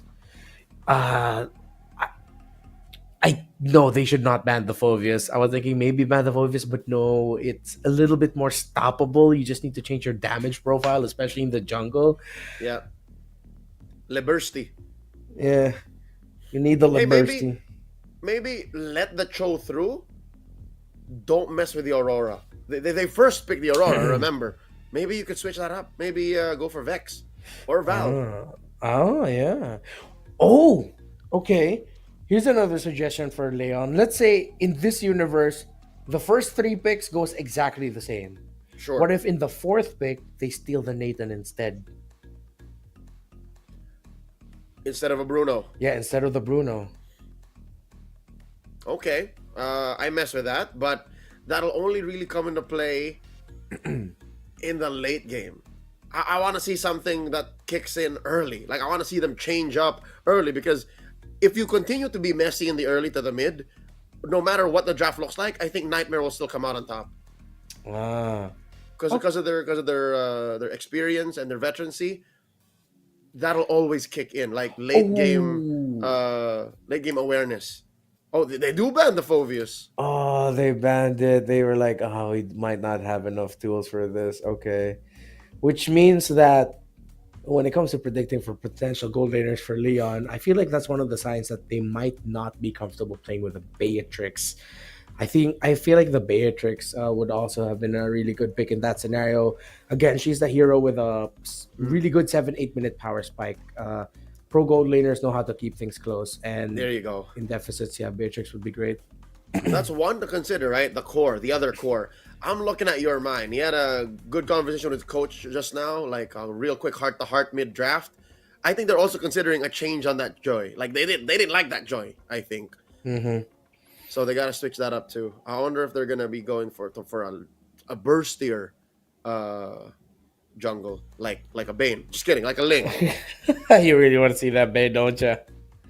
You know, if anyone's going to pick up the Bane, and yeah, again, this is why I didn't want to see the Matilda ban, because that's a clear first pick. Nightmare, you know what? With the Matilda on their hands, they can play a Bane. That's one of the best pairings that you can actually have for the Bane. Let's go, Lexi. Let's go. Let's go. Too easy for Lexi. Come on, just bring it on for Leo just once tonight. While here, I wouldn't want to see a Khalid roam. Take away the Valentina, I think, would be a little bit of a better option. A Khalid something. Like, it doesn't need to be Rome Khalid. You don't have to expose that just yet. So. Oh, that's true. Oh, okay. Okay. Right. They also had the Julian earlier, did they? No, the Julian got banned by Niightmare. Okay, so there you go. Yeah. That's the your mind conversation with coach. Yeah. That's the early jungle. Yeah. I'm okay with this. Get early, level 3 power spike. I'm all right. That's good. Okay. So what's next for Nightmare? Are they gonna master their jungle pick? Just go into the Hayabusa Cho. Oh, excuse me. They don't need the Cho anymore. They can get a mid and go Hayabusa Valen or Hayabusa Vexana, maybe even.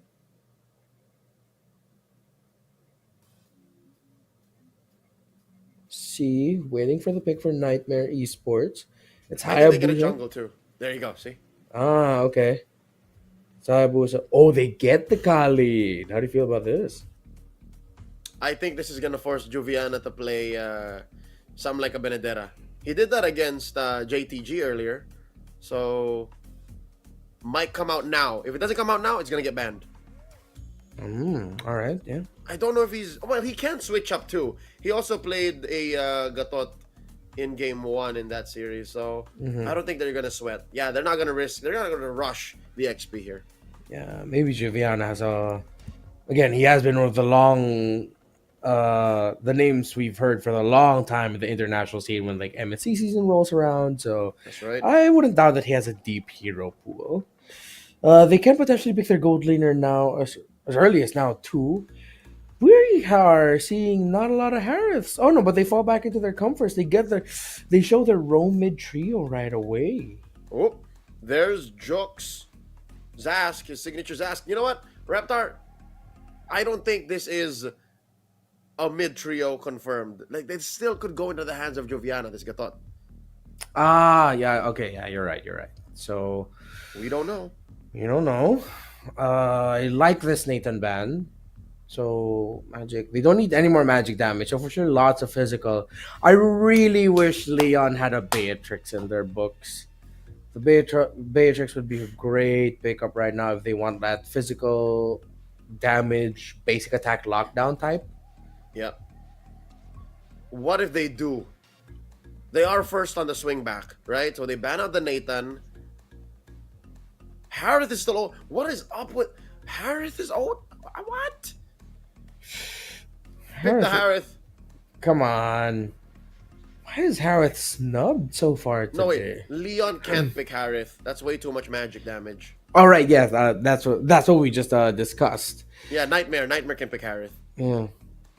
Harith slots in very well for them. Yeah. They'll be fighting under a lot of things, but I think should be enough. You have the extra guiding wind to give the Harith a little bit of an extra dash if he wants to get away from the AOG, the Dominator's Descent area. You got solid zone with the Zaman Force and the Raging Sandstorm and the potential to still pick the Eve. Look, they can pick the Eve. Leon didn't ban it out. Oh, you're right. Oh, yeah. You know what? I'm sold. I am sold on the idea. Eve Harith last 2 picks. Eve Harith. For Nightmare, which means it's a Matilda, XP Khalid. So Matilda E together. Oh, they respected the Benedetta. There you go. They're making Juvie honest. Hey, that better go into the Rome. Or that better go into the XP. Unless you got something else. I wonder if Leon has a Ruby available for them. Because I feel like the Ruby would actually be a great answer to what Nightmare can do. A Ruby Rome? Ruby Rome, or I would rather place it in the EXP. If you're looking at the matchup between the Khalid and the Ruby, you get those little interrupts that messes up the Khalid's laning. Yeah, that's a winning matchup for Juvie. But macro wise, you're much slower, so he's just gonna rotate out of you. Let's see what poison Leon is gonna pick with his 4th pick. What you gonna do? I hope you have no gold laner. Oh, what? This is Grak Rome Gatot XP? Likely. I think that's what's likely gonna happen. We saw Super Nemo picked up Grak in game 2 against JTGS. So yeah, and I think maybe I agree with you. Maybe get the Gatot on the hands of Joviana this time. Let Super Nemo reset a little bit from the Gatot Gacha. Give him some time, to move on. Yep. I'm hoping that this is Eve Harith. If it is, Nightmare knows what's up. Yeah, it's a great draft. Eve. Boom! Oh, please come on, pick up the Harith. That'd be such a great call. Harith. Boom! Ah, great prediction there, Leo. Papa Wolf, are you proud of me? Perfect. And yeah, overall, again, this rounds out the draft of Nightmare really well. Macro, team fighting. What could be the last pick for Leon? It's their gold laner. I'm pretty good at this. I think I should do this as my job now. I think so. Is there a caster search we can join? This is solid again. Nightmare, just clean up for too easy for Lexi. They can just overcommit with the Matilda, and then Oper's gonna rotate. Leon now have to show us something new out of the gold lane. You're the one looking for the Beatrix. Do they have it? Because I feel like Moscow just might not be a little bit enough. Yeah, it handles the map a little bit better, but ooh. Yeah. This is Super Era played a 1-1 earlier today, but I think it gets outranged. I think she's not going to be able to fly. Yeah, the presence of the Eve. The biggest thing is she might actually get bursted down before she can even consider or mark enough people, find those weakness points fast enough to actually fly. But who knows? Maybe there's a Super in Era's name for a reason. Maybe he's a darn good 1-1 that would impress even the likes of Benny Cutie. If this works out for Leon, it would be an impressive victory. If this works out for Nightmare, it's expected with the lineup that they drafted. It's game number 2 between them and Nightmare. Only one Laotian team will secure their slot in the M6 wildcard. And chat, go ahead and comment away what you think about the drafts that we saw. Again, Leon and Nightmare, both of these two teams are from Lao. This is game number 2. This is the Laotian Grand Finals, and the Nightmare is at match point. This could be a new era in Laotian MLBB if they send someone new. If they send out Leon, how crazy would that be? And against all odds too, Renmar, against a lineup that a 1-1 shouldn't fly up for. A lineup wherein they forced Juviana and Super Nemo to actually extend their hero pool, and for your mind to prioritize this Julian. That'd be crazy. That'd be a true underdog story. Yeah. And let's see if we're actually going to see that story unfold before our eyes. Okay, Dao, interesting. It's Dire. No, not Dire Hit. It's the one that gives attack speed. Roam boots for the Grok, if I'm not mistaken, right? The red ones? That's Encourage. That gives extra attack speed and damage when you're in a fight. It's weird that it's not Conceal. Yeah, I think they're thinking more about like supplementing their Zask in 1-1. That's all I can think of. Because usually that's a Conceal in terms of making the play around the map, but he's up play right now by Leon. Jasmine, no, that hurts. Big wall almost taking him down. Okay, right now Leon handling this early game a little bit more cleaner. Mucho agresivo. And look at this rotation, the attempt on Juvie. Oh, Juviana looks like he's going to get caught out here. 2v1. Leon is going to be able to get here in time to respond. Too easy for Lexi. Doesn't commit his ultimate. Under the tower, might have been too risky against a Gato Kacha. Reset. Alright, Turtle up already. And it looks like Nightmare have a better position. Leon making a move. Your mind doesn't have his retribution just yet. The threshold is there. Too easy for Lexi's able to secure it, but it looks like Opera's going to get punished. But no, it's actually the Grok that gets taken out. Your mind forced to get away. Back into the thick of things here. This Zask, problematic for Nightmare, but not a problem that they can't solve just yet. You know, my dad always had a saying, it's a blessing to know what your true problem is. Because you can come up with a solution. Coming in! Oh, too easy for Lexi. He's going to be able to find it. Jasmine helps find and seal the deal. Roamer for mid. More kills coming across the board here for Nightmare. And they forced a flicker from Jock too. So I'd call that a halfway win. That was a trade that Nightmare didn't have to force. They are up. They are in the lead. But still, that's double dead for the Zask in the next minute and a half. He has no flicker. Looking at the gold lane, Super Era versus Kami.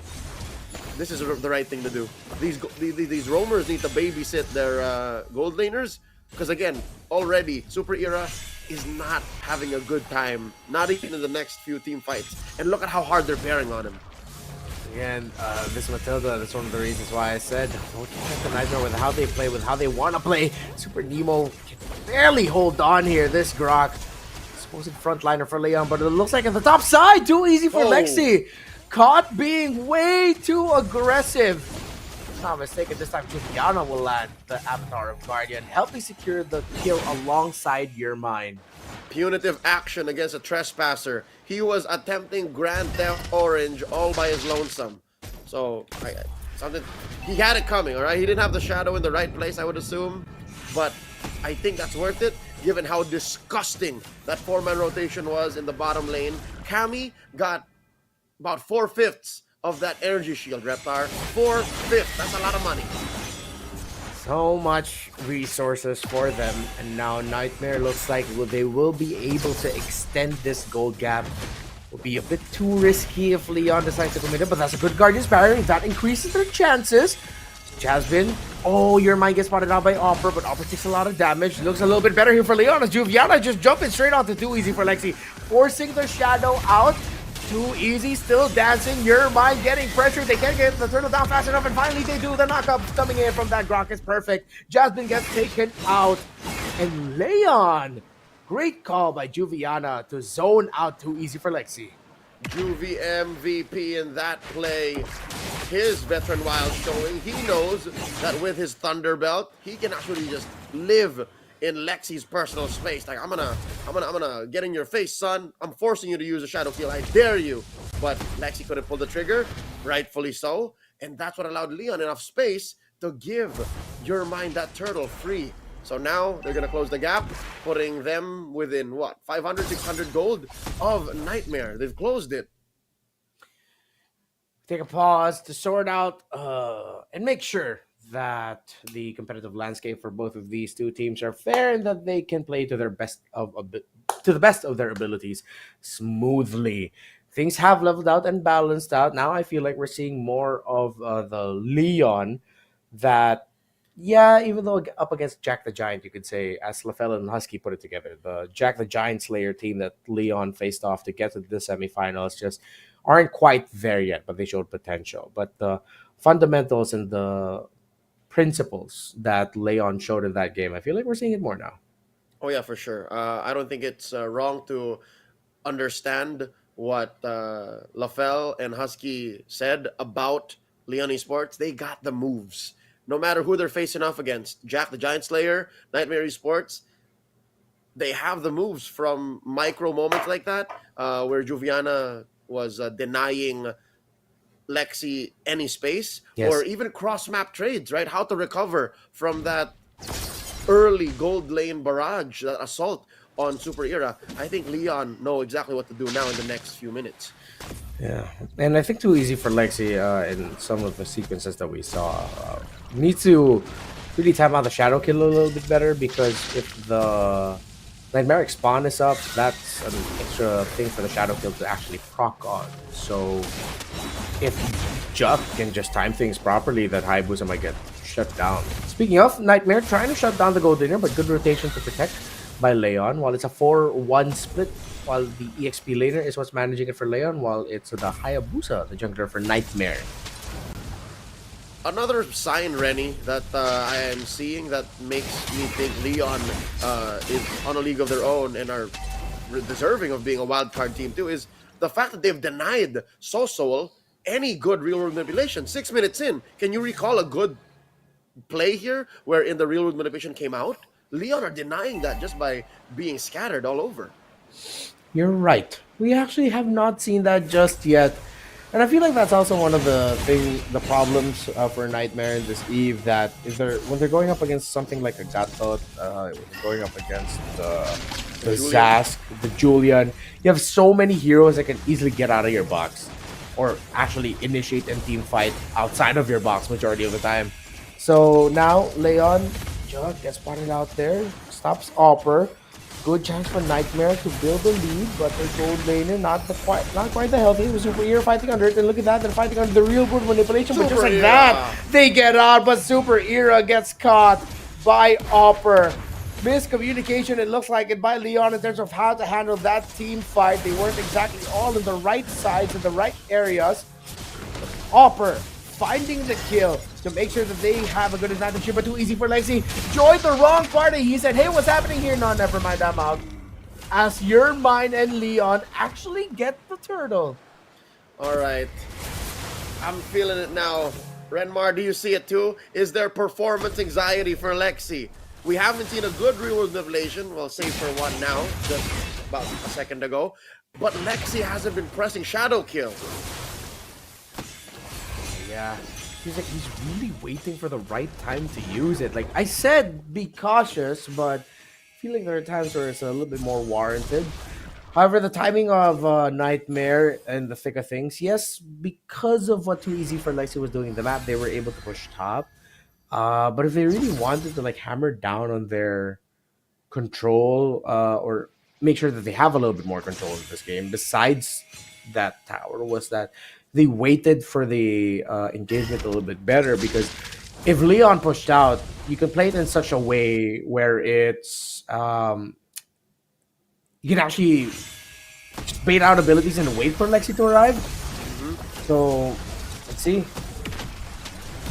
Now, map's a little bit more equalized. I think Nightmare was playing the long game. They did get the push on the outer turrets up top and bottom.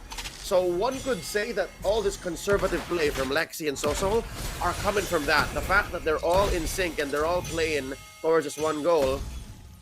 I'm not gonna knock it. I'm gonna allow them to cook. I think that's what they were doing here. They were cooking, and it's an exotic dish wherein the heroes that need to fight and kill aren't doing that for the betterment of the whole map in general. Okay, now Both teams preparing themselves for this Lord. Playing around the map, though, the two junglers in the bottom lane. The minion wave at the bottom is a problem here for Leon. Juviana getting poked out. Something tells me this is compounding interest. It doesn't look good for Leon. Already forcing out the Dominator's descent. And this is a good sign for Niightmare to go ahead and do what they can to get this Lord fast. Or to continue applying the pressure across the map, maybe through the mid or through the top. That's one big ult taken out of Leon's arsenal. And we're seeing, oh no, Soso's in trouble. Soso, is he gonna be able to get away? Yes, he is. Safely brought down to almost 50%, but all the big ticket ultimates already here for Niightmare, and your mind gets locked down. He couldn't even get close. Pressured in by even the Matilda. Juviana trying to fight. Chuck gets caught out. Cammy and the rest of Niightmare, him and Opper, dive straight to the back to get to eventually getting 3. The veterancy, the positioning in the formation of Niightmare, too darn good. You missed one major adjective, the patience. Niightmare set that up. Long-term storytelling. They set it up wherein, all right, we're not going to fight. All right, Lexi might not even press the shadow kill. And look, he's still sitting at 0, 1, and 2. He didn't really get any kills there, but he got him all low enough for the rest of Niightmare to clean house. This is some 200 IQ plays. Yeah, this is a shooting guard getting assists and racking more assists than points. As Niightmare, I feel like it's at just this point where it looks like they'll just outsmart and out-experience, outgun Leon. Once they get into a big team fight, and your mind tried. But there were 2 members of Niightmare there, and no jungler means no Julian, means significantly less damage for Leon in the defense. They dropped the Salmon Force. They're gonna commit this. They're gonna break it down. Yeah, they do break it down. Salmon Force committed, clearing up the minion waves.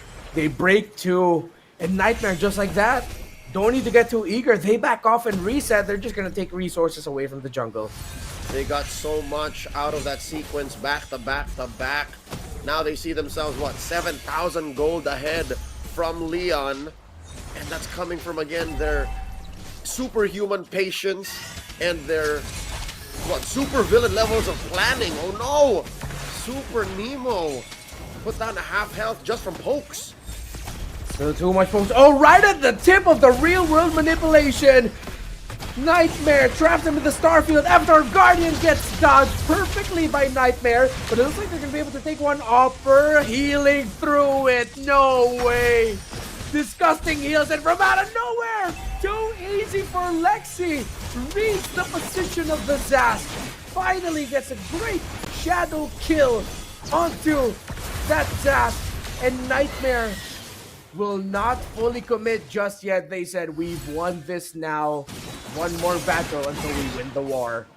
Here you see Niightmare Esports, again, ever the veteran, the consummate professional. They saw the map, they saw the base. It's exposed, there's just 4 members, but they're playing the long game. They're going ahead and pulling out of their push and playing for this next Lord, spawning in about 5 seconds. Niightmare Esports from all the way in Malaysia, in Indonesia, and even here in their home, in Mekong, they're playing the same way. I'm liking what I'm seeing here. Niightmare Esports, if they win this, they definitely deserve to be in the grand finals. A few moments away potentially for Lau and Niightmare to make it to the grand finals, meaning that they make it to the M6 wildcard. This could be the final fight as Juviana takes a lot of damage. It's too easy for Lexi, already getting the Lord. Leon already forcing themselves to go back, but they're getting chased. Look at the gap closing, already committing the wild charge just to get away. And Leon will have to pull off the defense of a lifetime. It's happened, Renmar, it's happened. Super Era unable to get the ult off. He is not cleared for flight. Niightmare made sure that the weather conditions are not favorable for this 1-1. How far off is... Oh, the 1-1 is 3k down. That hurts. That hurts. He's still trying to build the Wind of Nature. He already forced himself to build the halberd to reduce the shoot just a little bit, but now this could be it. Will the 1-1 somehow be able to take flight? But it looks like Juviana needs to get on out of there as he's brought out to almost. No! My goodness! The damage onto that Zask deleted. Double kill for that Harith. And there goes the 1-1. That is it. Welcome to Malaysia and to the M6 wildcard to Nightmare Esports. It's a dream come true for any esports athlete to represent their country, their region, their team, put their hopes and dreams on their back, and that's exactly what Niightmare are doing here later this year by clutching the grand finals of the MCC Mekong Season 4. A valiant effort from their fellow Laotians in Leon. But this time it's the veterans with international experience making it to the world stage yet again. And you saw it systematic with their performance, playing around the lineup that even after the draft we said, yeah, that's a winning M6 wildcard lineup. Niightmare, what a performance. And you see it, the hugs to their fellow Laotians. Bittersweet. I'm sure these athletes go a long way. And look at that. They all worked for this. They all flew out to Vietnam to hopefully get this slot, but only one of them moves forward, and it's Niightmare. I hope this doesn't pull down Leon's self-esteem, though. They definitely showed up. Even in this best of 3, even in this sweep, they showed some moves. They showed some creativity, but at the end of the day, it's still Niightmare waving the Laotian flag. They're a young club, Leon, and now they got to look up to their big brothers to represent their country in the M6. That is one grand finalist for this MCC Mekong Season 4 locked in. Tremendous performance we saw after a very scrappy, messy game number 1, when it feels like game 2 really was just like, yeah, we've been doing this for a long time. We know what's up, technically speaking. Thank you so much, Light Leon. Let's go to the stage in just a bit. Later on, as we look through the highlights for Niightmare Esports and their victory here up against Leon. And yeah, just a lot of control. Again, this is what I feared when they banned out the Phobias, giving that Matilda to a veteran team that knows how to play the map. And unsung hero, but I feel like you've been pointing him out all throughout. Soul on this eve, on point with the Starfields. Yeah, I think it's the story of Soul and Lexi tempering everyone's expectations and calling for the whole team to be patient. Look for the perfect moment. Strike when not the iron is hot, but when you need to. And I think it took, 8 or 9 minutes for them to actually get big ticket ults to pay off. And that's what allowed for them to get to this point here. The point of inevitability, of sure victory, and taking down the base. Pure dominance all throughout, from the draft to the game. Leon, hopefully we get to see them and they get other opportunities to show off their abilities and get more experience in the Mekong region. But now it's going to be Niightmare, seeing the rest of the world for a date with destiny in Kuala Lumpur, Malaysia for the M6 wildcard, with very a stellar cast of competitors there. They have to go up against the likes of RRQ, Akira, and Fireflux Esports in that wildcard. And only one slot. Remember, it's a huge honor to be part of that wild card, but only one of those 8 hopeful teams will make it to the main stage of M6. Now we look at the MVP of the game. It's Cammy on that Harith, and yeah, I couldn't believe at the rate, especially at near the end, last few team fights, just the sheer damage that this Harith had. But part of me feels like, yeah, you sort of expect the Harith to be the MVP because it had the perfect partner with it in the Eve. Yep, everything was set up for him, and he just needed to be the perfect payoff. A nice kill participation here, 69%. That means the other 30%, the other kills that weren't happening, he was pushing. I'm sure he was pushing. I think Cammy is the kind of player that is always looking for something to do. Cammy is our most farmed hero, the most damage dealt player, and that's why he's the MVP. And I can't believe Super Nemo took 100 and almost 111 and 700 or 111 700,000. I cannot find the words to say that. Almost 112,000 damage he took, just to show you how insane this lead of Nightmare Esports has gotten. And yeah, it was just not the right setup for the 1-1. The right tools from Nightmare to melt down the frontliners. And besides the performance of Cammy, Soul, Too Easy, Jasmine, I like their. I really like their ability to, how do I say this, mesh together who fronts, who dives, when do you use a circling eagle, when do you use when do you use the raging sandstorm. And now, just a bit, we are going to be hearing from Nightmare Esports of Lao on stage with our hosts. Thank you so much, our caster. That's amazing. And your team is the first team in the grand finale. How do you feel right now? Yeah, I feel so happy, especially for the winning moment. I feel so relieved. Yeah. Personally, I think the name of your team is very interesting. Do you think you will be the nightmare for your opponents in the grand finale? Yeah, of course.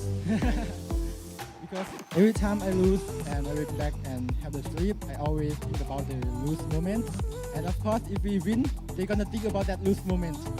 Yeah, thank you for your sharing, and I wish you the best with the upcoming matches in the grand finale. Yeah, thank you. And now you can come back your position and keep watching the upcoming matches. Quý vị khán giả thân mến, và chúng ta sẽ tiếp tục đến với những trận thi đấu tiếp theo. Và ngay bây giờ chúng ta sẽ cùng nghe nghĩa giải lao rồi lát.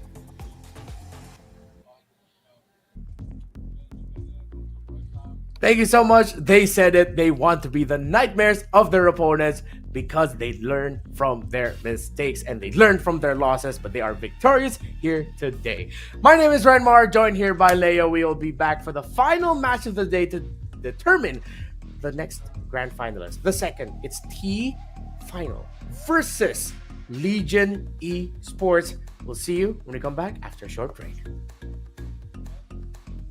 Video 8K, livestream, chơi game và hơn thế nữa, tận hưởng cuộc sống đẳng cấp với những giá trị xứng tầm từ Lux. Đăng ký tại shop.fpt.vn hoặc các văn phòng giao dịch trên toàn quốc. Hotline 1900 6600.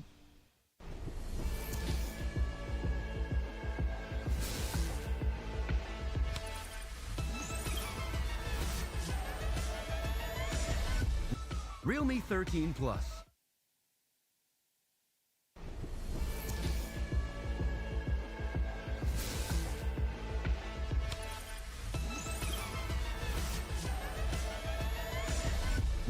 Realme 13 Plus.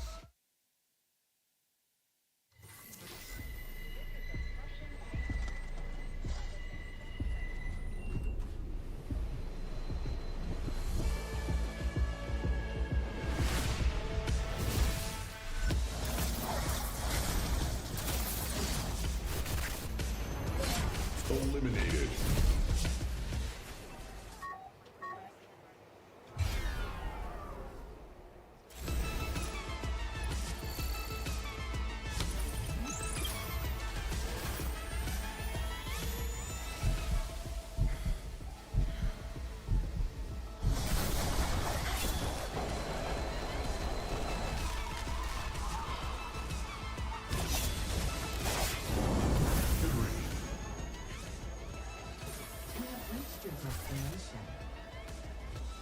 Realme 13 Plus.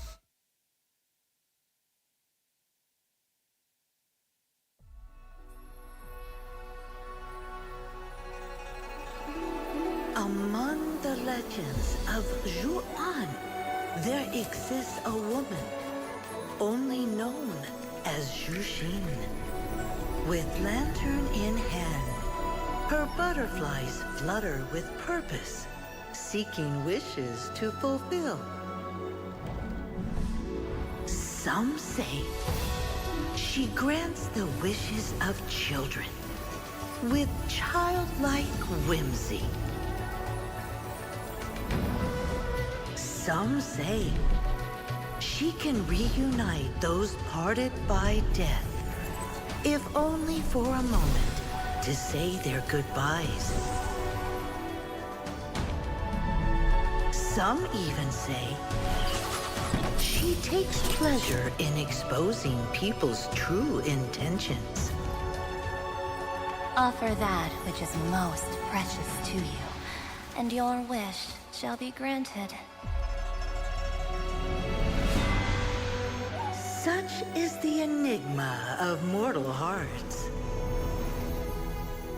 For millennia, Zhu Xing's lantern has eliminated the night.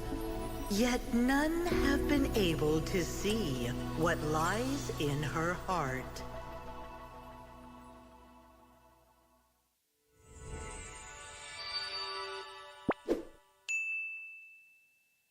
Nước cốt gà Friends giúp giảm mệt mỏi. Nghĩ thôi, làm việc cả ngày rồi. Mệt mỏi nhưng phải tiếp tục làm việc. Uống nước cốt gà Friends. Tiếp tục thôi, nước cốt gà Friends giúp giảm mệt mỏi. Thử ngay.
My butterflies aren't so gentle.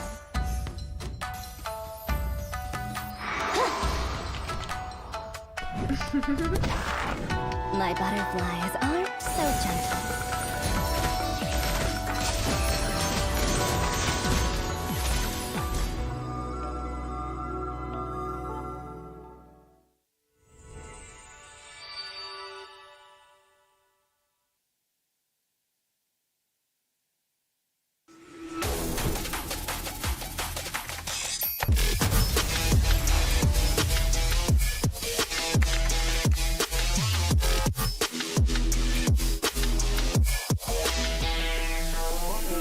Với công nghệ Wi-Fi 6 tối tân, gói cước Lux của FPT Telecom giúp gia tăng tốc độ vượt trội, mở rộng vùng phủ sóng thêm 50%, mang đến những trải nghiệm trực tuyến hoàn hảo.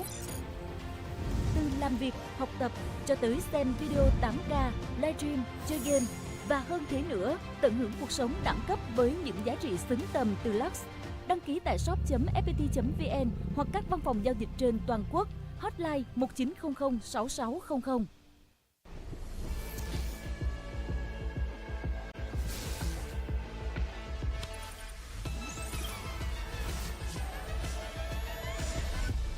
Realme 13 Plus.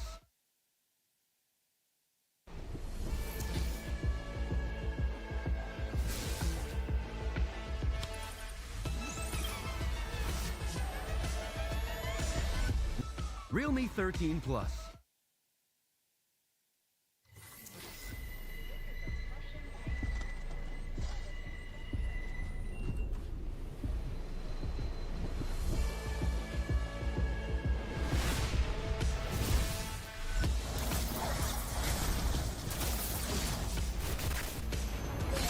Eliminated.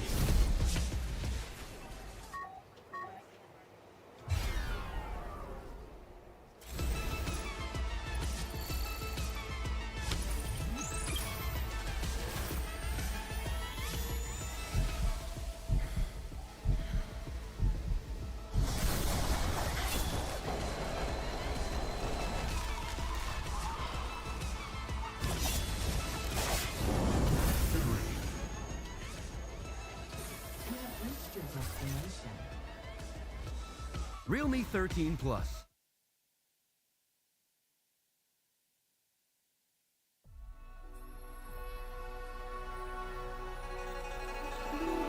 Among the legends of Zhuan, there exists a woman only known as Zhu Xin. With lantern in hand, her butterflies flutter with purpose, seeking wishes to fulfill. Some say she grants the wishes of children with childlike whimsy. Some say she can reunite those parted by death, if only for a moment to say their goodbyes. Some even say she takes pleasure in exposing people's true intentions. Offer that which is most precious to you, and your wish shall be granted. Such is the enigma of mortal hearts. For millennia, Zhu Xin's lantern has eliminated the night. Yet none have been able to see what lies in her heart.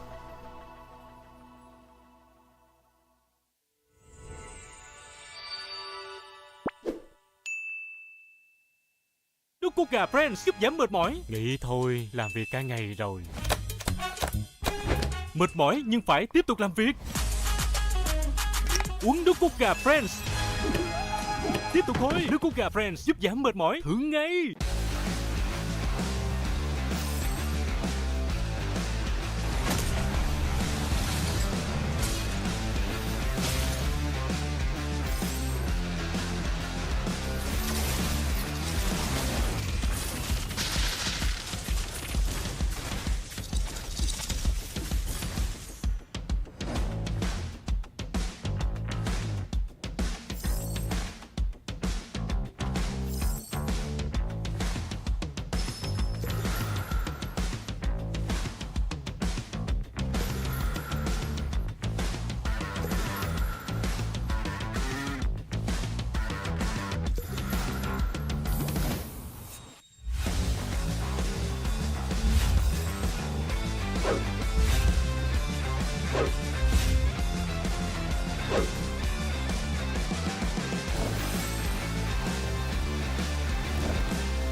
My butterflies aren't so gentle.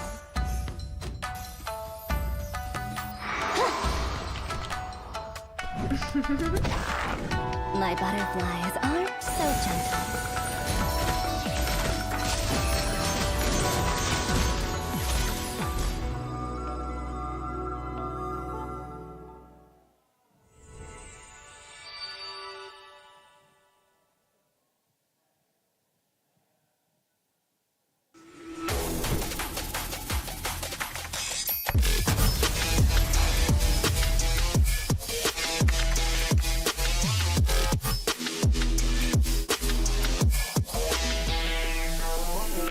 Với công nghệ Wi-Fi 6 tối tân, gói cước Lux của FPT Telecom giúp gia tăng tốc độ vượt trội, mở rộng vùng phủ sóng thêm 50%, mang đến những trải nghiệm trực tuyến hoàn hảo. Từ làm việc, học tập cho tới xem video 8K, livestream, chơi game và hơn thế nữa, tận hưởng cuộc sống đẳng cấp với những giá trị xứng tầm từ Lux. Đăng ký tại shop.fpt.vn hoặc các văn phòng giao dịch trên toàn quốc. Hotline 1900 6600.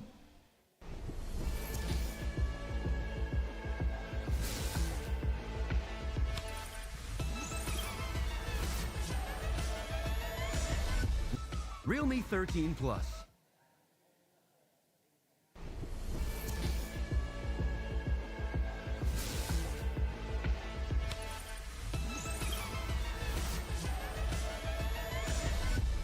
Realme 13 Plus. Chào mừng quý vị đã trở lại với vòng bán kết của giải MCCM. Ladies and gentlemen, welcome back to the Mekong Regional Semifinal of the M Challenge Cup Mekong MCCM. Ngay bây giờ chúng ta sẽ cùng nhau trở lại với vòng bán kết ở trận đấu thứ hai, cũng chính là trận đấu của đội tuyển Việt Nam với hai đội tuyển tham dự, đó chính là Legion Esports và T-Final.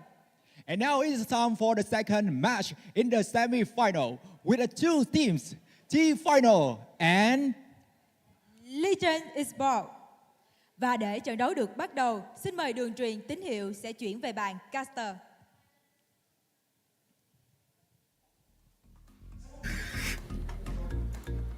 And here we go. A Vietnamese representative for the M6 wildcard will be determined in this matchup. Renmar here again with Leo. And I feel like something about this tells me we're going to be seeing some interesting picks, interesting drafts, and interesting maneuvers all throughout the map. Interesting is one way to put it, given that these two Vietnamese powerhouses swept their competition, swept their opponents. And I'm looking at the average game speed. T-Final is a little faster compared to the, in my perspectives, more veteran Legion Esports. But given T-Final is a little spicier. T-Final did whip out the Benedetta and Freya. Compared to Legion Esports is more, I don't know, low to the ground drafts. Yeah, and I feel like that's going to be the dichotomy to watch out here. The down-to-earth, low-to-the-ground drafting and the stability, the veterancy that we know of Legion Esports, formerly Xeno Zenith, formerly MDH Esports. That's how far they go back against this, what feels like to me, a young squad and this is what I love about young squads who are fearless to play the game that they want. Because that's where we see the interesting picks. That's where we see the very unique movements. And I hope T-Final is going into this with the same spirit. Because sometimes that's the best way to break stability, with poison. I think it goes to show that a lot of successful teams from all around the world are a combination of veterans and young bloods. I think it was Coach Bonchan of Blacks International I had a conversation with years ago. He said, look at any championship team. Look at how they achieve long-term, consistent success. They always reinvent themselves. They always find a way to inject new blood and new talent into their roster. And here, it's a clash of both. I'm looking at Legion Esports, and their lineup, save for Daylight, is the veteran. So maybe Daylight is that new injection of fun and vigor and, like daring gameplay. We saw that from Daylight. He was a little eager in their matchups earlier compared to T-Final, who are all new dudes. I haven't met any of them, so this should be good. Reminding you what happened earlier today. Nightmare Esports opened up the day against Vampire Esports, eventually defeating Leon Esports, their fellow Laotians, to secure a spot in the M6 wildcard. What they failed to do last season was do just that. Because back then there was only one slot for Mekong and they lost to Xeno Zedith. Now they are already wildcard secured because there are 2 wildcard slots for the Mekong region. Legion Esports defeated 3v Esport on unexpectedly close and yet impressive match to see from a 3v Esport team hailing from Timor Leste, but Niightmare and their veterancy came through. So in the best of 7 grand finals, it could be a rematch of last season's grand finals against LG if they make it. T final might actually somehow just pull off the run of a lifetime, surprising the longtime veterans of Vietnam. The sweep versus the sweep, the pride of Vietnam on the line. Who will be the flag bearers for Vietnam representing Mekong in the wild card, and who will face off against the Laotians? Oh, Renmar, the story tells itself, and I can't wait. I don't want to put out too much of high expectations, but here's the thing. Are we going to see T-Final bring out crazy drafts again? Are we going to see something to the likes of the Freya and the Benedetta? Yeah, that's the big question that we are watching out for here. The last time these 2 teams faced off was in the grand final of the Vietnam MLBB Championship earlier this year. In that tournament, it was difficult. An absolute stomp by Legion Esports. Leo, the very first game these 2 played, Legion Esports defeated T-Final in 7 minutes and 43 seconds. However, as the series went on, that went longer. The games got longer and it got a little bit closer. But Legion Esports started getting cheesy. In that game 4, I think you're seeing what I'm seeing. That's a Johnson, a Lunox, a Leslie, a Isan Shin, and a Cho. Yeah, you name one of those in consecutive order, and I would already gasp and say, don't. But it gets more believable the more you look at the context of things. And yeah, close isn't going to cut it. Because even if you do make the game last 18 minutes, 13, 11, you're still looking at crazy drafts. And of course, the 4-0 sweep in their grand finals. So say what you will, but it begs to be said. Legion here has every right to win. So it's up to T-Final to flip the script. And flipping the script in draft expectations, T-Final have warranted a Freya ban from Legion and even one. These are not your usual first phase red side bans. T-Final have banned the Suyo themselves, and Chip is open! Chip is open! Renmar, it's been months! Please pick it. T-Final. Yes! We finally get to see a Chip game. This deserves a celebration of its own. Ladies and gentlemen, y'all don't understand. If you do understand, thank you. But if you don't, we just never see Chip. We just never see Chip in here. Oh, wow. Something tells me there's a little bit of ego going into this. Don't you think? Because look, Fanny Benedetta. Yeah. With Chip being open. There's I'm pretty sure the only thing we're missing is them drafting in front of each other with their noses touching and their eyes locked. Yeah. This is 2 teams very familiar with one another. You can sense a little bit of, I wouldn't call it disrespect, but Legion do acknowledge that they're up against a much younger squad that they've stomped before, and that maybe they have a little bit more leeway in the draft.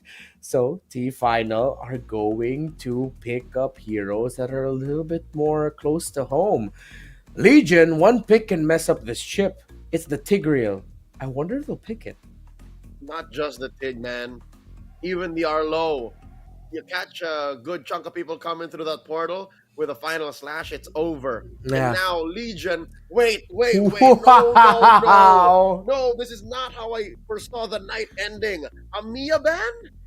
They're straight up banning those unique pickups of T Final, and you see T Final really thinking about it. It's like, wow, guys, they're really banning this way against us. Like, our poison picks, what's happening? It's not available for us now. And Legion, look at Legion. Cold, mechanical, calculated. Like, this is all to the script. Like, yeah, no, we know what you're up to. You can't do that, not to us. If you look at the bans of T Final, it all makes sense in the context of everything. While Legion, you're wondering, what are you banning? Forever Love just looking over his shoulder like, seriously? Come on. You see the look on their faces, even like the members of T Final are having a laugh. Very warranted Matilda ban, by the way. Even though I agree with you, the Arlott and Tigreal will mess it up more, but Matilda's undefeated actually this tournament. The Matilda ban seems to be the only ban that's correct in my opinion here. Like, that's the only one that showed up that can ban that out. Yeah. Now, with that, Melusa picked up, Okay, now this is a bit of a conundrum for T Final because those three can. Okay, at least they got the Hayabusa. They needed something like that to reach the Melissa. Although it does still get popped out of the go away, it's what you gotta do. It's what you gotta pick to even go toe to toe with Joe's. Well, I'm assuming Joe's Fanny, right? It's gotta be Joe's Fanny. Yeah, nah, this isn't gonna be like a. No, don't do that to us. Not like a hey Fanny? No. No. Okay. I mean, we already see the Jushin, unless they're thinking of an EXP Jushin and then a mid lane Fanny. But... Worse, like a Rome Fanny a la Shark. Come on. Yeah. T Final, wow. Beatrix. See, when you look at the draft of T Final, it's like, especially the ordering, the sequencing, it's like you can see that. It's so good. It's so fundamentally sound. But then when you add the context of Legion and everything around this mashup, you're just like, let's see. Right? It's what you need to have a little bit of hope. It's what you need to make things spicier. To make you think that the best of three is gonna last. And they close it up with a Belleric. Not gonna lie, that's a really good pick. I've experienced that before. It's quite difficult for a Beatrix to go up against the Belleric. However, I think we might see some weapon selection changes. I'd want to see Forever Love actually backing in the big team fights. Have the Bennett more with him. I think that's gonna come into play given how the map doesn't exactly favor LG, given that the chip has been picked up. So yeah, clear the ways fast. Boom, boom, boom. Ruin towers before Joe can get you. Interesting draft.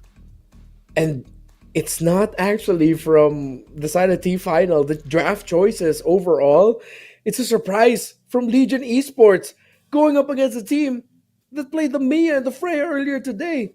Legion banned those heroes. And now it's the rematch of the grand finals of the Vietnam MLBB Championship 2024, game number 1. And I cannot even begin to predict what we might end up seeing. Jury's still out on if what LG did was worth it because they were definitely ego checking, right? This was a draft that most teams would never touch, like the way that they did it and what they allowed for. Again, the chip went through, but que sera, here we are. Something else to note. Is that a... Yeah, it is. That's a tank Benedetta. So it's gonna be the same kind of Benedetta we've been seeing the past month. EXP lane tank Benedetta makes sense. Here comes the invade already. It looks like T Final might actually lose an early game as the Hayabusa gets taken out. Joe gets the kill early on, but Nart gets punished. Can the Fanny be traded out? No, it cannot. And this is pure confidence from LG. And they're making it work. I think this is one of the few ways you can get away with that kind of draft, is if you play like your life depended on it and you played like your opponent's jungle was yours. They park the Jushin and the Vexana and the EXP lane to get EXP a little bit faster. No, oh, Joe! Just like that, but it looks like he might get Fantasy. No level 4 yet for the Hayabusa. That's what hurts. If he had the Shadow Kill, it would have been such a good trade. And I don't blame Hoghaini. Hoghaini had his purple invaded on him. He died, and now he's trying to clap back. Not without a Shadow Kill. He can't. LG thinks it's slowing down a little bit. How we're gonna start seeing the mid laners get parked away unless no. Oh, they're parking this Jushin to really mess with this Phobius. Yep, to get that level 4. So this is the dirtiest of lane swaps. And Meow happy to serve, happy to help. Invade and push Hoghaini out of his jungle. It's happening again. Daylight! Oh, they almost got him, but I think no, not level 4 yet, so he cannot use apathy. Hey, Joe, it's just dancing and swinging all around LG, and this Jushin is a menace, repositioning the Phobius. This is why they parked Hehe in the EXP lane. It's not just for XP, it's to mess with the foam. This is akin to those rotations in 2021 wherein you would switch up legit your XP laner and gold laner because you have a winning lineup, you have a winning matchup. And that's what they got here. First turtle, as delayed as it may be, about a minute, goes to LG. They're up now more than 2,000 gold, Renmar. And it looks like they might be able to push the envelope with the lead as they're taking side of the jungle resources away from the Hayabusa. Forever Love gets the last hit, but Joe, my goodness! Where did that Beatrix go? And but here comes the Shadow Kill coming in for T-Final to somehow train things out. They take down Nard. Daylight has to go away set up. They're not going to be able to get close enough, but finally the reach of the Crash Course plus the basic attack locks in. T-Final are starting to fight back, but here comes Joe. Hey, gets a kill there, make it a double. He gets the Phobius and the Beatrix. Speaking of, the Beatrix actually got taken out by the Fanny. That Jushin took down the chip. That's Big Joe play right there. Oh, he got it! Ring the bell, Leo, ring the bell. Moment of silence for Hoghaini. Oh, man. I mean, give everything you need to, do everything you need to, but at the end of the day, if more bodies drop for T-Final and Joe continues to snowball out of control like this, mission accomplished for Legion. This chip cannot seem to slow down the rotation. T-Final are getting the trades because of LG being a little bit too eager, overconfident, but they know they have a Fanny to sweep things up as Trey looking desperately trying to take down Nard, but here comes the Fanny yet again! Oh, Hoghaini gets taken out! Big Joe! T-Final has their jaws on the floor as they are getting their jaws broken, but he gets broken himself as it's a double kill for this Phobius that spent, how long was that? 30 seconds just jumping on everyone? For sure. It led to a shutdown, taking Joe down with 7 kills. So that means a lot of money for Gatre.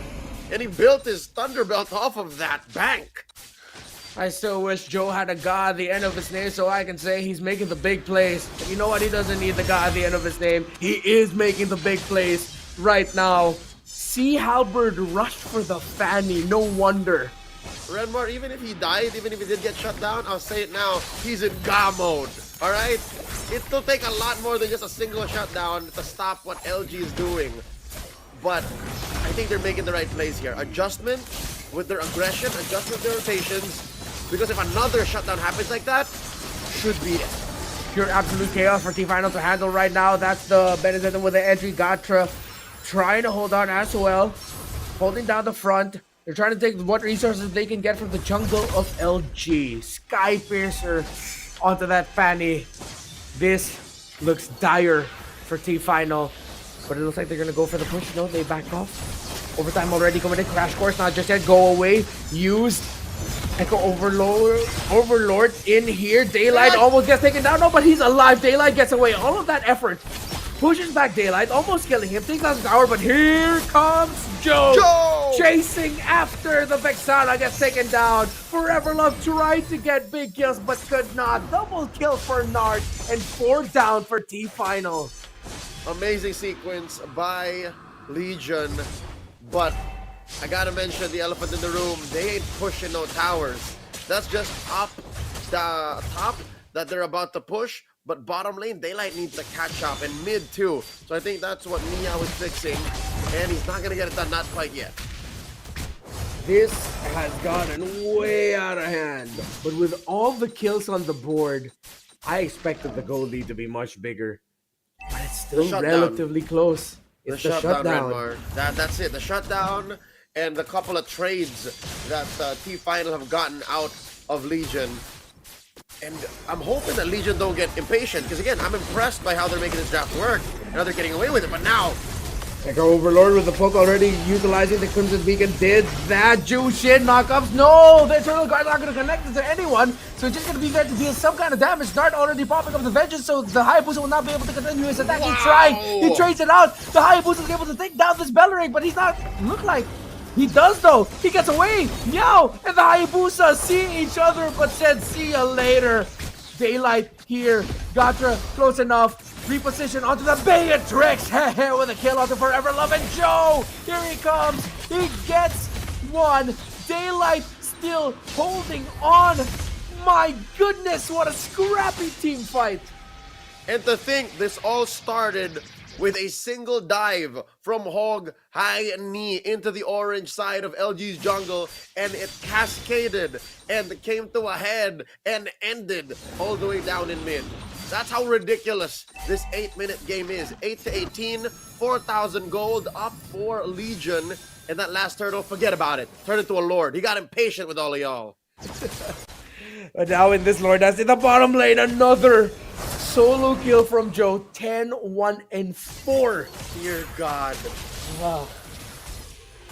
He's unbreakable right now, and his name isn't even Kimmy Schmidt. Meow gets knocked up. Joe straight to the backline, finds the mage. Will he find the marksman? He's looking at him. He's looking at Forever Love, and he does find him under the tower. Double kill, make that 12. Double kill, make that 2. Make that 4. Gone from TF. And that'll leave a lot of space on the map for Daylight to push turrets. The rest of Legion to take Lord. And the map to turn red. This is just way too much pressure. Something about Legion and how they live in TF's heads rent-free is making this match as entertaining and as, dare I say, one-sided as it could be. Crazy. What we are witnessing right now is crazy. Insane. I am Insanity. out of adjectives, and Meow is out of his life. Okay, a little bit too deep. More shutdown gold. T-Final's gonna take that. And T-Final, that's exactly what they gotta do. Take everything that's left for them on the map, because they're gonna need it to catch up to the 7,000 gold lead LG has. LG pushing up top. A snowballed Fanny just waiting to bide his time, and yup, no. Oh, Joe's starting to feel the pain. He's trying to reach it. Gotcha. Trying to hold on. The damage of the Phobius not gonna be enough. Phobius goes down. Fanny barely scratched. Echo Overlord taken down as well. And it's non-stop from Legion. They just know. They just know that they hold the minion over T-Final. Oh. At some point, you gotta say, they know. And they're not even gonna try, but these turrets still stand. Oh. Joe coming in. That is a Fanny God, if I've ever seen one. Correction, it's Joe God. 14, 1, and 5, Renmar. Everything collapses beneath his blade. Joe God. Doing it for LG. T-Final. I don't know if they've ever seen God straight before their eyes, but now they're seeing a deity in front of them in Joe God. This is just game 1, but in a best of 3, game 1 is the momentum setter. Game 1 is what allows you to get at the match point, that position of privilege, that position of power so quickly. And watching what Joe has done here in this 11-minute game, 9-27, Joe Mama must be happy, must be proud. Joe is Biding his time right now, trying to find the right angle. He's going straight for the chip. He was aiming for that Beatrix, but the damage of the chip's almost 50%. But look at the damage coming out from T-Final. But look at the damage coming out from Joe. He's actually able to single-handedly out-damage the T-Final squad. And with just Forever Love and Kwa left, I don't think they can do it. There's a lot of damage between the both of them, but not while Joe is here. And here he comes with a nature pop. The minions are in. The Beatrix will try to live and hope, but LG takes game 1. Dominant. Merciless. Brutal. This is the best of Vietnam performing before a hometown crowd. To be fair, T-Final is also a Vietnamese team, but not to the degree, not to the caliber of Legion. Holy sheesh. If memory serves me right, the big man in the black shirt, that's Joe, right? We'll see later, we'll confirm, but it doesn't matter what he looks like. It doesn't matter what people call him, what his name is, how long it is. What matters is what he does in the Land of Dawn. And did he take us for a trip? I can't believe what I just saw, man. That is something else. Okay, my goodness, that Fanny. There's a comment here. I'm being honest, the Fanny is good. Yeah, say more than that. Again, he's Joe God for a reason. Oh God. Let's look at the highlights. It really began from the early invades and pressure that LG was applying. They did it from minute 1, minute 0 even, because they were already crowding Hog Hai Ni in his orange like for the first spawn. So you'll see here a couple of clapbacks from T-Final, but they were all just little speed bumps. At the end of the day, besides that one shutdown kill by Gatre on Joe, they got nothing else. They were getting some shutdown trades, but the map was not safe. The map was not safe at all. The repositions, the mobility, too much. They tried, but you couldn't stop the Juggernaut, all right? Are we just gonna keep coming up with new names for him? The Juggernaut. The Juggernaut. Not the Juggernaut. That's something else. That's something else. And LG, this I feel like was the best chance T-Final had. But it's just unfortunate that the Nibiru's passion coming up from that Beatrix just wasn't exactly at the right angle. It was for like a second, but then with those quick repositions from LG, they avoided most of the damage. I can't believe it, man. I just can't believe it. Okay, here's the thing. That finals in the Vietnam MLBB Championship, that was a best of 7, all right? That's a couple of degrees away from what we're trying to do now. This is a best of 3. With Legion at match point, and they already got their crazy draft bug out. Yeah. What are they going to do in game 2? Like, they're at match point. What else do they have to do? What else can they do? I don't know. At this point, looking at their bans, maybe they can let go of the Angela ban. If they want to go hard focus onto the jungles, then I'm okay with banning out Suyo, ban the Fanny, and then ban the Ling. And yeah, the big man in the black shirt, that's Joe. If there was ever a perfect time for Joe Mama to come watch her son live, it would be today, here. Because number one, it's on hometown soil, you know, like it's just, I'm pretty sure a couple of hours drive away at worst. And then tonight, her son may qualify for the wild card. They're just one game away. One game for that young man to make it to the world stage. Yet again, he did it last season with Xeno Zenith, flew to Riyadh. He's close to flying to Malaysia. Times in the past couple of years, man. This is that's true. God. That man has a lot of international experience. I believe, if I'm not mistaken, one of the most well-known players in Vietnam. For sure. His passport is stamped, son. It's filled with a lot of countries that he's been to all throughout.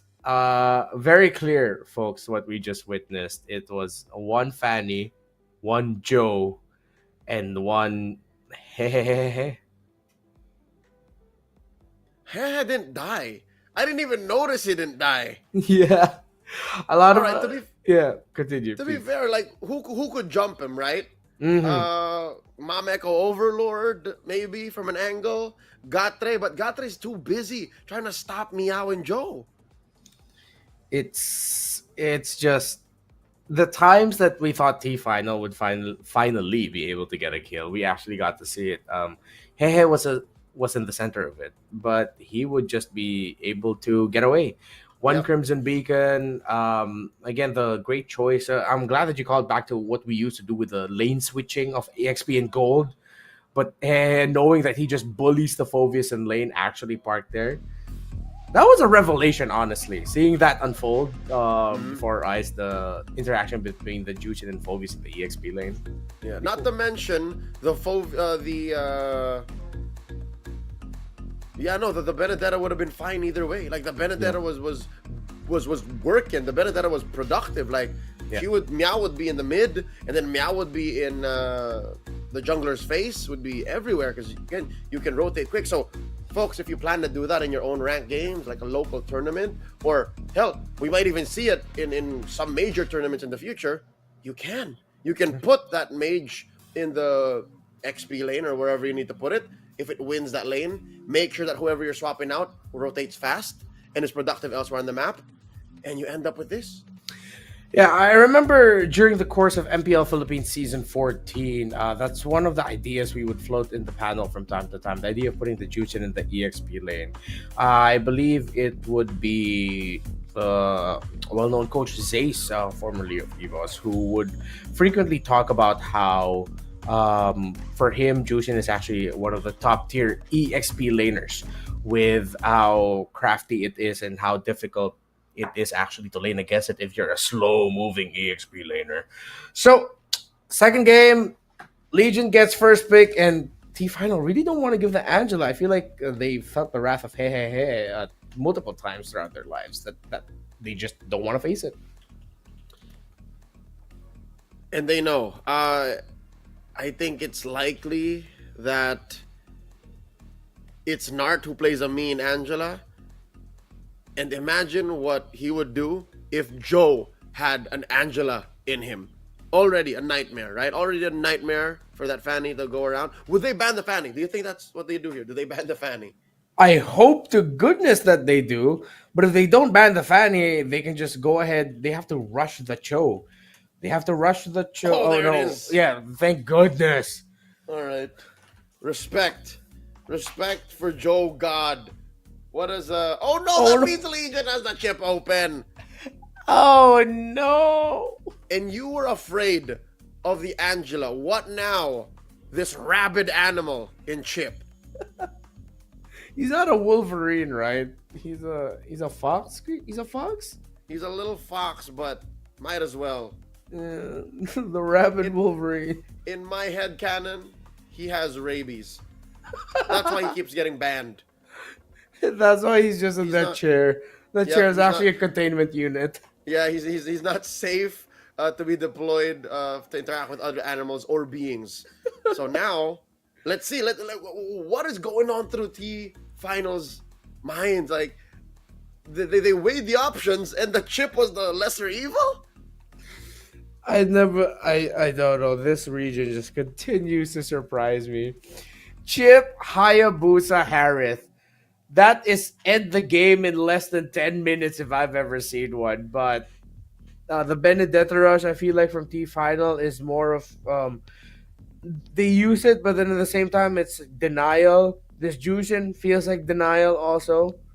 But the Jushin going up against the Chip, I'm just wondering if it'll have enough protection. It needs to be paired with a good roamer that can punish the Chip invading. Yeah, block the Chip. Block the rabid animal from getting a bite on you, because once he does get a bite on you, it's over. Yeah. Something I'm considering here is what Legion puts in mid, because sure, this is a very strong, end the game quick, nowhere on the map is safe kind of draft, but yeah, what kind of mage do you put with it? I'm guessing it has to be something with some burst, so Vexana or something.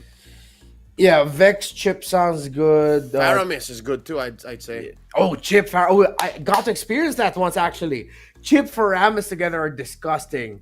Good pokes, great crowd control. It's not the they banned the Aurora, they banned the Eve. They're left with the Vex, and if they want to go all out, straight up bully, they go low E. Oh wow, the last time we saw Luya Chip was season 13, and that was also pretty disgusting. Yeah, but however, we saw the problem with it, that it might have been a little bit too much, with map pressure, map presence, and all of that. Yeah, you're everywhere, but nowhere at the same time. Yeah, exactly. Okay. So, yeah, TF, they can't block any more mid laners. They do need a good gold laner. Do they slap the Bea on Forever Love again, or something that can take care of itself a little more? Yeah. Like a Moskov. I like the Moskov against the Harith, but there's so much pressure that they might need a quicker scaling. Maybe they go Bea again. Ooh, they don't show their gold. They go Edith.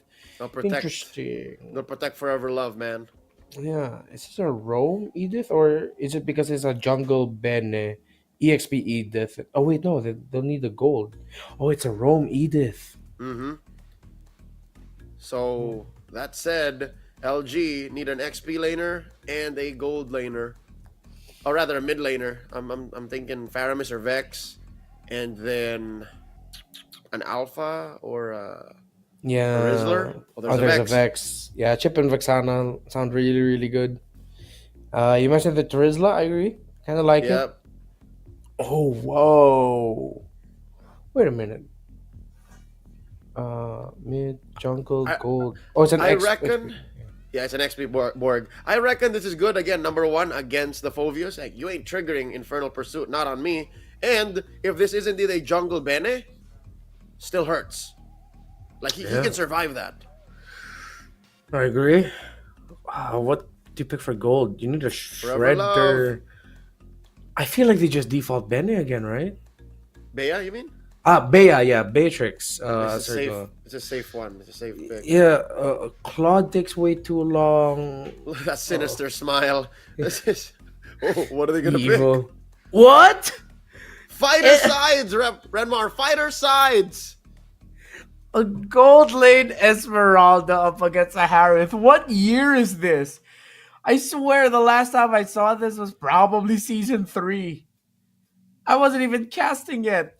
Wait, no. We've seen this. Did Kelra not pull one out recently? The newly crowned MPL Philippines Season 14 champion. Did he not pull out an Esmeralda in Season 14 or 13? Not this season. Oh, yeah, might have been season 13. See, fighter sides. Yeah, but against the Harris, specifically that matchup. I don't think that was it. That's why, like, I'm sure. Wow. Again, interesting draft choices were what we set up for everyone watching here today, or specifically what T-Final set up for us.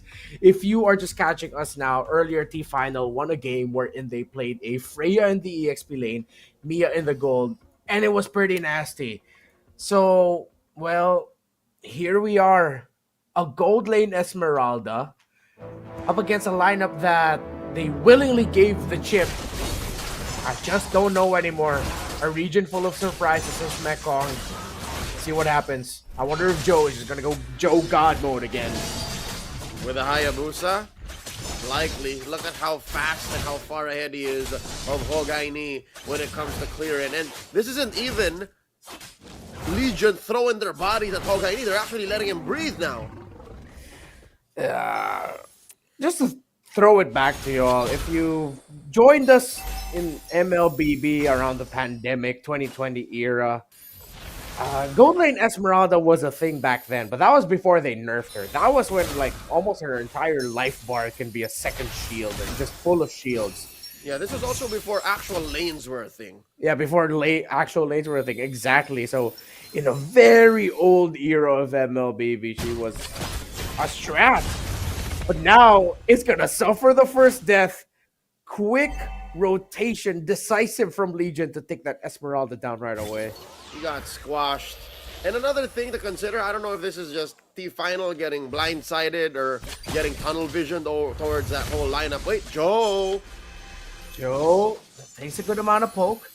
the true carry in this lineup is the only physical damage dealer in. Well, I mean, the Phovis also deals physical damage, even the Esmeralda, but the Benedetta is the core of this lineup for T final. Maybe that's why they thought that, yeah, let's go ahead and pick up a gold lane Esme, but... Which is what I was trying to get to, alright? I don't think Nart's gonna die here, unless... Oh, he's done.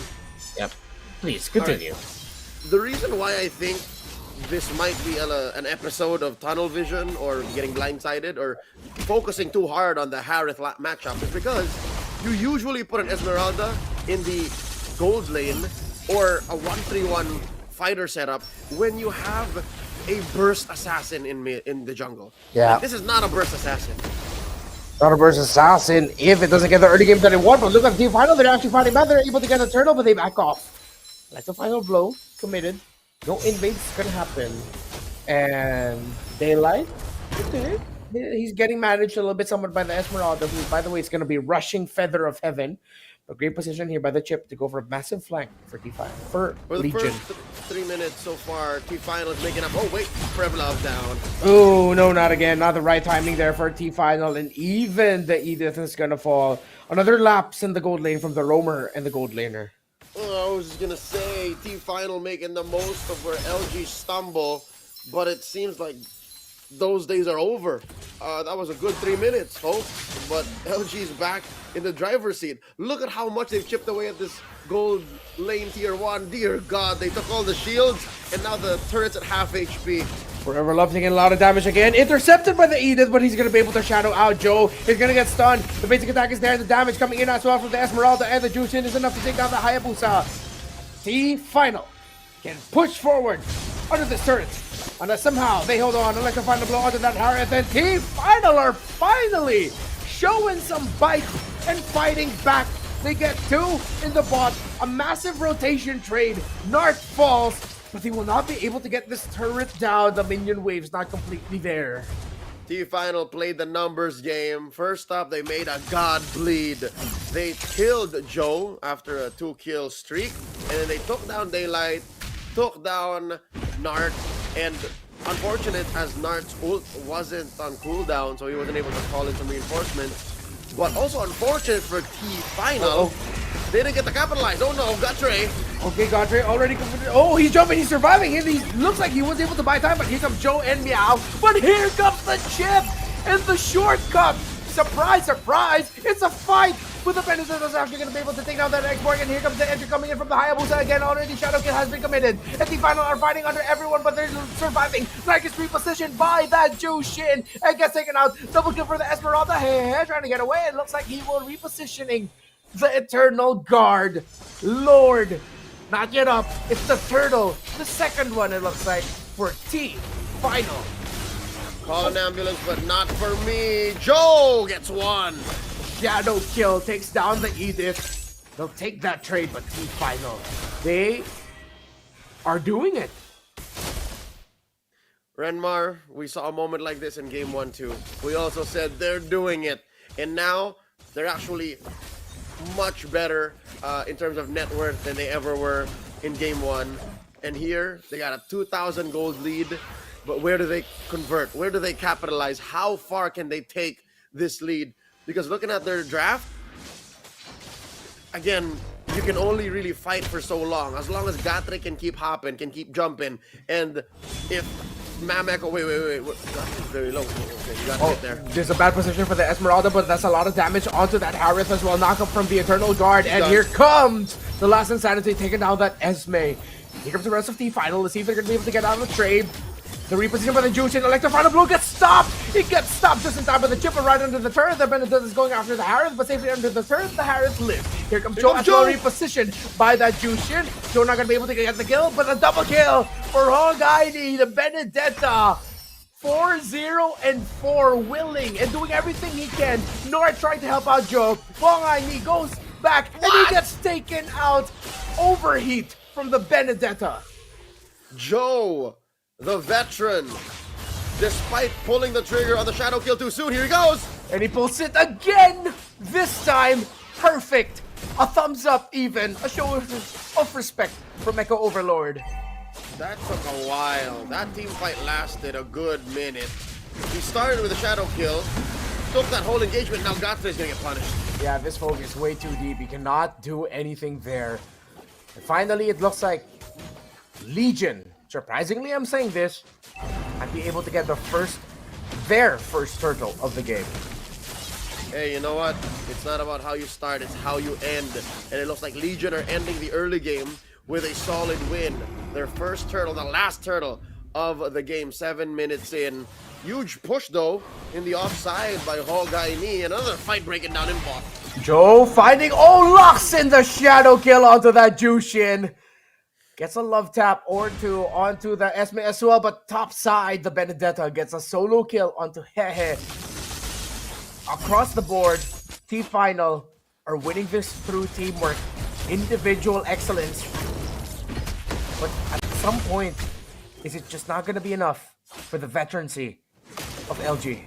And it's that point now. Because look, they've lost their lead. The map has equalized. And Joe has a gold lead again. Renmar, he's up by 500, 600 away from Hogaini. And I'm looking at Hogaini's build. I'm looking at his battle spell, as his emblem rather.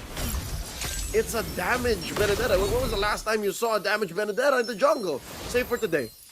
Yeah, it's pure assassin.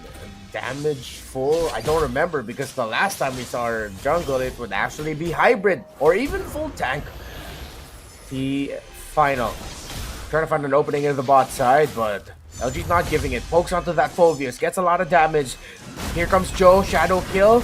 Gets committed already. The Phobius is holding. Oh my goodness, Gatre! He's trying everything he can. It looks like he's fighting. And Nart gets punished. T-Final. The teamwork. I think that's what the T stands for. Teamwork. Final. I wish it made more sense, but it's working. They're back to a gold lead, as small as it may be, but they're bullying Legion out of position. More than just the teamwork that's paying off, I think they're actually making LG commit the odd ults. Like we saw their Hehe not having the Eternal Guard. They needed it in that little bush over there. They needed to knock up TF, but he didn't have it. And I think also another one of their problems is that Jushin, weirdly enough, I thought the damage output from LG would actually make it so that the Jushin just feels like nothing. But no, Forever Love gets spotted out. The knocker from that Edith.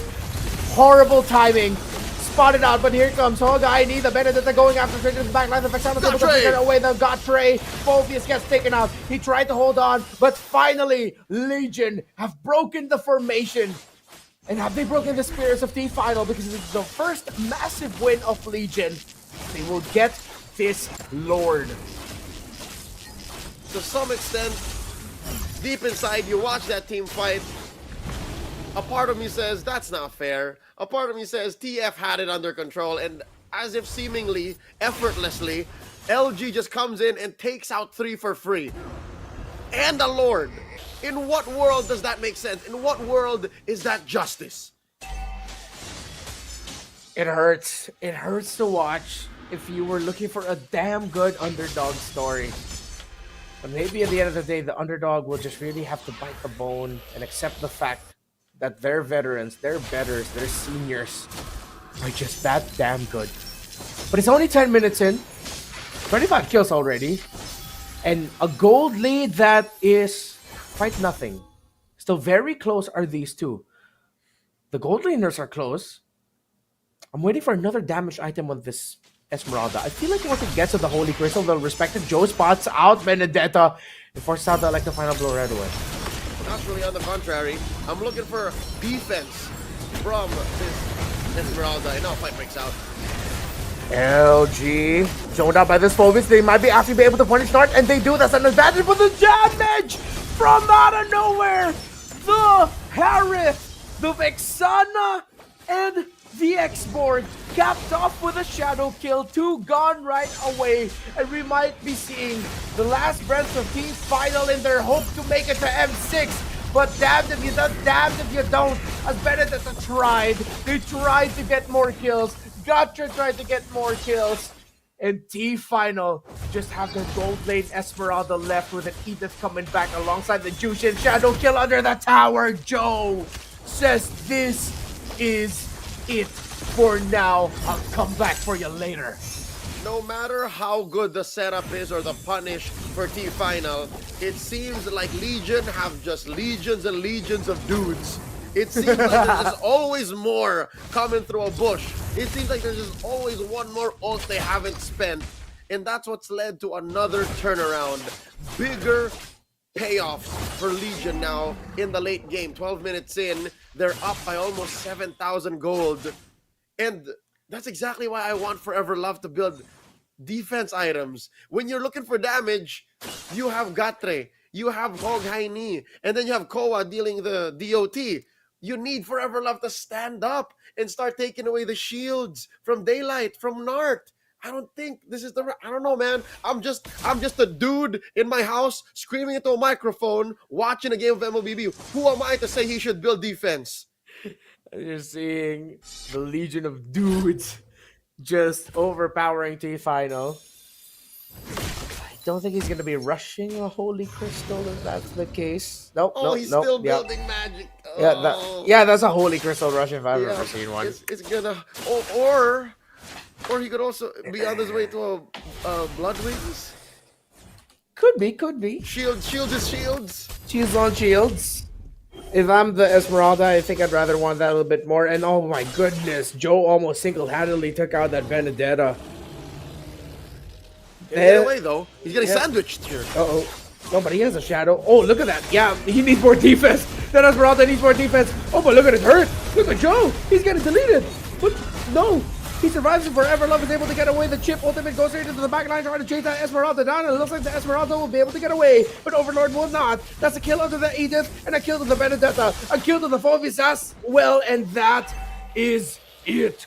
With minions marching in and the Lord marching in, Legion, many as they are actually just 5 of the best that Vietnam has to offer as they fly to Malaysia for the M6 wildcard. You could change the name, you could change the colors, you could change the jersey, but some things never change. It's still these 5 talented athletes representing Vietnam in the upcoming World Championships for MLBB. GG, well played. The T-Final, though, consistently, they've made a rival out of their elders, their more experienced counterparts, but at the end of the day, Legion are still the flag bearers. T-Final, I hope that they continue to fight, and I hope they get a lot more opportunities in the region. Leo, you know I like innovation. Sometimes, even innovation that is a little bit too crazy for my taste. But in the second game, it looked like they could have. It really looked like they could have. Maybe if they matched that innovation with fundamentals that they can pick up from Legion here, who I'm sure will always have their back when it comes down to representing Vietnam, representing Mekong, then they definitely have a lot to grow. We'll see more from T-Final, I'm sure, in the future. Legion will represent Vietnam once again. Going to the wild cards, and they will set up a date, a rematch with Nightmare Esports, a rematch of last season's M Challenge Cup Mekong. Wow, what a matchup! For a second there, actually not even for a second, for a good amount of minutes, I believed, Leo. I was believing. They had us, and if not only for these obvious and clear things that they needed to improve on and fix, it would have been possible. But que sera, here we are. The Joe God strikes again, and I wouldn't have figured it, but Joe God's a hugger. Yeah. I mean, the big dude. I mean, sometimes you gotta. With great power comes great responsibility. Big muscular dudes are good for hugging. I've been told by Naisu. So yeah, you would know. T-Final, teamwork is the T in their name, and great macro. I gotta admit, for a team going up against for a chip, at some points it really looked like they were out macroing LG. Yeah, again, that was, I mean, not just for this matchup, but a story throughout the day here at the MCC Mekong Season 4 group stage. Teams would like to trade. Like, that's the name of the game for them, trading. And even against the best in Vietnam, even the best in Mekong, sometimes you can somehow get away with more and then you end up with value. It's basically saving up, and eventually you notice, hey, look, I got enough money to buy something good. That's what the story of the mid-game of this game 2 was. And as the game got longer, though, and the fact that T-Final couldn't find the Hayabusa, couldn't shut him down, they were just zoned out by one ninja who was more than happy to find two shadow kill. If Joe went down here, the story of the game might have been a little bit different. But we might have added like 2 or 3 chapters. Yeah. Maybe one more Lord. Maybe one more Lord, definitely. And then ultimately, we're also reminded as to why Chip was banned for the entirety of MPL Philippines Season 14 and wasn't seen in this tournament up until this series. 2 games in a row where we saw Chip, and we're reminded just exactly why. Yep. Nobody wants a rabies-ridden fox. I'm good. See what I tell you. He has rabies, and I'm good. I don't ever want to see Chip again for the rest of 2024. I'm good. Yeah, that's it. It just in his cage. Yeah, it shatters a lot of like the expectations of teams, and if I see this go through the wild card and it loses, I'm already gonna be thinking, yeah, something went wrong because that's not supposed to lose. I wonder who the MVP is again, although there's probably a clear-cut contender cut amongst the rest with another monster game as an assassin. And here he is, the MVP of the game is Joe. Is no secret. This is Joe God, ladies and gentlemen. I think that's gonna go in the M6 bucket list. Get a big hug from Joe God. 11-1-4. I hope we get to experience that in Malaysia. No context. Just come up. Hey, Joe. Get in here. Go here. Like, first they'll be like, who the hell are you guys? But if I'm not mistaken, I think we heard Joe have in an interview like speak English, and I think he may actually be of mixed descent. I just forgot. Like he explained that to us before. Hopefully, we get to learn more about him in the M6 wild card. But yeah, in this game, so much pressure on the Benedetta. But I gotta give it to Hogaini. He carried that pressure with grace. Yeah, he made an assassin Benedetta work even in the face of his greatest rivals and capital greatest there. Definitely gave Joe something to think about. He was hunting him down constantly. Even Daylight had to consider where the Electo final blow was going to drop and put down the Zaman Force away from that. Yeah. And despite everything, I think another thing that allowed the Benedetta to shine as well as it did is that Phoveus to buy time to really set everything up. But that's it to set up the story for tomorrow. Again, folks, it's best of 7.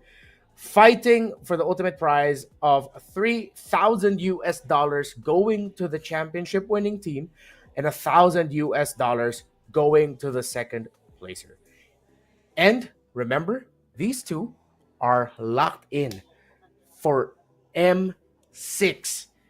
M6 locked in our Legion NT final. I guess that's what they're fighting for tomorrow, Renmar, in that best of 7. The difference of $2,000. That's a good chunk of pocket money to spend in Malaysia. Kuala Lumpur is a beautiful city. And it's going to be a rematch. The last time these two faced off in Season 3 for the right to represent Mekong in MSC, it was Xeno Zenith. Now, Legion, with being able to get that right, it ended in a sweep. And I wonder if history will repeat itself. There's a long series, though. I'm happy to see that it's 2 previous standard bearers for Mekong facing in the grand finals now. Legion knows too well the 4-0 experience. I don't think Niightmare is going to allow that. Let's see what the members of Legion have to say. Thank you so much, caster. And after a thrilling match, Legend Esports is the representative of Vietnam in the grand finale. Với chiến thắng vừa rồi thì Legion Esports đã chính thức ghi tên vào top 2 để có mặt vào trận chung kết ngày mai. Và bên cạnh Vi hiện tại chính là anh chàng đảo đường đến từ đội Legion Esports. Thì ngày mai mình đã bước vào trận chung kết cùng với Niightmare Esports. Thì anh cảm thấy đối thủ của mình như thế nào và anh có điều gì muốn nhắn gửi tới đối thủ của mình hay không? Mình nghĩ ngày mai thì đối thủ của mình là Niightmare Esports. Niightmare là đội tuyển rất là mạnh của Lào. Nhưng mà Mekong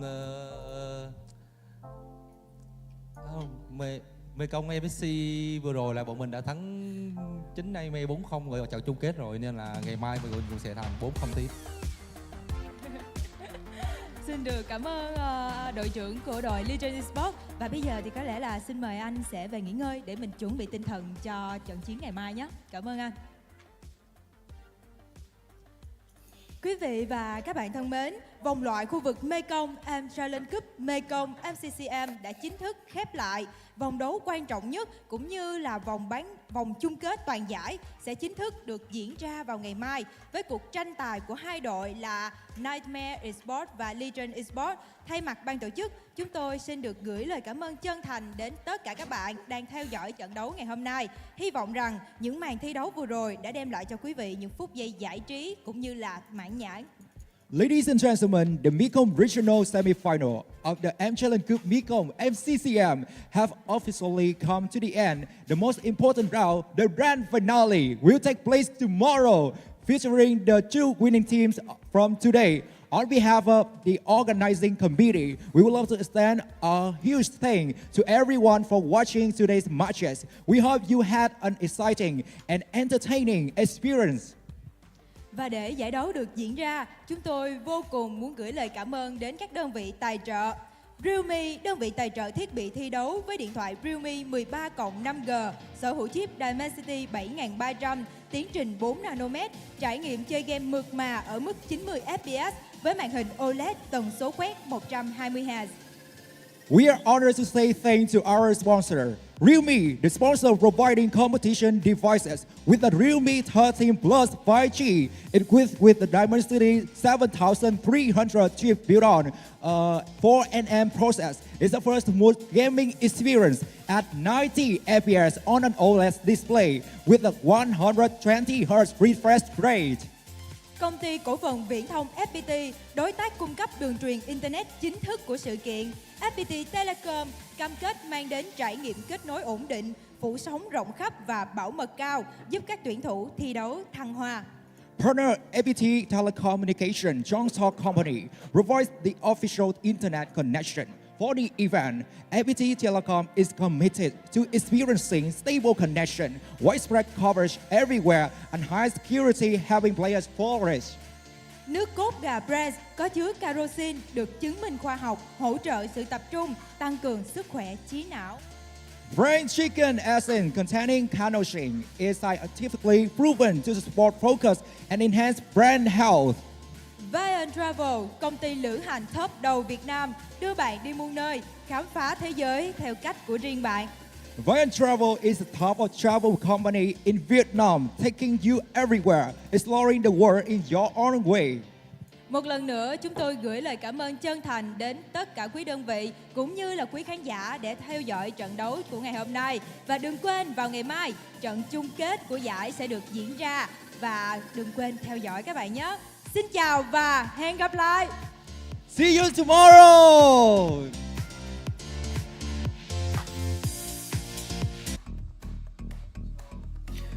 All right, that is it. We have one more final day tomorrow, the best of 7 grand finals. Once again, my name is Redmar. Leo, any last things you want to say before we head out? Congratulations to our grand finalists. An amazing day of MLBB. On behalf of LaFell and Husky, it's been amazing. And correct me if I'm wrong, all right? My pronunciation might be off. Come on, everyone who watched. That's some Vietnamese for you. Thank you so much on behalf of our wonderful production team and everyone on site over there in Vietnam. Thank you. We'll see you tomorrow for the grand finals of the M Challenge Cup Mekong Season 4. Good night.